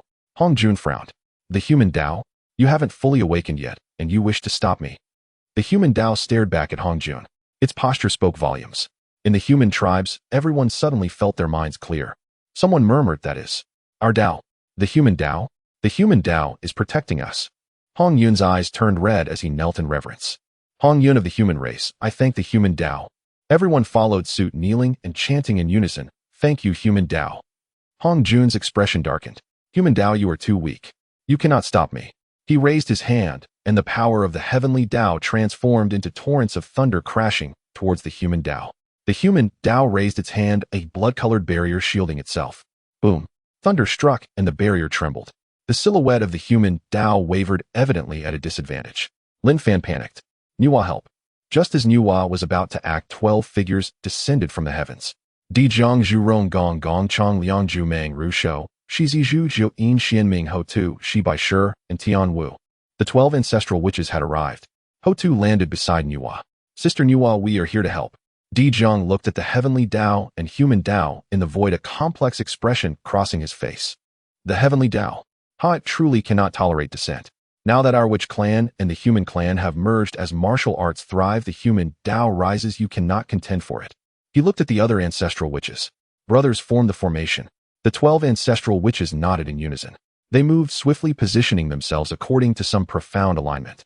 At this moment, Di Zhang intended to test the new formation created by the 12 ancestral witches. 12 streams of murderous aura surged into the sky, intertwining in the air. Gradually, a towering silhouette solidified. The Phantom of Pangu wielded a giant axe, sweeping towards Hongjun, instantly enveloping everyone in an aura of creation. Pangu. Lin Fan's eyes nearly bulged out. What the hell? The 12 heavenly gods' great formation. Xing Tian and Qua Fu were stunned. The father god Pangu. The phantom of Pangu was summoned by the 12 ancestral witches, yet it retained remnants of Pangus will. Hongjun, as the incarnation of the heavenly Dao, suddenly felt alarmed. When did these brutes create this formation? He dared not underestimate it, for Pangus' achievements were well known. The 12 ancestral witches felt joy in their hearts, for they could fight alongside their father god. They shifted their positions, manipulating the phantom of Pangu to strike at the heavenly Dao. One axe to open the heavens. Hongjun's expression changed drastically as he quickly raised his hand to defend. Boom. The two forces collided, shattering the void, chaos flooding in. Hongjun staggered back 3 steps, his aura somewhat diminished. Hongjun looked at the phantom of Pangu, a glint of wariness flashing in his eyes. Pangu, do you also wish to oppose me? The phantom of Pangu remained silent, simply standing quietly before the human Dao. That stance held more power than any words. Hongjun gazed at the towering phantom of Pangu and the human Dao. With the heavenly Dao incomplete, and the saints yet to return, if he continued to linger here, he would gain nothing. He immediately snorted coldly. I will remember today's events. After saying this, Hongjun's figure gradually dissipated. The pressure of the heavenly Dao also receded. As the heavenly Dao retreated, both the human Dao and Pangus were significantly weakened. After all, the human Dao had not yet fully restored, and Pangu was merely a remnant of his will. The two could not possibly contend with the heavenly Dao. The human Dao and Pangus will exchanged glances, then turned to gaze at the river of martial fate. It lightly pointed. A stream of light infused with the essence of the human Dao flowed into the river of martial fate. The river of martial fate shone brightly, then slowly contracted, ultimately transforming into a crimson golden seal that embedded itself into Hongyun's forehead. Hongyun trembled all over. An unprecedented power surged into his body. He opened his eyes, filled with astonishment. This is the source of martial arts. The will of Pangu also cast a glance at Hongyun. Hongyun hurriedly knelt. I have seen the great god Pangu. The phantom of Pangu looked at him, a glint of appreciation flashing in his eyes. You have proven the Dao through martial arts, opening a new path for the human race. Today I bestow upon you the title of martial ancestor. As soon as the words fell, a stream of mysterious yellow energy descended from the void. Hongyun's aura surged again, directly breaking through from the early stage of Honghuang Golden Immortal to the mid-stage. Lin Fan watched in astonishment from the side. What the hell? This old boy Hongyun is the martial ancestor now. He looked at the phantom of Pangu and immediately shouted, Great God Pangu, do you need a disciple? Pangu. Pangu rolled his eyes at Lin Fan. Oh, how thick-skinned could this kid be? Moreover, upon careful sensing, this kid had actually cultivated his own martial arts. However, the remnants of Pangus will did not respond, slowly dissipating instead. For a moment, Lin Fan felt a bit disappointed, thinking he might have been able to latch onto a powerful ally. Lin Fan looked at the 12 ancestral witches and bowed. Thank you, brothers and sisters. If it weren't for your assistance, martial arts would have been in peril. Di Jiang also stepped forward and patted Lin Fan on the shoulder. Brother Lin Fan, we are family, no need for formalities. Just remember to think of the witch clan more in the future. As the 12 ancestors of sorcery retracted the formation, the will of Pangu gradually dissipated, and everyone collapsed to the ground, gasping for breath. This formation is truly not the work of mere mortals. Gonggong rolled his eyes. You are not even human, you are an ancestor of sorcery. Zhu Rong glared at him. You talk too much. Just as the ancestors were bickering, someone shouted, Stop arguing, brother. Lin Fan said he wants to treat us to a meal. Oh, let's hurry. Everyone's eyes brightened, and they scrambled up to run towards the farmhouse. In the farmhouse, Lin Fan had already made preparations. Several large pots were set up in the yard, simmering beast soup, the aroma wafting 10 miles away. On the grill nearby, some bird wings were sizzling in oil sprinkled with cumin and chili powder, and the smell was absolutely divine. In the lotus pond, several small dragons shivered, huddling beside the ancestor dragon. Everyone's eyes brightened, and they scrambled up to run towards the farmhouse. In the farmhouse, Lin Fan had already made preparations. The little dragons just let out a sigh of relief. The ancestor dragon added, Tomorrow might not be the same. The little dragons were speechless. As the 12 ancestors entered the courtyard, they were overwhelmed by the enticing aroma. Zhu Rong was the first to dash to the pot, reaching out to scoop some. Di Jiang swatted his hand away. What's the rush? Sit down. Wait for the dishes to be served. Zhu Rong sat down sheepishly, but his eyes were fixed on the pot. Gonggong laughed beside him. Zhu Rong, can't you be a bit more ambitious? Zhu Rong shot him a glare, noticing the drool at the corner of his mouth. You're ambitious. You're drooling. Gonggong touched his mouth and indeed found some. Everyone burst into laughter. Zhuangmu busily served dishes and poured wine. Nuwa sat at the main seat, her belly round, looking kindly at everyone. Huta sat beside her, whispering something to her. After 3 rounds of wine and 5 courses of dishes, Lin Fan raised his wine bowl. Dear brothers and sisters, thank you all for your assistance today. If it weren't for you, the martial arts would have been in danger. I, Lin Fan, toast you all. The 12 ancestors raised their bowls in unison and drank it all down. Dijiang put down his bowl and laughed. Brother Lin Fan, you're being too polite. We are family, no need for formalities. Lin Fan nodded, that's right. In the future, if the witch clan has any trouble, I, Lin Fan, will never refuse. After drinking a few more bowls, Lin Fan suddenly recalled something. By the way, brother Dijiang, I have something to ask you all. Dijiang set down his wine bowl. What is it? Lin Fan glanced at Nuwa. 200 years from now, the heavenly court will hold a heavenly marriage. The demon emperor Dijun is to marry the fairy Shihi of the Taiyin star, and her sister Chang, she seems to be marrying too. Did Dijun invite you? Dijiang was taken aback. Heavenly marriage. What does that mean? Lin Fan explained, heavenly marriage is a wedding recognized by the heavenly Dao. It is officiated by a sage, and the heavenly Dao moved bestows merit. Once completed, the couple's fortunes are linked, and their cultivation will greatly increase, benefiting their clan as well. Dijiang frowned. He looked at Zhu Jioyin, who was sitting beside him. Zhu Jioyin frowned, lightly pinching. After a moment, Zhu Jioyin spoke. If Dijun achieves the heavenly marriage with the support of the heavenly Dao's merit, his cultivation will surely surpass the peak of the Quasi Saint. At that time, the demon clan's fortunes will greatly rise, which is extremely unfavorable for our witch clan. Dijiang's expression darkened. Is it that serious? Zhu Jioyin nodded. Serious. And this is just the beginning. After the heavenly marriage, if Dijun has offspring, the fortunes will continue to rise. With this ebb and flow, life for the witch clan will become even harder. Dijiang felt a sense of foreboding. He raised his wine bowl and toasted Lin Fan. Brother Lin Fan, that scoundrel Dijun is at odds with our witch clan. How could he possibly invite us? Could you tell me the details of the heavenly marriage? Lin Fan, feeling a bit tipsy, replied without thinking. The key to the heavenly marriage lies in the sage's officiation and the heavenly Dao's recognition. What? Brother Dijiang also wants to get married. Dijiang paused, already understanding the key point. What are you thinking, brother? What marriage would I be getting? He began to ponder. Currently, there are only two beings capable of officiating the heavenly marriage in the primordial chaos. One is Dao ancestor Hongjun, and the other is the Nuwa sitting before him. Lin Fan's invitation indicates that it is Nuwa who is invited to officiate the heavenly marriage. A slight smile appeared on his lips as he began to formulate a plan. Brother Lin Fan, if what you said is true, then Dijun is indeed seeking sister Nuwa to officiate the marriage rite. Lin Fan nodded, that's right. It must be brother Fushi who came to ask for help. Nuwa wouldn't refuse Fushi's request, would she? Dijiang's brows twisted into knots upon hearing this. He conspired with Zhu Jioyin beside him. Zhu Jioyin, do you have a way to stop this heavenly marriage? Zhu Jioyin recalled Lin Fan's words and immediately grasped the focus. One is the sage, and the other is the heavenly Dao. Brother, I don't have a good method. Either we prevent the saint from officiating the heavenly marriage, but that's unlikely since Fushi came personally, or we take action against the two marrying. Dijiang was taken aback, then enlightened. Are you suggesting we capture Shihi and Changshi? Zhu Jioyin slightly shook his head. Brother, that would offend the heavenly Dao. This act of disrupting the heavenly marriage. Who can bear the consequences? Dijiang thought for a moment, his gaze scanning the crowd. Zhu Rong. No, too reckless. Gonggong. Also not suitable, too foolish. Hudu. She is stable, but... Dijiang's gaze finally landed on Lin Fan. Lin Fan was leisurely sipping his wine. Dijiang's eyes lit up. Brother Lin Fan has the protection of the Saint Nuwa, and that unfathomable dog, even the Dao ancestor fears him. If he bears this consequence, this brother is meant to be used for a scheme.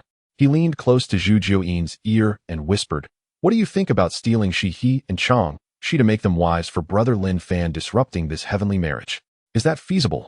Zhu Jioyin was taken aback. Dijiang nodded. He has the protection of the Saint Nuwa. The heavenly Dao wouldn't dare go too far. And he is quite clever. Zhu Jioyin thought for a moment. That's not impossible. But what about the Saint Nuwa? Dijiang remained unfazed. Don't worry, with brother Lin Fan's physique, he could handle 10 or 8 more wives. He turned to Lin Fan, starting to hint. Brother Lin Fan, what is the specific process for the heavenly marriage? Lin Fan, unaware of his ulterior motives, casually replied. First, Nuwa will officiate the marriage, then Dijun, and he will bow to heaven and earth, announcing to the primordial chaos. Finally, the heavenly Dao will bestow merit, and that's it. Dijiang asked again, brother, what if the bride suddenly goes missing? Lin Fan's mouth twitched. Brother Dijiang, are you trying to stir up some trouble? Dijiang waved his hand. No, I'm just curious. Lin Fan said. If the bride goes missing, then the heavenly marriage will naturally fall through. But the ones who steal the bride will offend the heavenly Dao and face divine retribution. Dijiang raised an eyebrow. Divine retribution? Lin Fan nodded. Yes. The heavenly marriage is the face of the heavenly Dao. If you slap the heavenly Dao's face, can the heavenly Dao let you go? Di Jiang fell silent. He looked again at Zhu Jiuyin. Zhu Jiuyin gently shook his head. The meaning was clear, don't force it. Di Jiang sighed. He looked at Lin Fan, a glimmer of contemplation flashing in his eyes, as if he had made a certain decision. He spoke coldly, Brother Lin Fan, do you want a wife or not? Oh. With Emperor Jiang's words, the entire courtyard fell silent. The meat in Zhu Rong's hand dropped to the ground. Gong Gong's wine bowl froze in midair. Chong Liang's mouth gaped wide as if it could fit a fist. The hand of the West Queen Mother holding the teapot became stiff. The smile on Ho Tu's face froze. Lin Fan's drunkenness dissipated significantly in an instant. He stared wide-eyed at Emperor Jiang with only one thought in his mind. Brother Jiang, are you trying to take my life? Nuwa set down her chopsticks. The movement was light and slow. Yet the temperature in the entire courtyard seemed to drop to freezing point. She looked at Emperor Jiang with a smile on her face. But that smile, no matter how one looked at it, sent chills down one's spine. Brother Jiang, what did you just say? I didn't hear clearly. Emperor Jiang cleared his throat, even as a grand which he was sweating profusely at that moment. Sister Nuwa, I was just asking casually. Nuwa nodded. Casually asking. What you asked was, Brother Lin Fan, do you want a wife or not? Emperor Jiang gave an awkward smile. That. Nuwa stood up. She was heavily pregnant, yet her presence was undiminished. Brother Jiang, Lin Fan is my husband. We have been married for tens of thousands of years and our child is about to be born. Are you now asking him in front of me if he wants a wife? Emperor Jiang broke out in a sweat. Sister Nuwa, let me explain. Nuwa waved her hand. No need to explain. I just want to ask one. She scanned the crowd present. Are the grand witches plotting against me? Ho Tu hurriedly stood up to me. Sister Nuwa, Brother Jiang didn't mean it that way. Nuwa looked at her. Sister Ho Tu, I know you're... Over the years I have seen the way you look at Lin Fan. Ho Tu's face turned red as she lowered her head. Nuwa then looked towards the West Queen Mother. Sister Queen Mother, you have been living in the small courtyard for 100 years. I also know what you are thinking. The West Queen Mother was at a loss for words, unsure of what to say. Nuwa finally turned her gaze to Lin Fan. Lin Fan raised his hands in surrender. Where I didn't say anything. It was Brother Jiang who said it himself. Emperor Jiang realized he was in trouble and quickly explained. Sister Nuwa, listen to me. I am not trying to set up Brother Lin Fan. Oh, I just wanted to. He lowered his voice. I wanted to disrupt Di Jun's heavenly marriage. Nuwa raised an eyebrow. Emperor Jiang continued, think about it, if Di Jun succeeds in this heavenly marriage, and his cultivation breaks through to the pinnacle of coaxes, the luck of the demon race will soar. At that time, not only will my Wu clan have a difficult time, but how will your human race fare? Nuwa fell silent. Emperor Jiang added, Shi-He and Chang-Shi are the masters of the Moon Star. If they marry Di Jun, the Moon Star will be tied to the heavenly court. By then the demon race will be like a tiger with wings. What about us? He paused. We must find a way to sabotage this heavenly marriage. Nuwa looked at him. So you want Lin Fan to marry Chang-Shi? Emperor Jiang nodded. Exactly. If Brother Lin Fan marries Chang-Shi, then the heavenly marriage will naturally fall through. Nuwa scoffed. Then why not let Zhu Rong marry? Why not let Gong Gong marry? Emperor Jiang scratched his head. They don't have the capability of Brother Lin Fan. Brother Lin Fan has you a saint protecting him, and even that dog. The heavenly Dao wouldn't dare to go too far. Nuwa glanced at the big yellow dog lying nearby. The big yellow dog perked up its ears to listen, and seeing Nuwa looking over quickly buried its head. As the saying goes, it's better to offend a villain than to offend a woman. The most poisonous is a woman's heart. If the lady of the house has you in her sights, then the days ahead will be difficult. Nuwa was silent for a long time. She looked at Emperor Jiang, then at Ho Tu, then at the West Queen Mother, and finally at Lin Fan. Lin Fan looked completely innocent. Where I really didn't mean to. Nuwa waved her hand, signaling him not to speak. She sat back down, picked up the teacup, and slowly took a sip. Brother Jiang, I understand your meaning. Emperor Jiang's eyes brightened. Sister Nuwa, do you agree? Nuwa, when did I say I agreed? Emperor Jiang awkwardly fell silent. Nuwa set down her teacup. Lin Fan is my husband. We have been married for tens of thousands of years and have experienced so much together. His matters are my matters. My matters are also his matters. She looked at Emperor Jiang. If your Wu clan wants to disrupt the heavenly marriage, I can understand. But you cannot use Lin Fan as a pawn. Emperor Jiang nodded. Of course. Nuwa added as she paused. I have seen her. The master of the Moon Star with good character and outstanding appearance. It would indeed be a pity for her to marry Di Jun. Emperor Jiang's eyes lit up again. So Sister Nuwa, your meaning is? Nuwa gave him a glance. What I mean is that this matter requires careful consideration. Ho Tu listened from the side, her heart filled with mixed feelings. She looked at Nuwa, then at Lin Fan, and then at Emperor Jiang. Sister Nuwa. Is this an implicit approval? She recalled her feelings for Lin Fan over the years. Every time she came to the farm courtyard, she couldn't help but glance at him a few more times. Every time she left, she couldn't help but look back. She thought she was hiding it well, but unexpectedly Sister Nuwa had already noticed. Hota's face turned red again. The West Queen Mother was also lost in thought. Having lived in the small courtyard for 100 years, she had long regarded it as her home. Lin Fan treated her kindly, knew what was good to her, and the big yellow dog occasionally played with her. She thought she was just a guest. Yet every time she saw Lin Fan and knew while being affectionate, a vague emotion would arise in her heart. What was that? Am I really in love with this man? Lin Fan felt like he was sitting on pins and needles under several gazes. He secretly glanced at Nuwa. Nuwa had no expression on her face, but her eyes seemed to be less cold. He looked at Emperor Jiang again. Emperor Jiang was making faces at him. Lin Fan cursed in his heart. Brother, are you helping me or harming me? Just then a long-forgotten voice suddenly rang in Lin Fan's mind. Ding. The multi-child blessing system reminds you the host has not triggered the marriage task for 10,000 years. Efficiency is low. It is recommended to increase frequency. Lin Fan was momentarily stunned. Damn system, you're still alive. The system has always been alive. It's the host who forgot about me. Lin Fan. Current scene detected. The system suggests the host consider Emperor Jiang's proposal. The master of the moon star Chang, she has excellent aptitude. If married to the host, substantial rewards can be obtained. Additionally, Ho Tu and the West Queen Mother are also quality marriage candidates. The host is advised to consider them as well. Lin Fan almost spat out a mouthful of blood. Are you treating me like a stud? This is a system task. The host is requested to consider it carefully. If the host's efficiency remains this low, the system will implement punishments including, but not limited to, unbinding. Lin Fan was stunned, nearly in tears. Unbinding. Damn. The system is my greatest asset for enjoying life in the primordial world. If I get unbound, what am I supposed to do next? He looked at Nuwa. Nuwa was looking at him. Their eyes met, and Nuwa suddenly smiled. Husband, what are you thinking about? Lin Fan hurriedly said, I wasn't thinking about anything. Just thinking about what Brother Jiang said. Nuwa nodded. So what are your thoughts? Lin Fan was momentarily stunned. Where are you? Nuwa stood up, walked to his side, and sat down. She looked at everyone and slowly spoke. Brother Jiang is right. The heavenly marriage cannot take place, otherwise it will not benefit either the human race or the Wu race. Emperor Jiang was overjoyed. Sister Nuwa, you are wise. Nuwa waved her hand. But I also have conditions. Emperor Jiang said seriously, you may speak. Nuwa said, first, this matter cannot force Changxi. If she is unwilling, no one can compel her. Emperor Jiang nodded. That is natural. Nuwa continued. Second, if Lin Fan truly marries Chang, she is still my sister. Anyone who dares to bully her will not be spared by me.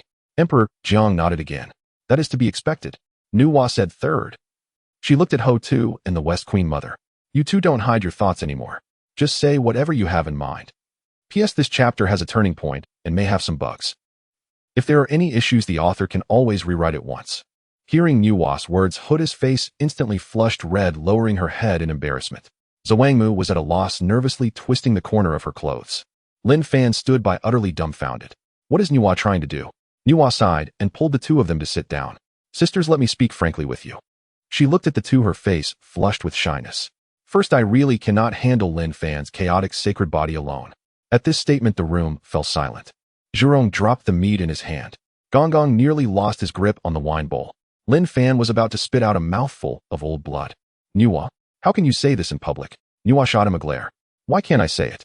It's just telling the truth. Lin Fan covered his face, unable to look at anyone. Nuwa continued, second, Lin Fan is a good man. He treats me well, treats his friends well, and treats both of you well. Such a man, how can I monopolize him alone? She looked at Hotu.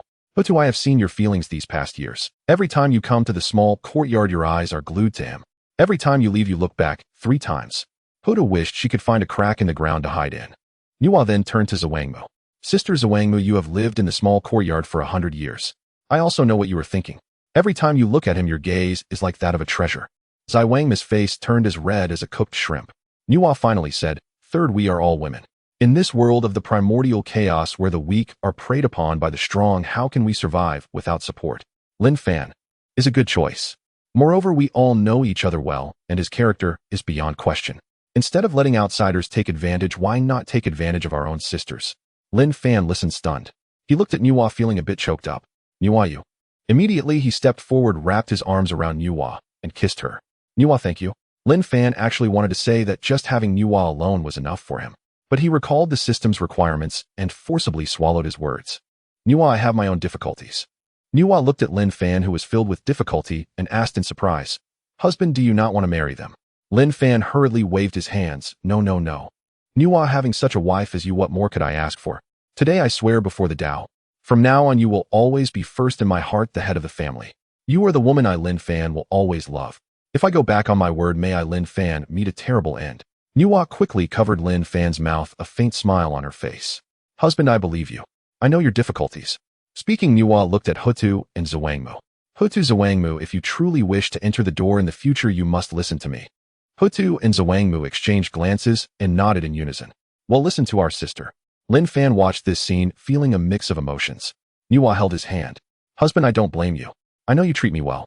I also know I have a place in your heart. As for the rest," she smiled, "as long as you don't forget me, that will suffice." Lin Fan's eyes heated up and he hugged her tightly. "Nuwa, I will never forget you in my life." Beside them, Hutu and Zhuangmu watched this scene, feeling a sweet, yet sour sensation. The sourness came from seeing how well Lin Fan treated Nuwa. The sweetness came from the hope that they might also have a chance in the future. Emperor Jiang noticed the strange atmosphere and cleared his throat. Sister Nuwa, brother Lin Fan, shouldn't we discuss the important matters now?" Nuwa stepped out of his embrace and adjusted her clothes. "Speak." Emperor Jiang looked at Zhu Jioyin. "Zhu Jioyin, you go ahead." Zhu Jioyin stood up and walked to the center of the courtyard. "Everyone, the matter of the heavenly marriage revolves around 3 key points. First is the acknowledgement of the saints. Second is the recognition of the heavenly Dao. And third is the 2 parties of the heavenly marriage." He looked at Nuwa. "Saint Nuwa has agreed to witness the marriage. This cannot be changed." Nuwa nodded. "I have already promised my brother I cannot go back on my word." Zhu Jioyin nodded. "Then we can only work on the 2 parties of the heavenly marriage." Emperor Jiang asked, "Which side?" Zhu Jioyin said, "The bride." He pointed towards the direction of the moon star. "Shiha and Changshi are the lords of the moon star. If they marry Emperor Jun, the moon star will be tied to the heavenly court. We need to find a way to prevent them from marrying. Then won't the heavenly marriage be ruined?" Zhurong scratched his head. "How do we prevent them from marrying? We can't just go rob them, can we?" Zhu Jioyin smiled. "Rob? Why can't we rob?" Zhurong was taken aback. "Really, rob?" Zhu Jioyin said. "Yes, we will capture Shiha and Changshi and bring them to the small courtyard." Everyone looked at Lin Fan. Lin Fan's mouth twitched. These ancestral witches really were using him as a tool. Zhurong slapped his thigh. "This is great. Let's go rob them." Gonggong also shouted from the side. "I want to go too." The 12 ancestral witches nodded in agreement, planning to use Lin Fan's name to rob the heavenly marriage.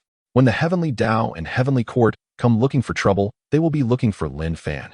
What does it have to do with our witch clan? 200 years, not long, yet not short. For the beings of the primordial world, it is merely the duration of a brief nap. However, for the humble farmhouse, these 200 years have witnessed significant changes. The most noticeable change is that Hutu has been coming by more frequently. In the past, she would visit every few days, but now she comes almost every other day. Each time she visits, she brings along some special products from the witch clan, such as spiritual fruits, animal skins, and occasionally catches a couple of live beasts, claiming they are for Lin Fan to practice with. Looking at those beasts, Lin Fan thought to himself, "Are you sure this isn't just an extra meal for me?" Zhuangmu has also gained more confidence in the small courtyard, gradually integrating deeper into Lin Fan's life. Yet that thin layer of veil has not been officially pierced. Over these 200 years, the feelings among the 3 of them have certainly warmed up considerably. Hutu has learned to peel sunflower seeds for Lin Fan. Zhuangmu has learned to massage Lin Fan's back. Lin Fan enjoys it immensely, but every time he catches a glimpse of Nuwa's gaze, he immediately sits up straight. Nuwa, on the other hand, is indifferent, as she is well aware of the situation. As for marriage, it is still too early. First, they must resolve the matter of the heavenly marriage. In the blink of an eye, 200 years have passed. The day of the heavenly marriage has finally arrived. Early in the morning, Lin Fan was pulled out of bed by Nuwa. "Husband, hurry up, it's time to set off." Lin Fan rubbed his eyes and said, "What's the rush? It's still early." Nuwa glared at him and replied, "Early? What do you mean by early? My elder brother has already urged 3 times. Lin Fan looked outside and indeed saw Fushi standing at the gate looking anxious. This brother-in-law is really doing his best for the Beast clan. Over these 200 years, he has visited the small courtyard no less than 10 times, each time reminding Nuwa the heavenly marriage is a major event attracting the attention of the primordial world, and my sister must be present. Lin Fan and Nuwa have practically gotten calluses on their ears from hearing it. But everyone tacitly agreed not to inform him of the witch clan's plans to abduct the bride. After all, what if this brother-in-law caused trouble? This is a task assigned by the system. The 2 of them tidied up and took to the skies. The big yellow dog initially wanted to follow, but was held back by Lin Fan. Stay home and guard the house. The big yellow dog rolled its eyes. Master, are you afraid I might cause trouble in the heavenly court? Lin Fan kicked it, and still ask. In the heavenly court outside the southern heavenly gate, Dijun stood at the forefront donned in a bright red wedding robe, his face brimming with joy. Tai stood beside him, welcoming guests from all directions with kumping. Today the heavenly court is particularly lively. Divine nectar and jade liquid are spread across the tables, while spiritual peaches and fruits are piled high. Various powerful beings have gathered. The Sanqing have come to offer their congratulations. The two saints from the west have sent generous gifts, and even the great powers from the primordial world have come to join the festivities. Tai looked at the assembled immortals from the primordial world, but the officiant had yet to arrive, making him somewhat anxious. Brother, why hasn't Saint Nuwa arrived yet? Dijun waved his hand. No rush, she's a saint after all, though she must maintain her stature. Just as he finished speaking, 3 streaks of light swiftly approached from afar. Dijun's eyes lit up. They've arrived. He led everyone forward to greet them. Nuwa and Lin Fan followed Fushi and landed before the southern heavenly gate. Dijun stepped forward and bowed, saying, "Greetings, Saint Nuwa." The crowd behind him followed suit, including the Sanqing. At this moment they had not yet attained sainthood, so they still needed to show Nuwa some respect. "Greetings, Saint Nuwa." Nuwa raised her hand, signaling them not to be overly polite. Dijun straightened up, his face full of smiles. "It is truly an honor for our heavenly court that Saint Nuwa could come. Please come in, please." Nuwa nodded and followed him inside. Lin Fan followed behind, looking around. The heavenly court is indeed magnificent. The palaces gleam with gold and jade, the pavilions shrouded in mist, and the fairies and celestial children coming and going, dazzling the eyes. Lin Fan murmured softly, "Dijun really knows how to enjoy life." Everyone watched as Saint Nuwa passed by, then followed behind, entering the Lingxiao treasure hall one after another. Once inside the Lingxiao hall, everyone took their seats in order. Dijun personally served tea to Nuwa. "Saint Nuwa, it is truly a great fortune for me, Dijun, to invite you to officiate this marriage." Nuwa took the teacup and replied, "Dijun, you are too polite. It is my duty to fulfill the entrusted task." Dijun was taken aback. Entrusted task? Who entrusted it? Nuwa glanced at Fushi. Dijun suddenly understood. Oh, it was the Emperor of the Sun. Haha, the Emperor has good intentions. Fushi chuckled awkwardly from the side, not responding. After some pleasantries, Dijun got straight to the point. "Saint Nuwa, according to the rules, you as the officiant must personally go to the Tying Star to propose marriage to show sincerity. What do you think?" Nuwa nodded. "Of course. Let's go then." She stood up and looked at everyone. "Everyone, please wait a moment. I will first go act as a matchmaker and bring the bride to you." The great powers of the primordial world were all delighted to hear this. Indeed, Dijun's heavenly marriage is grand, and even a saint will make a personal visit. They all nodded. "Saint, please take your time." Dijun was also overjoyed and hurriedly stepped forward to assist her, guiding Nuwa onto his 9 dragons palanquin. "Excellent. Please, Saint, step onto the palanquin and let me and Tai lead the way." Lin Fan, listening nearby, suddenly spoke up. "Dijun, I would also like to go and take a look." Dijun was taken aback, but then smiled. "Lin Fan, you want to go? Sure, let's go together." The 9 dragons palanquin set off from Lingxiao Hall, riding clouds toward the Tying Star. On the way, Lin Fan looked around, suddenly recalling a question. "Dijun, how many people did you invite this time?" Dijun replied proudly, "All the prominent figures from the primordial world have been invited. Nearly everyone is here. Sanqing, the 2 saints of the west, Xinyuan Zimingi. All have come." Lin Fan asked again, "And what about the witch clan?" Dijun's expression stiffened. "The witch clan? What do we need them for? A bunch of barbarians. They would just be an eyesore if they came." Lin Fan nodded, not saying anything further. But he understood in his heart. It's just right that the witch clan, because they are busy with other matters. On the Tying Star in the Tying Divine Palace. Underneath an innate laurel tree, the palace connects with the core of the Tying Star.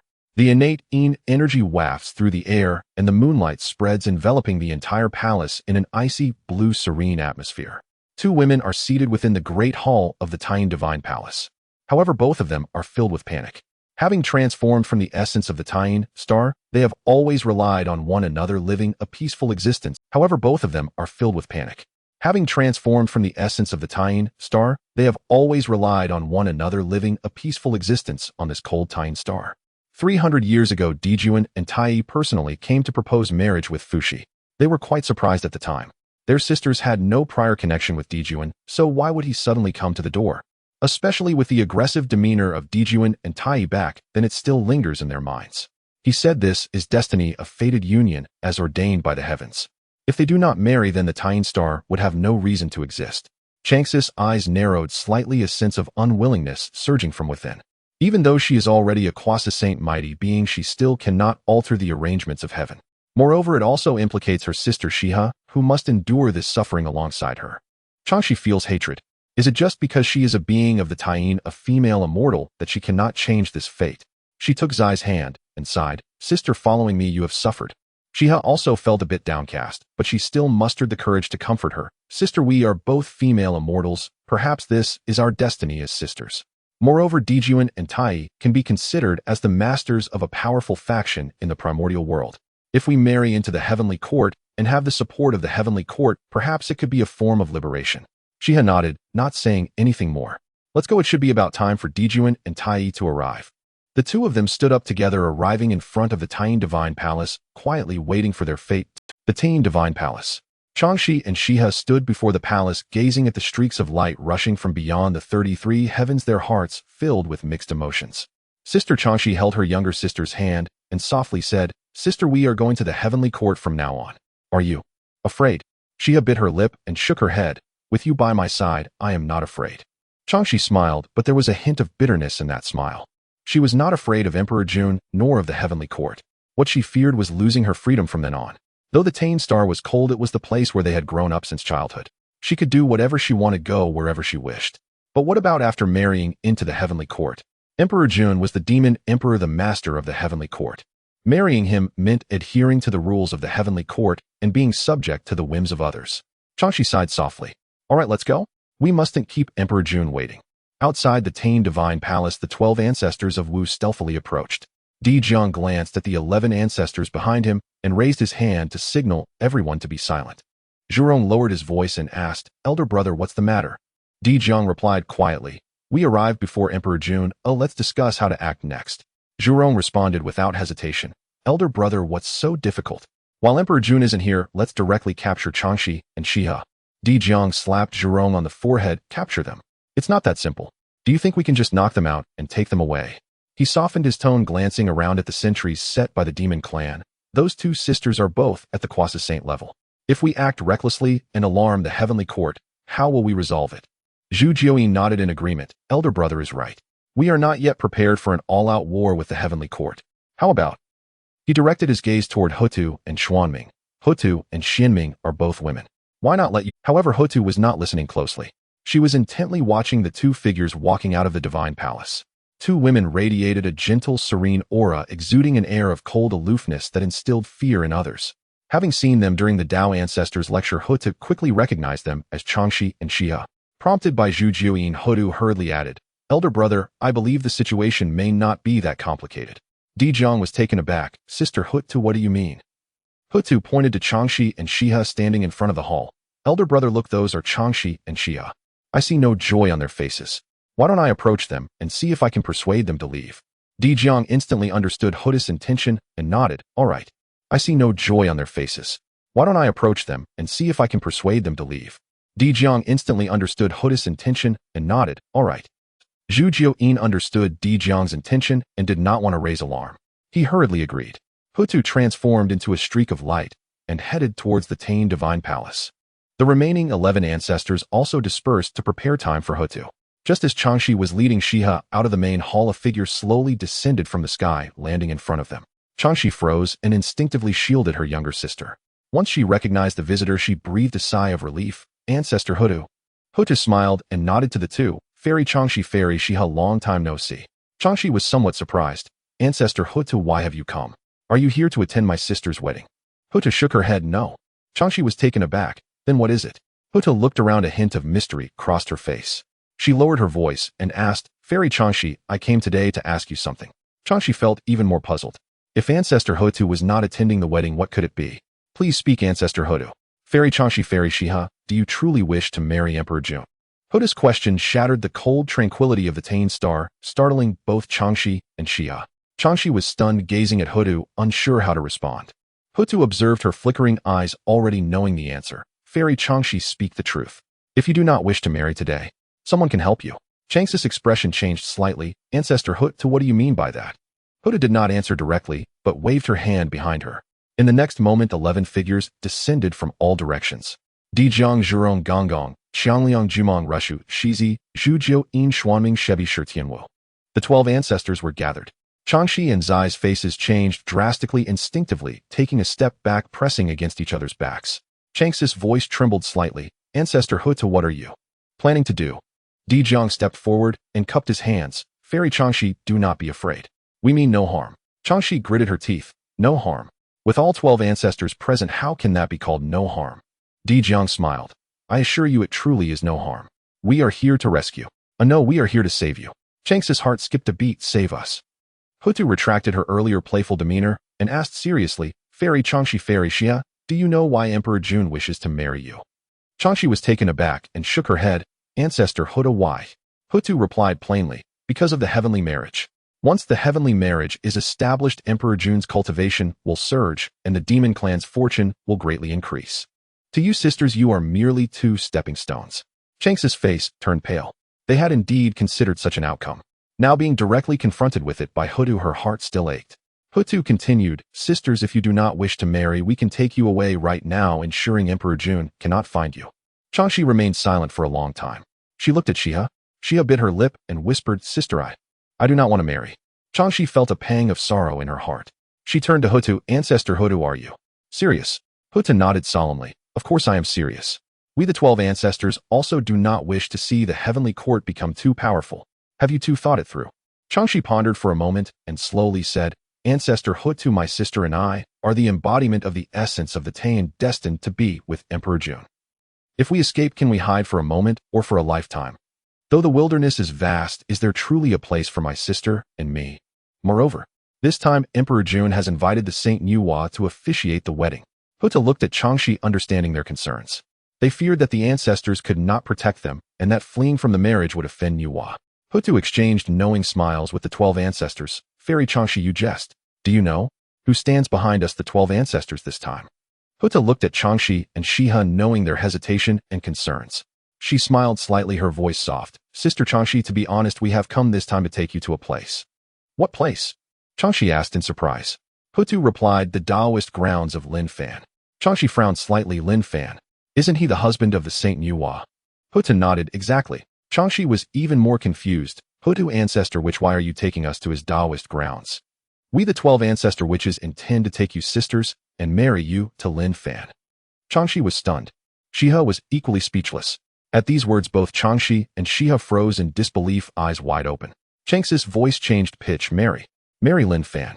Hutu, ancestor witch, you must be joking. Hutu shook her head. It is certainly not a joke. Changxi looked at Shiha, who also wore a bewildered expression. She turned back to Hutu. Hutu, ancestor witch, but Lin Fan is the husband of the Saint Nuwa. How could the Saint Nuwa possibly agree to such a thing? Hutu smiled. Sister Nuwa would certainly agree. Changxi was utterly confused. Hutu continued, to be honest, I am also one of Lin Fan's women. Changxi's eyes widened further. Hutu added, so is Zhuangmo. We are all recognized by Sister Nuwa. She paused, looking at Changxi. Sister Changxi, though the wilderness is vast, there are truly not many places left that can accommodate you sisters.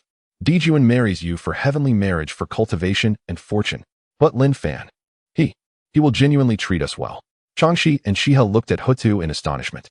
Was this Hutu ancestor which really caught up in romantic fantasies? Changxi gazed at Hutu, at Dijuan, at the 12 ancestor witches. They traveled all the way to the Taiyin Star, risking offending the heavenly court, just to snatch a heavenly marriage, and to help the husband of the Saint Nuwa elope. Surely the heavens must have changed. Dijuan seemed to see through her doubt, and spoke. Sister Changxi, our witch clan does not have so many twists and turns. We simply cannot stand to see that Dijuan fellow gain power. If you do not wish to marry, we will help you. As for brother Lin Fan, he smiled. You will know him once you interact with him. He is certainly 100 times better than Dijuan. In fact, before we came, Sister Nuwa had already agreed, if you do not wish to marry brother Lin Fan, we will not force you. But you absolutely cannot marry Dijuan. That is our bottom line. Changxi and Shiha exchanged glances, realizing that there was a scheme of the Saint Nuwa behind this. They simply could not understand why the Saint Nuwa had agreed to this heavenly marriage, yet still sent the 12 ancestor witches to intervene. At that moment, Zijian suddenly spoke. Elder brother, hurry. Dijuan and the others are coming. Dijuan's expression changed as he looked at Changxi. Sister Changxi, time is of the essence. Will you go or not? Changxi looked at Shiha. Shiha whispered, Sister, I do not want to marry Dijuan. Changxi felt a pang in her heart. Indeed, were the two sisters truly a good match for that Dijuan? Changxi vaguely felt that Dijuan might make a good husband. But he was also the lord of the heavenly court, needing to consider everything for the fate of the heavenly court and the demon clan. This heavenly marriage had always been a scheme from beginning to end. The sisters did not want to become the ones being schemed against. Seeing her sister in such a state, Changxi was also resolute in her decision. She looked at Dijuan. Dijuan, ancestor witch, is what you say? True. Dijuan nodded seriously. Absolutely true.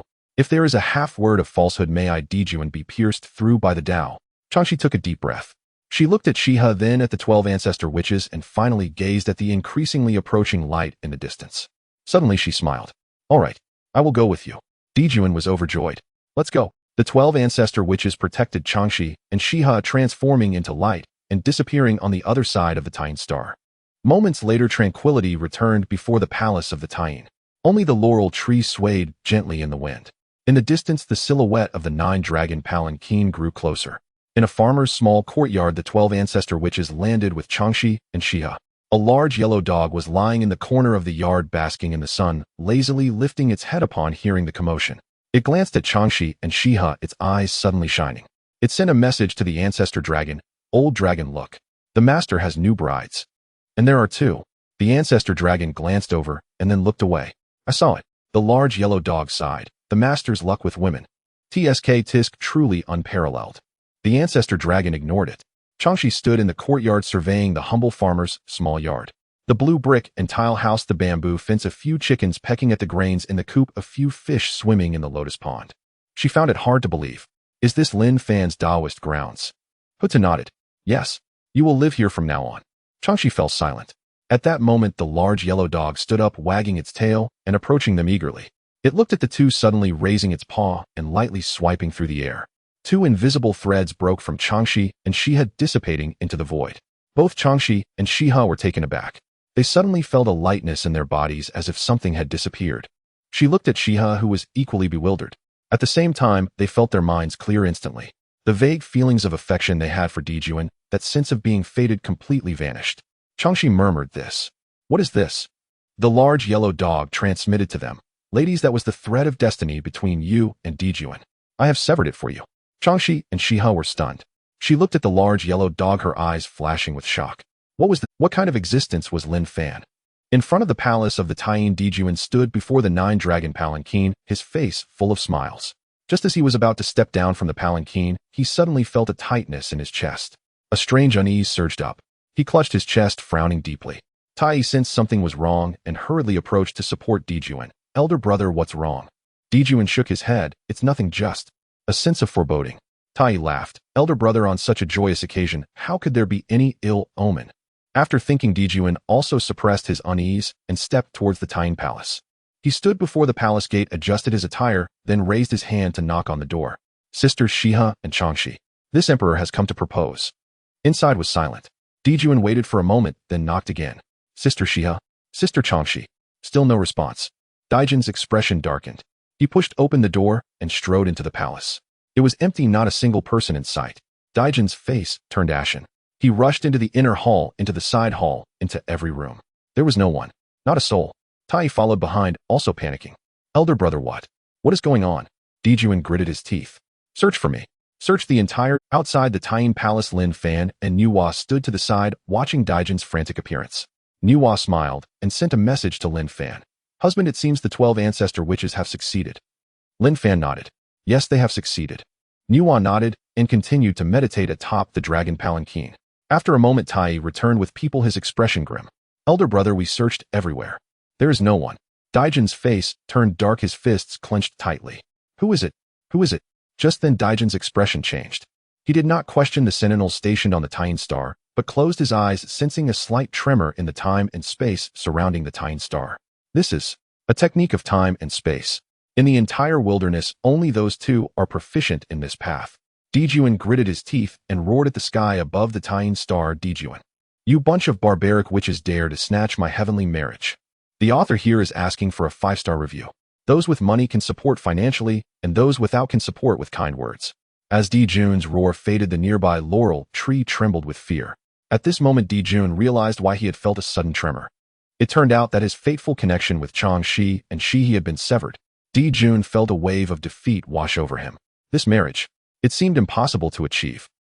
Tai's expression changed dramatically upon hearing this. Elder brother, what did you say? The Wu clan. They have snatched the heavenly marriage. Jun gritted his teeth, his fists clenched tightly, his nails digging into his flesh. The fluctuations of time and space. Who besides Jiang and Zhu Jiuyin can accomplish this in the entire Honghuang? Tai Yi was momentarily stunned. He opened his mouth wanting to say something, but no words came out. Snatching a heavenly marriage. Snatching his elder brother's bride. What are the brutes of the Wu clan trying to do? Are they declaring war? Jun stood rooted to the spot, his face ashen. At this moment, he felt like a powerless husband helplessly watching as his wife was taken away with no means to intervene. What made it worse was that all the mighty beings of Honghuang were watching him. The three pure ones were watching, the two saints of the West were watching Ming, Hezhen Yuanzi. Everyone was waiting for him to bring Chang Shi and Shi back. Now his bride had been abducted by the Wu clan. Jun, the demon emperor and ruler of the heavenly court, had lost face throughout the entire Honghuang today. Tai Yi leaned closer, lowering his voice. Elder brother, I will lead the troops to the Wu clan and bring them back. Jun raised his hand to stop him. Snatch them back. We will definitely settle this score, but not now. He added, besides, can we overpower the 12 ancestors of Wu? Tai Yi gritted his teeth, speaking one word at a time. Then what should we do? Just let it go. Jun's anger blazed fiercely within him. Of course he did not want to let it go so easily. But reason told him that now was not the time to go to war with the Wu clan. The Heavenly Court had only recently annexed the Immortal Court, and its internal stability was not yet secured. Though the demon race was powerful, the Wu clan was not to be trifled with. Each of the 12 ancestors of Wu was a quasi saint, and with the recently displayed 12 capital heavenly god and demon formation, if a real battle ensued, the Heavenly Court might not gain an advantage. More importantly, Jun's gaze darted towards Nuwa. With Nuwa present, he wondered if he could invite her to officiate the marriage next time. Jun took a deep breath, suppressing the fury within him. Let's go back first. Tai Yi was taken aback. Back? But the heavenly marriage. Jun gritted his teeth. The heavenly marriage. The bride is gone, so how can there be a marriage? Just then Tai Yi suddenly remembered something. Elder brother. Wait. Jun turned to look at him. Tai Yi lowered his voice. Elder brother, I remember there is a goddess named Yi Huang in the unyielding mountain of the great wilderness. Yi Huang. Jun's heart suddenly lightened. Tai Yi nodded. Yes, elder brother, that Yi Huang is also a primordial deity with a profound foundation. If he could marry her, the heavenly marriage could still be accomplished. Jun's eyes lit up. Are you sure? Tai Yi nodded, absolutely sure. Moreover, the unyielding mountain is not under the watch of the Wu clan like the Taiyin star. If we go now, we will definitely make it in time. Jun pondered for a moment and nodded slightly. Good, let's do it. He turned and walked towards Nuwa. Nuwa sensed Jun's approach, opening her eyes to look at him. Jun, my friend, what is it? Jun bowed respectfully. Saint Nuwa, today's matter is the oversight of the heavenly court. But the heavenly marriage cannot be abandoned. I asked the saint to accompany me on a journey. Where to? Nuwa raised an eyebrow. Jun replied, to the unyielding mountain in the great wilderness. Nuwa was momentarily taken aback. Jun explained, in the unyielding mountain there is a goddess named Yi Huang who is also a primordial deity. I wish to marry her as my wife and complete the heavenly marriage. Nuwa fell silent for a moment, then looked at Lin Fan. Lin Fan nodded slightly, feeling speechless. Did Jun really have to insist on officiating this heavenly marriage? But at this moment he could not refuse. Otherwise, considering the suspicions of Jun and Tai Yi, they would surely link this matter back to him. Moreover, he had never even heard of this Yi Huang. She probably wasn't an important figure in Honghuang. Marrying Yi Huang would surely not grant as much merit as marrying the Lord of the Taiyin Star or the Lord of the Taiyang Star, right? Nuwa contemplated for a moment and nodded. All right, let's go. The 9 dragons' palanquin changed direction and flew towards the unyielding mountain. On the way, Jun's face remained gloomy, silent. Tai Yi leaned closer. Elder brother, about the Wu clan. Jun gritted his teeth. No rush. Once I complete the heavenly marriage and break through in cultivation, I will settle the score with them. He gazed into the distance, a fierce light flashing in his eyes. Jiang, just wait for me. Chaos Purple Cloud Palace. Hongjun, who had merged with the Dao, opened his eyes and looked down at the mortal realm. A faint smile appeared on his lips. The Wu clan snatching a marriage. Interesting. He calculated with his fingers as the heavenly secrets gradually became clear. The calamity between the Wu and the Yao is about to begin. He raised his hand, sending an invisible force towards the unyielding mountain in the great wilderness. At the unyielding mountain in the Rong Shui Yuan, Yi Huang was sitting in the palace when she suddenly felt a sense of foreboding. She looked up and saw the 9 dragons' palanquin descending from the sky. Jun stepped down from the palanquin and bowed to her. Yi Huang, I have come to seek your hand in marriage. Yi Huang was taken aback. Seek marriage. Dijun nodded. Yes, I wish to take you as my wife and complete the heavenly marriage. Huang was somewhat astonished. The demon clan's Dijun, a mighty being of Honghuang, was actually interested in her minor figure. She looked at Dijun, then at Nuwa behind him, and finally at the heavenly court that was faintly visible in the distance. At this moment, Huang began to have her own calculations. All right, I agree. At the heavenly court, Huang had already been brought back to the Lingxiao treasure hall by Dijun. The heavenly marriage ceremony was held as scheduled. Inside the Lingxiao palace, the guests filled the seats. The mighty beings of Honghuang were all astonished. Wasn't he supposed to marry the lord of the Tai-yin star Changxi and Shihe? How did it turn into Huang? Above the heavenly court, celestial music filled the air. Auspicious clouds floated, creating a scene of celebration. The mighty beings of Honghuang all momentarily set aside their curiosity about why Dijun had changed his bride to Huang. With the sound of the 9 heavens bell ringing, all the immortals came to pay their respects. Dragons and phoenixes were auspicious, and Chilants stepped on clouds. The sun and moon shone together, and the stars formed a formation. Dijun held Huang's hand, slowly walking to the Lingxiao palace. At this moment, both Dijun and Tai were feeling heartache. Would the temporarily swapped Huang be able to resonate with the Tao? Could they still complete the heavenly marriage and gain merit? These were all uncertainties. In the front row sat the 3 pure ones, Lin Fan, Jia-yin, and Zhuan-Ti. Laozi closed his eyes, appearing to be in a state of non-action. Yuan Shi and Tong Tian held their wine cups, watching with great interest Nuwa, who sat in the position of the heavenly emperor. If only they were also saints. Zhuan-Ti and Jia-yin were staring intently at Lin Fan beside them, filled with both hatred and fear towards him. Yet at this moment, it was Dijun's heavenly marriage, and everyone appeared to be in a cheerful mood.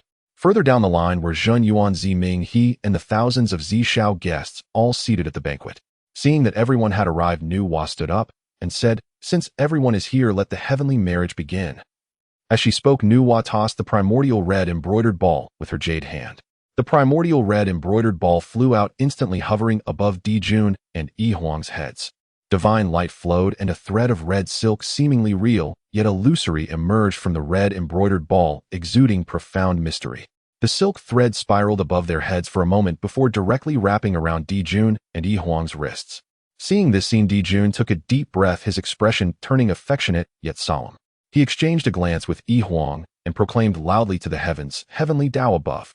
Today we have the demon clan's emperor Dijun and the primordial deity, Huang, who feel the imbalance of yin and yang in Honghuang and the chaos of fate.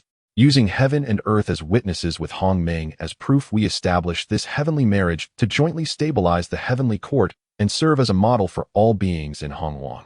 Dijun and Huang's voices echoed throughout Honghuang. At the moment their declaration ended, the heavenly Tao resonated and suddenly showered them with boundless merit and golden light. The richness of this merit surpassed their expectations by a third. Dijun trembled all over, his cultivation rapidly ascending. He actually reached the peak of Croissant. He opened his eyes, a spark of brilliance flashing within. "Thank you, heavenly Tao." And those who participated in the heavenly marriage received a share of merit to varying degrees. They all marveled, realizing that this heavenly marriage was not in vain. Nuwa and Lin Fan were also very surprised. The heavenly Tao was surprisingly generous. It granted so much merit. As the thread of fate on Dijun and Huang's wrists faded into their bodies, it signified that the heavenly marriage had been established, their fates intertwined, and their fortunes bound together. At this moment, Nuwa could only softly declare, her voice spreading throughout Honghuang, "The heavenly marriage is accomplished." Below, the guests all congratulated. "Congratulations, Dijun, my friend. Congratulations, Dijun, my friend." Dijun smiled, returning the greetings one by one. Yet in his heart, he was thinking of another matter. The Wu clan. The grudge of the stolen wife he would eventually avenge. Nuwa sat down beside Lin Fan after completing the heavenly marriage. At this moment, both Lin Fan and Nuwa felt the subtle changes in the world following the completion of the marriage, their expressions far from pleasant. Nuwa frowned slightly. "Husband, the heavenly secrets have changed." Lin Fan closed his eyes to sense carefully and nodded. "I know. Heavenly Tao is using the heavenly marriage as a pretext to propel the calamity of the witch and demon races," Lin Fan said, glancing towards the distant Mount Buzhou, feeling a deep sense of frustration. Originally, they thought that by snatching Changxi and Shihe from the 12 ancestral witches, they could disrupt the heavenly marriage and prevent Dijun from rapidly increasing his cultivation. And the result?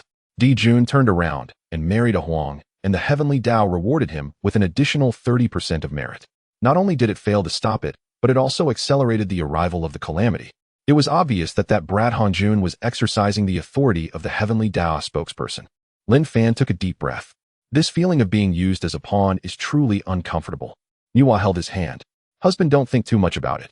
The trend of the Heavenly Dao is difficult to change. Lin Fan fell silent. With Jun and the demon race's fortunes rising, the heavenly marriage had also come to a conclusion. Both Lin Fan and Nuwa knew that staying here was futile. They also bid farewell to Jun. When Lin Fan led Nuwa forward to where Jun stood with a beaming smile, Jun greeted them with a face full of smiles. Saint Nuwa, Dao friend Lin Fan, what brings you? Nuwa glanced at her elder brother Fushi, then pondered. Dao friend Jun, now that the heavenly marriage is complete, my husband and I have no further business here and wish to return to Mount Buzhou first. Jun noticed Lin Fan's displeased expression and felt secretly pleased. However, he maintained a respectful demeanor, saying, Saint Nuwa, Dao friend Lin Fan, since you two are leaving, I shall not keep you. Next time you have the opportunity, feel free to visit the heavenly court, and I will ensure a warm welcome. As he spoke, Jun looked at Tai beside him. Tai, take good care of everyone here. I will personally see off Saint Nuwa and Dao friend Lin Fan. Tai immediately agreed. Elder brother understood. You go ahead. Jun beamed as he personally escorted Nuwa and Lin Fan to the South Heavenly Gate. Saint Nuwa, safe travels. Dao friend Lin Fan, safe travels. Jun will remember today's kindness. Lin Fan looked at his smiling face and couldn't help but sneer inwardly. Remembering kindness. More like harboring resentment. Yet he did not show it on his face and cupped his hands. Dao friend Jun, you are too polite. Farewell. Upon returning to the small farmyard, Lin Fan was stunned as soon as he entered. The yard was bustling with activity. The 12 ancestral witches were gathered in a circle asking the big yellow dog about something. Zhurong looked on with admiration. Big Yellow, that move you just made was so cool. Teach me, please. Gong Gong also looked at Big Yellow. At this moment, they finally understood why Lin Fan always brought Big Yellow with him whenever he went out. Turns out he is the real big shot. Yes. I want to learn too. The big yellow dog sat with its legs crossed. No, it was crossing its dog legs, looking quite pleased with itself. Want to learn? Sure, first bring me 10 dragons. I'm hungry. Zhurong. Gong Gong. Zhurong looked at Big Yellow. Senior, aren't you making it difficult for us? How can we find a few dragons now in the wilderness? The big yellow dog rolled its eyes. Then don't learn. The ancestral dragon in the lotus pond was taken aback, exclaiming that this starting Qilin was not treating them like humans and wanted to harm its dragon offspring.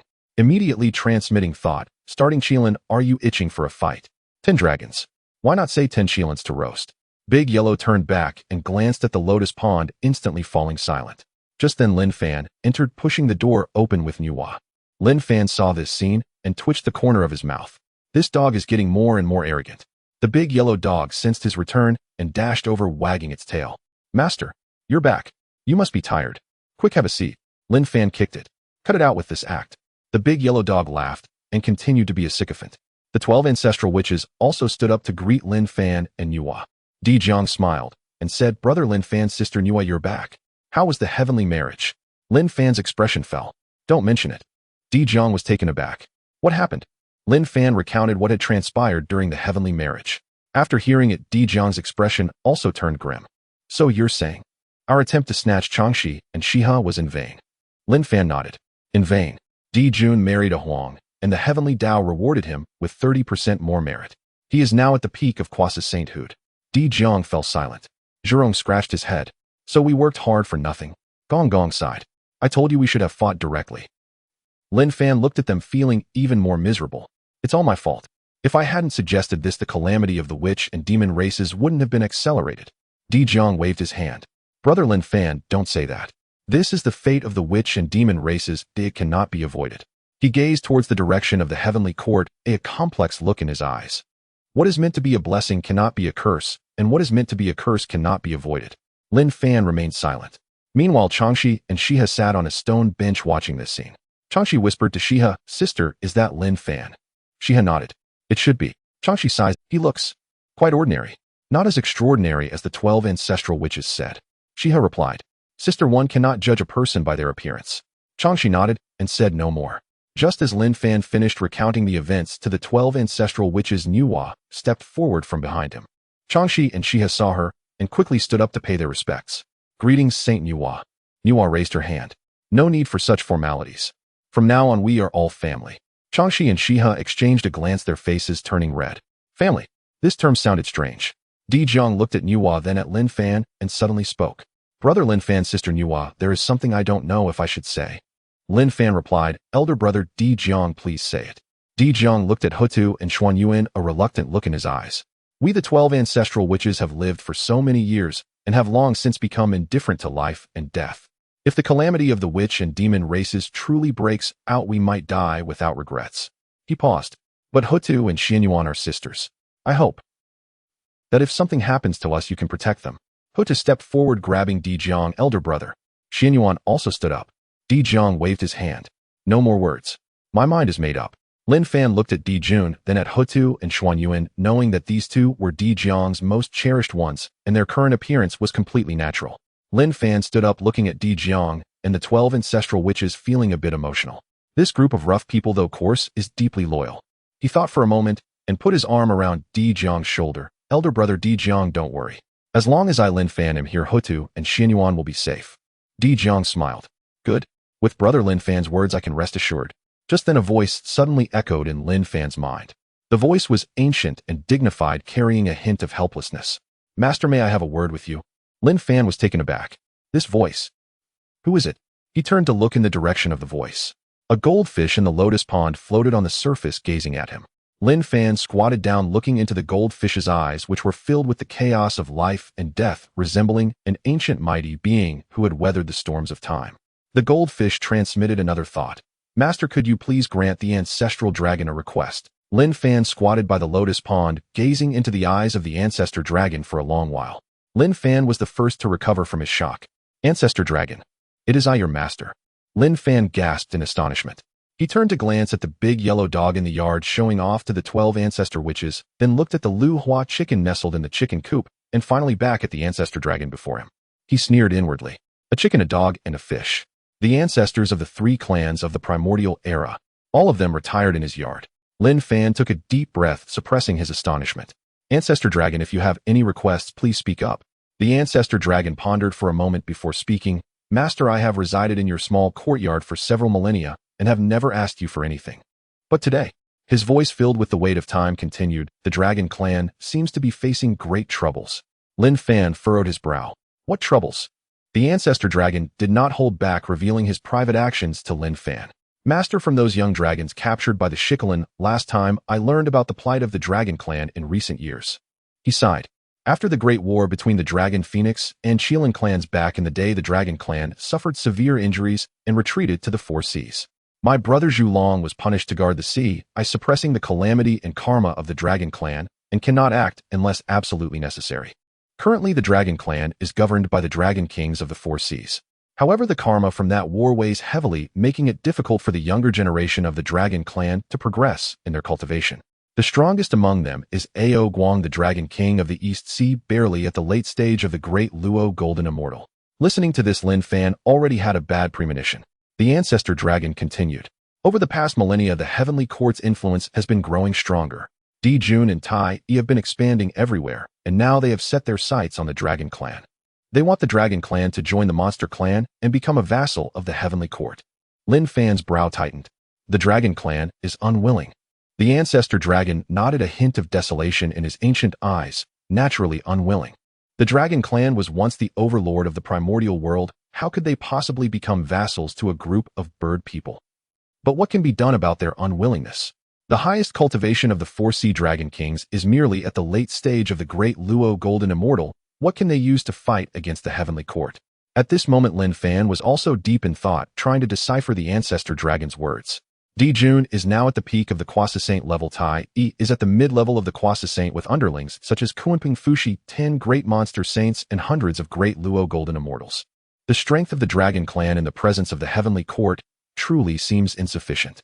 The ancestor dragon shifted his tone, his voice filled with rage. The 4 sea dragon kings wish to ask Zhulong for help, but Zhulong is bound to guard the sea, suppressing the karma, and cannot move. If he were to act, it would lead to catastrophic consequences. I had initially planned to act myself, but... He looked at Lin Fan, his gaze complex. Lin Fan, observing the ancestor dragon's gaze, suddenly became curious. The big yellow dog could contend with Hongjun. Surely the ancestor dragon should be of similar caliber. Why couldn't he take action to save the dragon clan? Ancestor dragon, but what? Lin Fan had not finished speaking when he quickly realized. He thought of the system. The system also responded with a lowly older sister voice. Ding.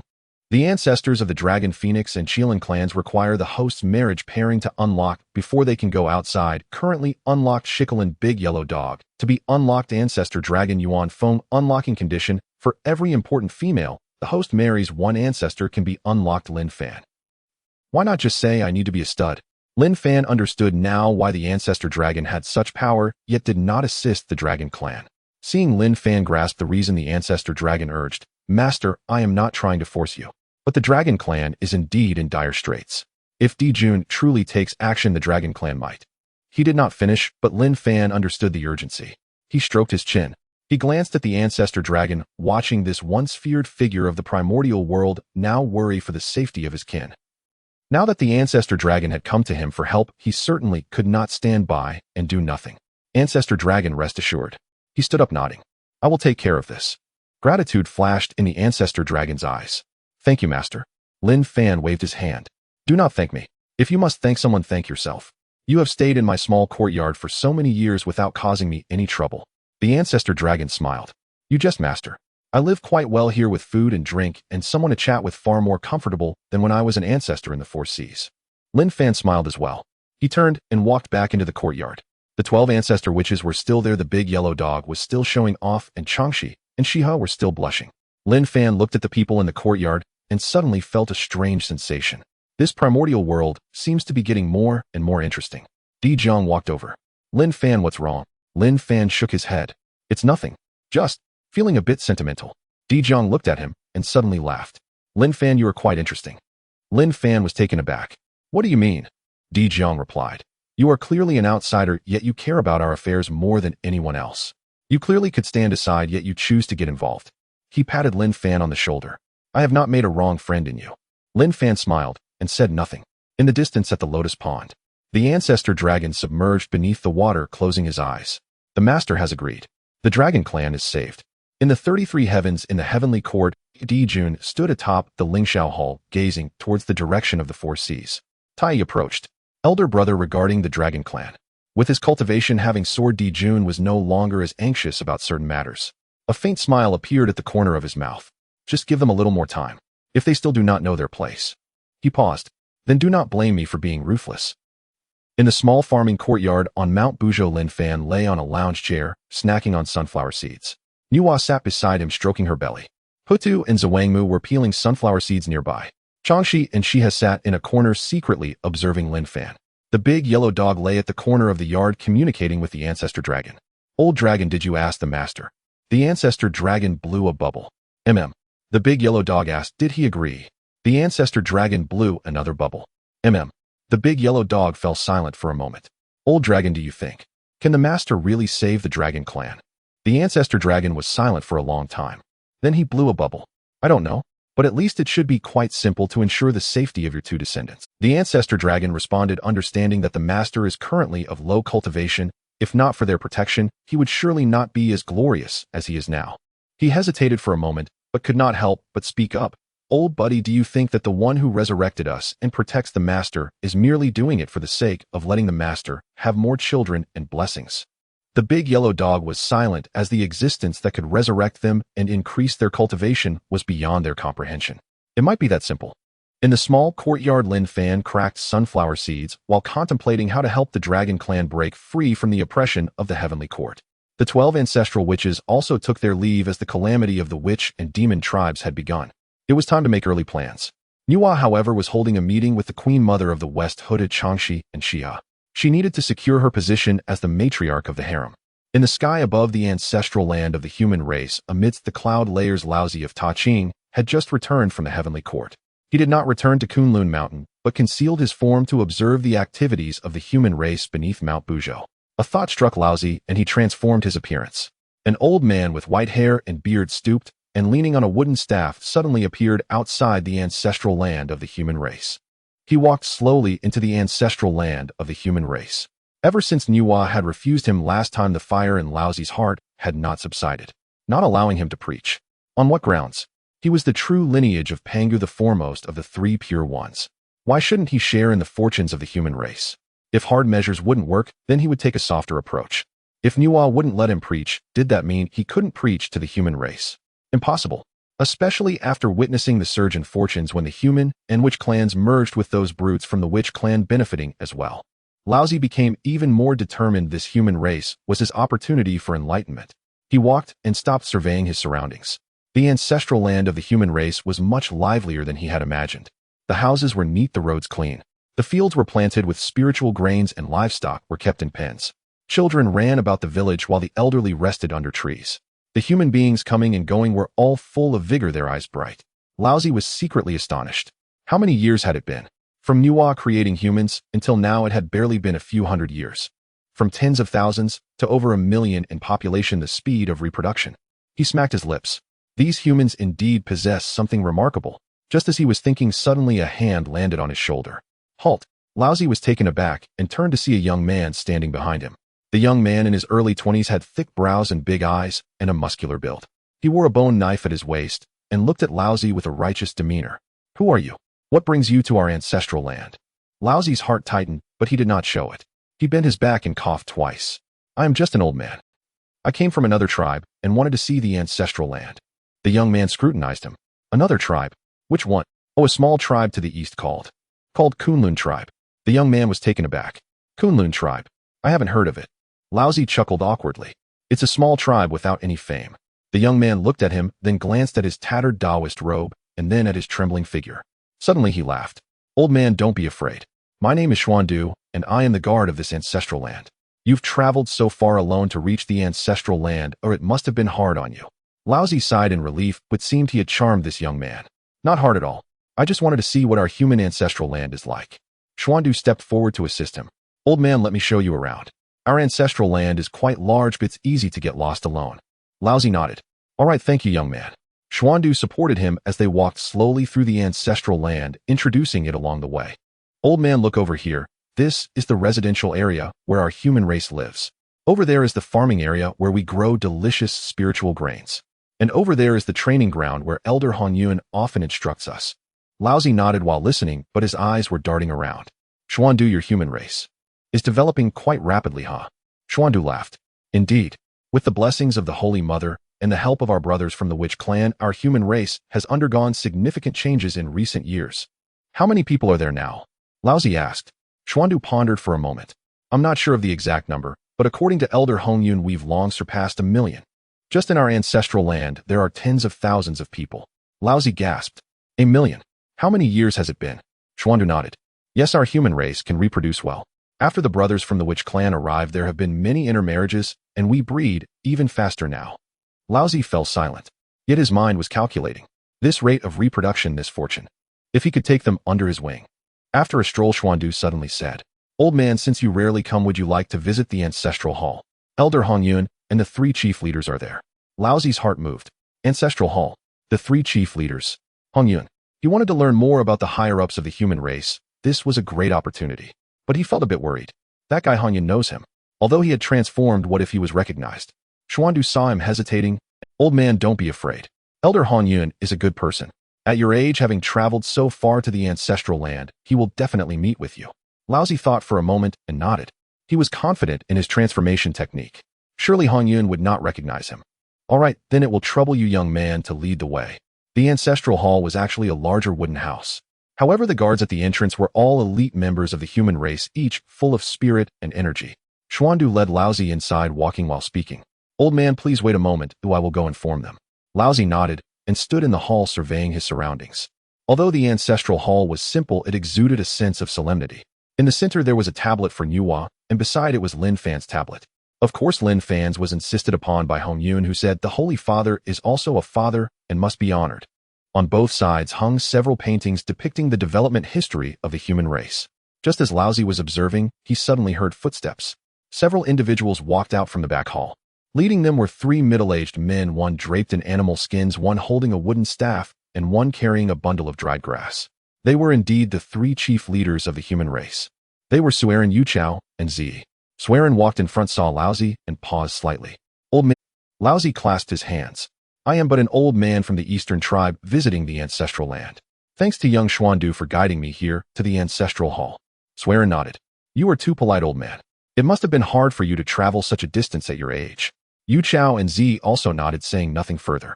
The three men's gazes briefly met. This old man, showing up in the ancestral land of the human race without any reason, though stooped in form, that faint ethereal aura surrounding him could not possibly belong to an ordinary elder. Laozi was also scrutinizing Suerin Yuchao and Zi. His heart was shocked. These human race leaders possessed remarkable fortunes along with that faint hint of human favor. Laozi was also scrutinizing Suerin Yuchao and Zi. His heart was shocked. These human race leaders possessed remarkable fortune. If Nuwa won't let him preach, he will do it anyway. The three ancestors looked at Laozi with a cold smile in their hearts. This old man was quite good at pretending. However, that ethereal and illusory aura could deceive Xuandu, but not them. Suerin made a subtle gesture to the guard stationed at the door. The guard understood and quietly retreated, turning into a streak of light, flying towards a farmer's courtyard. Suerin retracted his gaze and smiled, saying, "Elder, you've traveled a long way, you must be tired. Please have a seat." Laozi nodded and immediately sat on a cushion. Yu Chao and Zi also sat down. The three seemed casual, but actually formed a triangular formation surrounding Laozi in the middle. At this moment, Laozi was completely unaware and was still contemplating how to recruit these leaders of the human race. Suerin was the first to speak. "Elder, you said you came from the eastern Kunlun tribe." Laozi nodded and replied, "Indeed." Suerin pondered for a moment. "Kunlun tribe? I haven't heard of it. How many people are in that tribe?" Laozi opened his mouth to answer. "Not many, just a few thousand." Yu Chao shook his head in response. "A few thousand? That's still quite a lot. Are there any leaders in the tribe?" Laozi noticed that these three leaders had many questions, but did not get angry. "Yes, of course there are. However, I'm old and frail, and I don't often go out, so I'm not very clear about the matters in the tribe." Zi laughed. "Elder, that's not quite right. At your age, you must be highly respected in the tribe. How could you not know about its affairs?" Laozi chuckled awkwardly. The leader is joking him, just an ordinary old man, not highly respected at all. The three exchanged glances. This old man had too many inconsistencies in his words. However, they did not expose him and continued to chat. Suerin changed the subject. "Elder, you came a long way to our ancestral land. Do you have any important matters?" Laozi had been waiting for this question. He stroked his beard and said slowly, "To be honest, when I was young, I once met a hermit master in Kunlun Mountain who imparted to me supreme techniques." Upon hearing this, the three were somewhat surprised. Laozi continued, "That master said that I have a connection with the Dao, and if there's an opportunity in the future, I should teach the human race and help it prosper." He looked at the three and continued, "I came here to see the situation of the ancestral land. If there is a chance, I would like to teach the human race and pass on the methods I have learned to the younger generation of the human race." Suerin fell silent. Yu Chao and Zi, however, were delighted. The three exchanged a glance. "Teach the Dao. This person wants to teach the Dao to the human race." Suerin pondered for a moment. "Elder, we appreciate your good intentions. However, you may not know that we already have the Holy Mother teaching the Dao, and Hongjun Laozi has also realized the martial Dao. As for this teaching the Dao matter," Laozi waved his hand and quickly explained, "The Holy Mother teaches the great Dao, and Hongjun Laozi realizes the martial Dao. What I have learned is the golden core Dao, which is different from both. If it can be passed down in the human race, it will surely elevate the human race to a new level." On the side, Xuandu listened, his eyes growing brighter. He couldn't help but speak up. "Leader Suerin, this elder is making sense. The more Dao methods we have, the more paths there are for the human race. Although our human race is developing rapidly now, our foundation is still thin. If we can learn more, it will definitely be better." Suerin glanced at him. Xuandu's face flushed, and he lowered his head. Yet in his heart, he felt an inexplicable closeness to this elder, as if they were connected by blood. Laozi observed this and felt secretly pleased. This young man has good discernment. He stroked his beard and continued, "I ask for nothing in return. I only wish to pass on what I have learned in my lifetime. That would be fulfilling the old master's wishes." Suerin fell silent for a moment and suddenly asked, "Elder, you said that master taught you the techniques. What is his name?" Laozi was taken aback, immediately recalling that he had been rejected by Nuwa last time, and the human race must have been on guard. He definitely could not reveal his true name. He quickly interjected this. "Three leaders, that master lives in seclusion in the deep mountains and did not leave a name." Suerin nodded and did not pursue the matter further. Yu Chao spoke up, "Elder, if you truly wish to teach the Dao, we cannot obstruct you. However, this teaching requires the approval of Hongjun Laozi. He is not in the ancestral land today and has gone to the farmer's courtyard. We will report back once he returns." Laozi's heart tightened. "Hongjun, if this old man finds out, how can I still hope to teach the Dao? What a pipe dream." But he did not show it on his face and nodded. "That's only right. I need to return to the tribe for a while. Would it be all right if I come back to the ancestral land of the human race next time?"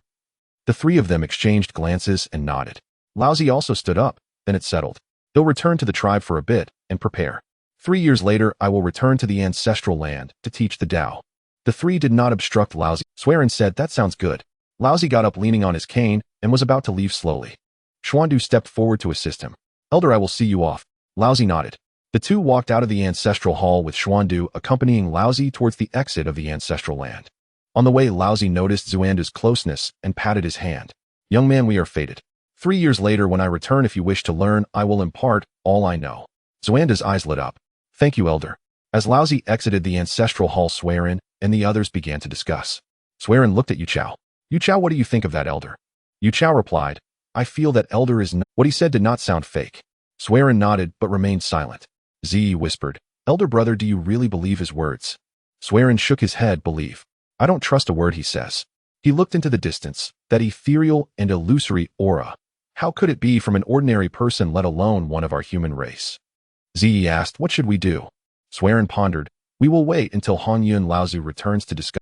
In the farmer's courtyard, Hongjun was standing in front of Lin Fan, reporting the recent situation of the Lin Fan. In the past few months, the human race has added 8,000 new members. The witch tribe has cooperated well, and Ho-E and the others are teaching the human race martial arts daily. Lin Fan lay in a recliner munching on seeds and nearly fell asleep while listening. Suddenly, a streak of light fell from the sky and landed at the courtyard gate. A human guard rushed in. Leader Hongjun, something's wrong. Hongjun was taken aback. What happened? The guard said, Leader, an elder has come to the ancestral land claiming to be from the Kunlun tribe. Leader Swearin sent me to ask you to return quickly. Hongjun frowned. Kunlun tribe. Where is that? The guard shook his head. I don't know, but that elder. The leaders feel something is off. Lin Fan, who had been drowsy, suddenly opened his eyes. Kunlun tribe. He looked at the guard. What does the elder look like? The guard thought for a moment. White hair and beard, hunched back, leaning on a wooden stick. He looks like an ordinary old man, but... Lin Fan interrupted him. Stop. Where is that elder now? The guard replied, Holy Father, that elder is currently in the human ancestral hall. Before the guard could finish, Lin Fan suddenly sprang up from the recliner. A cold smile appeared on his lips. This Taiching Laozi really doesn't give up. Hongjun was taken aback upon hearing Lin Fan's words. Taiching Laozu. That old man still dares to come. Lin Fan nodded, a cold smile creeping across his lips. After being rejected by Ware last time, how could he possibly give up? He is fixated on the fortunes of the human race. Hongjun's expression darkened. I will return and expose him. Lin Fan waved his hand. No rush. He stood up and looked at Nuwa. Where shall we go? Nuwa, who had just solidified her position as the ruler of the harem, nodded. Good. The three of them rose on clouds and flew towards the ancestral land of the human race. Hongjun was anxious and flew the fastest. Lin Fan and Nuwa followed behind at a leisurely pace. Lin Fan suddenly laughed. What do you think the old man will look like when he sees us? Nuwa thought for a moment. Should be quite ugly. Lin Fan's smile grew wider. Then let's make it ugly for him. Outside the ancestral land of the human race, Xian Du was supporting Laozu, slowly walking out. Laozu was in a good mood. This trip was not in vain. Although the three leaders were somewhat shrewd, this young man named Xian Du clearly felt close to him. If he could take him as a disciple. A smile crept onto his lips. He immediately asked, Young friend, I have yet to accept a disciple. Would you be willing to take me as your master? Xian Du already felt a sense of closeness to Laozu.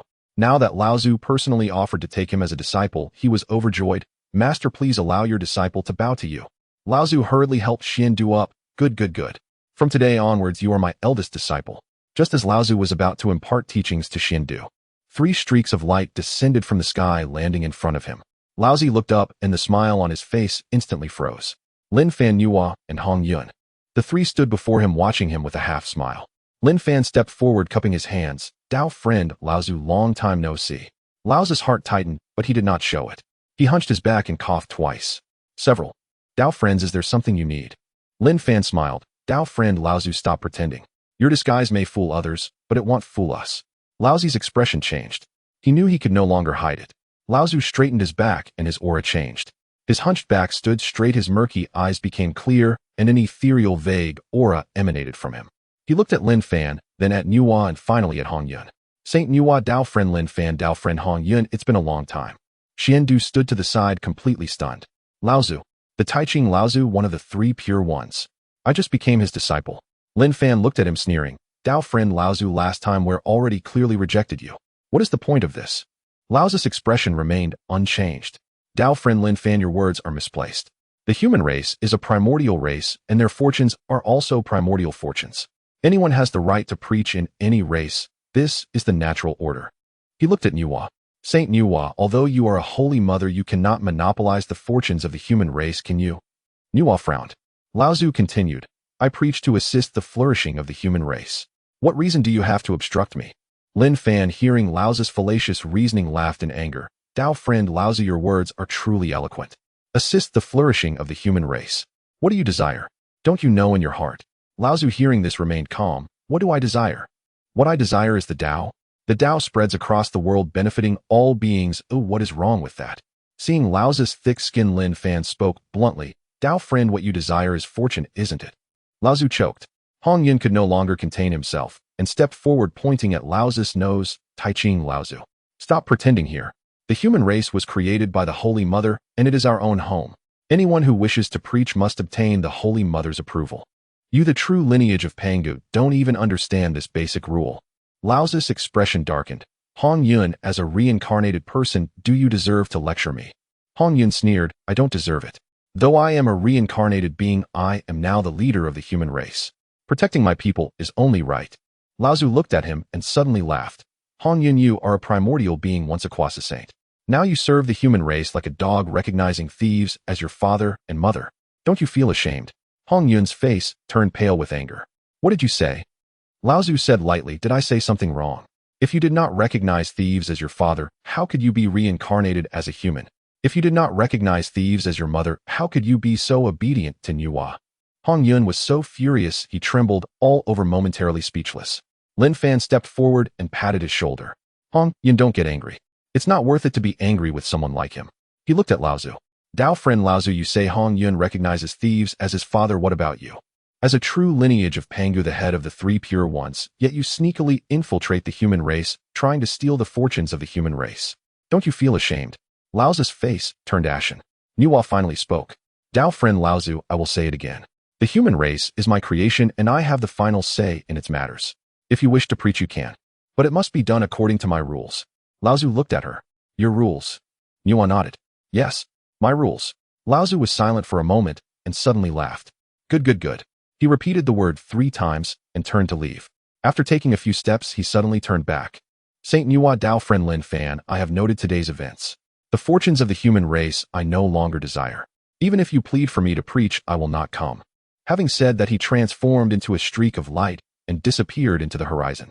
Lin Fan looked at his retreating figure and laughed. Plead you to come. You wish for too much. Hongjun was still fuming. That old man. He makes me so angry. Nuwa looked at him. Hongjun, don't take. He says those things just to provoke you. Hongjun took a deep breath and nodded. Holy Mother, I understand. Xiandu stood to the side, bewildered throughout. He looked at Lin Fan, then at Nuwa, then at Hongjun, and finally at the direction Laozu had vanished. After a long time, he finally managed to squeeze out a sentence. That just now really was Tai Ching, Laozu. Hongjun glanced at him. Yes. Why? Do you admire him? Xiandu stood there in shock, stammering, Leader Hongjun, I just became his disciple. Hongjun and Lin Fan were immediately astonished. Damn, this Xiandu certainly deserves to be called the #1 traitor of the human race. Within such a short time, he directly became a disciple. Lin Fan's expression darkened. Xiandu, you. Before Lin Fan could finish speaking, Hongjun shouted angrily, Xiandu, why did you choose him as your master? Leave. No need to say more, hurry and go. If you go, there will definitely be trouble. No matter how you stir up trouble, do not say it is from my human race. Xiandu's expression instantly froze, replaced by intense fear. Leader Hongjun, Xian, if you say even half a word, I will know and will certainly skin you alive. I will cast your soul into chaos, ensuring you never rise again. Xiandu heard the words of Hongjun, and his face instantly turned ashen. He opened his mouth wanting to explain something, but the words just wouldn't come out. Indeed, he had taken Tai Ching Laozu as his master. He was the foremost of the 3 pure ones, the true legacy of Pangu, a top-tier power in the primal chaos. By taking a master, he had effectively betrayed the human race. Given the current trajectory of the human race's development, they certainly would not share their luck with others. Yet he was of the human race, which meant that Laozu now had a breakthrough point on him. He looked at Lin Fan. Lin Fan remained expressionless. He turned to Nuwa. Nuwa frowned slightly, her expression complex. Xiandu felt a chill in his heart. He knew he was finished. At the moment he took his master, he had only felt a deep connection with the old man, believing it to be an immense fortune. He never expected that this fortune would cost him his identity as a human. Xiandu suddenly knelt down. Holy Father, Holy Mother, Leader Hongjun, I truly did not know he was Laozu. Hongjun snorted coldly. Didn't know? Then why didn't you think of this when you took him as your master? When he said he would take you as a disciple, you just agreed. Do you still have the human race in your eyes? Xiandu lowered his head, not daring to speak. Hongjun smiled lightly. You may leave. Xiandu trembled all over. He raised his head, looking at Hongjun, Lin Fan, and Nuwa. The three remained silent, but their gazes already. Xiandu fell silent. He knelt on the ground, heavily knocking his head 3 times towards Hongjun and Nuwa. Bang, bang, bang. His forehead struck the ground, making a dull sound. Holy Mother, Holy Father, Lin Fan, Leader Hongjun, Xiandu is leaving. Then he stood up and turned to, without looking back. Lin Fan watched his retreating figure and sighed. Xiandu. What a pity. Hongjun gritted his teeth. What a pity. Such a treacherous person leaving is for the best. Nuwa shook her head. Hongjun, he was just momentarily confused. Hongjun said, Holy Mother, please do not speak for him. The moment he took Laozu as his master, he had already betrayed the human race. Nuwa frowned and fell silent. Lin Fan suddenly spoke up.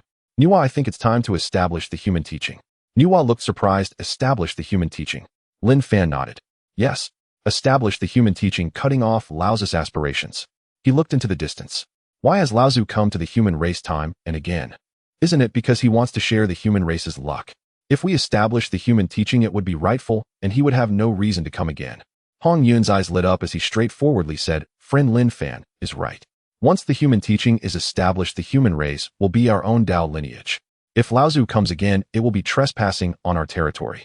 Nuwa pondered for a moment and nodded. Good. The three rode on clouds, arriving at the ancestral land of the human race. Sui Rin, Yu Chao, and Zi Yi were already waiting at the ancestral hall's entrance. Upon seeing them return, they hurriedly came forward.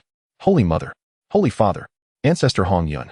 Nuwa nodded. Gather all the human race and go to the preaching platform. The preaching platform was the place where Nuwa once lectured the human race. Under the platform, a dense crowd stood. Millions of people stretched as far as the eye could see. Nuwa stood on the platform, while Lin Fan stood beside her. Hongjun stood below the platform, his expression solemn. Nuwa began to speak from the preaching platform, her voice resounding throughout the entire ancestral land of the human race. The Dao is above. The human way shall serve as a mirror. Today I, Nuwa, in the name of the Holy Mother of the human race, establish the human teaching. The human teaching shall educate the human race, protect the human way, inherit civilization, and continue the flame. With Hongjun as the deputy leader of the human teaching, overseeing all affairs of the human teaching. With the Kongtong seal to suppress the luck of the human teaching. Human teaching. Established. As soon as the words fell, Nuwa took out a seal from her bosom. It was something she had dug out from Lin Fan's courtyard while rummaging through trash. She had kept it with her, but found no use for it. Today it is just right to use it to suppress the luck of the human teaching. The seal was completely dark yellow, engraved with mountains, rivers, sun, moon, and stars, exuding an ancient and heavy aura. Nuwa held the Kongtong seal high. Boom. Suddenly a huge crack opened in the sky above. Boundless golden light of merit poured down. The merit was divided into 3 portions. 50% entered Nuwa's body. 10% fused with the Kongtong seal, causing the seal's brilliance to surge and its aura to explode. 40% poured down, enveloping the entire ancestral land of the human race. Below the platform, millions of people felt a tremor throughout their bodies at the same time. Hongjun was enveloped by the merit, his aura climbing steadily. Late stage of the mixed Yuan Golden Immortal. Peak of the mixed Yuan Golden Immortal. He opened his eyes, his gaze sparkling with brilliance. Just a bit more, and he could achieve the mixed Yuan de Luo Golden Immortal.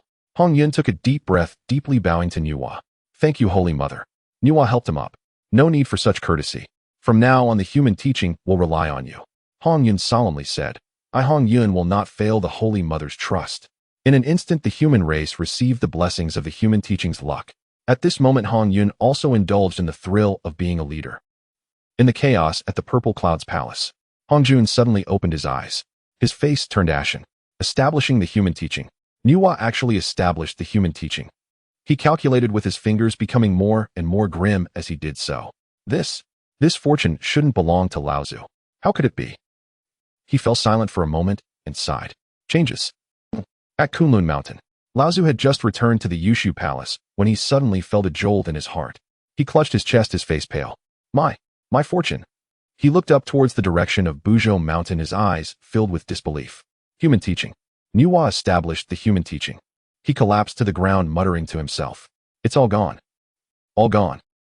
In an instant, countless great powers of the Primal Chaos turned their attention towards the direction of the human race in Buzhou Mountain. This time, Saint Nuwa unexpectedly received merit again. Although it was not as immense as the last time she created humanity for these great powers of the Primal Chaos, if they could obtain such merit, would they not take off? In the blood sea of the underworld, Ming He looked towards the direction of Buzhou Mountain, his eyes spinning rapidly. This Saint Nuwa created the human race and gained an ocean of merit. As the Lord of the Underworld, could he also create a race to obtain supreme merit? Ming He the ancestor immediately began to contemplate. This heavenly secret is beneficial to him. In Buzhou Mountain, at the ancestral land of the human race, under the preaching platform, millions of people were still excited. Hongjun stood on the platform looking at the people below, a complex expression flashing in his eyes. He was Hongjun, and he was also of the human race. He was a reincarnated person as well as the deputy leader of the human teaching. He took a deep breath and proclaimed loudly, "From now on, with the establishment of the human teaching, the human race will flourish." Below the platform, millions of people shouted in unison, "Human teaching established. The human race flourishes." The sound was deafening, resonating through the skies. At this moment, throughout the entire Primal Chaos, who did not know that the human race had established its Dao lineage and received supreme luck. Emperor Jun in the heavenly court looked at the flourishing luck of the human race with red eyes, pondering. The cheers from the ancestral land of the human race still echoed in his ears as Lin Fan had already pulled Nuwa back to the farmhouse courtyard. Lying in a reclining chair munching on sunflower seeds, Lin Fan was in a good mood. The human teaching has been established and my aspirations have been severed. That kid Hongjun is also close to achieving enlightenment. Next, it's time to ponder the matters of the Dragon Clan. But before he could figure it out, another issue arose. Ho-Tu had been acting a bit strange these past few days.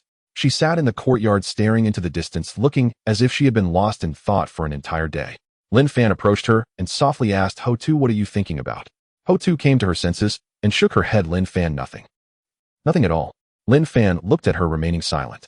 For the past 2 days, she had been gazing towards the direction of the primordial chaos, her face almost written with sorrow. Lin Fan knew in his heart that this girl had something on her mind. He shook his head and signaled Nuwa, who was beside him, to enlighten Ho-Tu. Women can share more topics with each other.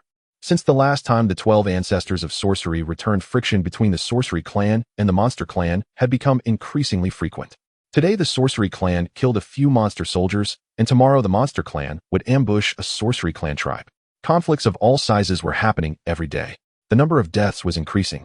Ho-Tu had witnessed the death of those beings from the primordial chaos with her own eyes. When they died, they vanished completely, leaving nothing behind, as if they had never existed in this world at all. She felt distressed. After some encouragement from Nuwa, Ho-Tu finally spoke to her sister. "Nuwa, where do you think the deceased beings of the primordial chaos go?" Nuwa frowned slightly, wondering what was troubling Ho-Tu. "Ho-Tu, don't think too much. Each of these beings has..." After conversing for a long while, Nuwa finally understood the cause of Ho-Tu's sorrow. She informed Lin Fan about the situation. Lin Fan understood immediately. Ho-Tu's enlightenment of reincarnation had begun. This was her destiny, and it was also her tribulation. Ho-Tu would transform into reincarnation, becoming trapped in it and losing herself. She would embody the Lady of Reincarnation, forever governing reincarnation, and would seem like a heartless, soulless machine. Lin Fan, of course, could not allow such a thing to happen. After all, the wife he had yet to marry would then become a cold cog in the heavenly Dao. Who could accept that? How could one embrace a cold beauty every day? He had to find a way to help her. He needed to establish reincarnation, supplement the heavenly Dao, while not allowing Ho-Tu to transform into reincarnation. In the sea of blood of the underworld, the ancestor of the Nether River sat cross-legged above the blood sea, his eyes shining brightly. He looked towards the direction of Mount Buzhou, watching the soaring golden light of merit, filled with envy. Nuwa created humans and gained immense merit. Nuwa established a teaching and gained immense merit again. Why? He, the ancestor of the Nether River, transformed from the navel of Pangu, the master of the sea of blood, unparalleled in slaughter. Why was there no merit for him? The more he thought about it, the more unbalanced he felt. Suddenly, while pondering, he sensed something. The heavenly Dao transmitted a message. Newly born races can gain merit. The Nether River's eyes lit up. Creating humans. He could do that too. Standing alone in such a vast sea of blood was a bit lonely. With this thought, the Nether River stood up and waved his hand. The blood sea surged, and endless blood water shot up into the sky. He extracted the essence of the blood sea, the water of the blood sea, and the countless years of accumulated resentful spirits, along with innate spiritual soil and innate divine objects. Finally, he condensed the 480 million strands of malice in the world into the essence of the blood god son of Azura. The figure of the Nether River appeared looking up at the dim blood-red sky. He proclaimed loudly heavenly Dao above. The primordial chaos witnesses this. Today I, the ancestor of the Nether River born from the sea of blood of the underworld, witnessing the great feat of Saint Nuwa creating humans, feeling the shortcomings of the beings in the sea of blood, wish to create the Azura race. Using the blood sea as the foundation with the paths of slaughter and blood as righteousness.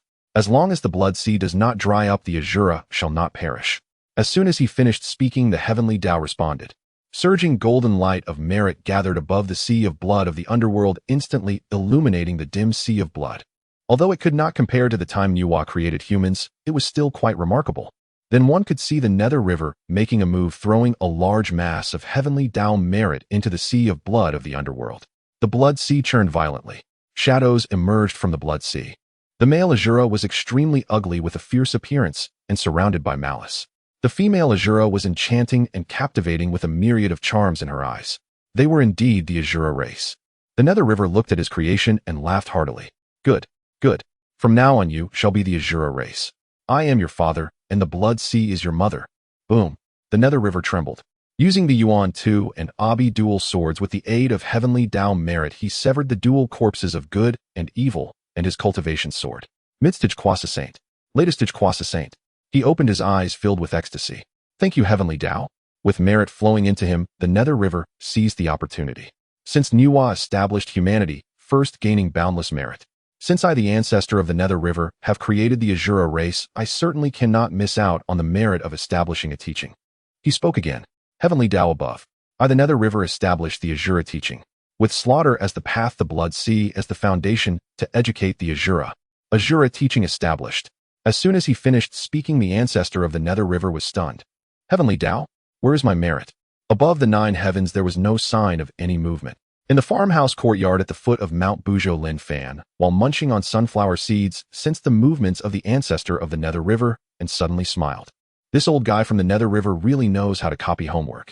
Nuwa looked at him. Copy homework. Lin Fan nodded. Exactly. Nuwa, you create humans, and he creates humans.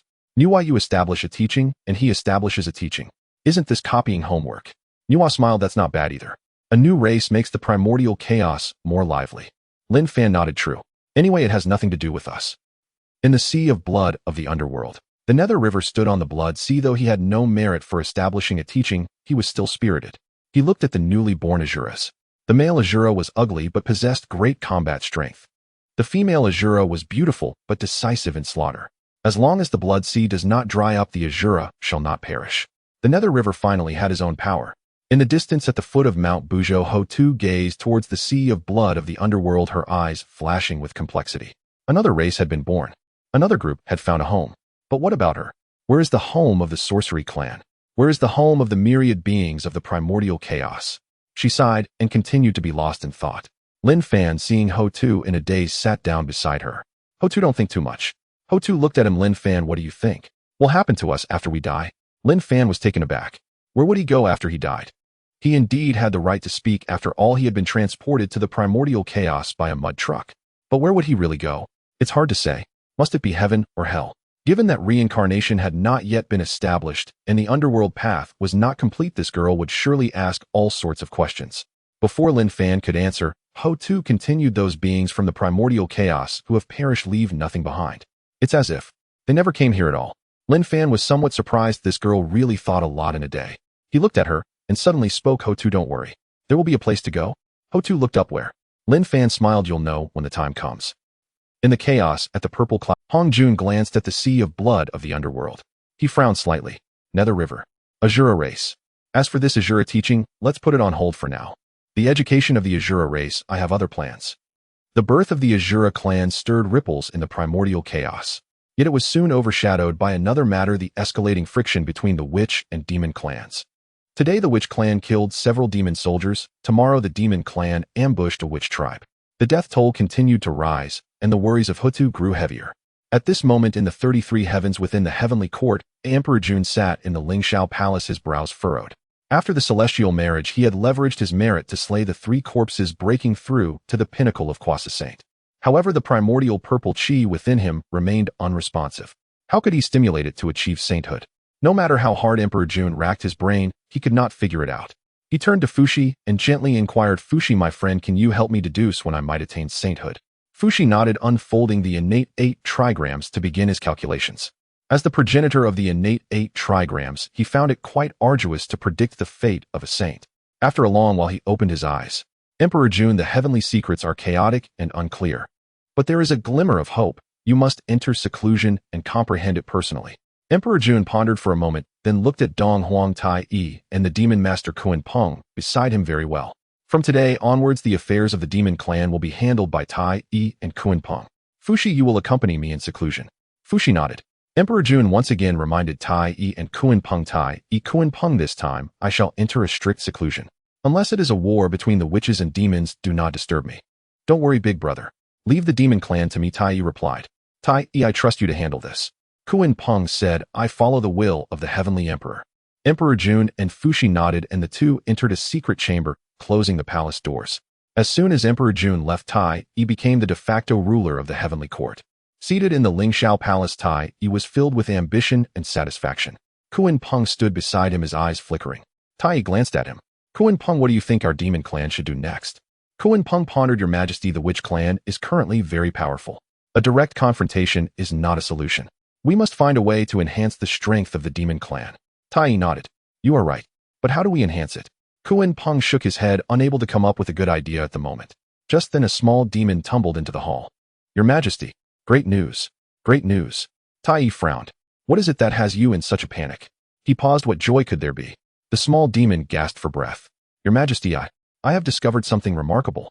Tai Yi became intrigued and gestured for the small demon to continue. The small demon hurriedly recounted what he had seen and heard over the past few days to Tai Yi and Kuan Peng. Your Majesty, Tai Yi, Master Kuan Peng, a few days ago, by pure chance I stumbled upon a human tribe. I happened to encounter a lone human. The small demon spoke somewhat awkwardly. At that time I was hungry and had nothing to eat, so I ate that human. Tai Yi raised an eyebrow. His heart skipped a beat. This little demon was truly bold. This human was under the protection of humanity and had the backing of the Saint Nuwa. Ate him. And then what? The small demon replied excitedly, reporting to Your Majesty, then I discovered that by eating that human I actually received a blessing of merit, and it had a nourishing effect. My cultivation even improved a notch. Tai Yi and Kuan Peng exchanged glances, both stunned. They saw shock reflected in each other's eyes. Eating humans brings merit, and a nourishing effect as well. Tai Yi stood up abruptly. Are you telling the truth? The small demon nodded. It's absolutely true. If Your Majesty does not believe it, you can try it. Tai Yi, however, remained silent and turned to Kuan Peng. Kuan Peng was also taken aback, but he whispered, Tai Yi, if this matter is true, it would be a tremendous opportunity for the demon clan. Tai Yi wholeheartedly agreed. Currently, the demon clan's fortunes had risen by 30% due to the celestial marriage. But why were those brutish witches able to compete evenly with them? This news was undoubtedly a bad signal for the witches who were in seclusion along with their emperor. If this continued, the strength of the demon clan would absolutely surpass that of the witches. At that point, the position of the demon clan would be precarious. However, Tai Yi was not a reckless person. He cautiously spoke, but the human race is protected by the Saint Nuwa, and there is that monster Lin Fan. Kuan Peng also understood Tai Yi's concerns, but eating humans was beneficial for the cultivation of the... He gritted his teeth and said, Tai Yi, no matter how powerful the Saint Nuwa is, she cannot watch over every human all the time. With millions of humans, if a few go missing, who would notice? Tai Yi hesitated. Kuan Peng continued, moreover, Emperor Jun stated before entering seclusion that the affairs of the demon clan would be entirely handled by you and me. If we can significantly enhance the strength of the demon clan, Emperor Jun will only be pleased when he emerges from seclusion. Tai Yi thought for a long while, and finally he nodded. Very well, let's give it a try. He glanced at the small demon, waving his hand to let him wait aside. After a while, Tai Yi called for Bai Zai. As Bai Zai entered the Lingxiao Palace, the atmosphere was peculiar. He immediately bowed and greeted Bai Zai, pays respects to Your Majesty Tai Yi, and salutes Master Kuan Peng. Tai Yi did not beat around the bush, but directly explained about the small demon eating humans and gaining merit and enhancing cultivation. He quickly ordered Bai Zai, you must immediately organize a team to secretly capture humans. Be cautious, do not alert the snake in the grass. Bai Zai understood that with Emperor Jun in seclusion, the affairs of the demon clan were entirely entrusted to Tai Yi. He immediately bowed and said yes. Your Majesty, rest assured, Bai Zai will take care of it right away. Soon the various tribes of the demon clan received the secret order. Each tribe established a capture team specifically for capturing humans. Actions must be discreet, and the strikes must be clean. They must not let the humans discover, nor should they let Saint Nuwa notice. At first everything went smoothly. The human tribes were scattered and poorly managed. Occasionally a few people went missing, but no one paid attention. The demon clan tasted success and grew bolder. Today they captured one, tomorrow two. Today they ate one, tomorrow a pair. Their cultivation rose rapidly, and the demon soldiers' eyes sparkled with excitement.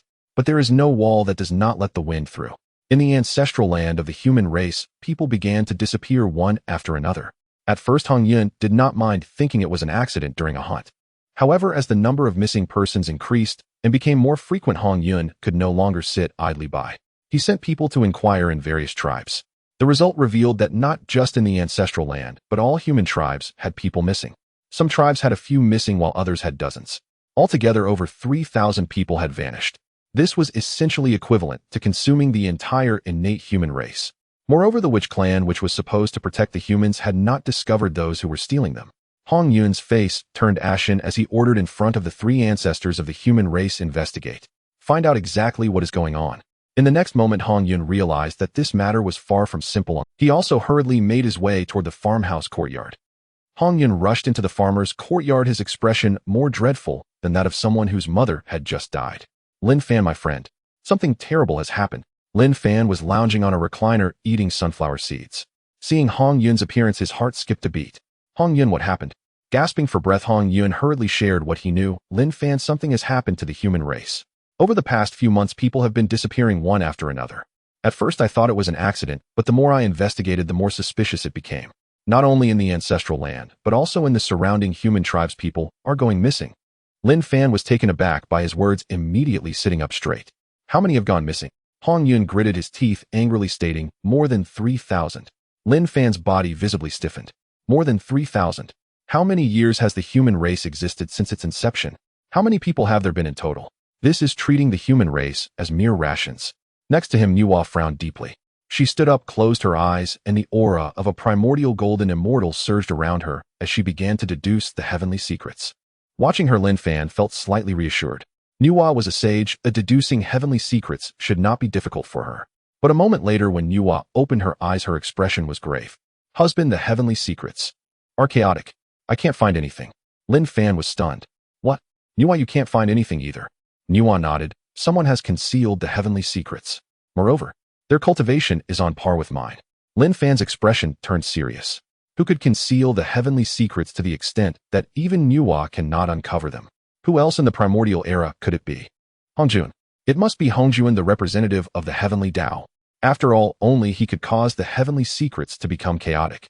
Lin Fan couldn't help but chuckle in anger, softly sighing. That old bastard Hongjun really doesn't want to see us develop properly. Nuwa looked at him with a strange expression. Husband, are you saying Hongjun and the heavenly Dao are scheming behind our backs? Lin Fan nodded and implied, otherwise who else? Who else could conceal the heavenly secrets from you? Nuwa had been somewhat puzzled, but now that Lin Fan pointed it out, she immediately realized. This Hongjun hadn't shown himself in the primordial era for over 10,000 years. After all, since he merged with the Dao, he only appears during immense tribulations. It seems that our actions over the years have made the heavenly Dao wary. Hongjun, upon hearing this, immediately grew anxious. Lin Fan, what should we do? We can't just sit idly by while the human race is disappearing. Lin Fan pondered for a moment and nodded seriously. You're right, Hongjun. Hey race, what well do you return now and order all human tribes to tighten their defenses. No one is allowed to go out unless it's an emergency. Anyone leaving the tribe must go in pairs accompanied by a witch guard. Hongjun nodded and promptly replied, understood, Lin Fan. Lin Fan contemplated for a moment and continued, also inform the Swearing clan to stay indoors during this time and avoid contact with strangers, especially those who claim to have a connection. Hongjun was taken aback. Lin Fan, are you saying?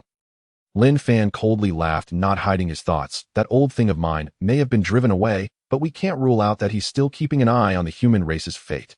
It's better to be cautious. Moreover, the human race's fortune is thriving now, but there may be others with ulterior motives as well. Hongjun nodded and turned to leave. After Hongjun left, Lin Fan lay back on the recliner, staring blankly at the sky. Nuwa sat beside him, kneading his shoulders, and softly asked, Husband, what are you thinking? Lin Fan sighed. I was thinking about what that old bastard Hongjun is up to. Nuwa remained silent. Lin Fan continued, Nuwa, do you think Hongjun is playing a grand game? Nuwa looked at him. What games? Lin Fan shook his head. I don't know. but I have a feeling that we are being used as pawns. Nuwa shook her head as well. After all, she didn't ponder as deeply as Lin Fan did. Moreover, a woman becomes foolish for 3 years after pregnancy, and I have been pregnant for nearly 20,000 years. How long will I be foolish? Kunlun Mountain. Taiching Laozu sat on the Taoist mat, his face an extreme shade of displeasure. Nuwa's establishment of the human race severed his opportunities. He, the true disciple of Pangu and the foremost of the 3 cleans, was actually rejected by the human race. He could not swallow this anger. But what could he do? Nuwa is a sage, he cannot match her in strength. Lin Fan has that dog by his side which he cannot provoke. Just as he was feeling troubled, he suddenly sensed something. His years of seclusion and comprehension had allowed for smoother communication with the heavenly Tao. Sure enough, the heavenly Tao sent him a message again. He closed his eyes to communicate with the heavenly Tao. After a moment, he opened his eyes, a complex expression flashing across his face. The blood sea of the underworld. The heavenly Tao guided him to the blood sea of the underworld. There lies his opportunity for enlightenment. Taiching frowned deeply. The blood sea of the underworld is the domain of the ancestor of the river of the underworld. The river of the underworld had just created the Azura clan and was currently flourishing. What was he supposed to do there? Establish a sect. But in a place like the blood sea of the underworld with its eerie atmosphere and overwhelming malevolence, how could one establish a sect? He could not make sense of it. But the guidance of the heavenly Tao was not something he could disobey. He stood up and exited the Taoist temple. He looked towards the direction of the blood sea of the underworld and took a deep breath. Well then, I suppose I should go take a look. After speaking, he transformed into a beam of light and vanished into the horizon. In the distance, the blood sea of the underworld. The river of the underworld suddenly sensed a familiar aura approaching. His brows furrowed. Taiching Laozu. What is he doing here? Above the blood sea of the underworld, a beam of light streaked across, landing at the edge of the crimson sea. Taiching Laozu looked at the blood-red sea before him, his brows tightly knit. He did not know why the heavenly Tao guided him here, but he knew that what followed would definitely not be simple. Just as he landed, a series of cackling sounds came from beside him. These sounds could make an ordinary person shiver with fear. The river of the underworld also approached the spot where Taiching Laozu landed, smiling as he spoke. Old friend, what brings you to my blood sea of the underworld? Taiking's gaze flickered slightly. Seeing that it was the river of the underworld, he immediately smiled and said, Old friend of the river of the underworld, it has been a while. Today I sensed the heavenly secrets and came to the blood sea of the underworld for a visit. The ancestor of the river of the underworld felt a cold laugh in his heart upon seeing Taiking's demeanor. This old one has definitely not come to the blood sea of the underworld merely for a visit. There must be some ulterior motive. He just did not know what could possibly attract Taiching Laozu, one of the 3 cleans, to scheme in such a barren place as the blood sea of the underworld. He then smiled and said, You jest, my friend. Is my blood sea of the underworld a filthy place? What could possibly attract you? Taiching felt conflicted. The last time his request to convey the Tao to Nuwa led to the loss of the human race's opportunity. This time, with the heavenly Tao guiding him to the blood sea of the underworld, he knew he must not speak carelessly. He smiled and said, It's nothing. Nothing at all. I just came to take a look. Just take a look. In a rural courtyard, the chaotic wilderness has recently settled down. However, Hongjun hurriedly ran in. Seeing Lin Fan and Nuwa present, he anxiously spoke up. Lin Fan, Dao friend Nuwa, I have something to discuss with you. Lin Fan, noticing Hongjun's urgency, inquired. Hongjun, slow down and tell us what is it. Hongjun wiped his sweat and urgently stated, Lin Fan, Dao friend, there's a clever one among the demon clan who has proposed a suggestion. Lin Fan's interest was piqued upon hearing this. Oh, what suggestion? Hongjun glanced at Nuwa and then handed a jade slip to Lin Fan, saying, This was sent by Tai, stating that the witch clan can ally with the human clan, so why can't the demon clan? Currently, the demon clan's fortune is on the rise, and the human clan's fortune is flourishing. If they can form an alliance with the demon clan, the children born will surely be more powerful. Thus, they sent someone to convey their desire for an alliance with the human clan. Lin Fan dropped the sunflower seeds in his hand onto the ground. What? An alliance? Hongjun's expression turned serious as he nodded yes. They say it's an alliance, but it's actually, they want to intermarry with the human clan. Lin Fan was bewildered, thinking, isn't this a matter of different paths for humans and demons? Who came up with such a clever idea?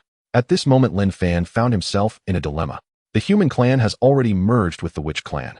Now the demon clan wants to join in. If he refuses, it would surely make his brother-in-law Fux's situation difficult. Lin Fan immediately cast a pleading glance at Nuwa.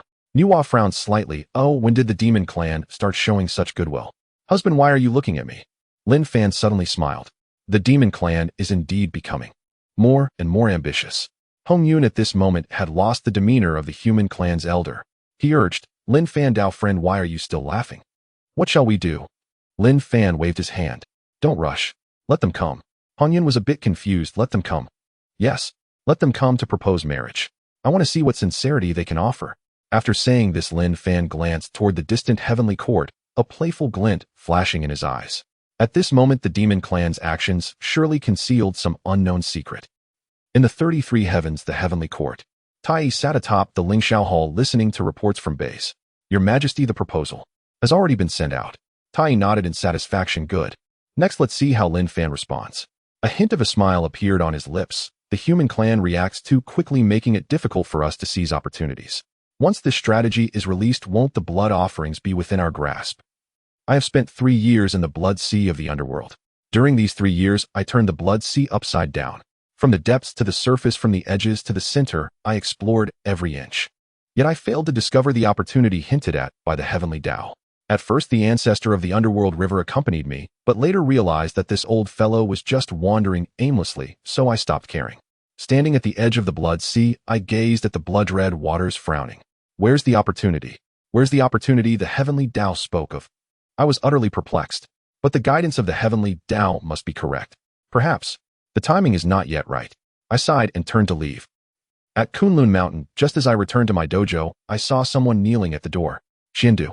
I looked at Xiandu in surprise and softly asked, Xiandu, what brings you here? Xiandu raised his head, tears and snot streaming down his face. Master. Disciple. Disciple was expelled by the human clan. I raised an eyebrow. Expelled? What happened?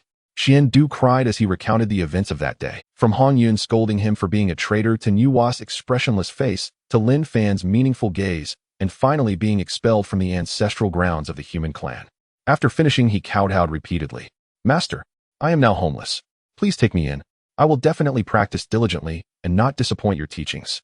I maintained a stern face and shouted angrily, this is outrageous. Looking at Xiandu, my feelings were quite complex. This disciple was a piece I intended to place among the human clan. Although taking him in was initially a spurothermic decision, I later thought that having a human disciple might help me share some of the human clan's fortune. And what happened? The piece I had yet to position was already removed. I sighed, helping Xiandu to his feet. Silly disciple, quickly get up. Now that you have entered my door, you are my disciple. From now on, follow me in your cultivation. Xiandu was overjoyed and bowed repeatedly. Thank you, master. Thank you, master. Time flew by, and Xiandu stayed at Kunlun Mountain for 3 years. Over the years, the conflicts among the 3 pure ones became increasingly apparent. I advocated for non-action and following nature with Xiandu as my only disciple. Yuan Shi emphasized elitism, accepting disciples solely based on their roots, rejecting those without extraordinary potential. Tongtian advocated inclusivity, accepting all who came regardless of their appearance or background. As long as they wished to learn, he would take them in. Initially, everything was fine. Each sect practiced their own ways without conflict. However, as time went on, problems arose.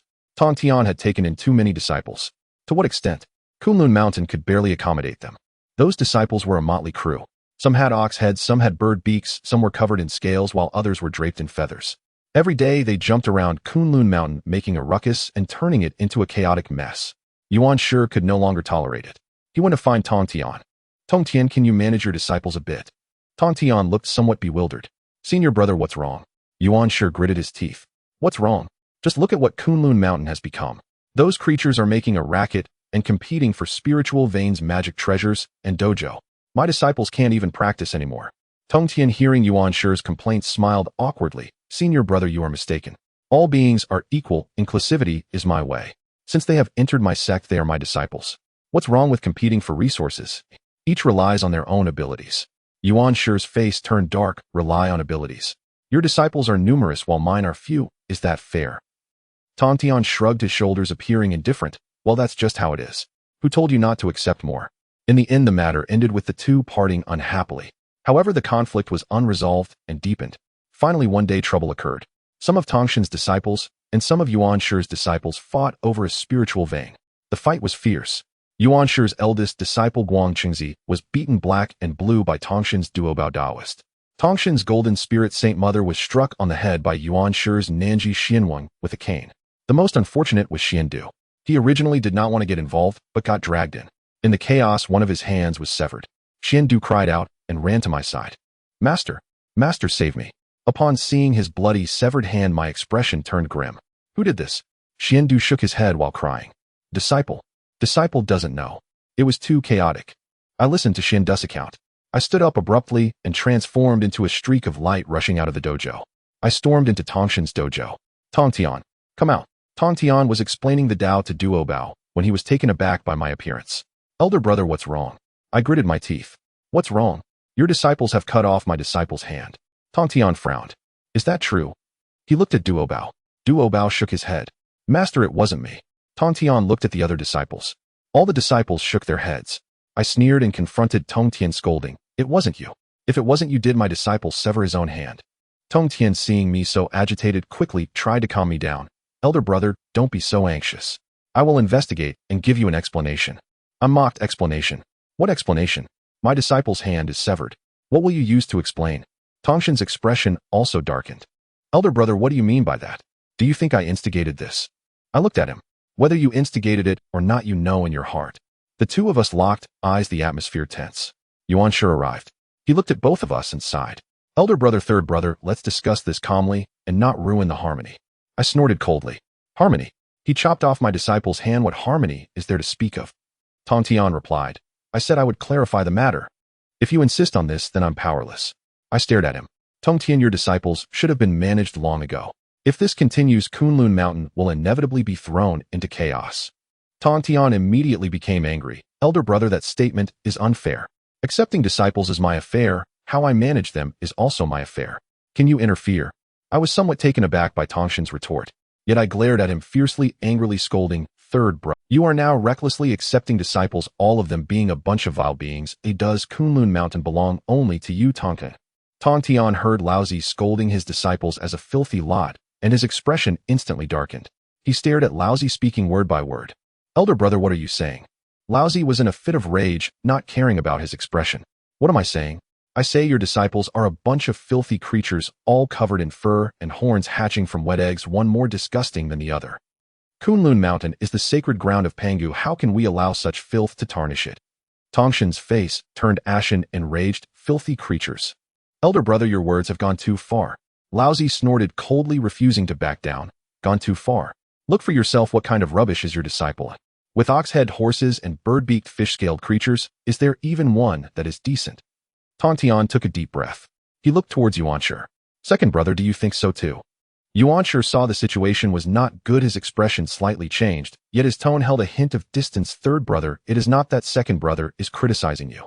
Taking disciples is the beginning of teaching, and one must pay attention to one's reputation. Your disciples encompass all kinds of birds and beasts, fish and crabs, covering all walks of life. If outsiders see them coming and going in Kunlun Mountain, they will think that all of us under the Sanqing are like this. Where shall I place my face? Moreover, with such unsteady roots and hearts, they will inevitably bring trouble, and in the end it is still our Sanqing's reputation that will suffer. Tongtian looked at Laozi and Yuan Shi and suddenly laughed in anger. It was a rather unattractive laugh. It was one thing to criticize himself, but now he was starting to criticize his disciples. Moreover, it was in front of the disciples of the three factions. If he did not step in to stop it, wouldn't his disciples be regarded as inferior to others? Tongtian laughed in anger. Good, good, good. He repeated the word thrice. Elder brother, second brother, I have finally seen through it all. Laozi and Yuan Shi exchanged glances, both seeing something ominous in each other's eyes. This tone was not right. Tongtian first looked towards Laozi. Elder brother, you say my disciples are filthy. Then let me ask you, what about your disciple Xuandu? What kind of roots does he have? Laozi's expression darkened. Tongtian was also blinded by anger at this moment. Xuandu, originally a human. What is a human? It is a being created by the Saint Nuwa from clay. In terms of roots, can he compare to my disciples? In terms of reputation, how dignified can a being made of clay be? Laozi's face turned ashen, about to speak. Tongtian, however, did not give him the chance, immediately turning to Yuan Shi. Second brother, you say my disciples' roots are not correct, that it tarnishes your reputation. What about your disciples? Guangqingzi, Chijingzi, Yuding, Jinren, each one of them are innate deities with good roots, good backgrounds, and quite dignified. He sneered, but what have they done? They joined forces to attack my disciples. Is this the dignity you have taught? Is this the good roots you are so proud of? Upon hearing this, Yuan Shi's calm expression shattered in an instant. Tongtian was trampling on his face. He stood up abruptly, his face flushed. Tongtian, you. Tongtian did not give him a chance to speak, his tone becoming increasingly sharp. Second brother, you say my disciples tarnish your reputation. But have you thought about it? What your disciples have done does not tarnish your reputation.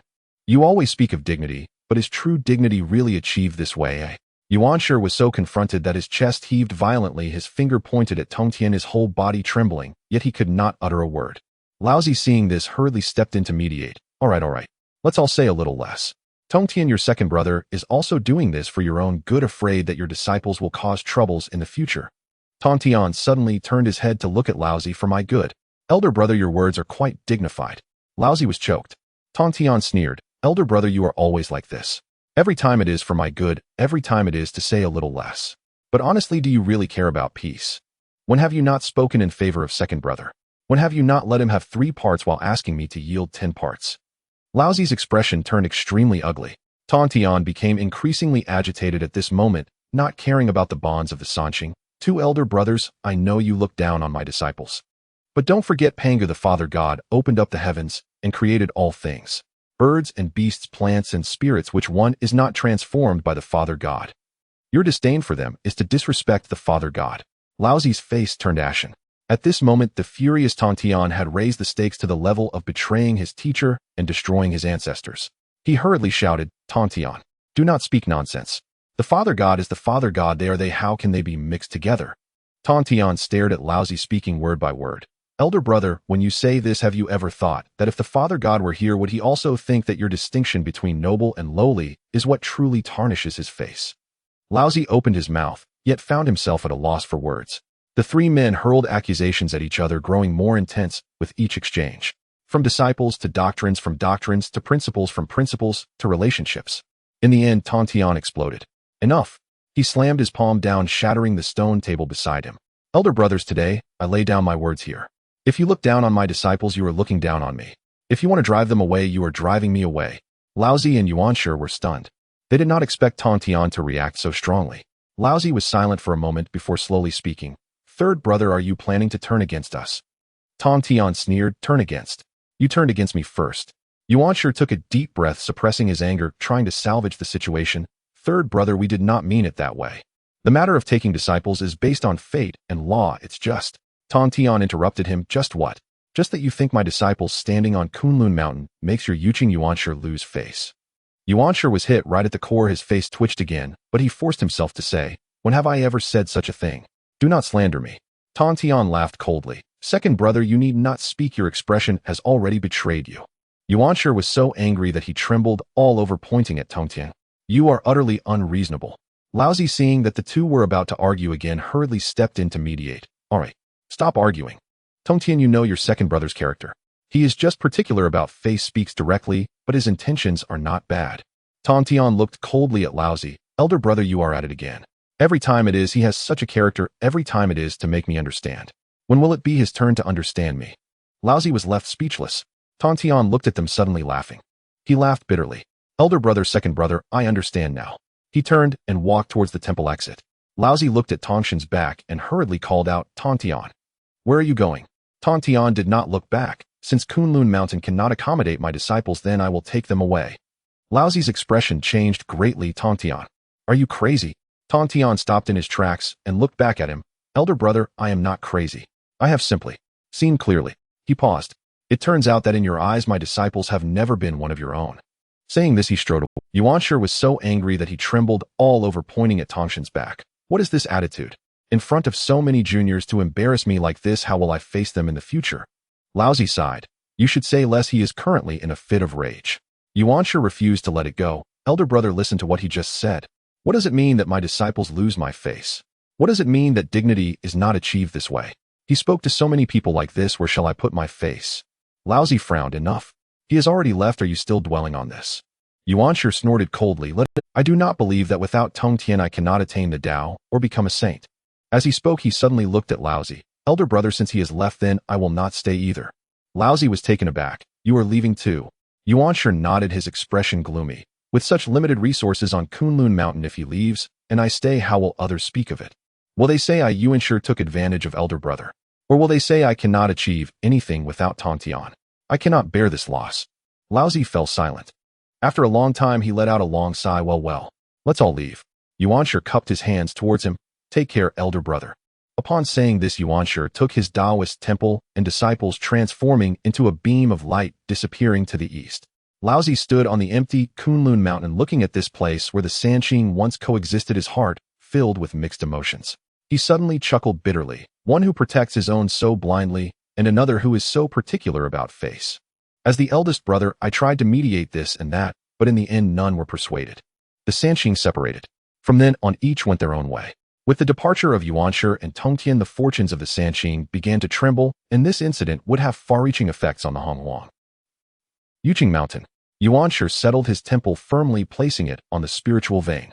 He looked around the spiritual energy abundant, a celestial blessed land, yet still frowned. Beside him, Guangchengzi cautiously asked, "Master, this Yuqing Mountain is no worse than Kunlun Mountain. Why are you still so downcast?" Yuanshi sighed. "You do not understand. Today's matter, once it spreads, where shall I put my face?" Guangchengzi did not dare to ask further. Yuanshi looked towards Kunlun Mountain, his expression complex. Did he not realize that he too had done wrong today? But in front of so many disciples, if he did not hold on, how could he gain their trust in the future? Once dignity is lost, it can never be regained. Kunlun Mountain. Laozi sat in the Bayering Palace, originally formed by the three great halls of the Sanqing. Looking at the empty, great hall, he sighed. The Sanqing, has it really broken apart? Beside him, Xuandu hurriedly said, "Master, it all started because of me." Laozi shook his head. "Xuandu, it is not your fault.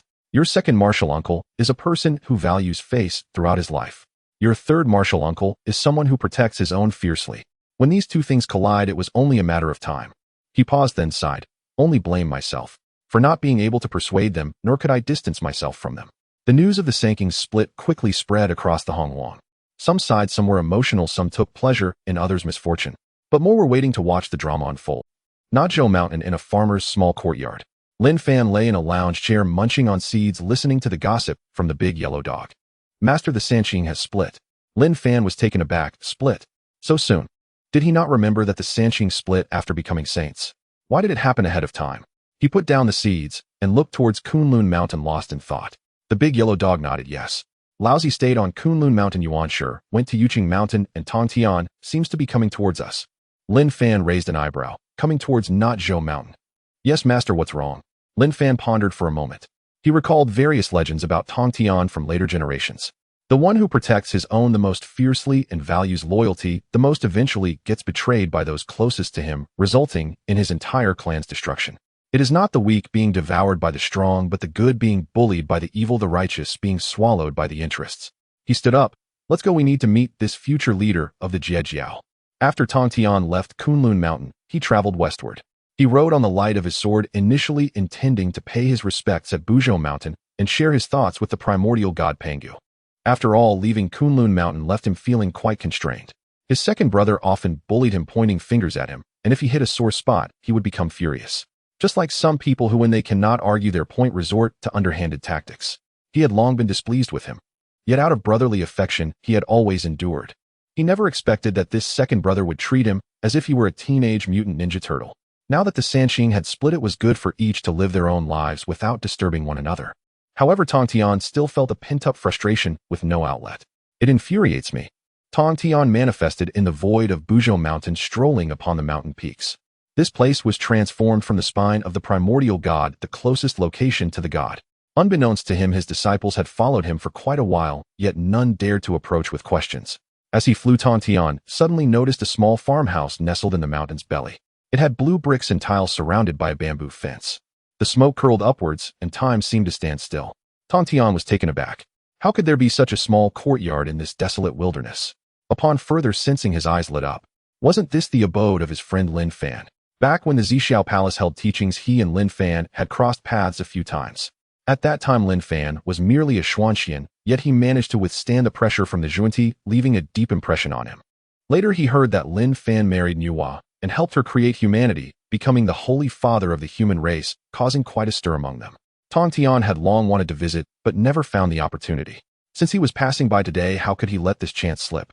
He turned to look at the floating abode behind him and instructed Duobao, "You all wait here, master is going to visit an old friend." Tongshan's disciples all nodded in agreement. "Rest assured, master, we will wait here." Tongtian descended from the sword light and walked towards the small courtyard. As he reached the door, he saw two people already waiting outside the courtyard. It was Lin Fan and Nuwa, accompanied by a large yellow dog. Lin Fan wore a smile and clasped his hands, saying, Tong Tian, my friend, how have you been? Nuwa also slightly nodded. Greetings, Tong Tian. Tong Tian hurriedly returned the gesture. Saint Nuwa, Lin Fan, I apologize for my sudden visit, and I hope you will forgive me. Lin Fan, seeing the sorrow on Tongshan's face, let out a slight sigh.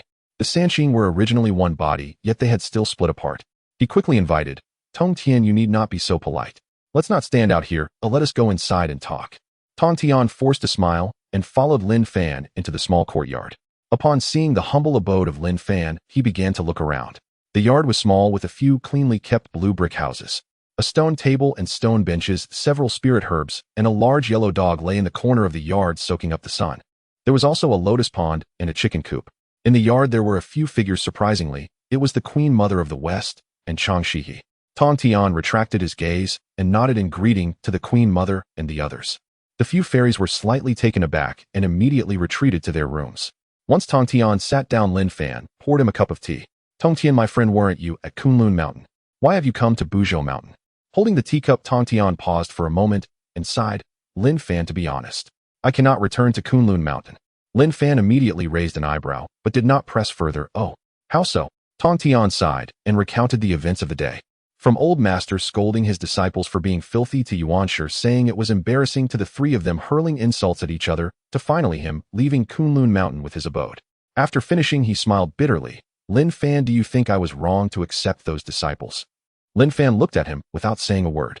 However, he was pondering another question. The split of the Sanqing had occurred earlier than in history.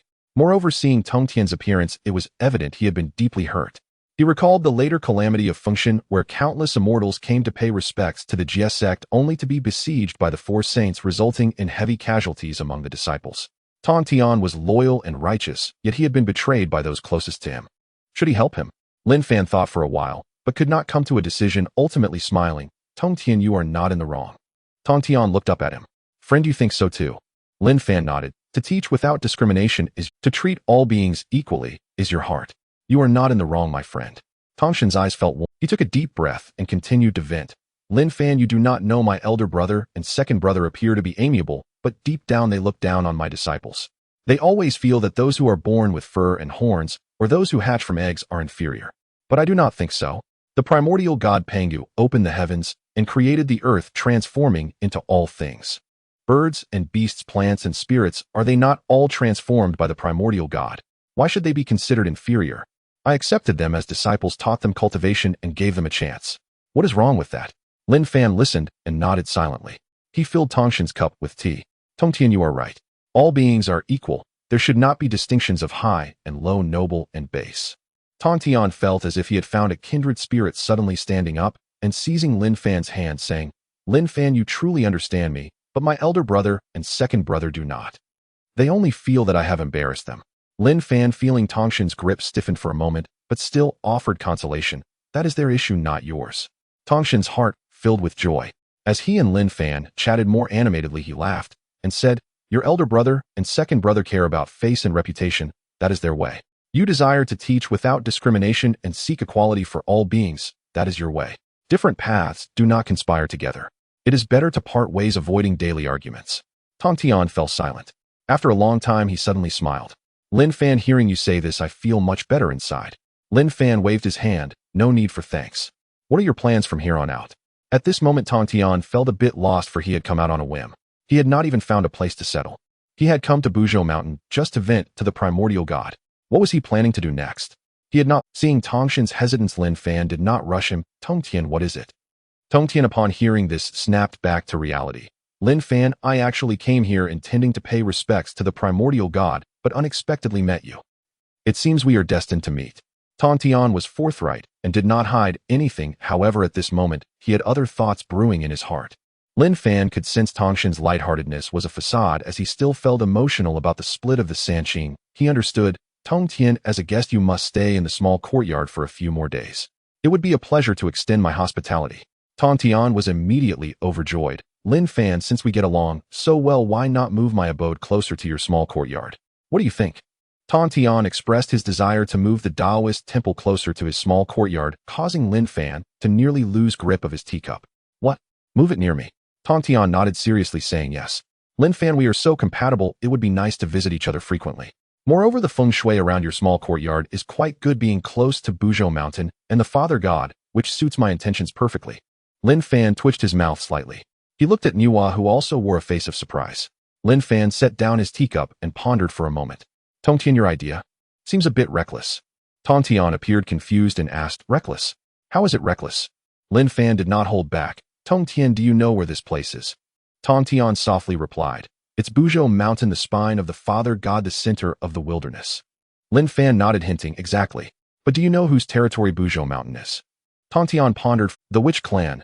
Upon seeing Tongtian comprehend the implications, Lin Fan frowned. The 12 ancestral witches of the Witch Clan reside at the foot of the mountain. If you move your temple here, it would be equivalent to becoming neighbors with the Witch Clan. Tongshan's expression turned serious, as the 3 pure ones were not on good terms with those barbaric witches. Lin Fan, are you implying? Lin Fan was well aware that Buzhou Mountain was the holy mountain of both the Witch Clan and the Demon Clan. If the 2 clans saw Tongtian arriving at Buzhou Mountain, then, considering Tongshan's recruitment of disciples, the strength of the Jiejiao would surge due to Buzhou Mountain. What would happen to the Witch Clan and the Demon Clan then? Lin Fan sighed, saying, Tongtian, you know that the Witch Clan and the Demon Clan are currently engaged in fierce battles. How do you think they would react if you moved your temple here? Tongtian frowned. Lin Fan continued, you take in disciples without discrimination, accepting all beings whether they have fur or horns or are born from wet eggs. On the Demon Clan side, they are just the type. If your temple is placed here and members of the Demon Clan come to seek you as a master, would you accept them? Tongtian responded without hesitation, of course I would accept them. Why not? Lin Fan spread his hands. Then it settled. If you accept disciples from the Demon Clan, how do you think the Heavenly Court would react? What would Emperor Jun and Tai think? Aren't you placing your temple right at their doorstep? Tongtian fell silent, recalling the temperaments of those 2 individuals.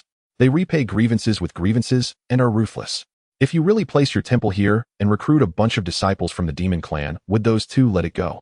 Lin Fan, noticing Tongshan's hesitation, pressed on. Moreover, have you considered? If you establish a teaching here, your fortune would soar, directly threatening the position of the Heavenly Court. How would Hongjun react? Tongshan's expression grew serious. Lin Fan spoke earnestly. Hongjun is the spokesperson of the Heavenly Dao. He seeks balance. If you disrupt that balance, he will be the first to disagree. Tongtian remained silent for a long time. He looked at Lin Fan. Lin Fan, what do you think I should do? Lin Fan thought for a moment and uttered 4 words, conceal your light and bide your time. Tongtian was taken aback and muttered to himself, conceal your light and bide your time. Lin Fan reflected and replied, exactly. The plan for now is to find a place far from conflicts to settle down and develop gradually. Once your strength is sufficient, you can consider other matters. Tongtian, hearing this, inquired, then where should I go? Lin Fan pointed eastward. Janeo Island. It is far from the center of the wilderness, rich in spiritual energy, and will not conflict with the witch or demon clans. It's a perfect fit for you. Tongtian pondered deeply. Seeing that they had reached this point, Lin Fan was determined to save this honest man, and gently said, Tongtian, there's one more thing I want to remind you about. Upon seeing Lin Fan's seriousness, Tongtian straightened his posture and said, Taoist friend, please speak. Lin Fan looked at him and slowly said, Tongtian, have you considered the matter of you attaining sanctification? Tongtian was startled by Lin Fan's words and hurriedly replied, Taoist friend, attaining sanctification. Isn't that a good thing?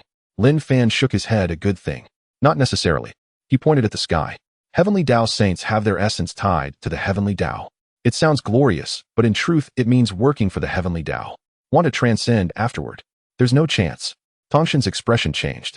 Lin Fan also turned to look at Nuwa and explained, Tongtian, to be honest, Nuwa here follows the path of the primordial great Luo, golden, immortal, unbound by the Heavenly Dao. That is true freedom. Tongtian looked at Nuwa, who slightly nodded. What my husband said is correct. While it seems glorious to be a saint of the Heavenly Dao, it is in fact a shackle. Tongtian fell silent, recalling his elder brothers who constantly talked about becoming saints. But little did they know, once one becomes a saint, they are no longer themselves. Lin Fan, seeing that Tongtian was absorbing this advice, continued to guide him. Tongtian, if you truly wish to attain the Dao, I suggest you take another path. Tongtian, intrigued by Lin Fan's words, asked, Lin Fan, what path? Lin Fan wore a slightly bitter expression and helplessly said, Taoist friend, through the ultimate of a singular path, one can attain the primordial great Luo, golden immortal. Tongtian furrowed his brows. The ultimate of a singular path. Lin Fan nodded. Yes. What is your Dao? Acceptance without discrimination, equality among all beings. Lin Fan slightly nodded. Then use this Dao to achieve it. All things can cultivate the Dao of acceptance without discrimination. All methods return to the source with justice in killing and subduing. Merge the sword Dao, the way of killing, and the Dao of chaos, achieving the primordial great Luo golden immortal through the path of equality among all things. Tong Tian listened intently, having shed his previous arrogance, yearning to walk a path free from the control of others. Lin Fan, after a moment of contemplation, softly said, "Do not take the saint's position as your endpoint. Instead, take the eternity of the Dao as your goal. To truly be primordial, one cannot be a saint. To be a saint means you will never truly be primordial." Tong Tian was stunned, a multitude of thoughts surging within him. The sword Dao, the way of killing, the Dao of chaos. Acceptance without discrimination, equality among all beings. Pursuing the eternity of the Dao as the endpoint. His eyes began to shine brighter. Lin Fan, listening to your words is better than a decade of cultivation. Tong Tian suddenly trembled all over. Countless thoughts swirled in his mind, and the rhythm of the Dao flowed, unable to settle for a long time. After a long while, he took a deep breath and looked at Lin Fan. "Lin Fan, where did your words come from?" Lin Fan smiled, but said nothing. Tong Tian suddenly stood up and deeply bowed to Lin Fan. "Lin Fan, I will always remember your great kindness." Lin Fan hurriedly supported him. No, I was just speaking casually, you can just listen. Don't take it seriously." Tong Tian shook his head. "No, Lin Fan, your words have awakened me." He suddenly frowned again. "But if I take this path, it would be equivalent to betraying the Xianmen. In essence, I would sever ties with my elder brothers." Lin Fan looked at him. "Do you still wish to acknowledge them as your elder brothers?" Tong Tian fell silent. After a long time, he smiled bitterly. "After all, we've been brothers for many years." Lin Fan sighed. "Tong Tian, there are some things you must think clearly for yourself." Tong Tian nodded. "I understand." He looked at Lin Fan, a complex expression flashing in his eyes. How should he repay this opportunity granted by Lin Fan? After Lin Fan finished speaking, Tong Tian sat on the stone bench, remaining silent for a long time. The same few words kept swirling in his mind, proving the Dao through the primordial unity, without establishing a sect, without controlling fate, and without becoming a saint of the heavenly Dao. It sounds simple, but how about in practice? Tong Tian suddenly spoke up. "Lin Fan, my friend, you are right in what you say. However, there is one thing I do not understand." "What is it?" Lin Fan looked at him. Tong Tian continued, "What should I do about the disciples under my command?" He paused, his tone somewhat complicated. "If I walk this path alone to attain the Dao, what will happen to them? I can't just leave them behind, can I?"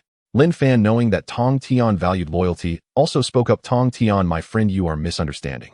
Tong Tian was taken aback. "Misunderstanding?" Lin Fan nodded. "Walking this path does not mean you abandon your disciples.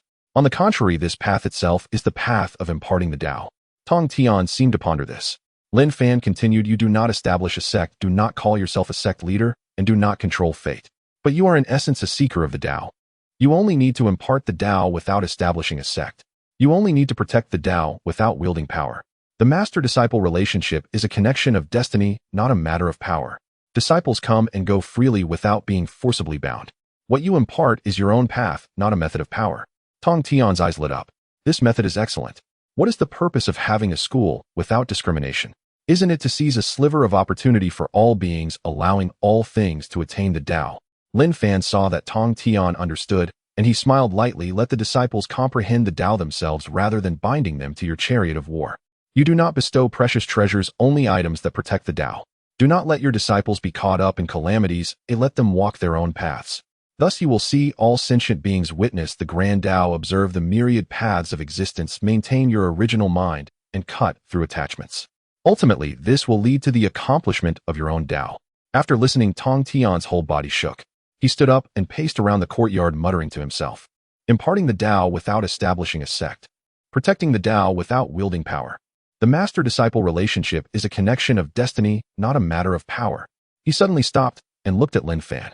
"Lin Fan, my friend, your words have enlightened me." Lin Fan smiled without speaking. Tong Tian took a deep breath and sat down cross-legged. He closed his eyes. The rhythm of Dao flowed around him. Lin Fan exchanged a glance with Nuwa, both remaining silent. After a moment, Tong Tian opened his eyes. A glint of brilliance flashed in his eyes, even deeper than before. He stood up and bowed deeply to Lin Fan. "Lin Fan, my friend, I owe you a great debt of gratitude. If there is anything I can do for you in the future, Tong Tian will not hesitate to do so." Lin Fan hurriedly supported him. No, I was just saying it casually. You realize that yourself. Oh, it has nothing to do with me." Tong Tian shook his head. "No. If it weren't for your guidance, I would still be lost." He suddenly remembered something and took out a string of beads from his robe. The beads numbered 24, each one crystal clear, imbued with mysterious light. A faint sound of ocean tides could be heard, as if containing the essence of the vast ocean. Lin Fan, my friend, this is a treasure I obtained many years ago at the treasure dividing cliff, the 24 sea-settling pearls. Lin Fan's eyes brightened. Sea-settling pearls. Those are excellent treasures. Legend has it that they are Zhao Gongming's treasures, with each one being a congenital spirit treasure. Together 24 of them are undoubtedly a top-tier congenital spirit treasure. Tong Tian handed the beads over. Since we have met, and I owe you a debt of gratitude for your guidance, I have nothing to repay you with. Consider these sea-settling pearls as a congratulatory gift. I have heard that you have been married to the Saint Nuwa for many years, and I have not given you anything. Today I will make it up to you. Lin Fan looked at the string of beads, somewhat bewildered. Tong Tian, my friend, this is too precious, isn't it? Tong Tian waved his hand. Precious. Since I am going to walk my own path, these external things are merely burdens. Giving them to you is just right. Lin Fan accepted the beads and weighed them in his hand. The luminous pearls exuded spiritual energy. Suddenly, he had an idea.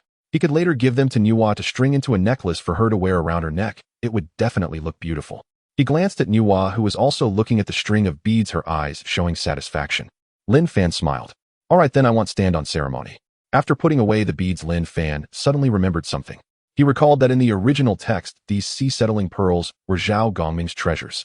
Later they were seized by Ran Deng and transformed into the 24 heavens. If I take these beads, will I attract some karma? But then he thought again. Zhao Gongming hasn't even become a disciple yet. Whether he apprentices to Tong Tian is still uncertain. Even if he does, that is a future matter. Accepting them now, what does it matter? Lin Fan comfortably tucked the beads into his robe. Tong Tian stood up. Lin Fan, my friend, and Saint Nuwa, I have troubled you for too long. It's time for me to leave. Lin Fan did not try to keep him safe travels. Tong Tian, my friend. Remember what I said.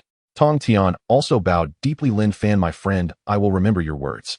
The two sent Tong Tian to the courtyard gate. Tong Tian turned around and bowed solemnly. Then he transformed into a beam of sword light, carrying his Taoist realm and disciples flying towards the eastern sea. Lin Fan watched the sword light and suddenly spoke up. Tong Tian, my friend, I wish you attain the Tao soon. The sword light paused for a moment and then disappeared into the distance even faster. Nuwa stood beside Lin Fan. Husband, do you think Tong Tian can succeed? Lin Fan thought for a moment and nodded he can. Nuwa looked at him. So certain. Lin Fan smiled. Because he has a heart of innocence. In the distance amidst the sword light, Tong Tian was flying when he suddenly stopped. He glanced back at the direction of Buzhou Mountain, murmuring to himself. Lin Fan, my friend. Interesting. He continued flying. As he flew, he suddenly remembered something and took out those two items from his robe. The four swords of Zhu Xian and the primordial purple qi. He looked at them silent for a moment. Then he raised his hand and cast a seal. From now on you will be sealed away. I won't need you, nor will I use you. He touched the Qingping sword at his waist. The sword trembled slightly, as if in response. Tong Tian smiled. In the future it will just be the two of us. One sword to cut through the vast wilderness, is that enough? P.S. Some say the author has deviated from the theme. In the next chapter the author will steer it back. I hope everyone can give some good reviews. This book has been receiving continuous negative feedback, and it's somewhat breaking my Tao heart. If there are any plot directions, feel free to bring them up here. The author will be looking. After Tong Tian left, the demon clan truly came to seek a marriage alliance. Moreover, it was led by Tai Yi himself, followed by a procession of demons carrying boxes of coral agate and spiritual elixirs piled high, like small mountains, advancing grandly towards the ancestral land of the human race. Hongjun felt somewhat puzzled. The demon clan has always acted when there is profit. Oh, what is the purpose of their visit today? Tai Yi approached with a broad smile. Hongjun, my friend, long time no see. Hongjun smiled, but with little warmth. Tai Yi, are you moving house? Tai Yi waved his hand dismissively, just joking. My demon clan is sincerely seeking a marriage. Naturally, we must show our goodwill. This human woman is gentle and virtuous. Our demon clan's young men have admired her for a long time and wish to become in-laws so that our two clans can become one big family. Hongjun was filled with disbelief, but did not show it on his face, only saying that this matter needed to be discussed with the Holy Father and Holy Mother. Tai Yi was not annoyed and cheerfully continued into the hall. Lin Fan and Nuwa exchanged glances after hearing Tai Yi's words. Lin Fan smiled. A marriage alliance. Tai Yi, whose idea was this? Tai Yi quickly replied, it was my own thought. A good relationship between our two clans is beneficial for everyone. Nuwa remained silent, her saintly pressure subtly emanating. Tai Yi felt a bead of sweat on his forehead, but he still steeled himself to finish speaking. Saint Nuwa, my friend Lin Fan, my demon clan is sincere. From now on, if human women come over, my demon clan will guarantee to treat them like treasures. Lin Fan and Nuwa exchanged looks and nodded. All right, let's give it a try. Tai was taken aback, not expecting it to go so smoothly, and quickly nodded and thanked them. When the first batch of human women married over, it was quite lively. The demon clan was festively decorated with drums and gongs welcoming the guests. Hongjun stood at the entrance of the ancestral land, watching, feeling something was off, but unable to pinpoint what was wrong. 3 months later, the second batch. 6 months later, the third batch. Each group married over joyously then. There was no news thereafter. None of the women who married over had returned. Not even a message. Hongjun could not sit still anymore and went to find Lin Fan. Lin Fan, my friend, something is not right. How come none of the women who married over have sent any news? Even if they married far away, they should at least send a message, right? Nuwa closed her eyes and opened them after a moment, her face turning pale. I can't calculate. The heavenly secrets have been obscured. Nuwa closed her eyes and opened them after a moment, her face turning pale. I can't calculate. The heavenly secrets have been obscured. Lin Fan's heart sank. Obscured. The heavenly secrets have been obscured again this time. Lin Fan remained silent for a while before looking at Hongjun. Hongjun, when will the next batch of women marry? Next month. Lin Fan glanced at Nuwa and said, leave a trace of divine sense on that batch of women. Soon the 8th batch of human women married into the demon clan. After the wedding procession moved far away, Nuwa's expression suddenly changed. Seeing her expression, Lin Fan knew something was wrong. What happened? Nuwa's lips trembled. Husband, they were eaten. Lin Fan was shocked. Eaten. Nuwa closed her eyes again, transmitting the scene she saw with her divine sense to Lin Fan. In the image, the married human women were taken to a grand hall. At the moment the hall doors closed, the faces of those demon grooms changed, their eyes glowing green, drooling from the corners of their mouths. They pounced, tearing and devouring. Screams and cries abruptly ceased. After watching, Lin Fan's face was as dark as the bottom of a pot. Nuwa opened her eyes red. They were created by my own hands. Lin Fan said nothing and wrapped an arm around her shoulder. After hearing this, Hongjun trembled with rage. These beasts. I'm going to find them. Lin Fan blocked him. Not so fast. Let's clarify the situation first. Lin Fan urged Nuwa to continue deducing and trace back those divine senses. The results of the investigation were shocking. It turned out that from the very beginning this was a trap. The demon clan was not seeking a marriage alliance at all. What they wanted was just the blood and flesh of the human race. What was even more disgusting was that it was unclear how Hongjun operated, but the demon clan actually gained merit while eating humans. Eating people while earning merit. This deal was truly ruthless. Nuwa trembled with anger. No wonder I couldn't find those who went missing last time. Old Hongjun, you're quite ruthless. Lin Fan patted her back. Let's go to the heavenly court. Nuwa led Lin Fan and Hongjun directly to the entrance of the Lingxiao Hall. The guarding demon soldiers had not reacted yet when Nuwa waved her sleeve, sending 2 demon soldiers flying against a pillar, knocking them unconscious. Inside the hall, Tai was discussing matters with Kunpeng. Upon seeing Nuwa enter, his expression changed. Tai forced a smile and respectfully said, Saint Nuwa, welcome. I apologize for the poor reception. Nuwa ignored him and walked straight to the center of the hall. Lin Fan stood beside her and Hongjun followed closely behind. Tai turned pale upon seeing Lin Fan. Nuwa opened her mouth. Tai, where are my human women? Tai chuckled awkwardly. What do you mean, Saint Nuwa? They married into the demon clan. They are naturally living well in the demon clan. Nuwa interrupted him. Living well? Do you think I don't know? She waved her hand and the scenes recorded by her divine sense unfolded in the hall. The screams, the tearing, the bloody scenes were clearly displayed before everyone. Tai's face turned ashen. Kunpeng's legs went soft, instinctively taking a step back. Nuwa looked at them, explained. Tai took a deep breath, his expression changing several times, and finally tore off the mask. Saint Nuwa, since you have seen it all, I will speak frankly. These are merely insignificant human beings. Eating them is of no consequence. Teacher Hongjun has not said anything. Why must you make a fuss? Lin Fan laughed from the side. Insignificant beings. Tai, if this statement spreads, how do you think the beings of Honghuang will view your demon clan? Tai's expression changed. Kunpeng hurriedly tried to mediate. Lin Fan, my friend, calm down. There may be a misunderstanding. Lin Fan looked at him. Misunderstanding. Kunpeng, in those images, just now the one who enjoyed the feast the most was you, right? Kunpeng turned green. Nuwa stepped forward, unleashing her primordial Dao pressure, causing Tai and Kunpeng to kneel on the ground, unable to rise. Nuwa coldly stared at them. Hongjun helps you conceal the heavenly secrets, granting you merit. That is his affair. But what you have eaten are the beings I created. She spoke each word clearly. From today onward, humans and demons shall part ways. In the future, no human woman is allowed to marry into the demon clan, nor are demon women allowed to come to the human realm. Those who have already married over, bring them back to me. If even a single hair is missing, I will tear down your heavenly court. Tai lay on the ground, trembling all over. What could he say? Could he refuse? If he did this, Lingxiao Hall might just become his grave. He gritted his teeth and nodded yes. I will obey the decree of Saint Nuwa. Lin Fan's face was as dark as storm clouds filled with immense anger. It was not yet the time to eradicate the demon clan. Sooner or later, he would open a dying workshop in the Yamas Hall. He would eventually make them see their true colors. After Nuwa established rules for the human and demon clans, the chaotic world momentarily fell into calm. The demon clan dared not approach the human tribes any closer, while the witch clan and the demon clan found themselves in a delicate balance due to Emperor Jun's seclusion. The great battles of the chaotic world have temporarily diminished. Meanwhile, Tontian began to impart teachings on Golden Ao Island, this time not establishing a sect, but announcing that anyone with fate could come. As a guardian of the Dao, he assisted the beings of the chaotic world in cultivating. Although the scene lacked the grandeur of 10,000 immortals paying homage, Golden Ao Island had undeniably become a sanctuary within the chaotic world. One day, a millennium later, Nuwa suddenly halted her steps, her fingertips trembling slightly as they rested over her heart. Lin Fan sensed her unusual demeanor and hurriedly approached. Nuwa, what is it? Nuwa lowered her gaze, her expression still cool and dignified, yet her voice was softer than usual. My husband. The heavenly Dao responds, the spiritual fetus has formed, our child is about to take shape and descend into the world. Lin Fan was taken aback, his entire being tensing up. Is it time to give birth? Yes. She waved her sleeve, and all the clutter in the courtyard retreated on its own, clearing a pristine space. Lin Fan wanted to step forward to assist, but Nuwa had already seated herself in the courtyard, closing her eyes.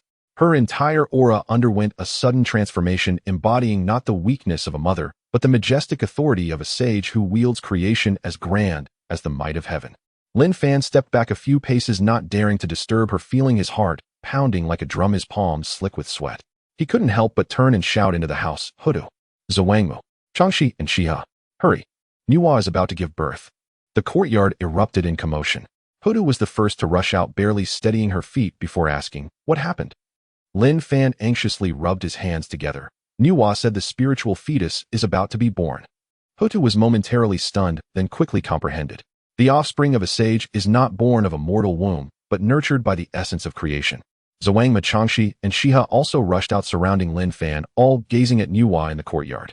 They saw the power of creation around Nuwa surging suddenly, like spring rain nurturing all. As the holy mother of the three realms and a Hongyuan sage, she was already unburdened by the pains of mortal childbirth.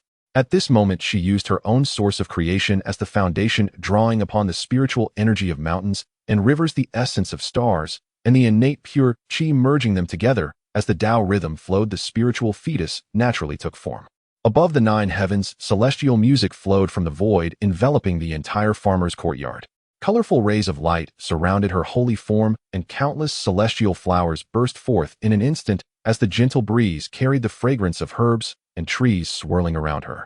In the distance, the low cries of auspicious beasts could be faintly heard, the sounds of the Dao booming like ancient bells, causing the entire chaotic world to tremble slightly at that moment. Lin Fan stood in place, forgetting to breathe. Huta tugged at his sleeve, her voice strained. Lin Fan, don't be nervous. Lin Fan's lips trembled. I'm not nervous. Huta shot him a glance. Then why are you shaking? Zhuangma, Changxi, and Xia stood behind, all holding their breath. Changxi whispered, so this is how a sage gives birth to offspring. Zai's eyes inexplicably felt warm, softly saying, so beautiful. No one spoke further. 1 breath, 2 breaths. No one knew how long had passed when the rays of light in the courtyard suddenly retracted, all phenomena converging inward, and the world abruptly fell silent. Then a clear cry of a baby pierced the silence. That sound was not the wail of a mortal infant, but rather like a phoenix's first song, crisp and distant, imbued with an innate rhythm of the Dao. Lin Fan's mind buzzed, and he could hear nothing.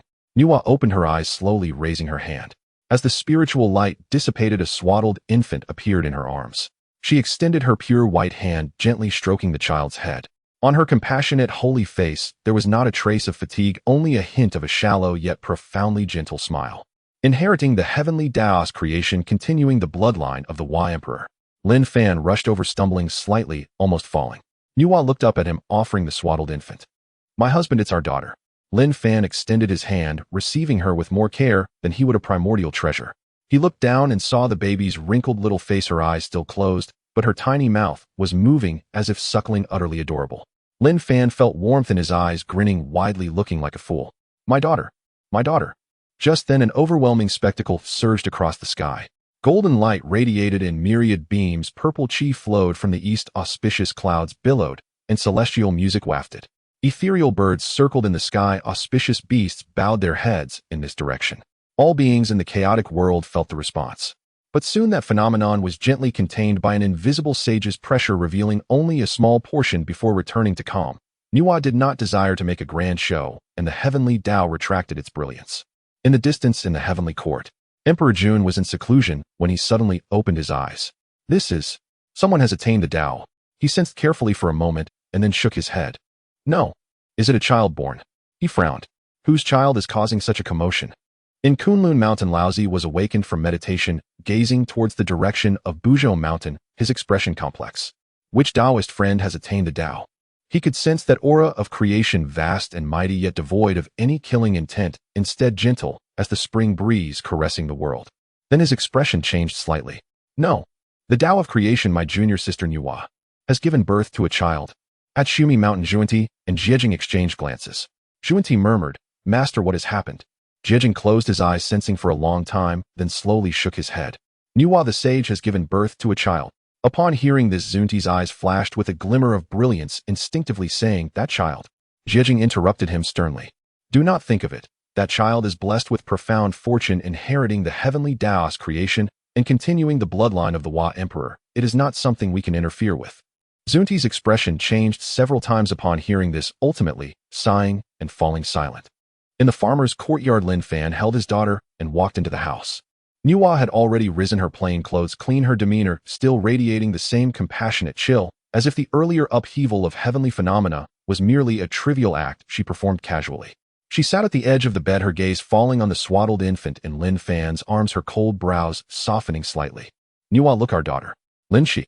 Nuwa lowered her gaze at the wrinkled little face, her lips unconsciously curving into a slight smile. Lin Shi. She softly repeated the name, suddenly raising her gaze, her tone carrying a hint of unnoticeable apology. My husband, I did not give birth to a son for you. Lin Fan was momentarily stunned, then broke into a smile. Nuwa, don't say that. I love having a daughter. She is Daddy's little cotton-padded jacket.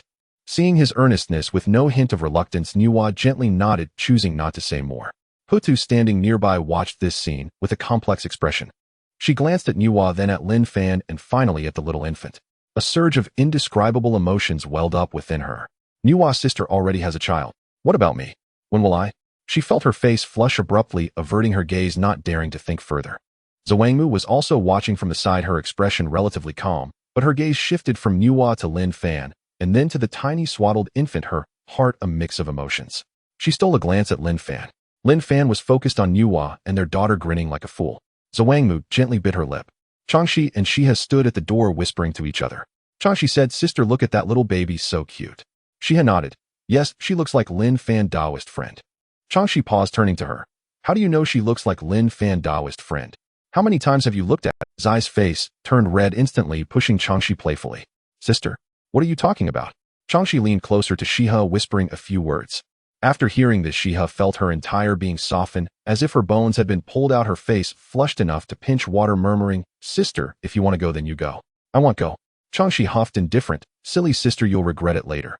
At this moment, Lin Fan was completely immersed in the joy of becoming a father, blissfully unaware that he was being meticulously plotted against by the several women in the courtyard, each with their own thoughts. Lin Fan held Lin Shi in his arms, looking at the little bundle of joy, his heart swelling with delight. The little one had just been born and had already opened her eyes. Her eyes were distinct in black and white, sparkling like two black grapes fixated on Lin Fan. He extended a finger and waved it in front of her. The little one reached out her tiny hand and grasped his finger with astonishing strength. Lin Fan was taken aback. Wow, that's some serious strength. He carefully sensed Lin Zai's cultivation level, only to be taken aback. Why did it seem like he couldn't feel it? Nuwa lay somewhat listlessly on the bed and chuckled. Husband, what's wrong? Lin Fan looked at Lin Shi, puzzled, and asked, Nuwa, what is Siener's cultivation level?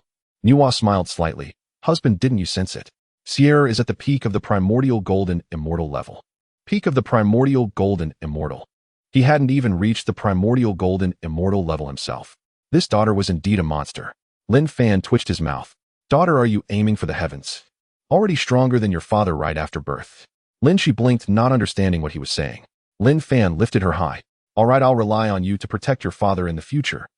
If someone bullies your father, you help him fight back. Lin, she giggled. Hotu, watching from the side, couldn't help but come over. Lin Fan, let me hold her.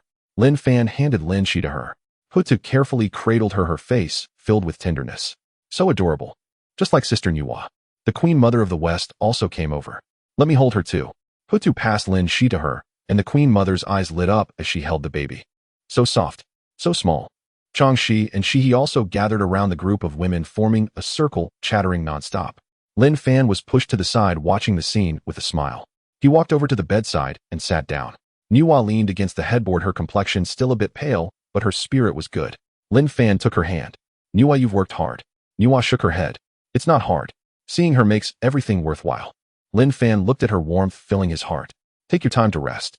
I'll handle everything outside. Nuwa nodded. Lin Fan closed his eyes and called for the system in his mind. System, where's my reward? Ding.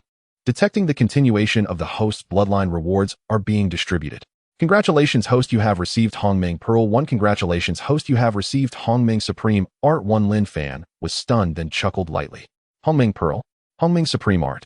Hongmeng Pearl, a treasure of supreme grade containing a realm of chaos capable of evolving worlds and suppressing fortunes, aiding the host in comprehending the Dao of Chaos. Hongmeng Supreme Art, a Dao-level technique surpassing the level of ordinary techniques, achieving the status of Hongmeng Supreme, mastering chaos. Lin Fan's mind went blank at this reward. Against the heavens. Wow. Surpassing the Dao. Mastering chaos. What level of technique is this? Lin Fan once again confirmed with the system. System, is this real? You didn't make a mistake, did you? Isn't this too exaggerated? System confirms no errors. Technique distribution complete. I hope the host continues to work hard for more children and blessings. Lin Fan swallowed. At this moment, he wasn't particularly surprised by the technique. Instead, his gaze turned to his daughter, his first bloodline. The little one was being cradled by Hotu, laughing happily. He just hoped that Lin Shi would grow up joyfully. Lin Fan suddenly had a thought. If the first child had such a reward, what if there were more children in the future? And with the rewards given by this system being so impressive, could it be more powerful than the Dao? At this moment, the system's lawlessister voice came again. Ding. Host, will you claim the Hongmeng Supreme Art? Lin Fan thought for a moment and nodded. Claim it. As soon as the words fell, a massive stream of information surged into his mind. The information was profound and mysterious, and Lin Fan felt as if his head was about to explode. But soon the flow of information ended. Lin Fan opened his eyes, a glint of brilliance flashing in his gaze. He looked at his palm, where a faint purple pattern began to emerge. This was the entry level of the Hongmeng Supreme Art. Lin Fan took a deep breath. This technique was indeed extraordinary. However, practicing it was also incredibly challenging. Not only did it require a massive amount of Hongmeng purple chi, but it also demanded a great deal of comprehension. He sensed that with his current cultivation, he hadn't even reached the second layer. Let's take it slow, Lin Fan muttered. That night, Lin Shi fell asleep. Nuwa also fell asleep. Lin Fan looked at the two of them, feeling an overwhelming sense of satisfaction. He walked into a nearby room. Nuwa was newly pregnant, and her body was weak. Just as Lin Fan lay down lost in thought, suddenly, the door creaked open. Lin Fan was startled and looked towards the entrance. A figure quietly slipped and closed the door and stealthily climbed onto Lin Fan's bed. Lin Fan recognized the person and was stunned. Hotu. Hotu was wearing a thin nightgown, her hair flowing down, her cheeks flushed. She looked at Lin Fan, her gaze evasive. Lin Fan sat up, lowering his voice. Hotu, what's going on? Hotu bit her lip, remaining silent. Seeing her demeanor, Lin Fan suddenly understood something. He swallowed hard. Hotu, don't act impulsively. You haven't even crossed the threshold yet. Hotu glanced at Lin Fan and quietly said, so what if I have it? Let me at least get pregnant first. Lin Fan was rendered speechless. Hotu's bold words caught him off guard. Hotu pressed her cup against Lin Fan's chest, playfully asking, Lin Fan, do you like me? Lin Fan froze, not expecting this girl to be so forward. Hotu calmed down. Hotu nestled against him, her voice barely above a whisper. Lin Fan, I've waited for tens of thousands of years. Lin Fan's heart raced. Wait. What are you waiting for? Hotu looked up at him, her eyes slightly red. I'm waiting for you. As she spoke, Hotu placed her hand on something substantial. Lin Fan was taken aback. Hotu leaned close to Lin Fan's ear, breathing heavily. Sister Nuwa has a child. I want it too. Her voice grew softer as she spoke. Lin Fan felt a whirlwind of emotions. He looked at Hotu, at her flushed face and the anticipation and nervousness in her eyes. He suddenly smiled. Hotu, are you sure about this? Hotu nodded. I'm sure. Lin Fan took a deep breath. All right. Then tonight. Before he could finish, Hotu suddenly leaned in and sealed his lips. The wooden bed creaked and swayed, finally calming down after a long while. Hotu lay on Lin Fan's chest, her hair scattered, covering half of her face. She still bore the marks from earlier and faint red imprints were visible on her fair skin. Lin Fan embraced her, gently brushing the hair from her face with his fingers. Ho-Tu, does it hurt? Ho-Tu shook her head and buried her face deeper into his embrace. The two remained silent, lying quietly together. After a while, Ho-Tu raised her head, looking at Lin Fan. Lin Fan, Lin Fan lowered his head to gaze at the snow-white Ho-Tu and softly asked, "What's wrong?" Ho-Tu bit her lips, suppressing her discomfort, and said, "Lin Fan, I don't know how to say it. It's just, I feel a bit confused." Lin Fan tightened his embrace around Ho-Tu and asked, "Confused about what? Weren't you quite proactive just now?" Ho-Tu's face flushed red as she playfully hit his chest. "Oh, you still bring that up. I didn't mean that." Lin Fan entered a contemplative state, weakly responding, all right, Ho-Tu, let's not talk about that. So what were you referring to?" Ho-Tu leaned against him, tracing circles on his chest with her finger. "Lin Fan, what do you think will happen to us?" Lin Fan felt a hint of something odd at Ho-Tu's sudden question. "The future. Whatever happens, happens. You are mine and I am yours. It's that simple." Ho-Tu fell silent for a moment and then asked, "What about the matters concerning the Witch Clan and the Demon Clan?" Lin Fan frowned slightly. "Why bring that up so suddenly?" Ho-Tu sighed, looking somewhat dazed. It's just. In that moment earlier, a lot of thoughts suddenly flashed through my mind." She lifted her head to look at Lin Fan.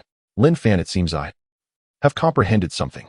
Lin Fan felt the warmth of the beauty in his arms, murmuring, "What did you—" Ho-Tu paused for a moment and slowly said, "Reincarnation." Lin Fan's heart skipped a beat. He had long known that Ho-Tu's insights on reincarnation were destined, but he didn't expect it to come so soon. Although Ho-Tu had this realization, he didn't want her to grasp these concepts. Ho-Tu's expression also dimmed slightly as she glanced at Lin Fan with a hint of sorrow. "Over the years, I've watched the beings of the primordial chaos perish, leaving nothing behind after their deaths. It has always troubled me. Just now, in that brief moment, I suddenly understood. My path is to provide a place for those deceased beings to go, to allow them to start anew." As soon as Ho-Tu, Lin Fan clenched his teeth, gazing at the enchanting beauty in his arms, feeling a tinge of melancholy. He looked at Ho-Tu and the determined, yet gentle light in her eyes. He suddenly felt a heavy weight in his heart.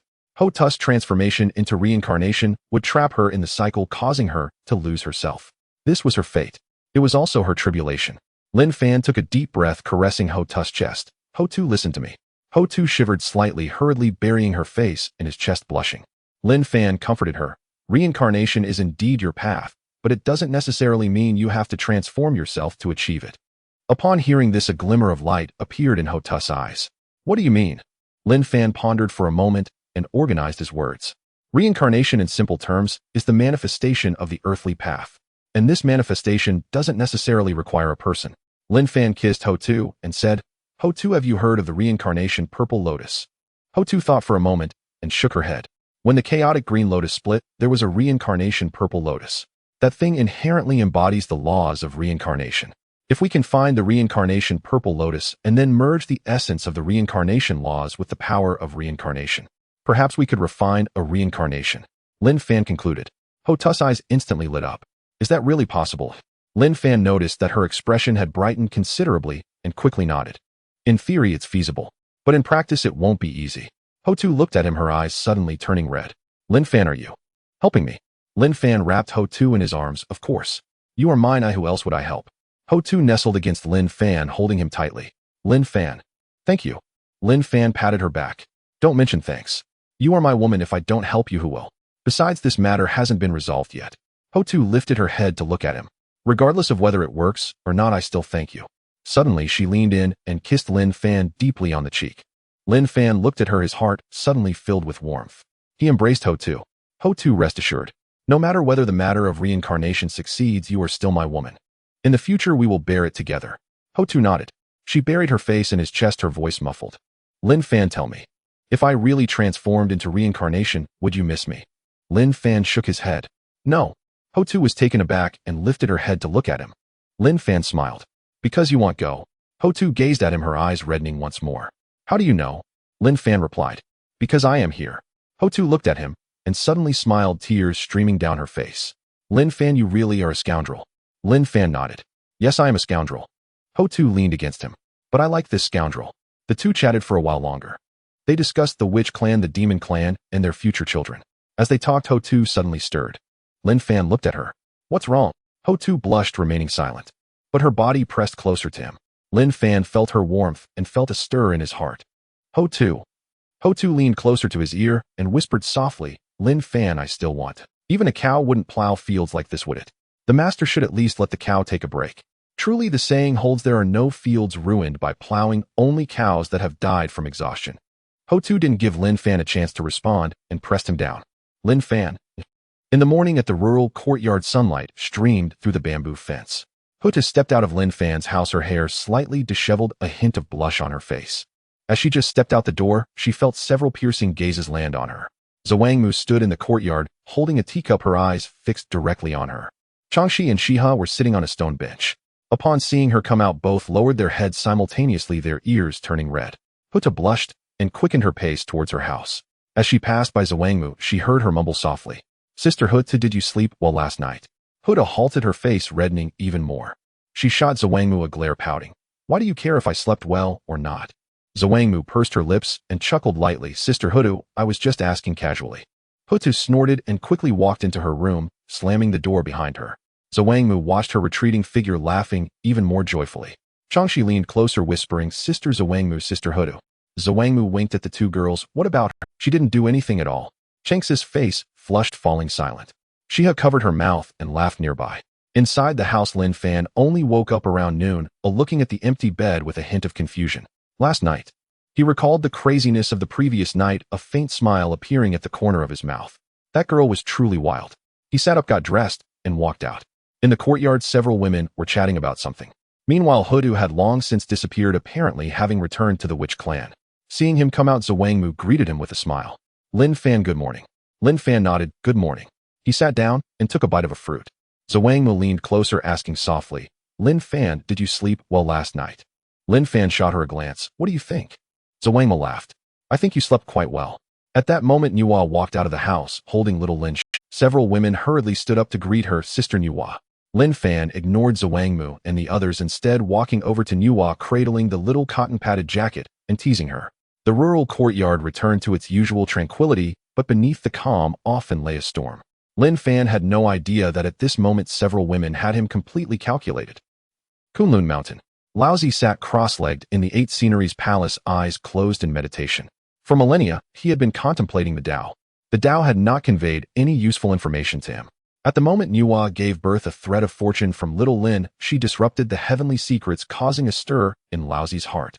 The Dao conveyed a message. Go to the blood sea of the underworld. Laozi opened his eyes. Another blood sea.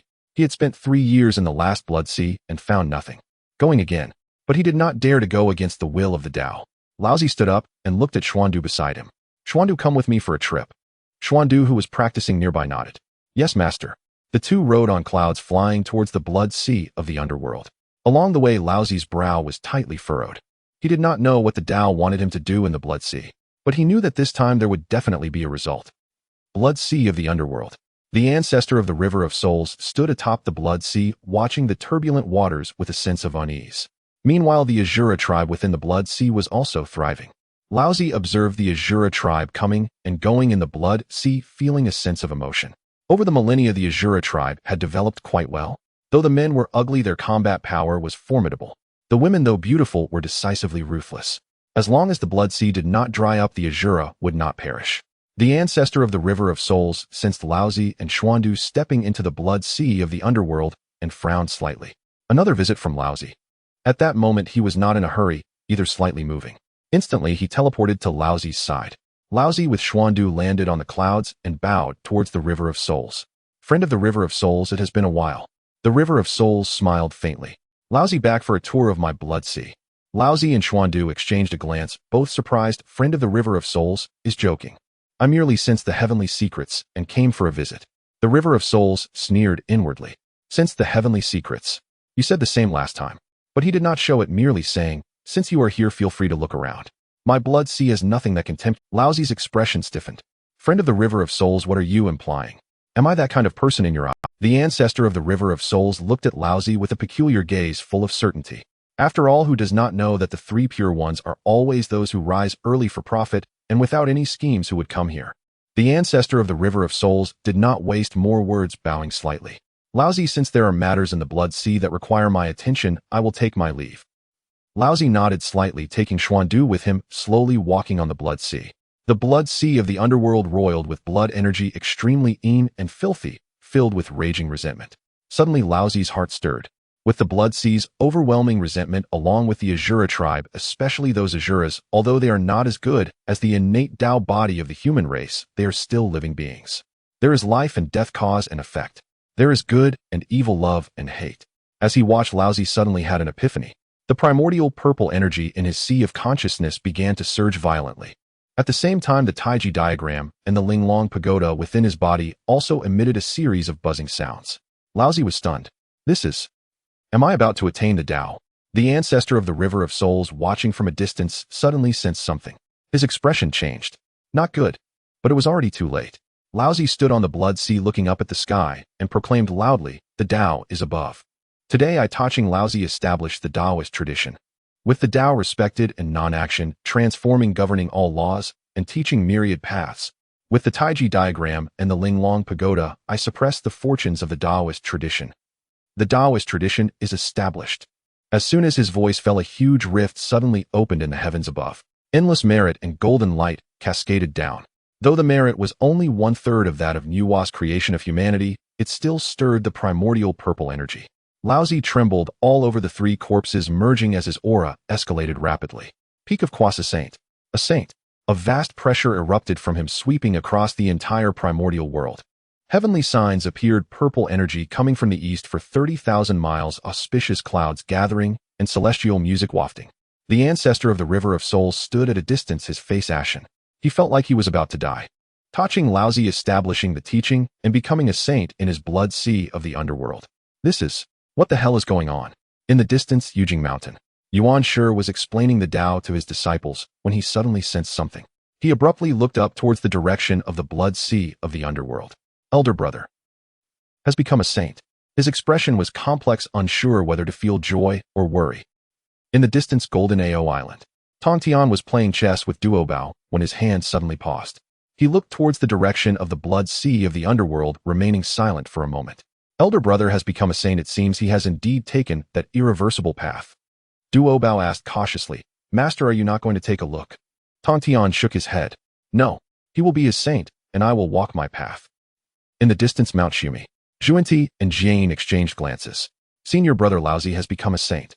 Jian's expression was grave at that moment. I saw it.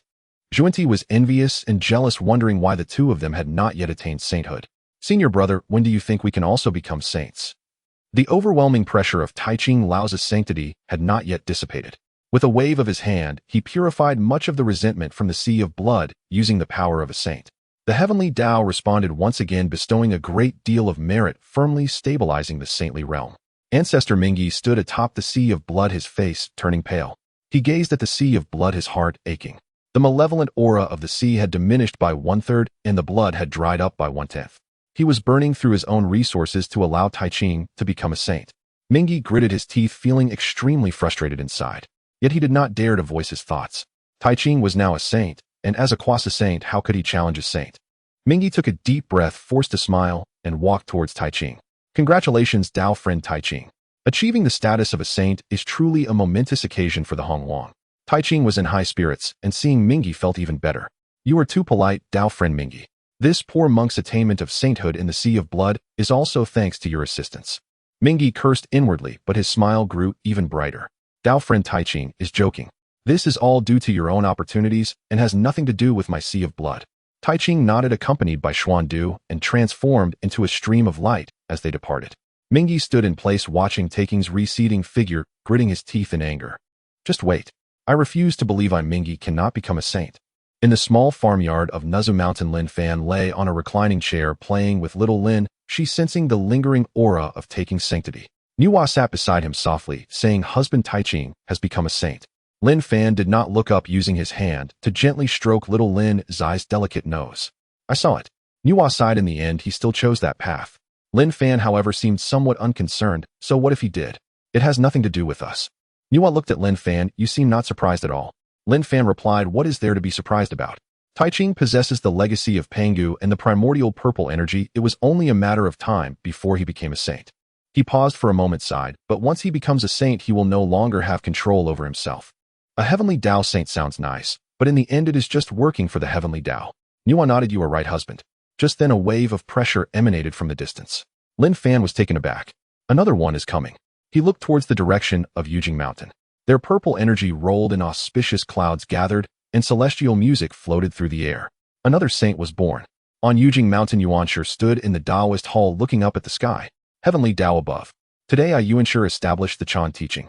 With the Panga banner to suppress the fortunes and following the Heavenly Tao as the foundation, I shall enlighten all beings. Chan teaching established. As soon as the words left his mouth, boundless golden light of merit poured down. Yuanshi's body trembled as his three corpses merged into one, his aura rising steadily. Kwasa Saint Peak, Saint. He opened his eyes, a gleam of brilliance flashing within.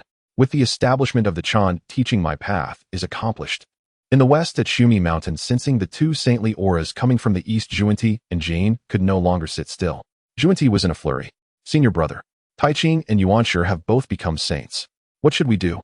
Jane frowned deeply. As well, don't panic. We also have primordial purple energy, and we can establish a teaching too. Juanti quickly pulled Jane to the highest point of Shumi Mountain. Senior brother, what are we waiting for? Let's establish it quickly. The two stood at the peak of Shumi Mountain looking up at the sky. Jane eagerly declared, Heavenly Tao above. Today I, Jane and Juanti, see all living beings suffering in the sea of suffering. Today I make a great vow in the land of ultimate bliss in the west to establish the Western teaching, impart the great vehicle's wondrous method, ferry all beings and relieve their suffering. With the 12-petal merit golden lotus, the green lotus treasure flag, the Jane treasure banner, and the chaotic prayer beads to suppress the teaching's fortunes. I wish with boundless compassion to transform the barren west and open the pure land of ultimate bliss. With the name of the teaching established, let the Heavenly Tao witness. As soon as the words fell, the Heavenly Tao responded. However, the merit bestowed was only a small portion. Juanti was dumbfounded. Is that it? This little merit isn't even enough to fill a gap. Jane was also stunned. The two exchanged glances, wanting to cry, but having no tears. Having established the teaching, they could not stop now. Juanti gritted his teeth. Senior brother, let's add a bit more. Jane took a deep breath and continued, if I were to attain supreme enlightenment and achieve true awakening, the Buddha realm where I reside would possess immeasurable, inconceivable merits and adornments. He sent out a grand vow. The merit increased slightly. Still not enough. Juanti was anxious and followed with his own grand vow. All beings born in my realm shall attain the ability to understand the thoughts of others. If they do not know the thoughts of countless beings in other Buddha realms, they will not attain true awakening. Another one. The merit increased slightly again. Still not enough. The two exchanged glances, determined to go all out. One grand vow after another, they made a total of 48 grand vows. Finally, the Heavenly Tao trembled. Boundless golden light of merit poured down, infusing into the two of them, causing the primordial purple energy and merit to merge. Juanti and Jane trembled all over, their auras rising steadily. Kwasa Saint Peak, Saint. The two opened their eyes, tears of joy streaming down. We have become saints. We have finally become saints. But soon they could no longer smile, for they realized that after making 48 grand vows, all the resources of the Western teaching had been exhausted. Spiritual veins, magical treasures, Taoist halls. All gone. Juanti looked at the empty Shumi Mountain, wanting to cry, but having no tears. Senior brother, we don't even have our underpants left. Jane was also dumbfounded. This. Suddenly the two realized. Establishing the Western teaching was tantamount to betraying the Xianmen. Hongjun originally owed them a debt of karma, but now that karma was gone, in its place were the debts of 48 grand vows. Hongjun, as the spokesperson of the Heavenly Tao, would now be the one to collect debts. Juanti turned pale. Senior brother, have we become saints for nothing? Jane fell silent. After a long while he sighed. Forget it. Without becoming a saint we are but ants. At least, now we are saints. In the distance at the purple cloud palace, Hongjun opened his eyes, looking towards Shumi Mountain, smiling. 48 grand vows. The two saints of the West will have to repay me later. In the distance in the small farmyard, Lin Fan sensed 3 auras of saints and couldn't help but smile. In one day 4 saints have emerged. What a day this is for the Honghuang. Nuwa looked at him. Husband, don't you find it strange? Strange. What? Taiching and Yuanshi have both become saints, but Tong Tian has not. Lin Fan did not seem overly surprised, instead smiling. Tong Tian. He's walking his own path. Nuwa pondered for a moment. In the distance across Honghuang, countless beings were prostrating on the ground, trembling in fear. In a single day, 4 saints were born. What kind of day is this? With the emergence of these, for the era of saints in the Honghuang has arrived. The commotion caused by the appearance of the 4 great saints shook the entire primordial world 3 times. The stone door of the closed-off retreat of Dijun and Fu Shi thunderously opened. The two emerged, their auras strengthened compared to 10,000 years ago. Though not yet saints, Dijun bore an uncontrollable look of joy on his face. Donghuang Tai Yi was the first to step forward. Big brother, you've finally emerged. Do you know? Laozi Yuan, Shijie Yin, and Zhuan Ti have all attained sainthood. Dijun sensed an unusual aura from the Lingxiao Palace and spoke. You have become saints. Fine, I understand. Dijun felt a mix of emotions as he too had comprehended the primordial purple chi for countless years. Why hasn't there been any reaction yet? Tai Yi, seeing Dijun so nonchalant, was also anxious. Big brother, what should we do? They've all become saints, and we the demon clan. Dijun took a deep breath and sat down in the position of the heavenly emperor. What's the rush? Let them be saints, or we will have our own path. Upon hearing this, Tai Yi looked puzzled. What path? Dijun turned to Fu Shi. Fu Shi stepped forward and slowly said, Tai Yi, to be honest, during these 10,000 years my friend Dijun and I have deduced a great formation. What kind of great formation? Asked Kuan Peng eagerly. Fu Shi paused briefly and spoke word by word, the great formation of the celestial stars. When these 6 words were spoken, Tai Yi and Kuan Peng exchanged glances. Tai Yi continued, what power does this formation possess?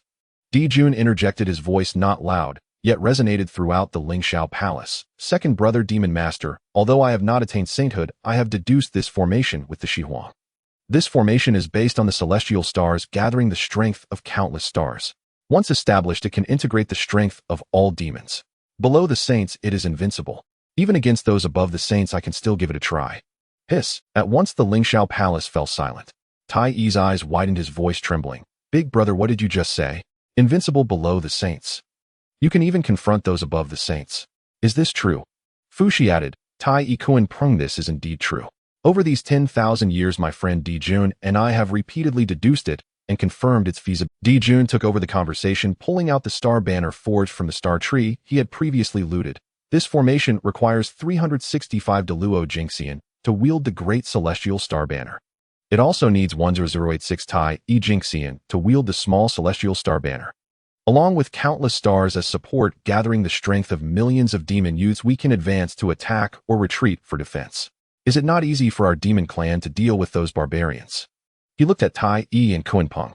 As for the personnel, I leave that to you. Tai Yi excitedly rubbed his hands. Big brother, don't worry.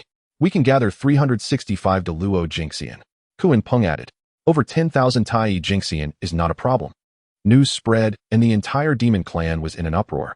The great celestial star banner needed 365 Deluo Jingxian to control. The small celestial star banner required over 10,000 Tai Yi Jingxian to wield. What does this signify? It means all of the demon clan's top combat forces must participate. It signifies that once this great formation is established, the entire demon clan will be united. If you strike one of us, you strike all demons. If you kill one, you kill all demons. Tai Yi stood in front of the Lingxiao Palace, addressing the demon saints below. Everyone, our demon clan finally has our own clan-defending formation. The great formation of the celestial stars, based on the strength of countless stars, can gather the power of all demons. Invincible below the saints. You can confront those above the saints. What do you all think? Is it powerful? The demon saints replied in unison. Powerful. Tai Yi was also filled with excitement. Starting today, all the Luo Jingxian and Tai Yi Jingxian must participate in the training. 365 great celestial star banners, 10,086 small celestial star banners, not a single one can be missing. Anyone who dares to slack off, I will hold them accountable. The demon saints called out again. Understood. Kuan Peng leaned in closer and whispered, Tai Yi, do you really think this formation is as powerful as you say? Tai Yi shot him a glare. What? Do you doubt my big brother? Kuan Peng quickly shook his head. No, I'm just curious. There are rumors in the primordial world that anyone below the saints is but an ant. Tai Yi snorted coldly. All right. Once the training is complete, Kuan Peng, you will personally test the formation. Kuan Peng's face turned pale. Wait. Tai Yi, I was just asking casually. In the distance on the Dijun and Fu Shi stood at the core of the stars, observing the excited demon clan below. Dijun suddenly said, Fu Shi, do you think this formation can really withstand the saints? Fu Shi pondered for a moment. In theory, yes. But in practice, it's difficult. Dijun was somewhat self-aware, but as long as it can make the saints wary, that is enough. He paused and looked into the distance. Once the formation is trained, I will go into seclusion again. This time I must attain sainthood. Fu Shi looked at him, but said nothing. Dijun suddenly remembered something. By the way, what's going on with the dragon clan? Beside him, Baizhe quickly reported, reporting to your majesty, the dragon clan has remained inactive for these 10,000 years. They neither submit nor resist. They are just hiding in the four seas. Di Jun heard this and scoffed. Hiding? I will personally pay them a visit and see if they still dare to hide. He looked at Fuxi. Fuxi, my friend, come with me to the Dragon Clan. After speaking, Di Jun took Fuxi and the 10 great demon saints, transforming into a stream of light, heading towards the East Sea. The news of Emperor Jun heading to the Dragon Clan spread like wildfire throughout the primordial world. No one was surprised. The Dragon Clan had been coiled in the four seas for so many years, it was about time they were dealt with. After the calamity of the dragon and phoenix, the Dragon Clan suffered, greatly burdened by karma, and the most powerful among them, the Zhulong, was punished to suppress the sea, unable to leave. The remaining dragon kings of the four seas, with the strongest being Honghuang of the East Sea, barely reached the late stage of the great Luo Golden Immortal. In this age where coaxes saints roamed freely and saints filled the skies, what could such strength achieve? Just meet on the chopping board. A little dragon sent by the ancestor dragon hurriedly dashed towards a rural court. In the rural courtyard, Lin Fan was playing with Lin Shi. The little one was growing quickly. In just a few days, she could already make cooing noises. Lin Fan extended a finger, and she reached out her tiny hand to grab it, trying to shove it into her mouth. Lin Fan quickly pulled it back. Little ancestor, that's not for eating. Lin Shi blinked and reached out again. Hutu watched with amusement. Lin Fan, she likes you. Lin Fan looked at the obedient little bundle of joy and smiled knowingly. Of course, she is my daughter, Lin Fan. Just then a little dragon flew in from a distance and landed by the lotus pool. The little dragon trembled, concealed its form, and dove into the lotus pool. Upon reaching the ancestor dragon, it knelt down, panting heavily. Ancestor dragon. A great matter. A great matter has gone awry. The ancestor dragon looked at the flustered little dragon, frowning slightly. Aren't you in the Dragon Clan? What is the hurry about? The little dragon gasped for breath and spoke. Ancestor Emperor Jun. Emperor Jun has come to the Dragon Clan with Fuxi and the 10 great demon saints. The ancestor dragon snorted coldly upon hearing this. What? The little dragon quickly relayed the events it had overheard since its escape. After understanding the general situation, the ancestor dragon fell silent. It seemed the demon clan was indeed making a move. This concerned the survival of the Dragon Clan, and the ancestor dragon couldn't afford to delay. Hastily emerging from the lotus pool, it sent a message to Lin Fan, master. Upon hearing the ancestor dragon call him Lin Fan, immediately handed Lin Shi to Hutu, approached the lotus pool and asked, Ancestor dragon, what do you need from me? The ancestor dragon sighed and recounted the news it had just learned to Lin Fan. Meanwhile, in the East Sea Dragon Palace, Honghuang, Aoqin, Aoshuan, and Arwen, the 4 dragon kings, were gathered together, anxious like ants on a hot stove. Honghuang, as the eldest, paced back and forth in the East Sea Dragon Palace. Everyone, Emperor Jun has come personally. What should we do? Aoqin, holding his forehead, weakly proposed. Big brother, how about we submit to the heavenly court? Upon hearing Aoqin's weak suggestion, Honghuang stepped forward and gave him a hard slap. Submit? Nonsense. Aoqin, if we submit, the Dragon Clan will become the vassals of the Demon Clan. 4 generations we will serve as their cattle and horses. With Emperor Jun and the Demon Clan's temper, do you think there will be any chance for our Dragon Clan to rise again? Aoqin, having been slapped, felt a buzz in his head and shrank his neck. Big brother, then. What do you suggest? Arwen, stroking his chin, spoke. Big brother, the Dragon Clan is currently burdened by karma, and we have no good solutions. How about we seek an audience with the Zhulong ancestor? Upon hearing this, Honghuang and the other 3 dragon kings' eyes lit up. They all slapped their thighs. Right. The Dragon Clan still has the Zhulong ancestor. As the oldest and still living ancestor of the Dragon Clan, if we don't seek him out and just sit here, what can we negotiate? The 4 immediately transformed into streams of light and headed straight for the sea eye of the North Sea. Deep in the North Sea there lay a gigantic sea eye, unfathomable, with seawater swirling violently, producing a thunderous roar. By the sea eye sat a huge black dragon, the Zhulong. With eyes closed, its aura was weak, clearly having suppressed the sea eye for thousands of years, nearly exhausting its source. Honghuang and the other powerful dragons knelt by the sea eye. This is Honghuang, descendant of the Dragon Clan, requesting an audience with the Zhulong ancestor. We hope the Zhulong ancestor can save us. The Zhulong opened its eyes and glanced at Honghuang and the others. That gaze was weary and complex. Get up. What is it? Honghuang explained the situation. After listening, the Zhulong fell silent for a long time. Looking at these 4 dragon kings, the highest among them was only at the late stage of the great Luo Golden Immortal, and a wave of sorrow washed over him. When did the Dragon Clan fall to such a state? The Zhulong closed its eyes, contemplating the heavenly secrets. For the Dragon Clan, this was a calamity. Suddenly it opened its eyes wide. Honghuang, let's go. I will personally meet Emperor Jun. Honghuang's heart leaped with joy upon hearing this.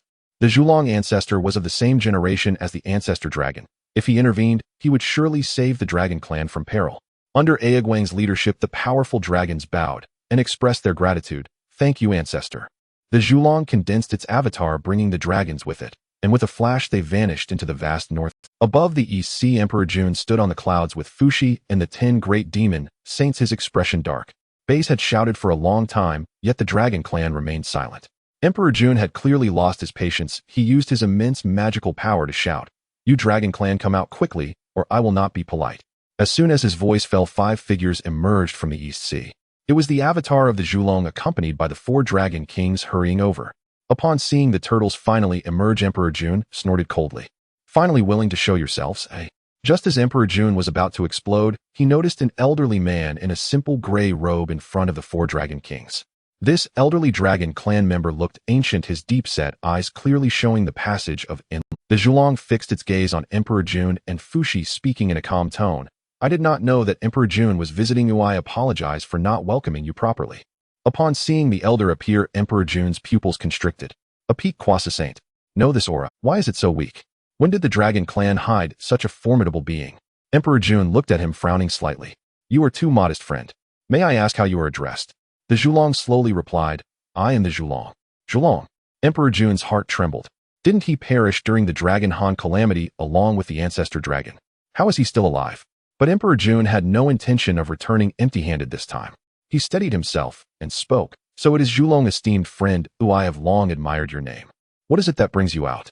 The Zhulong replied blandly, "Emperor Jun, I have come to plead with you to spare the dragon clan." Emperor Jun raised an eyebrow and chuckled, "Spare the dragon clan?" The Zhulong nodded, looking at Emperor Jun. "Friend, the dragon clan is currently burdened by karma, only wishing to guard the 4 seas, earn some merit, and alleviate the karma.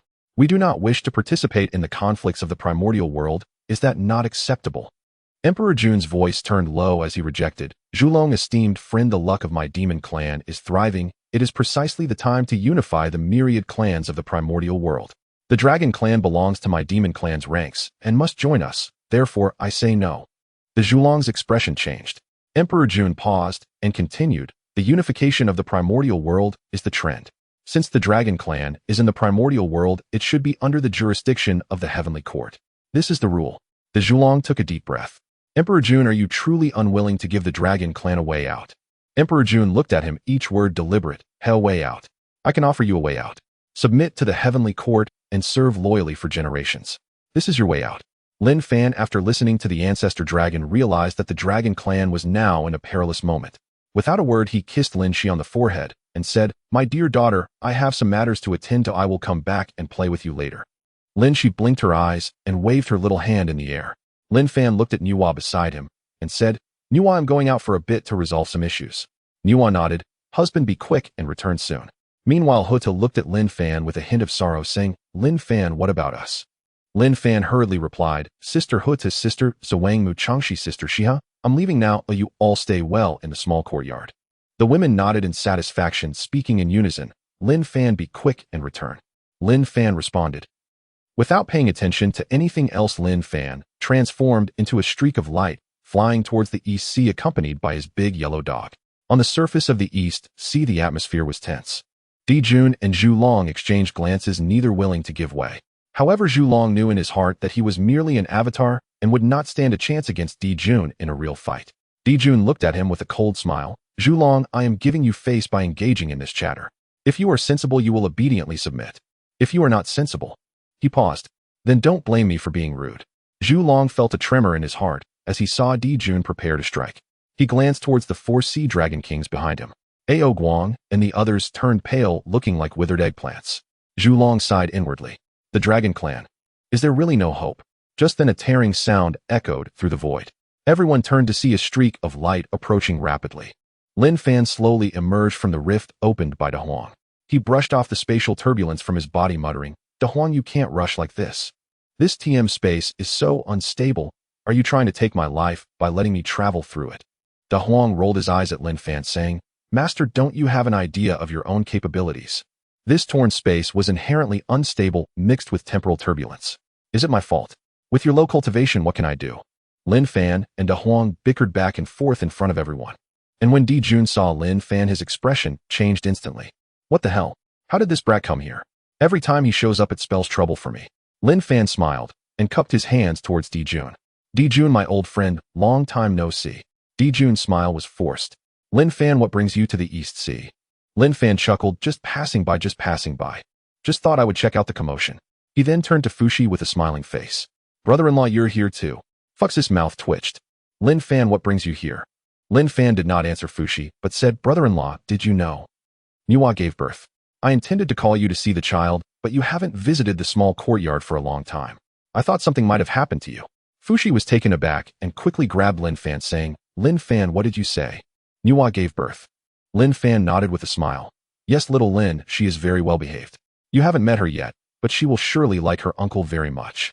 Upon hearing that his sister had a child, Fushi lost all interest in the matters of the demon clan and hurriedly cupped his hands towards Dijun, saying, Dijun, my friend, I have urgent business, so I must take my leave for now. Having said that, he transformed into a streak of light and headed towards the farmhouse courtyard. After Fushi left, Zhulong began to scrutinize Lin Fan, his brow slightly furrowed. Who is this person? At the peak of the Deluo Golden Immortal Realm, not particularly high. But that dog behind him. Zhulong's pupils contracted. That aura. Why does it feel so familiar? The beginning Qilin. Wasn't he said to have perished alongside my elder brother during the Dragon and Phoenix tribulation? How could he be here and following a human? De Huang sensed Zhulong's gaze and shot him a glance, opening his mouth. What are you looking at? Zhulong, you still haven't changed your ways. Zhulong's expression changed. This voice, this tone. It truly is the beginning Qilin. Zhulong took a deep breath, suppressing the shock in his heart, and cupped his hands to Lin Fan. Esteemed friend, may I know your name? Lin Fan nodded and cupped his hands, saying, my name is Lin Fan. Zhulong, my friend, I've long admired your name. Zhulong was taken aback. You know of me? Lin Fan shook his head, saying, I do not know you, but an old acquaintance entrusted me to handle matters concerning the Dragon Clan. Zhulong's expression changed. An old acquaintance? Who? Lin Fan smiled without answering. Dijun, listening from the side, felt a jolt in his heart. As expected, this brat is here to stir up trouble. He stepped forward and spoke in a heavy tone. Lin Fan, matters concerning the Dragon Clan are household affairs of my heavenly court. It would be best for an outsider like you not to meddle. Lin Fan glanced at him. Household affairs. Dijun, since when did the Dragon Clan become part of your heavenly court? Dijun's expression changed drastically. It seemed that another upheaval was about to occur. Lin Fan pondered for a moment and slowly said, the Dragon Clan is the Dragon Clan, and the heavenly court is the heavenly court. Until they agree, you can't just claim it as household affairs. That wouldn't be appropriate, would it? Dijun's face darkened. Lin Fan, don't push your luck. Just as his voice fell, De Huang made his move. With a slap, he sent Dijun flying. With a loud smack, Dijun was sent flying, tumbling through the clouds multiple times, and shattering countless clouds, finally getting stuck on an unknown small island. The entire place fell into silence. De Huang retracted his paw and yawned. Master is speaking, a little chicken, keep your mouth shut. Zhulong's mouth twitched. The 10 demon saints collectively turned to stone. Zhulong's eyes widened as he stared at the dog, his heart churning. This slap sent the peak of the coaxes Saint Dijun flying. The beginning Qilin, this old fellow has become even stronger than before.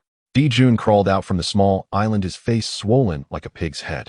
He covered his swollen cheek and glared at Lin Fan, his eyes filled with terror. At this moment he no longer dared to speak. Lin Fan didn't even glance at him and turned to Zhulong. Zhulong, my friend, let's talk business. Zhulong also put away his disdain, his attitude becoming a bit more respectful. Please, esteemed friend, go ahead. Lin Fan thought for a moment and said, you are more aware of the Dragon Clan's current predicament than I am. Entangled in karma and lacking strength, joining the Demon Clan is a dead end. Not joining is also a dead end. Zhulong understood somewhat, looking at Lin Fan with a complex expression, his tone becoming somewhat difficult. Then what do you suggest, esteemed friend? Lin Fan pointed at the Dragon Clan behind Zhulong, saying, actually, there is a third path to take. Zhulong. He breathed heavily. After all, in his calculations, the Dragon Clan would eventually merge into the heavenly court, ultimately disintegrating amid the tribulation. Esteemed friend, what path is that? Lin Fan explained, the Dragon Clan should guard the water vein and remain uninvolved during the tribulation. Swear by the heavenly Dao, seal off the 4 seas, and enter seclusion without coming out. Do not worship the heavenly court, and do not ally with the witch clan, do not take sides, and do not raise an army. During the tribulation, heaven and earth will bear witness. Zhulong listened to Lin Fan's suggestion, stunned for 3 seconds. A glimmer of brilliance flashed in his eyes, growing increasingly bright. Indeed, the Dragon Clan need not be embroiled in calamity. What is the greatest asset of the Dragon Clan? It is the 4 seas. It is the water veins. As long as they can guard the water veins, well, it would be a great merit. No matter how harsh the heavenly Dao is, it cannot fault someone who diligently works right. Zhulong took a deep breath and looked gratefully at Lin Fan. He immediately turned to look at the Dragon Kings of the Four Seas. Ao Guang and the others were equally astonished. Zhulong's voice grew excited. Ao Guang, Ao Qin, Ao Shun, Ao Run, did you all hear that clearly? The Dragon Kings of the Four Seas were also shaken, quickly bowing. Old ancestor, we all heard it clearly. Zhulong promptly led the Dragon Kings of the Four Seas, facing the Heavenly Dao, and declared loudly, Heavenly Dao above. Today the Dragon Clan is willing to take the responsibility of guarding the primordial water veins, self-appointing as the Four Seas. During the calamity, we will not participate in battles aligned with forces or get involved in conflicts. If we violate this oath, the Dragon Clan will be bound by karma never to return. As soon as the words fell, a golden light suddenly descended from the heavens. The golden light split into several parts. One entered Zhulong's body, one entered the body of the Dragon King of the Four Seas, and another scattered among all the members of the Dragon Clan. The karma that had entangled the Dragon Clan for tens of thousands of years was instantly reduced by a third. Ao Guang shuddered, and his aura soared. The chains within his body seemed to have been unlocked. The cultivation level of the great Luo Golden Immortal, which had been stuck for tens of thousands of years, loosened a bit. All the Dragon Clan members felt lighter, and the burden of karma on them diminished. Their cultivation and comprehension deepened significantly. Zhulong stood by, momentarily stunned, then laughed. Good, good, good. The Heavenly Dao has acknowledged it. As he spoke, Zhulong felt his voice becoming slightly choked with emotion. Meanwhile, Dijun's face turned pale with anger. He had just returned and was about to stop Zhulong, but it was already too late. The rules of the Heavenly Dao had manifested firmly, binding the Dragon Clan within the primordial water veins. Anyone who dared to act against the Dragon Clan would be opposing the Heavenly Dao. Dijun looked at Lin Fan, his eyes filled with resentment. That brat. It was this brat again. Lin Fan smiled at Dijun. Dijun, what are you still standing here for? The matter of the Dragon Clan has been resolved. Aren't you going back? Dijun ground his teeth, his voice hoarse. Lin Fan, I will remember today's events. Lin Fan chuckled lightly. Go ahead and remember. Haven't you been keeping track of my affairs already? Dijun nearly spat out a mouthful of old blood upon hearing this. This Lin Fan was indeed his nemesis. Dijun was furious, but still maintained some clarity. He glanced at De Huang. De Huang was staring at him with an exceptionally amiable expression. Dijun shivered. Bye, let's go. Dijun knew that he had no significant role to play here anymore. He immediately led the 10 great demon saints, leaving in a dejected manner towards the heavenly court. Dijun had taken a big hit today, but while the situation maybe lost his momentum, could not falter. A warning echoed through the void. Lin Fan, Dragon Clan, you all wait for me. Once I achieve sanctity, you will all pay the price. De Huang glanced into the void, a hint of amusement appearing in his eyes. After Dijun left, Zhulong hurriedly approached Lin Fan and bowed deeply. Lin Fan, my friend, your great kindness will never be forgotten by the Dragon Clan. Lin Fan helped him up and said, Zhulong, you are being too polite. I was merely acting on someone else's behalf. Zhulong immediately reacted and hastily inquired, on whose behalf? If I may ask, who is that esteemed person? Lin Fan smiled without answering. Now was not the right time to inform the Dragon Clan that the ancestor dragon was still alive. After all, if that junior became arrogant, the Dragon Clan would surely face another crisis of extermination. You will know in the future. Zhulong contemplated. Seeing that the matters of the Dragon Clan had reached a conclusion, Lin Fan took De Huang and transformed into a streak of light, leaving the East Sea. There was no rush to return this time. With so many women at home, returning would mean dealing with this and that. Lin Fan decided to give himself a proper break. He could handle it, but the younger brothers beneath him could not. De Huang followed closely by his side, transmitting sound. Master, aren't you going back to the small courtyard? Lin Fan glared at De Huang. What are you barking about? Going back for what? Can't I give myself a proper break? This is called a balance between work and rest. Balance between work and rest. De Huang chuckled. All right, master, balance between work and rest. So where shall we go? Lin Fan glanced at the surging East Sea. Let's just wander around. There's no rush. Just after flying for a while, the two reached the shore of the East Sea, and Lin Fan sensed a wave of energy fluctuations. He stopped with De Huang amidst the clouds. Below the clouds, intermittent sounds of fighting could be heard. He looked down and saw 4 people battling against a demon. 3 women and 1 man. The man was in his 20s, tall and slender, with sword-like brows and starry eyes, dressed in green, wielding a long sword that shone with a fierce light. The 3 women were all stunningly beautiful. One wore white, exuding a cold aura, holding a jade rui, dignified and elegant. One wore green, her brows and eyes smiling, holding a fan, playful and lively. The youngest wore purple with a round face, holding a lotus flower, innocent and adorable. Lin Fan's eyes, oh, this is quite a sight to behold. De Huang rolled his eyes. Master, your drool is going to spill out. Lin Fan heard De Huang's teasing and immediately kicked at him. Shut up. I was just admiring the scenery. Admiring the scenery, you know. De Huang secretly complained, why not just admit you're looking at women?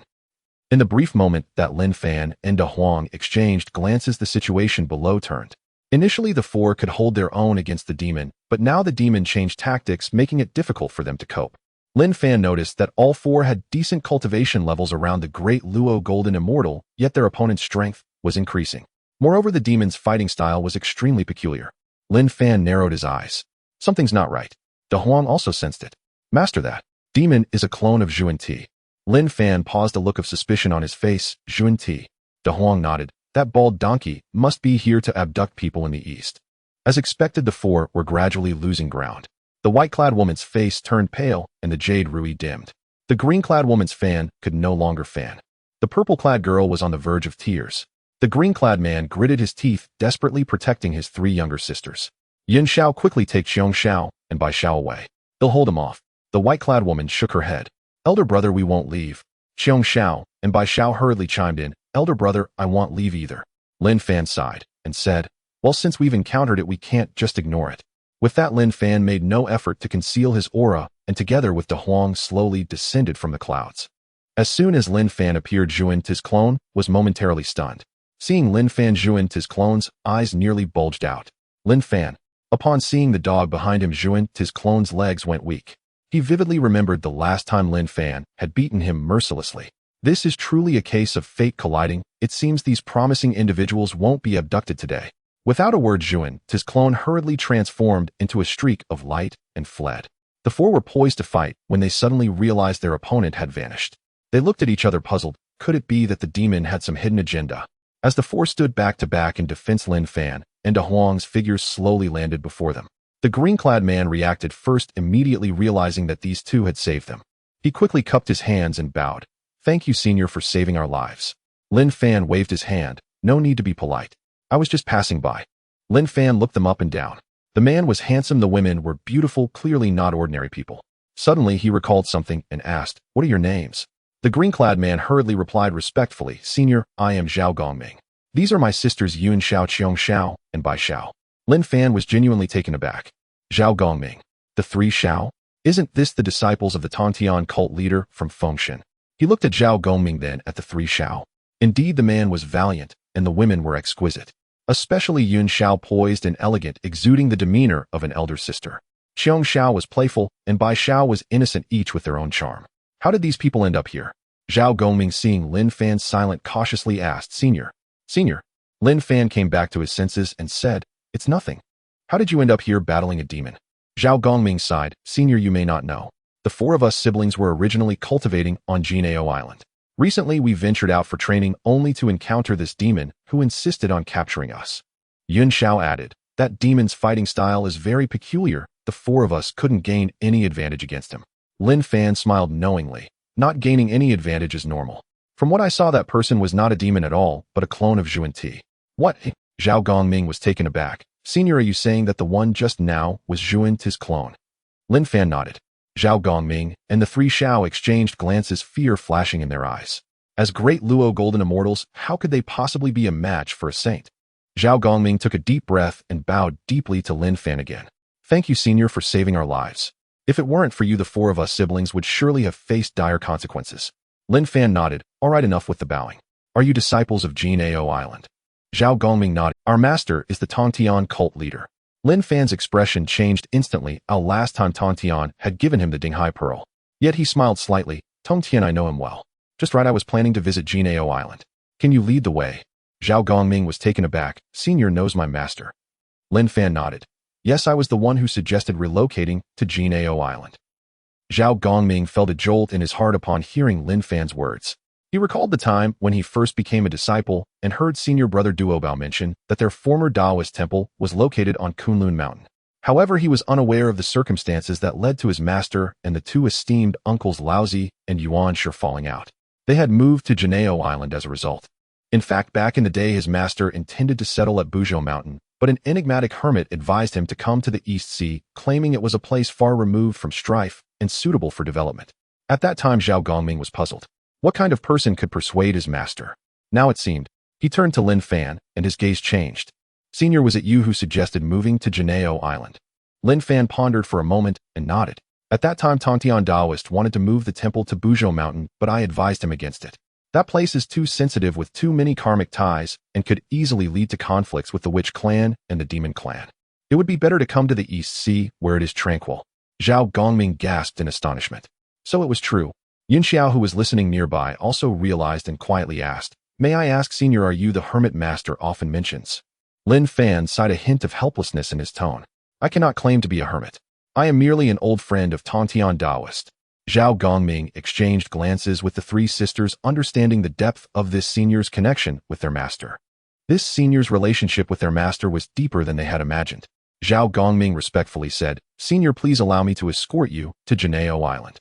When master sees you, he will surely be delighted." Lin Fan glanced at the four of them and nodded. "Very well, lead the way." It was a perfect opportunity to visit Janeo Island. He couldn't help but wonder how Tontian was doing now. The group rode the clouds heading towards Janeo Island. Along the way, Zhao Gongming recounted the earlier incident to his three sisters. After listening, Yun Xiao softly asked, "Elder brother, do you really think that creature from the Demon Clan was the Zuni Saint?" Zhao Gongming's expression still carried a hint of fear. What the senior said must certainly be true. The saint came to capture us. Are we really that valuable? Xiong Xiao pondered aloud. Bi Xiao seemed contemplative as well. Sister, did we almost end up in the West? Yin Xiao shot her a glare. Don't say such nonsense. Lin Fan, listening nearby, couldn't help but chuckle. These three sisters were indeed entertaining. He wondered if the fate of these individuals during the upcoming Fengshen calamity would mirror that of their past lives. After a short flight, an island appeared in the distance. The island was small but rich in spiritual energy, shrouded in mist, with several palaces faintly visible amid the mountains and forests. Zhao Gongming pointed at the island and said, "Senior, that ahead is Janeo Island." Lin Fan nodded and followed him down. The island was very tranquil. There was no bustling crowd, only a few disciples were practicing their cultivation. Zhao Gongming led Lin Fan deeper into the island, introducing the places as they walked. "Senior, this is Senior Brother Duobao's Daoist temple over here. That one belongs to Senior Sister Jinling, and behind is where Senior Sisters Wudong and Gailing reside." Lin Fan took a look around. This place was indeed much quieter than Kunlun Mountain. There were no chaotic demons or monsters, only those who sincerely wished to cultivate. Upon reaching a grand hall, Zhao Gongming halted. "Senior, please wait a moment, I will inform the master." Lin Fan nodded. Zhao Gongming entered the hall feeling anxious. He knew that although his master had mellowed out over the years, deep down, he was still the decisive and ruthless Tontian. Should he mention to the master that the three sisters had almost been abducted today?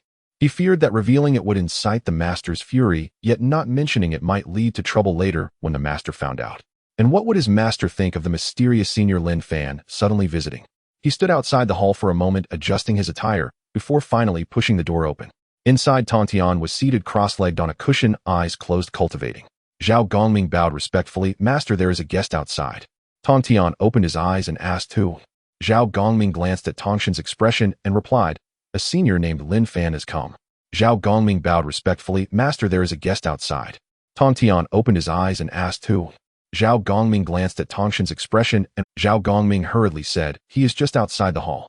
Before he could finish, Tontian abruptly stood up and strode outside. Zhao Gongming was stunned and quickly followed. He had never seen his master so excited before. Moments later, the hall doors swung open.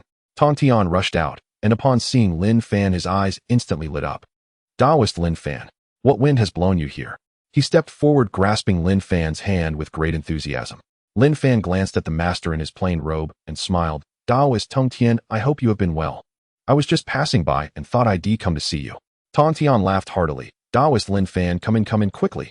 The two entered the hall and took their seats. Zhao Gongming and the three sisters stood to the side, not daring to sit down. Tontian gave them a glance. "You all sit down. Daoist Lin Fan is not an outsider." Only then did the four of them take a seat. Lin Fan observed Tontian. After 10,000 years without seeing him, Tongshan's entire demeanor had changed. Back when he was at Kunlun Mountain, he had always exuded an uncontainable sharpness, like a sword ready to be drawn at any moment. Now, while that sharpness remained, it was much more subdued. He resembled a sword concealed within its sheath, gentle yet deadly. Lin Fan felt that Tontian had made considerable progress over the millennia. Taoist Tongtian, how have you been over the past 10,000 years? Tongtian smiled. Thanks to your guidance, quite well. He turned to Zhao Gongming and the others. These are my newly accepted disciples, Zhao Gongming, Yunxiao, Qiongxiao, and Bixiao. Lin Fan glanced at the four of them. I encountered them on the way here. They were almost captured by that Zuni, who claimed to be from the demon clan. Tongshan's expression changed upon hearing this. What? He looked at Zhao Gongming and asked what happened. Zhao Gongming recounted the entire incident in detail. From the four siblings' experiences in the outside world to encountering the Taoist who claimed to be from the demon clan, and how that Taoist suddenly turned hostile and attempted to capture them only to be saved by Lin Fan. Zhao Gongming explained it thoroughly. Tongshan's expression darkened, resembling a pot's bottom. Zuni dares to lay hands on my disciple. Lin Fan stated that old bald donkey has been fixated on the east. He seeks to abduct any promising talent he sees. Tongtian snorted coldly. Next time I encounter him, I'll have to settle the score with him. Lin Fan laughed. Taoist, haven't you yet attained sainthood? Can you truly defeat him? Tongtian was taken aback for a moment, but then chuckled. I can't defeat him, but I can certainly scold him. At worst, I can just scold and run away. The two chatted for a while before Tongtian began discussing his own matters. Taoist Lin Fan, I have been mindful of what you told me last time. Tongtian paused. I have sealed the Hongmeng purple qi. I have also sealed the 4 swords of Zhuxian. From now on, I will only use the Qingping sword to prove my chaotic sword Dao. Of course, I will not establish a sect. Lin Fan looked at him. Then what is this Janeo Island? Tongtian smiled gently and said, I call it the gate of all spirits protecting life. Lin Fan's expression shifted slightly upon hearing Tongshan's words. The gate of all spirits protecting life. Tongtian explained, I haven't changed my belief in teaching all without discrimination, but the approach has changed. I do not establish a sect, nor do I claim to be the sect leader. I simply open a door here. Those who wish to come can come, those who wish to leave can leave. I protect their paths and assist in their cultivation, but I do not bind them to me. He pointed outside and continued, currently there are roughly 10,000 people on the island. Not many, but all are sincerely seeking to cultivate. Lin Fan listened, feeling a sense of emotion rise within. The gate of all spirits protecting life. This name is far more pleasant than the teaching of the cut. It lacks the connotation of domination and instead embodies the heart of protecting all beings. He looked at Tongtian. You are on the right path. Tongtian humbly replied, Taoist, you flatter me. I haven't even started yet. I've just touched the threshold a little. Lin Fan assessed Tongtian, sensing that his cultivation had improved a few levels. Although he had not reached sainthood, his demeanor had transformed significantly. Taoist Tongtian, what is your current level of cultivation? Tongtian sighed. I am still at the peak of quasi sainthood. However, I have faintly grasped the threshold of the Hunyuan Dayuo Golden Immortal. Yet there is a slight constraint, as if something is suppressing me, preventing me from breaking through. Lin Fan understood that this was the heavenly Dao suppressing him and nodded. Take your time, there's no rush. You will eventually grasp it. As they continued their conversation, Lin Fan suddenly recalled something. By the way, Taoist, do you have any special disciples in your gate of all spirits protecting life? Tongtian was taken aback. Special? What do you mean? Lin Fan pondered for a moment, but did not. He remembered that in the Fengshan event, the Jiejiao had a few disciples who later betrayed them. For example, the Erlong Dingguang Immortal, one of Tongshan's most trusted attendants, eventually defected to the west and became the Dingguang Huansher Buddha. Then there was the Wuyun Immortal, who was beaten back to his original form by Zuni and imprisoned in the 8 Virtues pool of the west, losing his freedom. And then there was Duobao. That lad seemed to have been taken away by Laozi and became some kind of Buddha in the west. He cautiously spoke up. I'm talking about those who have particularly long ears, or those who are exceptionally dark-skinned, or, have a lot of schemes. Tongtian was left bewildered, muttering to himself, long ears. Erlong Dingguang Immortal. That lad indeed has long ears, resembling a rabbit that has turned into a spirit. Dark-skinned. The Wuyun Immortal is indeed as dark as the bottom of a pot. As for having many schemes, Duobao, that lad has 800 schemes, speaking differently to people and ghosts alike.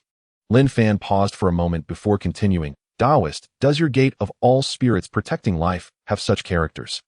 Tongtian recalled Lin Fan's words, and images of these disciples appeared in his mind. Tongshan's heart skipped a beat as the figure in his mind aligned perfectly with Lin Fan's description. Senior fellow Taoist Lin Fan, do you know something? Lin Fan paused thoughtfully before replying. Senior fellow Taoist Tongtian, some of your disciples may stray from the righteous path in the future. Tongtian sensed Lin Fan was utterly serious. His expression darkened instantly. Stray from the path. Lin Fan remained silent for a long while, struck by how eerily history repeated itself. Senior fellow Taoist Tongtian, this insight came to me through a fleeting glimpse of celestial fate. For instance, that long-jeered disciple, Changer Dingguang Xian, may one day betray the sect and defect to the West. Tongtian shot upright in disbelief. What a senior fellow Taoist, you mean Changer, the boy, will betray our sect? Seeing Tongtian's dramatic reaction, Lin Fan glanced briefly at Zhao Gongming and the other three. Senior fellow Taoist Tongtian, please calm yourself. I merely spoke offhand. Whether it comes to pass remains uncertain. Tongtian immediately regained his composure, realizing he had overreacted. He turned sharply to Zhao Gongming and the three Shao sisters. Zhao Gongming, three Shao sisters. Every word spoken today by senior fellow Taoist Lin Fan is to remain sealed within these walls. Do you understand? The four disciples recoiled in shock. They had just overheard something momentous. Yet before they could process it, they bowed deeply. Master, we understand. Not a single syllable shall leave our lips. Tongtian took a slow breath. He knew Lin Fan never spoke idly. A memory surfaced in recent years. Changer Dingguang Xian had indeed behaved strangely. During every lecture, the youth appeared distracted. Whenever outsiders visited, he would invariably press forward. Tongtian steadied his thoughts. Senior fellow Taoist Lin Fan, thank you for the warning. Lin Fan nodded. It is enough that you hold it in your heart.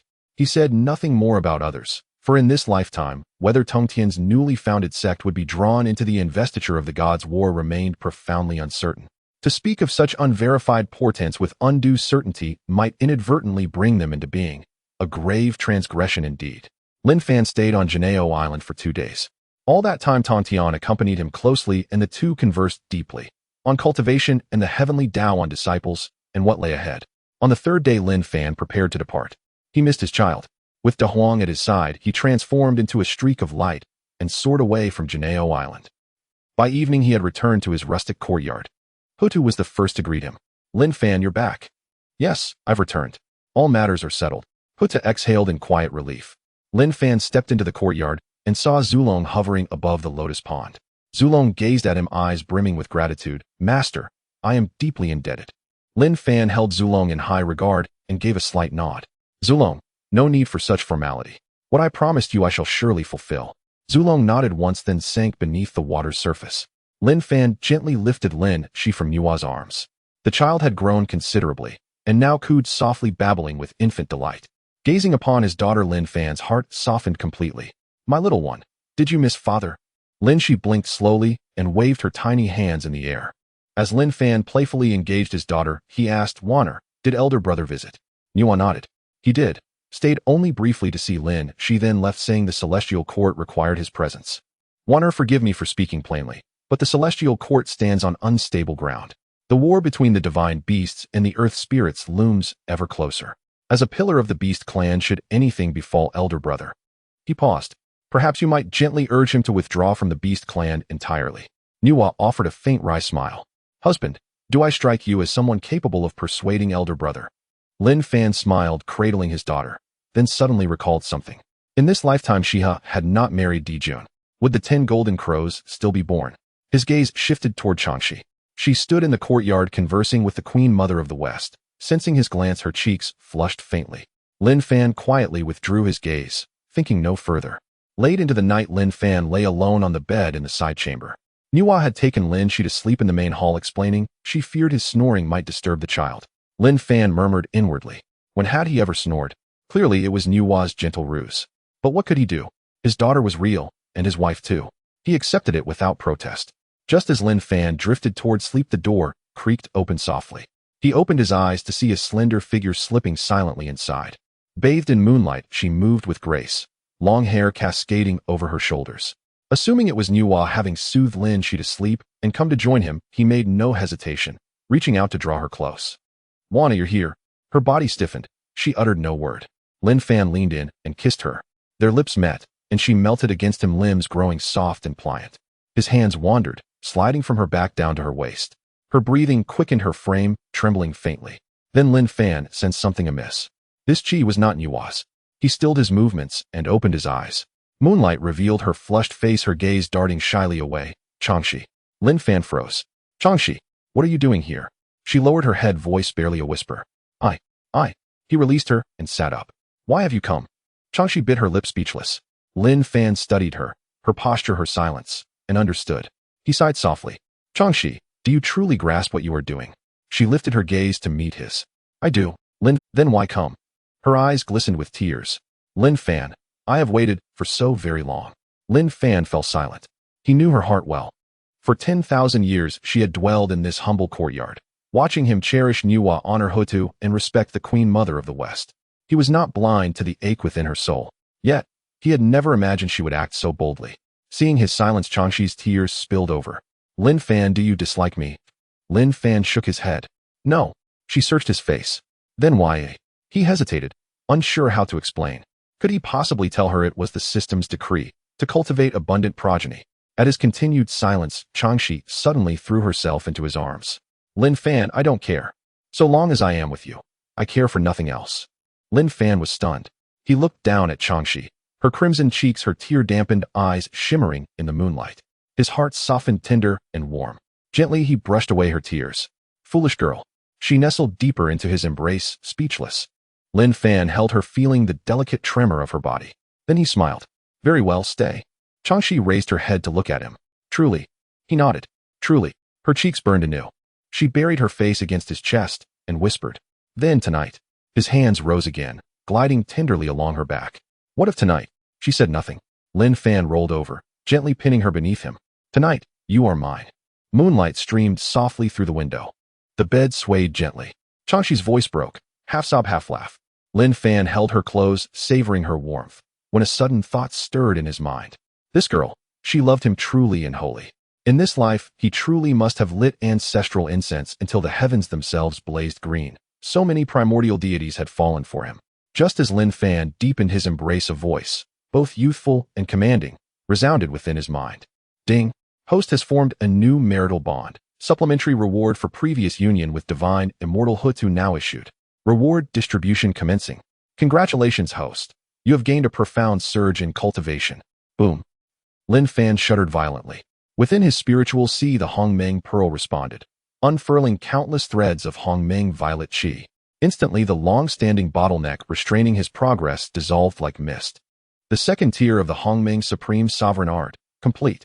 His eyes snapped open, brilliant light flashing across his irises. From Great Luo Immortal Peak, into the initial realm of the Hunyuan Great Luo Immortal. The second tier of the Hongmeng supreme sovereign art, broken through.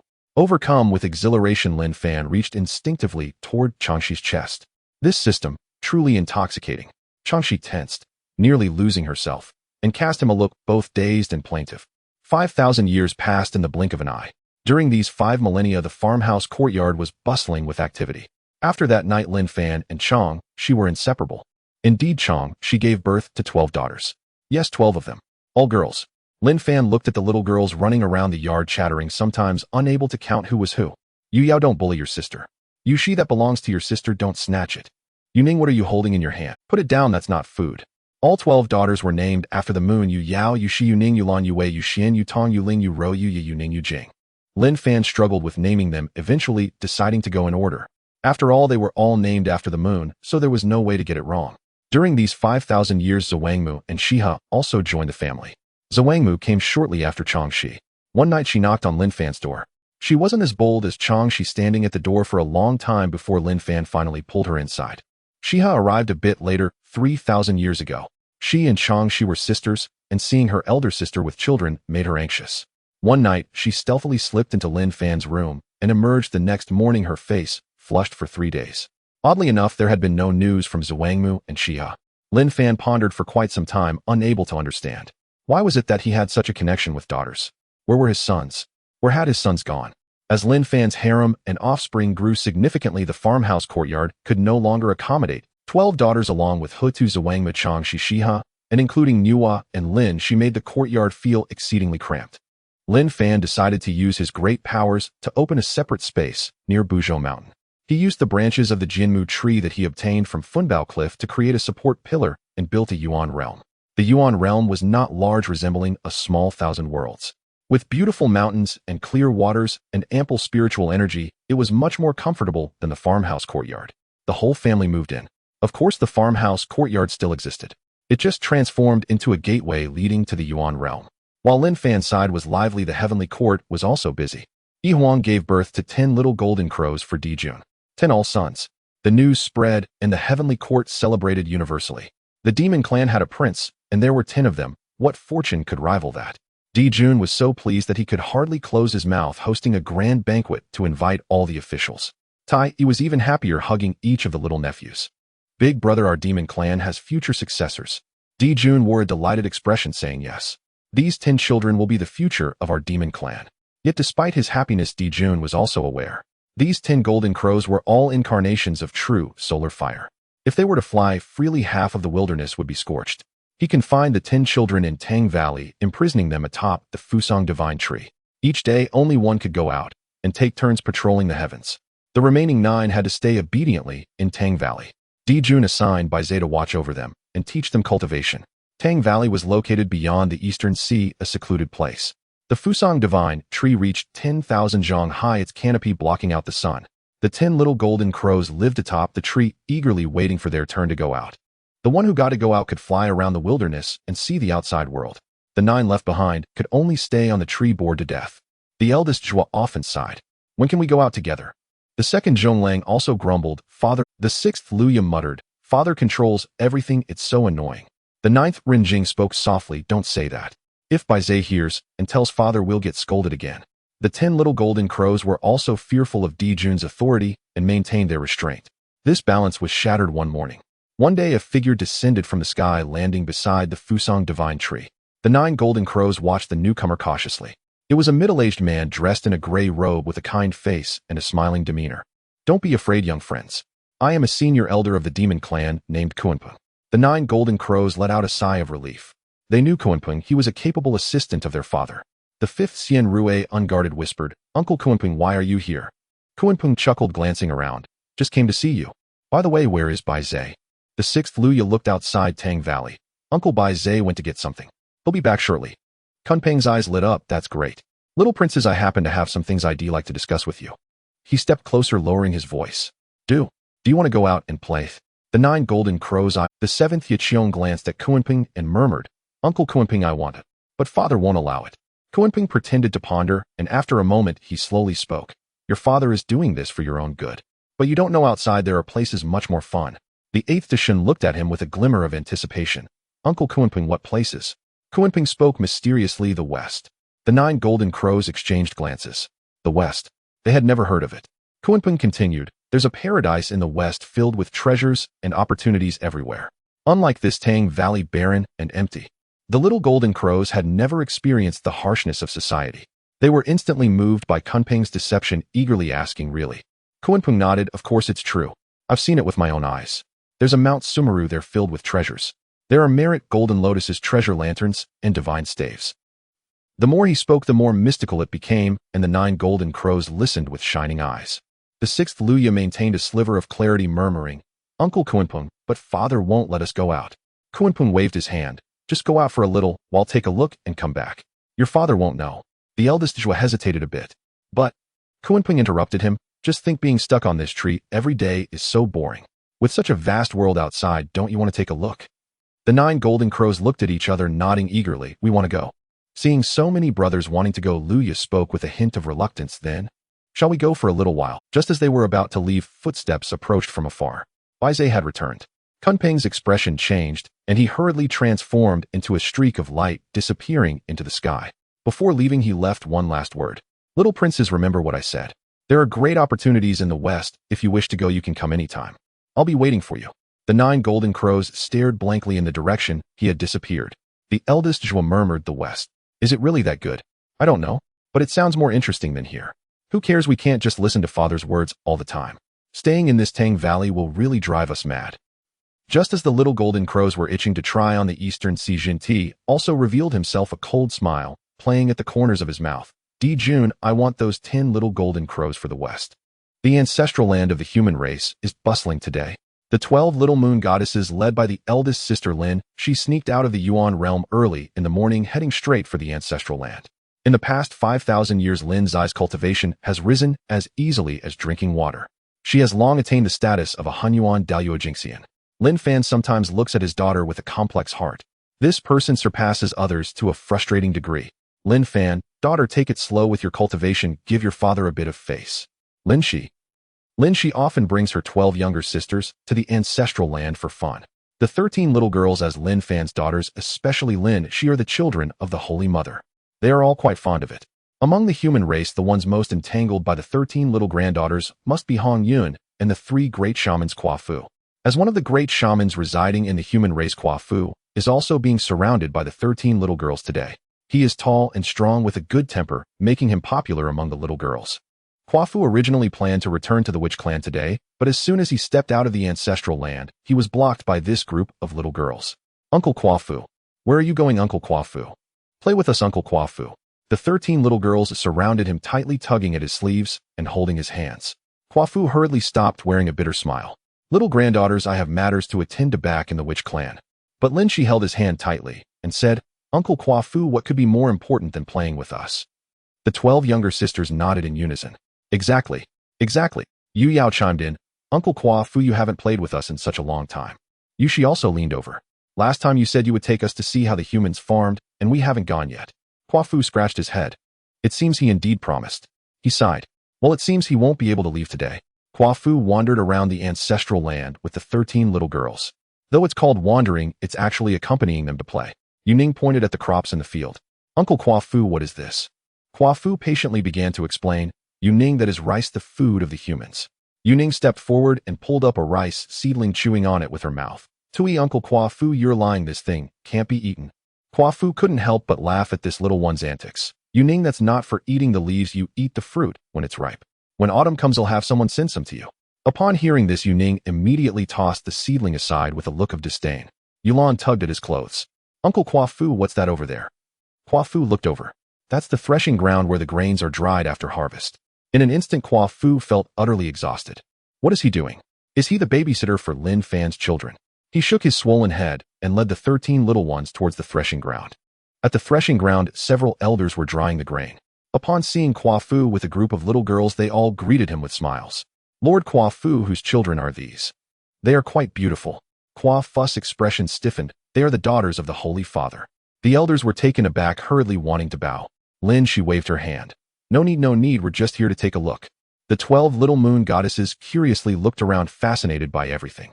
Yue grabbed a handful of rice. It's so light. Yutong imitated the elders, flipping the straw and getting covered in it. The elders watched, laughing heartily. These little princesses are quite humble. Just as everyone was watching the little princesses play while doing farm work, the sky changed. The originally gentle sunlight suddenly became scorching. No, it felt as if the earth had been thrown into a furnace. Everyone looked up in terror. They were startled. Why has the sun changed so much? 1, 2, 3. 10 suns, all hanging in the sky at once. Lin Shi was stunned. The 12 little moon goddesses were also stunned. Yu Yao pointed at the sky. Eldest sister, why are there so many suns? Yu Shi exclaimed, it's so hot. Yuning wiped her sweat. Kwa Fu's face changed dramatically. Not good. It's the golden crows. The 10 suns hung side by side in the sky, their brilliance blinding. The earth began to heat up, rivers started to steam, and the leaves of the trees began to curl. In the ancestral land of the human race, people panicked and hid inside their houses. But where could they hide? With 10 suns shining everywhere was hot. The elders protected the children in their arms while the young people desperately fetched water from the wells to pour on the rooftops. The rice in the fields began to wither, and the fish in the rivers floated belly up. Lin Shi looked at the golden crows in the sky, frowning. She remembered her father saying that Emperor Jun had 10 sons, all of whom were golden crows. Usually kept in the Tang Valley, only one is released each day. Why are they all out today? Yu Yao held her hand. Eldest sister, I'm scared. Lin Shi shielded her behind her. Don't be afraid, your eldest sister is here. Kwa Fu grew anxious. He is a great shaman of the witch clan, and protecting the human race is his responsibility. How could the human race withstand the emergence of these 10 golden crows? He stomped his foot. He'll go chase them. Lin Shi said, Uncle Kwa Fu, I will go with you. Kwa Fu looked at Lin Shi and shook his head. No, it's too dangerous. Lin Shi smiled. Uncle Kwa Fu, don't forget my cultivation level.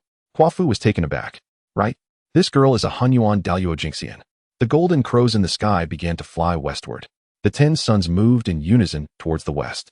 Wherever they passed, the earth cracked and grass and trees turned to ash. Kwa Fu no longer hesitated and took large strides to pursue. Lin Shi turned to look at her 12 younger sisters.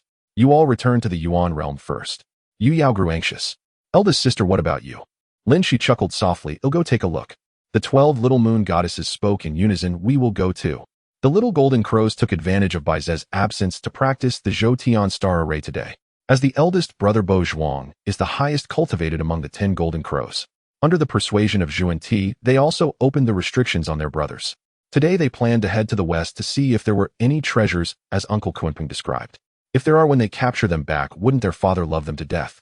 The little golden crows flew along the path of the sun, heading straight towards the vast wilderness, like 10 great suns heading west. Zhuan Ti at this moment was also concealing his presence and following them. Once the little golden crows reached the west, he would make his move. After all, the sudden intrusion of the little golden crows into the west would bring great suffering to the beings there. As a saint of the west, capturing the 10 sons of Emperor Jun is only right and just. While the 10 little golden crows were immersed in their freedom and joy, they were completely unaware of the tragedy unfolding beneath them on the vast wilderness. Instead, they chirped excitedly, "Uncle Kunpeng didn't lie to us after all. The wilderness is really The little golden crows were flying joyfully. The moment they emerged from the Tang Valley, they felt as if the sky had widened. 10 golden crows flew in a row towards the west, chirping incessantly in excitement. The eldest Bo Zhuang flew at the front, looking back at his 9 younger brothers, feeling a swell of pride in his heart. "Brothers, isn't it much more fun outside than in Tang Valley?" The second Zhonglang nodded. "Of course. That rundown place in Tang Valley with just that one fusong tree, I've seen it for so many years, I'm already sick of it." The sixth Luya was the most excited. "Uncle Kunpeng, where exactly is the west he spoke of? I can't wait to see those treasures." The ninth Rinjing said, "Sixth brother, don't rush, just fly slowly. Anyway, we're out now, let's play a little longer." The little golden crows exchanged words, flying faster and faster. However, they did not notice that the primal continent beneath them was suffering calamity. The 10 golden crows had just emerged from the sun, their bodies filled with the true fire of the sun. Moreover, their cultivation was insufficient, and they did not know how to restrain it. The true fire of the sun spread outward, raining down as they flew. Wherever they passed, trees instantly turned to ashes, and rivers evaporated in the blink of an eye. The crops in the fields were scorched before they even had a chance to react, and the farmers in the fields had no time to run. Several villages on the edge of the human ancestral land had already been turned to ashes. Hongjun and the leaders of the human race used great magical power to protect their people. But how could they maintain the defense? The human tribes had developed for over 10,000 years with a population of over 1 million. The 10 golden crows were flying too fast to be caught up with. Quafu was sweating profusely as he chased from behind, striding forward, leaping over a mountain. Along the way, seeing the tragic state of the human race made Quafu's eyes redden. "These bastards, don't they know what they are doing?" He shouted at the top of his lungs, "Stop. You all stop right there." The little golden crows, while flying, suddenly heard someone shouting. The fifth Xian Rue glanced back. "Elder brother, someone is chasing us from behind." The eldest Bo Zhuang also turned back and saw a tall figure running towards them, followed by a bunch of tiny ones. He angrily said, "Brothers, does he dare to insult us? After all, they were the princes of the demon clan who were always revered wherever they went." Quafu stared at the 10 little golden crows, his eyes wide with anger. "Insult you? I want to beat you up." Saying this, Quafu pulled out a peachwood staff from somewhere and smashed it down at the little golden crows. The 10 little golden crows were startled and hurriedly scattered, flying in all directions. Then they kept a safe distance and gathered together. Bo Zhuang was furious, daring to attack us. "Brothers, use the true fire, let's burn him to death." Just then a streak of light caught up from behind. Lin, she fell beside him. "Uncle Quafu, I'm here." Quafu glanced at her and remained silent. This girl was a Hunyuan Dayuo golden immortal who, dealing with these little golden crows, would be a piece of cake for her. Just as Lin, she was about to take action, a chattering sound came from behind her. Big sister, let us have a try." "Big sister, such a fun thing shouldn't be for you alone to enjoy." 12 little lunar deities caught up and surrounded Lin Shi. Yu Yao pulled her hand. "Big sister, let us go too." Yu Shi said, "Exactly, we haven't fought yet." Yu Ning blinked. "Big sister, let us have a try." Lin Shi looked at these 12 little sisters, each speaking over the other, and her head began to ache. These little girls were all under 1,000 years old. They usually couldn't stay in the Yuan realm, running out every day. Today they finally encountered some excitement. How could they possibly let it go? Lin Shi thought for a moment and nodded. "All right, you can go. But remember, don't use lethal force." The 12 little lunar deities cheered in unison. "Thank you, big sister." Quafu was stunned, watching from the side. Lin Shi waved her hand. "Uncle Quafu, it's fine. Although Yu Yao and the others are small, their cultivation is not low. They are all Daluo golden immortals." Quafu opened his mouth, speechless. Daluo golden immortal early stage. They reached Daluo golden immortal at birth. What kind of monsters were Lin Fan's family? The 12 little lunar deities looked at the little golden crows. Yu Yao flew at the front, followed by her 11 sisters. Although they were young, they inherited the attain immortal light, which was on par with the true fire of the sun. One focused on defense and the other on offense. The little golden crows hovered in midair looking down at the group of little Lolas. Bozhuang was momentarily dazed. Why have a bunch of little kids come? The second Zhonglang laughed. Just them. They want to compare with my brothers. The sixth Luya said. Don't mind them, let's burn that tall one first. Yu Yao stood in front of Bozhuang. Hey you lot, do you know what you're doing? Bozhuang looked at her and smiled. What are we doing? We're just playing. What's wrong? Yushi was infuriated. Playing. Do you see what you've turned the ground into? Do you even realize? Zhonglang was carefree. So what if we burn? What does it have to do with us? Yuning got angry. How can you be? Luya provocatively said. What are we like? We are the princes of the demon clan. We can fly however we want. Who can control us? Yu Yao sneered. Control you? Today we will definitely control you. She turned to her 11 sisters. Sisters charge. The 12 little lunar deities acted simultaneously. The attain immortal light lit up instantly, enveloping the sky. The light was cold and gentle, completely contrasting the searing heat of the true fire of the sun. Before the little golden crows could react, they felt their true fire of the sun being suppressed. Bozhuang's expression changed. What's going on? Yu Yao had already rushed to his front, slapping a palm towards him. Bozhuang raised his hand to block, and as their palm forces clashed there was a loud boom, and Bozhuang was sent flying back over Tianzhong. He widened his eyes. This girl. Her cultivation is even higher than his. The other little golden crows were also entangled. Yushi against Zhonglang, Yuning against Luya, Yulan against Renjing. The 12 little lunar deities faced off against the 10 golden crows, with 2 more assisting from the side. For a moment the sky was ablaze with light, and the true fire of the sun collided with the attain immortal light, rumbling incessantly. The little golden crows initially felt confident, but as the fight went on they sensed something was wrong. Their true fire of the sun, when met with the attain immortal light, fizzled like fire meeting water, failing to ignite. Moreover, although these girls were young, their cultivation was all quite substantial. The youngest Yujing was also a Daluo golden immortal and fought fiercely. Luya was chased about by Yunin. Bozhuang was entangled with Yu Yao and couldn't break free. The more he fought, the more alarmed he became. This girl was at least at the pinnacle of Daluo golden immortal. He was only at the late stage of Daluo golden immortal and couldn't match her at all. He turned to look at his younger brothers and found that all 9 of them were at a disadvantage as well. Bozhuang gritted his teeth. Retreat. The 10 golden crows simultaneously exerted their strength, their true fire of the sun bursting forth with the strongest light, forcing back their opponents, and then transformed into 10 streaks of light, flying westward. Yu Yao wanted to chase, but was held back by Yushi. Big sister said, don't use lethal force.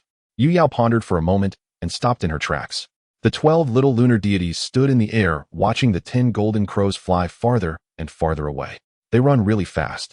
We haven't even had enough fun yet. Just as the little golden crows thought they had shaken off the 12 little Lolas, Bozhuang and the others suddenly felt their bodies sink, as if the surrounding space had been trapped.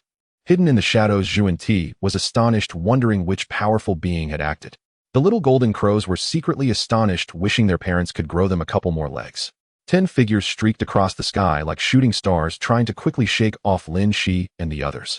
Old Uncle Wang was no longer in the frenzy he had just shown. While flying, he looked back and saw that the group of little girls had not caught up. He breathed a sigh of relief. I thought of it, fly faster, these women are too eerie. Old second Zhonglang gasped for breath. Big brother, where did those girls come from? Why are they so powerful? Old sixth Luya no longer cared about his brothers, increasing the frequency of his wing flaps as he tried to escape. What does it matter where they come from? Just run. At that moment, an unexpected change occurred. Uncle Wang suddenly felt his body sink, as if something was pressing down on him. He looked down, but saw nothing. Yet the pressure grew heavier, forcing him downward. Big brother. Why? Me neither. What's going on? The 10 golden crows suddenly felt as if the surrounding space-time had been confined, making it increasingly difficult to move their wings. Uncle Wang looked back in terror. Hua Fu and the 13 little girls were almost upon them. No, those girls were just following and hadn't made a move yet. Who is that? Uncle Wang's heart raced. In the distance, Zhuan Ti concealed himself in the cloud. He also sensed that power. It wasn't an ordinary confinement technique, it was the means of a saint. And it was stronger than him, the newly appointed Western leader. Zhuan Ti quickly calculated in his mind. Which saint has made a move? Nuwa, Lin Fan, or that dog? Boom. The 10 golden crows crashed to the ground, creating 10 large pits. Uncle Wang crawled out of the pit covered in dirt and looking quite disheveled. The 9 younger brothers also crawled out one after another, each with ashen faces. Old sixth Luya clutched his backside. That hurt so much. At that moment, Hua Fu caught up. He took large strides, quickly reaching the front of the golden crows. Seeing the 10 golden crows lying on the ground, he was momentarily stunned. A faint smile appeared on his face, running away. Why aren't you running anymore? Uncle Wong stood up, glaring at Kwafu. Did you do this? Kwafu had long known it was Lin Zai's doing, but he shook his head. Little brats, I don't have that kind of skill. As soon as he finished speaking Lin, she descended with 12 little moon deities. Yu Yao rushed to Uncle Wong's side and kicked his backside twice. Hey, weren't you running pretty well, just now? Uncle Wong, unable to move, could only glare fiercely at Yu Yao. What do you want? Yu Yao, still fuming, was not. Kid, you're lucky to have fallen into my hands today. Saying this, she shouted to the little moon deities behind her, sisters, get him. Give him a beating. The 12 little moon deities immediately formed a circle, trapping the 10 golden crows in the center. Yuning rolled up her sleeves. We barely got started before you ran. Ew, I haven't had enough fun yet. Exactly, let's continue the beating. Uncle Wong and the others looked grim, gritting their teeth. Don't go. We are the princes of the demon clan. Yushi beside them didn't care whether they were princes or not. She stepped forward and grabbed Zhonglang by the ear. Let you burn. Let you run. Zhonglang cried out in pain. Let go. Let go. Yuning grabbed Luya and smacked him on the head. Luya covered his head. Why are you hitting me? Yuning said. You were the most arrogant just now. The 12 little moon deities each landed a kick or a punch, beating the 10 golden crows until they squealed. Uncle Wong, beaten and clutching his head, tried to escape but couldn't get away. Yu Yao chased after him, hitting and scolding. Letting you burn the human race. Letting you burn the crops. Uncle Wong felt wronged. I didn't burn your human race. We just wanted to take a look at the West.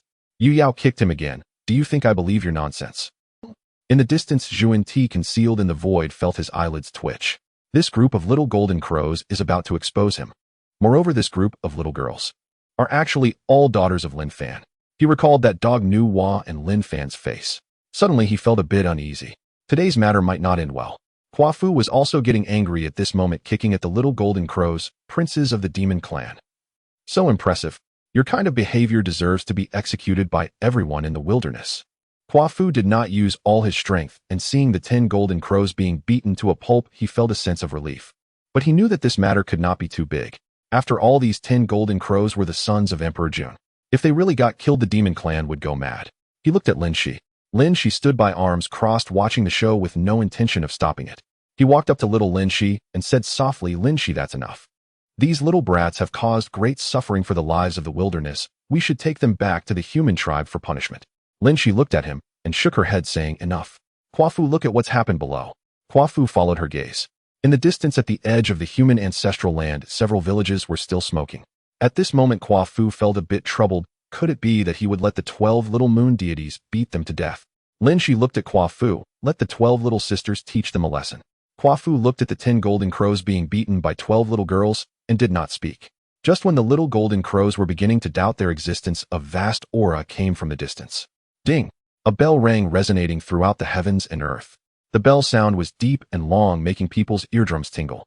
The power of the chaos bell erupted, and the time and space of this world seemed to freeze in an instant. Kwafu's expression changed, secretly thinking it was bad. Chaos bell. The 10 golden crows heard the bell and raised their heads in unison, as if they had heard a life-saving charm. Uncle Wong shouted, Second uncle, save me. The other 9 golden crows heard this and raised their heads, looking toward the void. They all cried out for help into the void. In the distance, 2 streams of golden light flew swiftly closer. Dong Huang Tai, holding the chaos bell, walked through the air. The other figure was Shi Huang Fu, she who had originally encountered Tai on the way, and upon hearing that he was coming to the wilderness, thought he hadn't seen his niece in a long time and followed along. Tai's face was ashen, filled with killing intent. Lin Shi narrowed her eyes. She looked at Tai, then at the 10 golden crows. Suddenly she smiled. You came quickly. Tai landed in front of the golden crows, looking at his 10 nephews, all bruised and battered, covered in footprints, his expression even more unsightly. He looked at Lin Shi angrily, saying, Whose child are you? Lin Shi saw Fu Shi behind Tai and immediately smiled. Uncle, you're here. Tai's expression changed upon hearing this. Who is this brat? Randomly claiming relatives. Lin Shi bounced into Fux's embrace. Fu Shi lifted Lin Shi up, his face blossoming with a smile. Sierra, what are you doing here? Lin Shi turned her head to glance at her 12 younger sisters and called out, Sisters, stop for a moment. Let me introduce you to Uncle Fu Shi. The 12 little moon goddesses also halted their actions and quickly exclaimed in unison, Uncle. Fu Shi looked at little Lin Shi and then at the 12 exquisitely beautiful young girls, smiling as he said, Little Lin Shi and these children have grown so much. Fu Shi had been assisting Emperor Jun in predicting the path to sanctity for 5,000 years, and had not seen Lin Shi for a long time. However, that familiar aura of a sister could not be mistaken. But he was puzzled about the 12 little girls. Fushi hastily asked, "Little Lin Shi, who are they?" Little Lin Shi pointed at Yu Yao and the others, saying, "Uncle, they are the children of Aunt Chanxi." Fushi exclaimed, "TM Lin Fan sure can produce children, huh?" Tai standing beside them turned pale. This group of children are Lin Fan's daughters. He looked at the 12 little moon goddesses, each one carved like jade, appearing harmless. Yet they were not gentle at all during their earlier scuffle. Tai took a deep breath, suppressing the anger within him. He knew this matter could not be handled forcefully. Lin Fan's son was not to be trifled with. Nuwa was a saint, and then there was that dog. Quafu stepped forward without hesitation. He grabbed a little golden crow and slammed it to the ground. The little golden crow was dazed from the impact, trying to flee, but was pinned down by Quafu's foot. "What are you running for? Let me finish my words." Tai's expression darkened. "Quafu, what do you mean?" Quafu pointed at the sky. "What do you mean? Ask your dear nephews what good deeds they have done." He recounted the earlier incident. 10 golden crows were soaring, scorching the vast wilderness. The ancestral land of the human race was burned almost to ashes, crops were destroyed, and countless lives were lost. Quafu grew angrier as he spoke. If we hadn't chased after them to stop them, who knows what the wilderness would have turned into. Tai's expression changed upon hearing this. He looked at his 10 nephews. Bozhong hung his head, not daring to meet his gaze. Zhonglang shrank his neck. Luya hid behind his brothers. Tai gritted his teeth and scolded, Do you even know what you are doing?" Bozhong felt a bit wronged. "Second uncle, we just wanted to go out and play." Tai slapped him on the head. "Play? What do you think the wilderness is for?" Despite the scolding, Tai knew well that this matter could not be entirely blamed on his nephews. They were still his own kin, no matter how wrong they were. He looked at Quafu, his tone softening. "Quafu, this was my nephew's mistake. They should compensate, and those who need to be punished should be punished. But you have already hit them and scolded them. What else do you want?" Quafu's face was filled with fury at this moment. "What else do I want? They burned so many people to death, and you just let it go." Tai's expression darkened again. "What do you want? Kill them." The two exchanged glances, and the tension in the air thickened. Fushi, holding Lin, she stood in the middle, unsure of what to say. The 12 little moon goddesses surrounded them, watching eagerly. Yu Yao whispered, "Elder sister, are we still going to fight?" Lin, she glanced at the tense scene and shook her head. "Let's wait and see." At that moment, Lin's ears suddenly twitched. She looked up at a certain point in the void. "Who?" As soon as she finished speaking, she slashed her hand toward the void. Boom. The void split open. A figure tumbled out from within. It was Zhuan. The entire place fell silent. Tai's eyes widened. Fushi was startled by the sudden appearance of the figure. Quafu was also secretly astonished. Was there actually someone nearby? They had never noticed. Zhuan was shocked, not expecting such a person to exist. He steadied himself and forced a smile. "Fellow Taoists, what a coincidence. I was just passing by." Tai's brow furrowed. Zhuan, the saint from the west. Why was he here? And hiding in the void? At that moment, a little golden crow suddenly spoke. The sixth one, Luya, pointed at Zhuan with a puzzled expression. "Uncle Kunping, what are you doing here?" The entire place fell silent again. Tai looked at Luya. "What did you say?" Luya hurriedly recounted the events from a few days ago to Tai. "Second uncle, he is indeed Uncle Kunping. A few days ago at Tang Valley, he came to play with us and said there are many treasures in the west." Tai's expression completely changed. He looked at Zhuan. Zhuan's smile froze. This. Tai, filled with rage, pointed the chaos bell at Zhuan. "Zhuan, don't you think you should explain?" Zhuan was dumbfounded, not expecting to have overlooked this detail.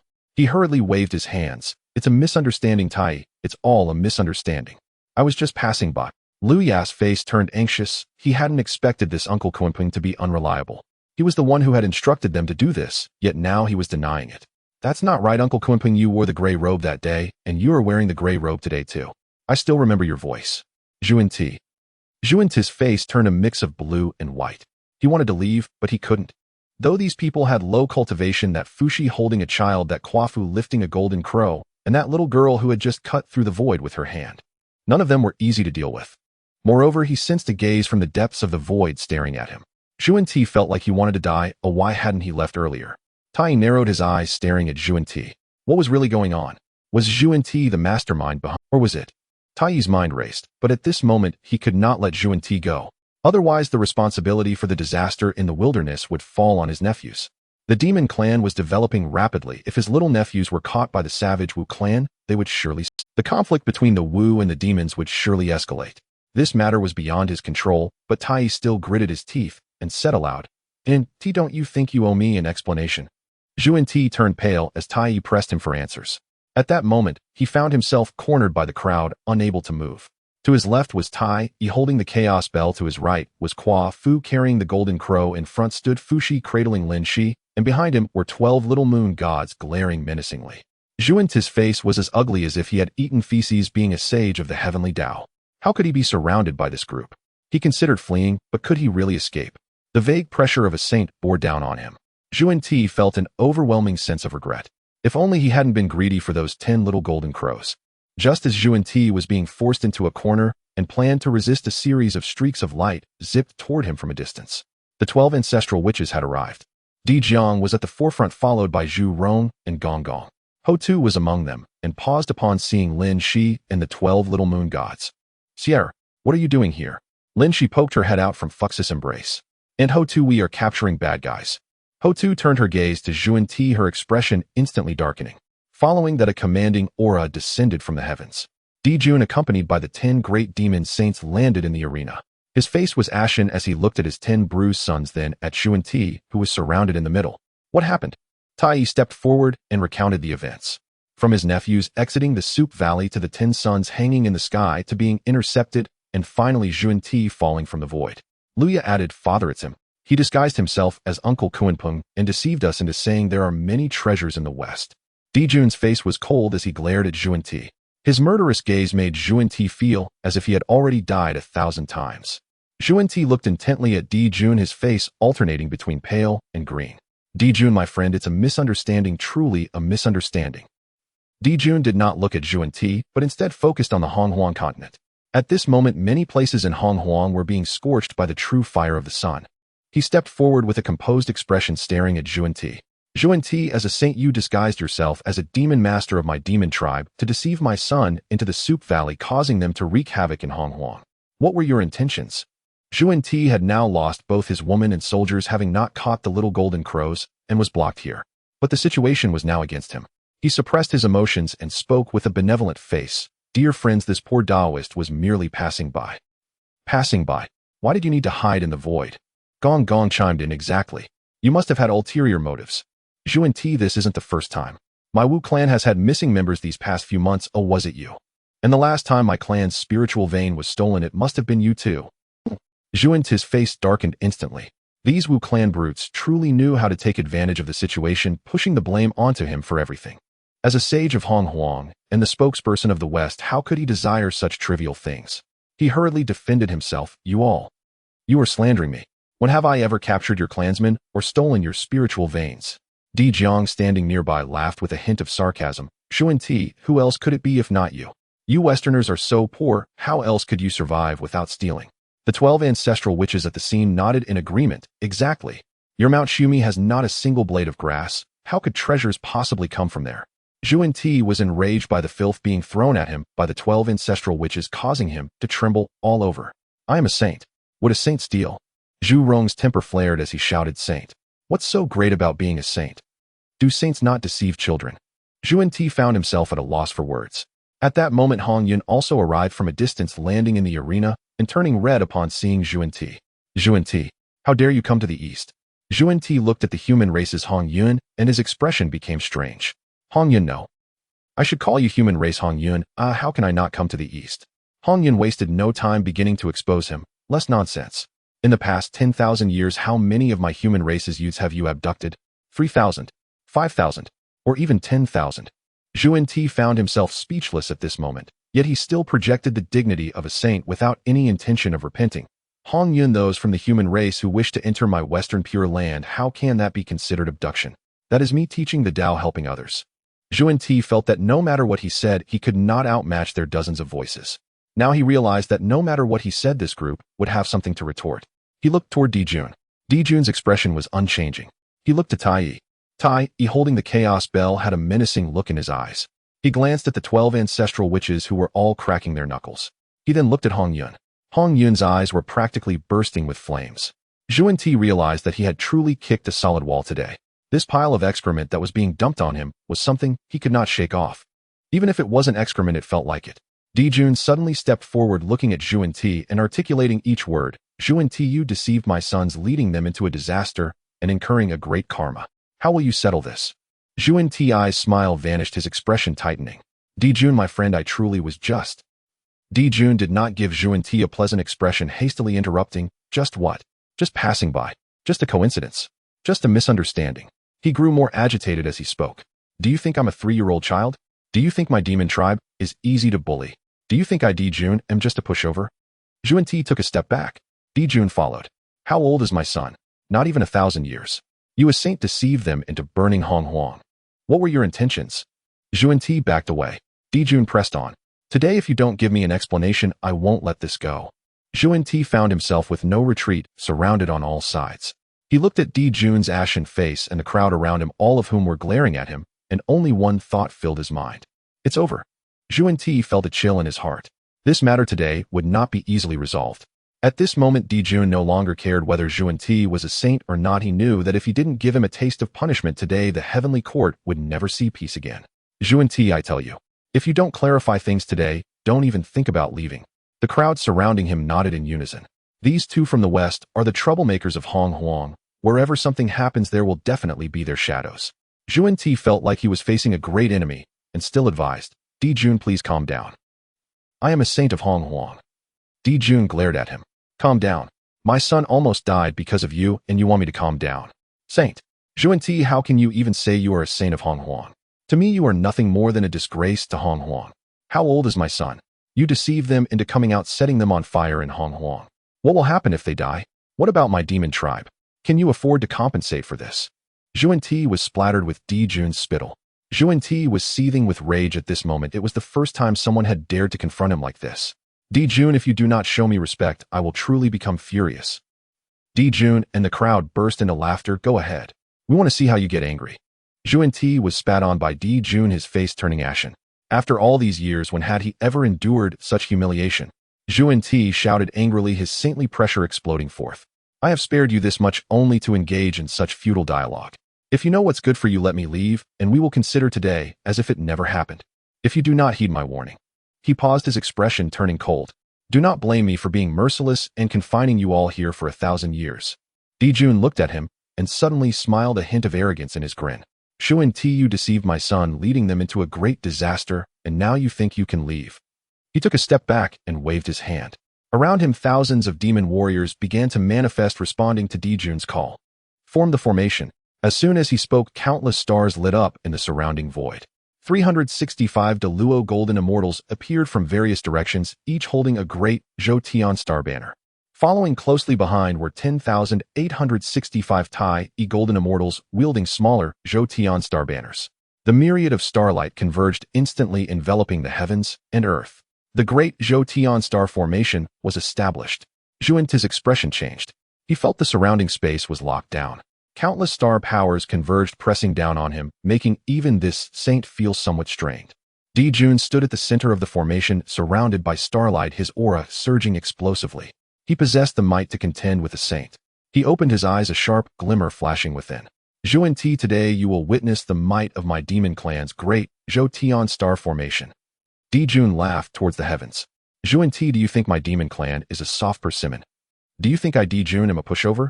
If I do not show you some color today, you will truly believe that saints are invincible. His laughter grew louder, shaking the surrounding space. Form the formation. Let this bald donkey experience what the great Zhou Tian star formation truly is. As soon as he finished speaking, Dijun unleashed a punch. This punch, infused with the power of the Zhou Tian stars, thundered towards Zhuan Ti. Wherever the punch's wind passed, the space shattered inch by inch. Zhuan Ti's expression darkened as he raised his hand to summon the 7 treasures mysterious tree. The colorful light rushed out to meet the punch. Boom. The two forces collided, erupting with a deafening sound. The surrounding space instantly shattered, chaos energy rushing in. Zhuan Ti staggered back 3 steps, his face pale. Dijun remained unmoved and threw out another punch. The two were instantly engaged in battle. With each punch, Dijun enveloped it with star power, demonstrating immense might. Zhuan Ti wielded the 7 treasures mysterious tree, blocking one punch after another. Yet he could not hold out. Empowered by the great Zhou Tian star formation, Dijun's strength seemed nearly limitless. Zhuan Ti grew increasingly alarmed as he fought. Gritting his teeth, he summoned the empowered divine staff. The golden light blazed as he swung it towards Dijun. Dijun did not dodge, but met it with a punch. Boom. The empowered divine staff flew back, crashing into Zhuan Ti, causing him to grimace in pain.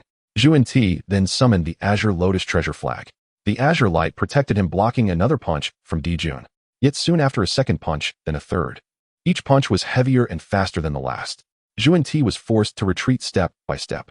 At this moment, he also set aside his underestimation and angrily shouted, Dijun, do you truly wish to fight to the bitter end with me? Fight to the bitter end. You provoked me first. He grew bolder as the battle progressed, the starlight around him shining brighter. The entire great Zhou Tian star formation was in operation, and an endless stream of star power flowed into his body. However, as the battle continued, Dijun sensed something was amiss. Though the great Zhou Tian star formation was powerful, its energy consumption was too great. The 365 Deluo golden immortals had begun to pant, sweat beading on their foreheads. Over 10,000 Tai golden immortals were even paler, some already swaying unsteadily. Meanwhile, Zhuan Ti, as a saint, had his primordial spirit anchored to the Dao, allowing him a constant supply of power. As one side weakened while the other grew stronger, if this continued, the demon clan would not be able to hold out. Dijun felt anxious, but concealed it on the surface. Gritting his teeth, he continued to unleash punch after punch. Zhuan Ti also noticed Dijun's state, and sneered, Dijun, your formation is strong, but how long can you sustain it? He stopped fighting Hedon and began to evade, exhausting the demon clan's strength.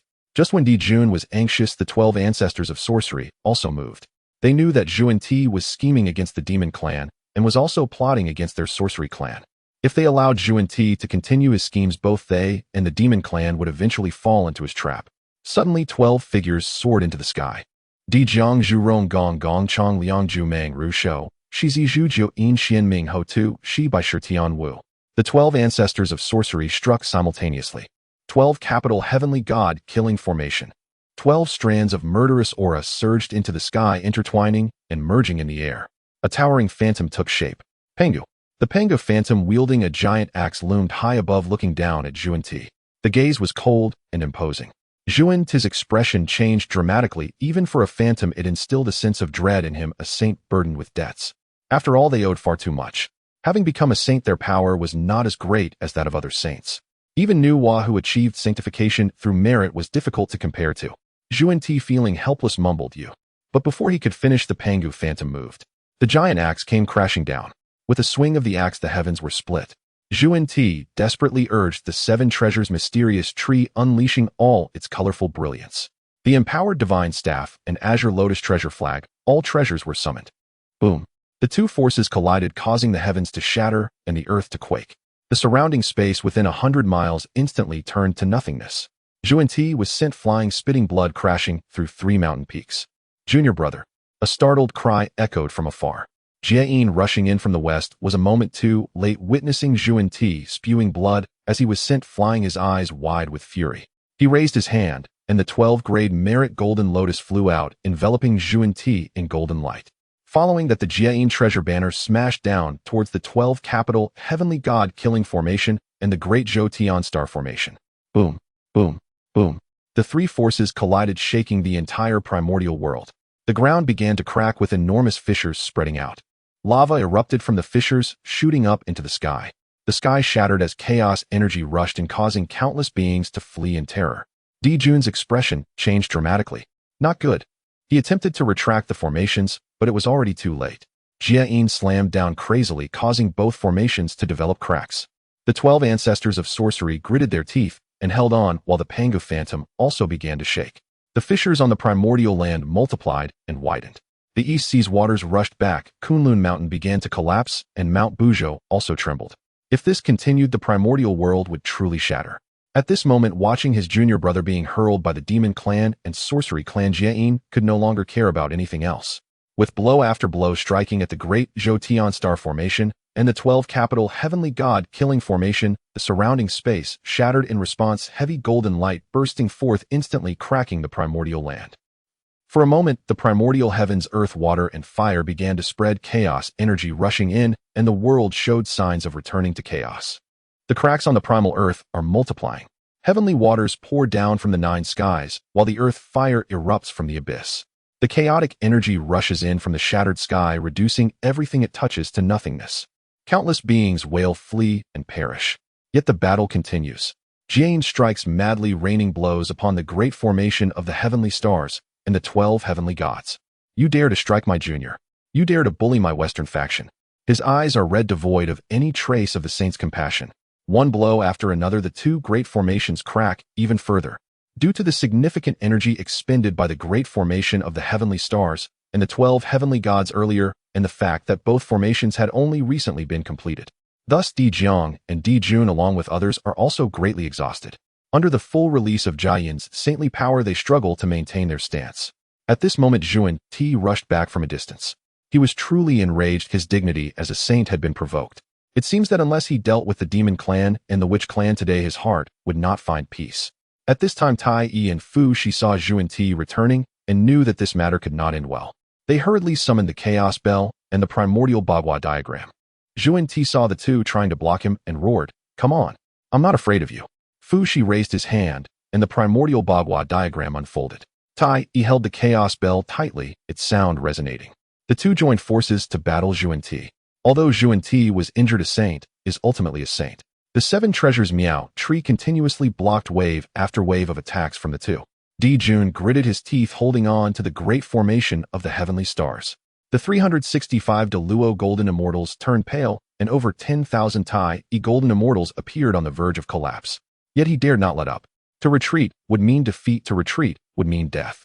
The 12 ancestor witches also held their ground against the 12 heavenly gods. The phantom of Pangu had begun to sway, growing fainter. But they too dared not relent. If they did, Yuan Ti and Jiayin's next strike would fall upon them. Boom, boom, boom. Jiayin struck 3 consecutive blows. Both formations simultaneously showed massive cracks. The phantom of Pangu swayed, nearly dissipating. The starlight of the great formation of the heavenly stars dimmed. Di Jun's face turned pale, blood seeping from the corner of his mouth. The 12 ancestor witches fared no better, each one's aura waning. As this saint-level battle commenced, the cracks in the primal world continued to grow. With earth, water, heaven, and fire ceaselessly clashing, the primal land was in peril. At this moment, an aged voice rang out. "Enough! Everyone stop!" The voice was not loud, yet it clearly reached everyone's ears. The crowd froze. Then they saw a large hand extending from the void. The crowd's expressions changed drastically. They looked towards the void. There a figure slowly emerged. An ancient man in a gray robe with white hair and ageless face and indifferent eyes. He retracted. Tai Yi's Chaos Bell fell silent. Di Jun's great formation of the heavenly stars dispersed. All attacks vanished into nothingness like a cow sinking into the sea. The crowd's expressions changed drastically. They looked towards the void. There a figure slowly emerged. An ancient man in a gray robe with white hair and ageless face and indifferent eyes. It was indeed the long-established Hongjun Taoist. Laozi, Yuan Shi, Tong Tianjin, Yuanzi, and Ming, he who were watching from the sidelines, were taken aback. They all bowed deeply, saying, "We pay our respects to the Tao ancestor." Hongjun did not look at them. He gazed at the shattered primal earth, at the overflowing heavenly waters and earth fire, and at the countless beings wailing. His expression was devoid of emotion. "Do you know your crimes?" Hongjun spoke, his voice calm, as if commenting on the pleasant weather. Di Jun lowered his head, unconvinced, saying, "Tao ancestor, it was the Western saints who were at fault first." Yuan Ti looked at the Hongjun in the void, his expression shifting between gloom and brightness. "Tao ancestor, they attacked my disciple first. I had no choice but to protect the dignity of the saints." Hongjun raised a hand to interrupt them. "I did not come here today to determine who is right or wrong." He looked towards the shattered primal realm. "If the primal realm is shattered, the foundations of heaven and earth will collapse. Who among you can survive? Today's events end here. Each of you step back and return home, return home." Di Jun suddenly lifted his head to look at Hongjun unwillingly, saying, "Tao ancestor, he deceived my..." Hongjun glanced at him, inwardly sneering. This was originally the task assigned by the heavenly Tao to Yuan Ti. He had just not expected it to be disrupted by Lin Fan's daughters. Yet he could not openly shelter Yuan Ti, saying, "Your son burned countless beings in the sky 10 days ago. How much karma does he owe?" Di Jun was taken aback, rendered speechless. Hongjun then looked at Yuan Ti. "You disguised yourself as a demon master and deceived the golden crow. You must be punished. How about this? You shall be confined to Mount Shumi for 100 years. Is that acceptable?" Yuan Ti was delighted. He looked up at the Tao ancestor, not expecting that the Tao ancestor still cared for him. "I obey the Tao ancestor's decree." Hongjun swept his gaze over everyone and said loudly, "The witch clan, the demon clan, and the 2 Western saints. Each party is at fault for today's events. I shall not pursue the matter, but this shall not happen again." He paused. If anyone dares to destroy the primal realm again, I will personally strip them of their cultivation and banish them into chaos. At this moment, everyone fell silent. Just then a graceful figure flew in from a distance. She looked at the crowd and first bowed to Hongjun, saying, I pay my respects to my teacher. Hongjun glanced at her. Nuwa, your timing is perfect. I entrust the aftermath to you. After saying this, his figure dissipated into the void. Nuwa was momentarily stunned, finally understanding why Lin Fan wanted her to come now. She gazed at the shattered primal realm, her brows slightly furrowed. In the distance, Lin Fan sent a voice transmission to her. Nuwa, it's your turn to take the stage. The Chaos Stone and the Chaos Cauldron are ready. Nuwa glanced at the primal realm where the heavenly waters and earth fire surged, raising her hand to summon the Chaos Cauldron. She began to refine the Chaos Stone. After enduring 81 days of refining, the chunks of primal stone grew thicker. She turned the cauldron upside down and poured the viscous Chaos Stone liquid into the cracks of the primal realm. The Chaos Stone liquid surged from the cauldron, and Nuwa waved her hands, sending the stone liquid flying towards the various cracks. She blocked the heavenly fire, sealed the earth water. She filled the void, repaired the earth. Her movements were swift and steady. Wherever the Chaos Stone passed, the cracks healed, the heavenly waters and earth fire receded, and the chaotic energy was resealed. Everyone watched dumbfounded. Just as the primal world was mended by the Chaos Stone liquid, the heavenly Dao responded. Boundless golden light of merit descended from the skies. Dijun and the others were stunned. They had worked hard for half a day, accumulating a heap of karma, nearly shattering the primal realm. And yet, all the merit went to Nuwa. The virtues bestowed by the heavenly Dao poured down upon Nuwa, warming her with a gentle glow. Dijun stood at a distance, his heart filled with complexity. He glanced at Nuwa, then at his 10 sons with bruised faces, and finally at the exhausted demon army. He thought to himself that this battle had been in vain. After fighting for half a day, no virtues were gained, only a heap of karmic debts. Zhuanti and Jiayin's expressions darkened further. The two supported each other, standing afar with resentment in their eyes. Senior brother. Zhuanti spoke. Jane looked at the disheveled Zhuanti and shook his head. Junior brother, do not say any more. Let us leave. Just as everyone was about to return to their own homes, an unexpected change occurred in the void. On the primal earth, the spirits of the deceased began to rise slowly, countless souls and resentments floating upwards. They gathered in the air, growing in number, eventually forming a massive vortex. At the center of the vortex, a point of purple light ignited. The purple light grew brighter and larger, finally revealing a fragmented purple lotus that slowly ascended from the vortex's core. Everyone present was stunned. Dijun halted, turning to look. Zhuanti and Jane also stopped, their eyes wide open. The 12 ancestors of Wu all turned to gaze at the purple lotus. Laozi Yuanshi Tongtian Zinyuan Zizi Mingi. Everyone present was captivated.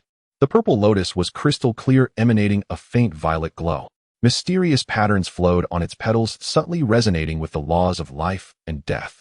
Wherever it passed, the drifting souls and resentments were slowly drawn into the lotus center. This is... Laozi, the first to react, squinted his eyes. Yuanshi gasped. Tongshan's eyes brightened. The earth book in Zinyuan Zizi's arms began to tremble. He muttered to himself, the reincarnation purple lotus. Mingi was trembling with excitement. The 12th grade. The 12th grade reincarnation purple lotus. The legendary innate supreme treasure that governs the laws of reincarnation. Only then did everyone react. The reincarnation purple lotus. One of the 6 innate divine lotuses. A 12th grade supreme innate spiritual treasure. It was said to be transformed from the primal creation azure lotus that nurtured Pangu core to the laws of reincarnation, governing life, death, souls, and the 6 paths of reincarnation. However, everyone had only heard of it, never seen it. It was said that during the calamity of fierce beasts, it was shattered by the gods, losing 3 grades, and thereafter disappeared without a trace. Little did they expect. It appeared today. Everyone's eyes turned red. Dijun was the first to move, rushing toward the purple lotus. Zhuanti, despite his injuries, followed closely behind. The 12 ancestors of Wu exchanged glances and also moved. Laozi Yuanshi Tongtian Zinyuan Zizi Mingi. Everyone was in motion, but someone was faster than them. Hutu. From the moment the reincarnation purple lotus appeared, Hutu felt a strong summons. The purple lotus was calling to her. Meanwhile, Lin Fan in the void noticed the change and quickly sent a message to Hutu. They must not let such a treasure escape. Hutu transformed into a stream of light and flew toward the purple lotus. Her speed was so fast that even Di Jiang was taken aback. Hutu's sister. Lin Fan quickly followed, murmuring, "This truly is an unexpected windfall, coming effortlessly after a long search." After all these years of deduction in the primal world, he had not managed to predict its whereabouts, yet it appeared. Lin Fan pondered. This girl was destined to be entwined with reincarnation. But in this lifetime with him around, he would not let her fall into reincarnation. Though Hutu acted quickly, others were not slow either. Jun's stream of light was already approaching the purple lotus. Zunti's 7 treasures wonderful tree was also swiftly closing in. Laozi and the others were also converging. Hutu gritted her teeth and surged forward with all her might. Just as everyone was about to reach the purple lotus, it suddenly moved. It gently turned, transforming into a beam of purple light that flew straight toward Hutu. She reached out, and the purple lotus landed in her palm. The entire scene fell silent. Those chasing the reincarnation purple lotus felt their hearts skip a beat. Did it just acknowledge Hutu as its master? Everyone stopped in their tracks, focusing their gaze on Hutu. Seeing the treasure had a master, Laozi and Yuanshi's side. However, some others looked on with different expressions. Hutu, cradling the purple lotus, felt a bit dazed. She looked down at the lotus, feeling the laws of reincarnation emanating from within, and a strange sensation surged in her heart. This lotus seemed like it was meant to be hers all along. Hutu's sister, Jiang, rushed over, his face filled with joy. Is this the reincarnation purple lotus? Yes. Hutu nodded. Jiang laughed heartily. Wonderful, wonderful, wonderful. But soon he could no longer smile, for he noticed all the surrounding gazes were fixated on Hutu. Those gazes held envy, jealousy, greed, and murderous intent. Jiang's expression darkened. He stood protectively in front of Hutu, scanning the surroundings with cold eyes. What? Do you wish to snatch it? Jun remained silent for a moment before suddenly laughing. Hutu ancestor, may I request this reincarnation purple lotus for my demon clan? Name your terms. Hutu shook her head. No deal. Jun's smile froze. Junti also spoke up. Hutu, my friend from the west, I am willing to exchange 3 innate spiritual treasures. Hutu still shook her head. No trade. The atmosphere grew tense once more. Just then Hutu suddenly noticed that the purple lotus in her hand was somewhat incomplete. Upon closer inspection, she found 3 missing edges on the lotus. 9th grade. Was it not 12th grade? Lin Fan descended from the void and walked up to her. He glanced at the purple lotus and smiled. Indeed, it is 9th grade. Hutu looked at him. Lin Fan looked at the purple lotus and began to explain. It is said that during the calamity of fierce beasts, the reincarnation purple lotus was shattered by the gods, losing 3 grades. Now it is only 9th grade. Hutu's expression changed. 9th grade and 12th grade were worlds apart. Lin Fan patted her shoulder. Don't worry. I have a way. Hutu's eyes lit up. Really? Lin Fan's thoughts shifted and he looked toward Nuwa, who was slowly approaching. Hutu, have you forgotten? I possess the chaos cauldron, which can transform the innate into chaos. If we refine this purple lotus again, perhaps it can be restored to 12th grade, or even higher. Hutu was stunned. Everyone around was also taken aback. Transforming the innate into chaos. Refining 9th grade into 12th grade. How could this be possible? Lin Fan ignored them, taking Hutu's hand. Let's go home. Hutu nodded and followed him away. The 12 ancestors of Wu surrounded her, protecting Hutu. Zhuanti and Jane, seeing they could not gain any benefit, quietly withdrew. Laozi, Yuanshi, and Tongtian all left as well. However, Xinyuan Zizi hastened his steps, quickly chasing after Lin Fan and Hutu. Lin Fan held the hands of Nuwa and Hutu, leading Xiao Linshi and the 12 moon deities towards the Yuan realm. Behind them, the 12 ancestral witches guarded, their eyes scanning the surroundings intently. It was only upon entering the Yuan realm that Jiang finally let out a sigh of relief. Hutu, you go back with Lin Fan first. We will stay outside to guard. Hutu looked gratefully at her brothers and said, Thank you, big brother. You can go back now, there's no need to worry about me. After all, with Lin Fan and sister Nuwa here, who would dare to be reckless? Jiang glanced at Lin Fan and Nuwa, knowing that both were already Hunyuan Dayo Jingxian, so he felt at ease with his sister here. Alright, then sister, we will head back to the Panga Divine Hall first. Hutu nodded. Lin Fan took Hutu into the Yuan realm.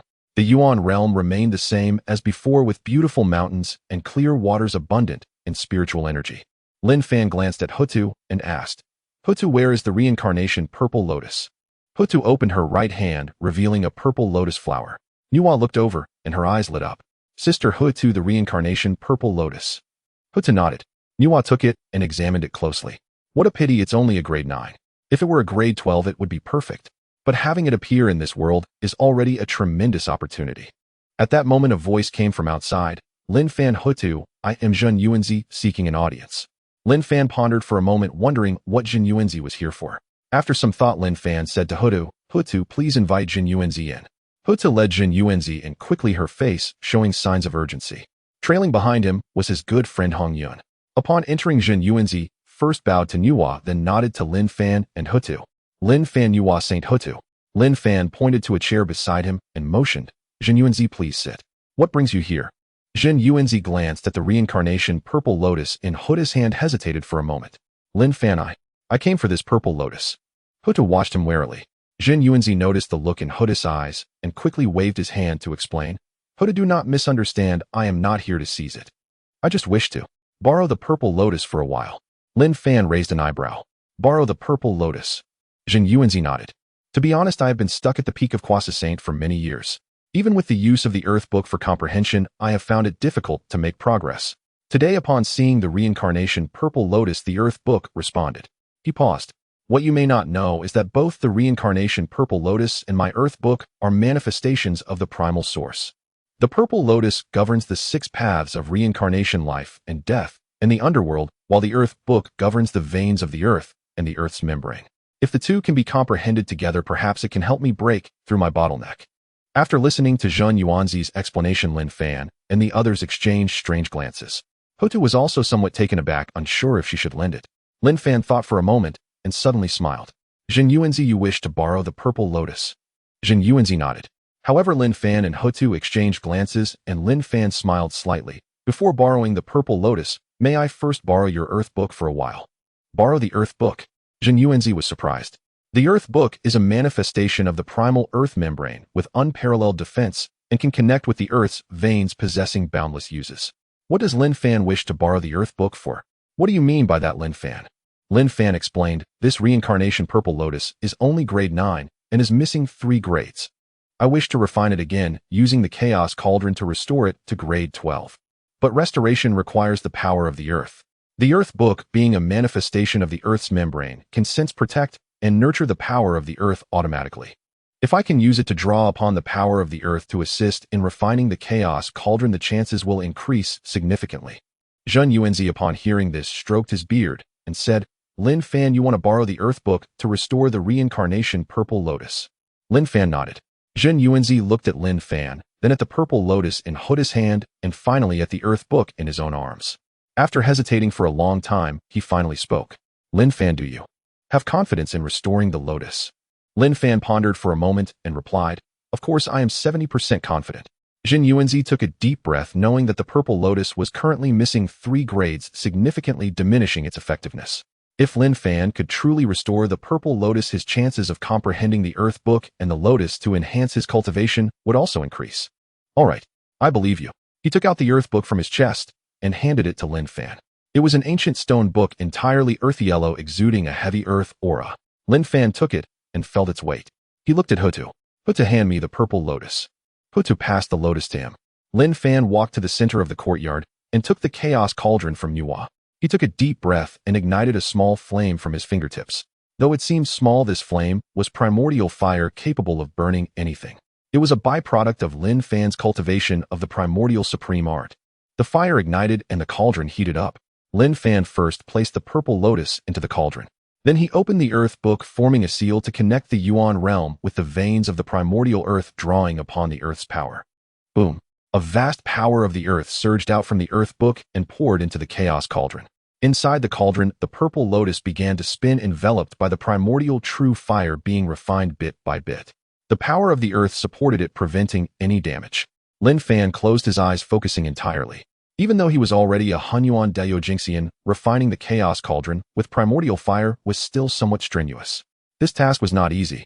Jin Yuanzi stood nearby, watching with his heart racing. He sensed Lin Fan, a saint, no stronger than a saint. Has Lin Fan achieved Hongyuan Daojingxian? Jin Yuanzi gasped in shock. How has it only been a few thousand years? The first time he met Lin Fan was merely a Xianxian. Now Jin Yuanzi was stuck at the peak of Croissant, while Lin Fan had already become a saint. Truly, comparing people makes one feel inferior.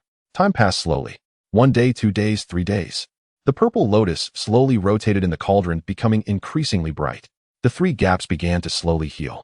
At that moment, the primordial earth suddenly trembled. Countless earth veins began to clear, and those that had been blocked for countless Yuan meetings revived one after another. Deep within the earth, a long dormant well was slowly awakening. But Lin Fan remained unaware. He was completely focused on the cauldron, beads of sweat forming on his forehead. As time went by, the reincarnation purple lotus in the Chaos Cauldron began to change. The purple lotus grew brighter, and the 3 gaps became smaller. Boom. A vast power of reincarnation burst forth from the cauldron. Everyone present was dumbfounded. This was the first time they had seen a congenital item that had dropped in grade being completely repaired. Jin Yuanzi felt the growing power of the earth within the earth book. He was somewhat bewildered. What was Lin Fan doing? Drawing upon the power of the earth as if he had awakened something. Seeing this, Jin Yuanzi no longer spoke further. He took the earth book Lin Fan handed him immediately sitting cross-legged and began to comprehend it. Lin Fan stored the complete reincarnation purple lotus. The lotus slowly rotated in his palm, its 12 petals intact, emanating a faint purple light. Huta looked at it, the laws of reincarnation within her body surging wildly. The bottleneck that had been stuck suddenly loosened.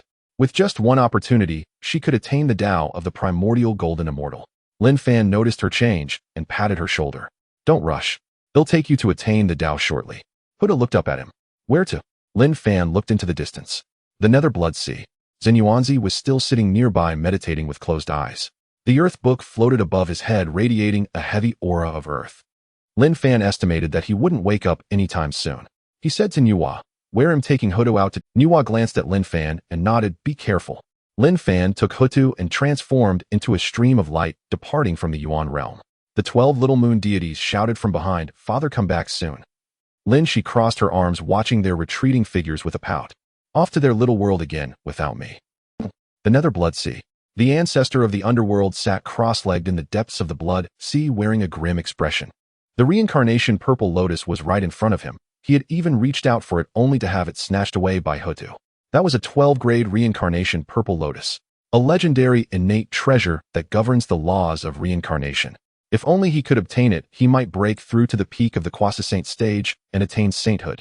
But what happened? It was gone. All gone. The more the ancestor of the underworld thought about it, the angrier he became, slapping the blood sea, stirring up monstrous waves of blood. Just as he was fuming, two unfamiliar auras intruded into the Nether Blood Sea. The ancestor of the underworld frowned. Another living being intruding into the Blood Sea. The last time he came, he had become a saint right at their doorstep, burning 1/10 of the Blood Sea. Who could it be this time? He flashed and appeared above the Blood Sea. He began searching in the void.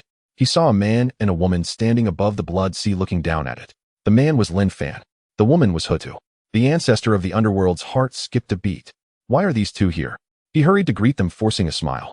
Lin Fan, fellow Taoist. Hutu, fellow Taoist. What wind has blown you here? Lin Fan looked at him and smiled. Ancestor of the underworld, I trust you have been well. The ancestor of the underworld's heart skipped a beat. This, fellow Taoist, I am well. I wonder what brings the two of you to my Blood Sea. Lin Fan said nothing, merely gazing at the Blood Sea. The Blood Sea surged, filled with resentment. This place was formed from the filthy blood of Pangu's navel and all the blood clots carrying the innate turbidity, resentment, and killing intent that had yet to disperse since the creation of the world. It was indeed the best place to establish reincarnation. He nodded and said, "This is the spot."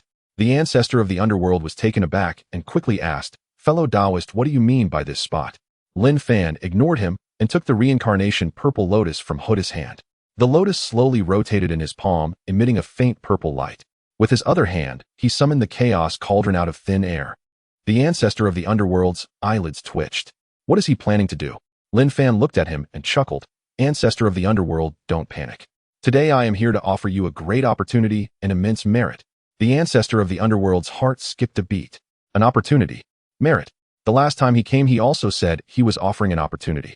This time Lin Fan wouldn't be even harsher, right?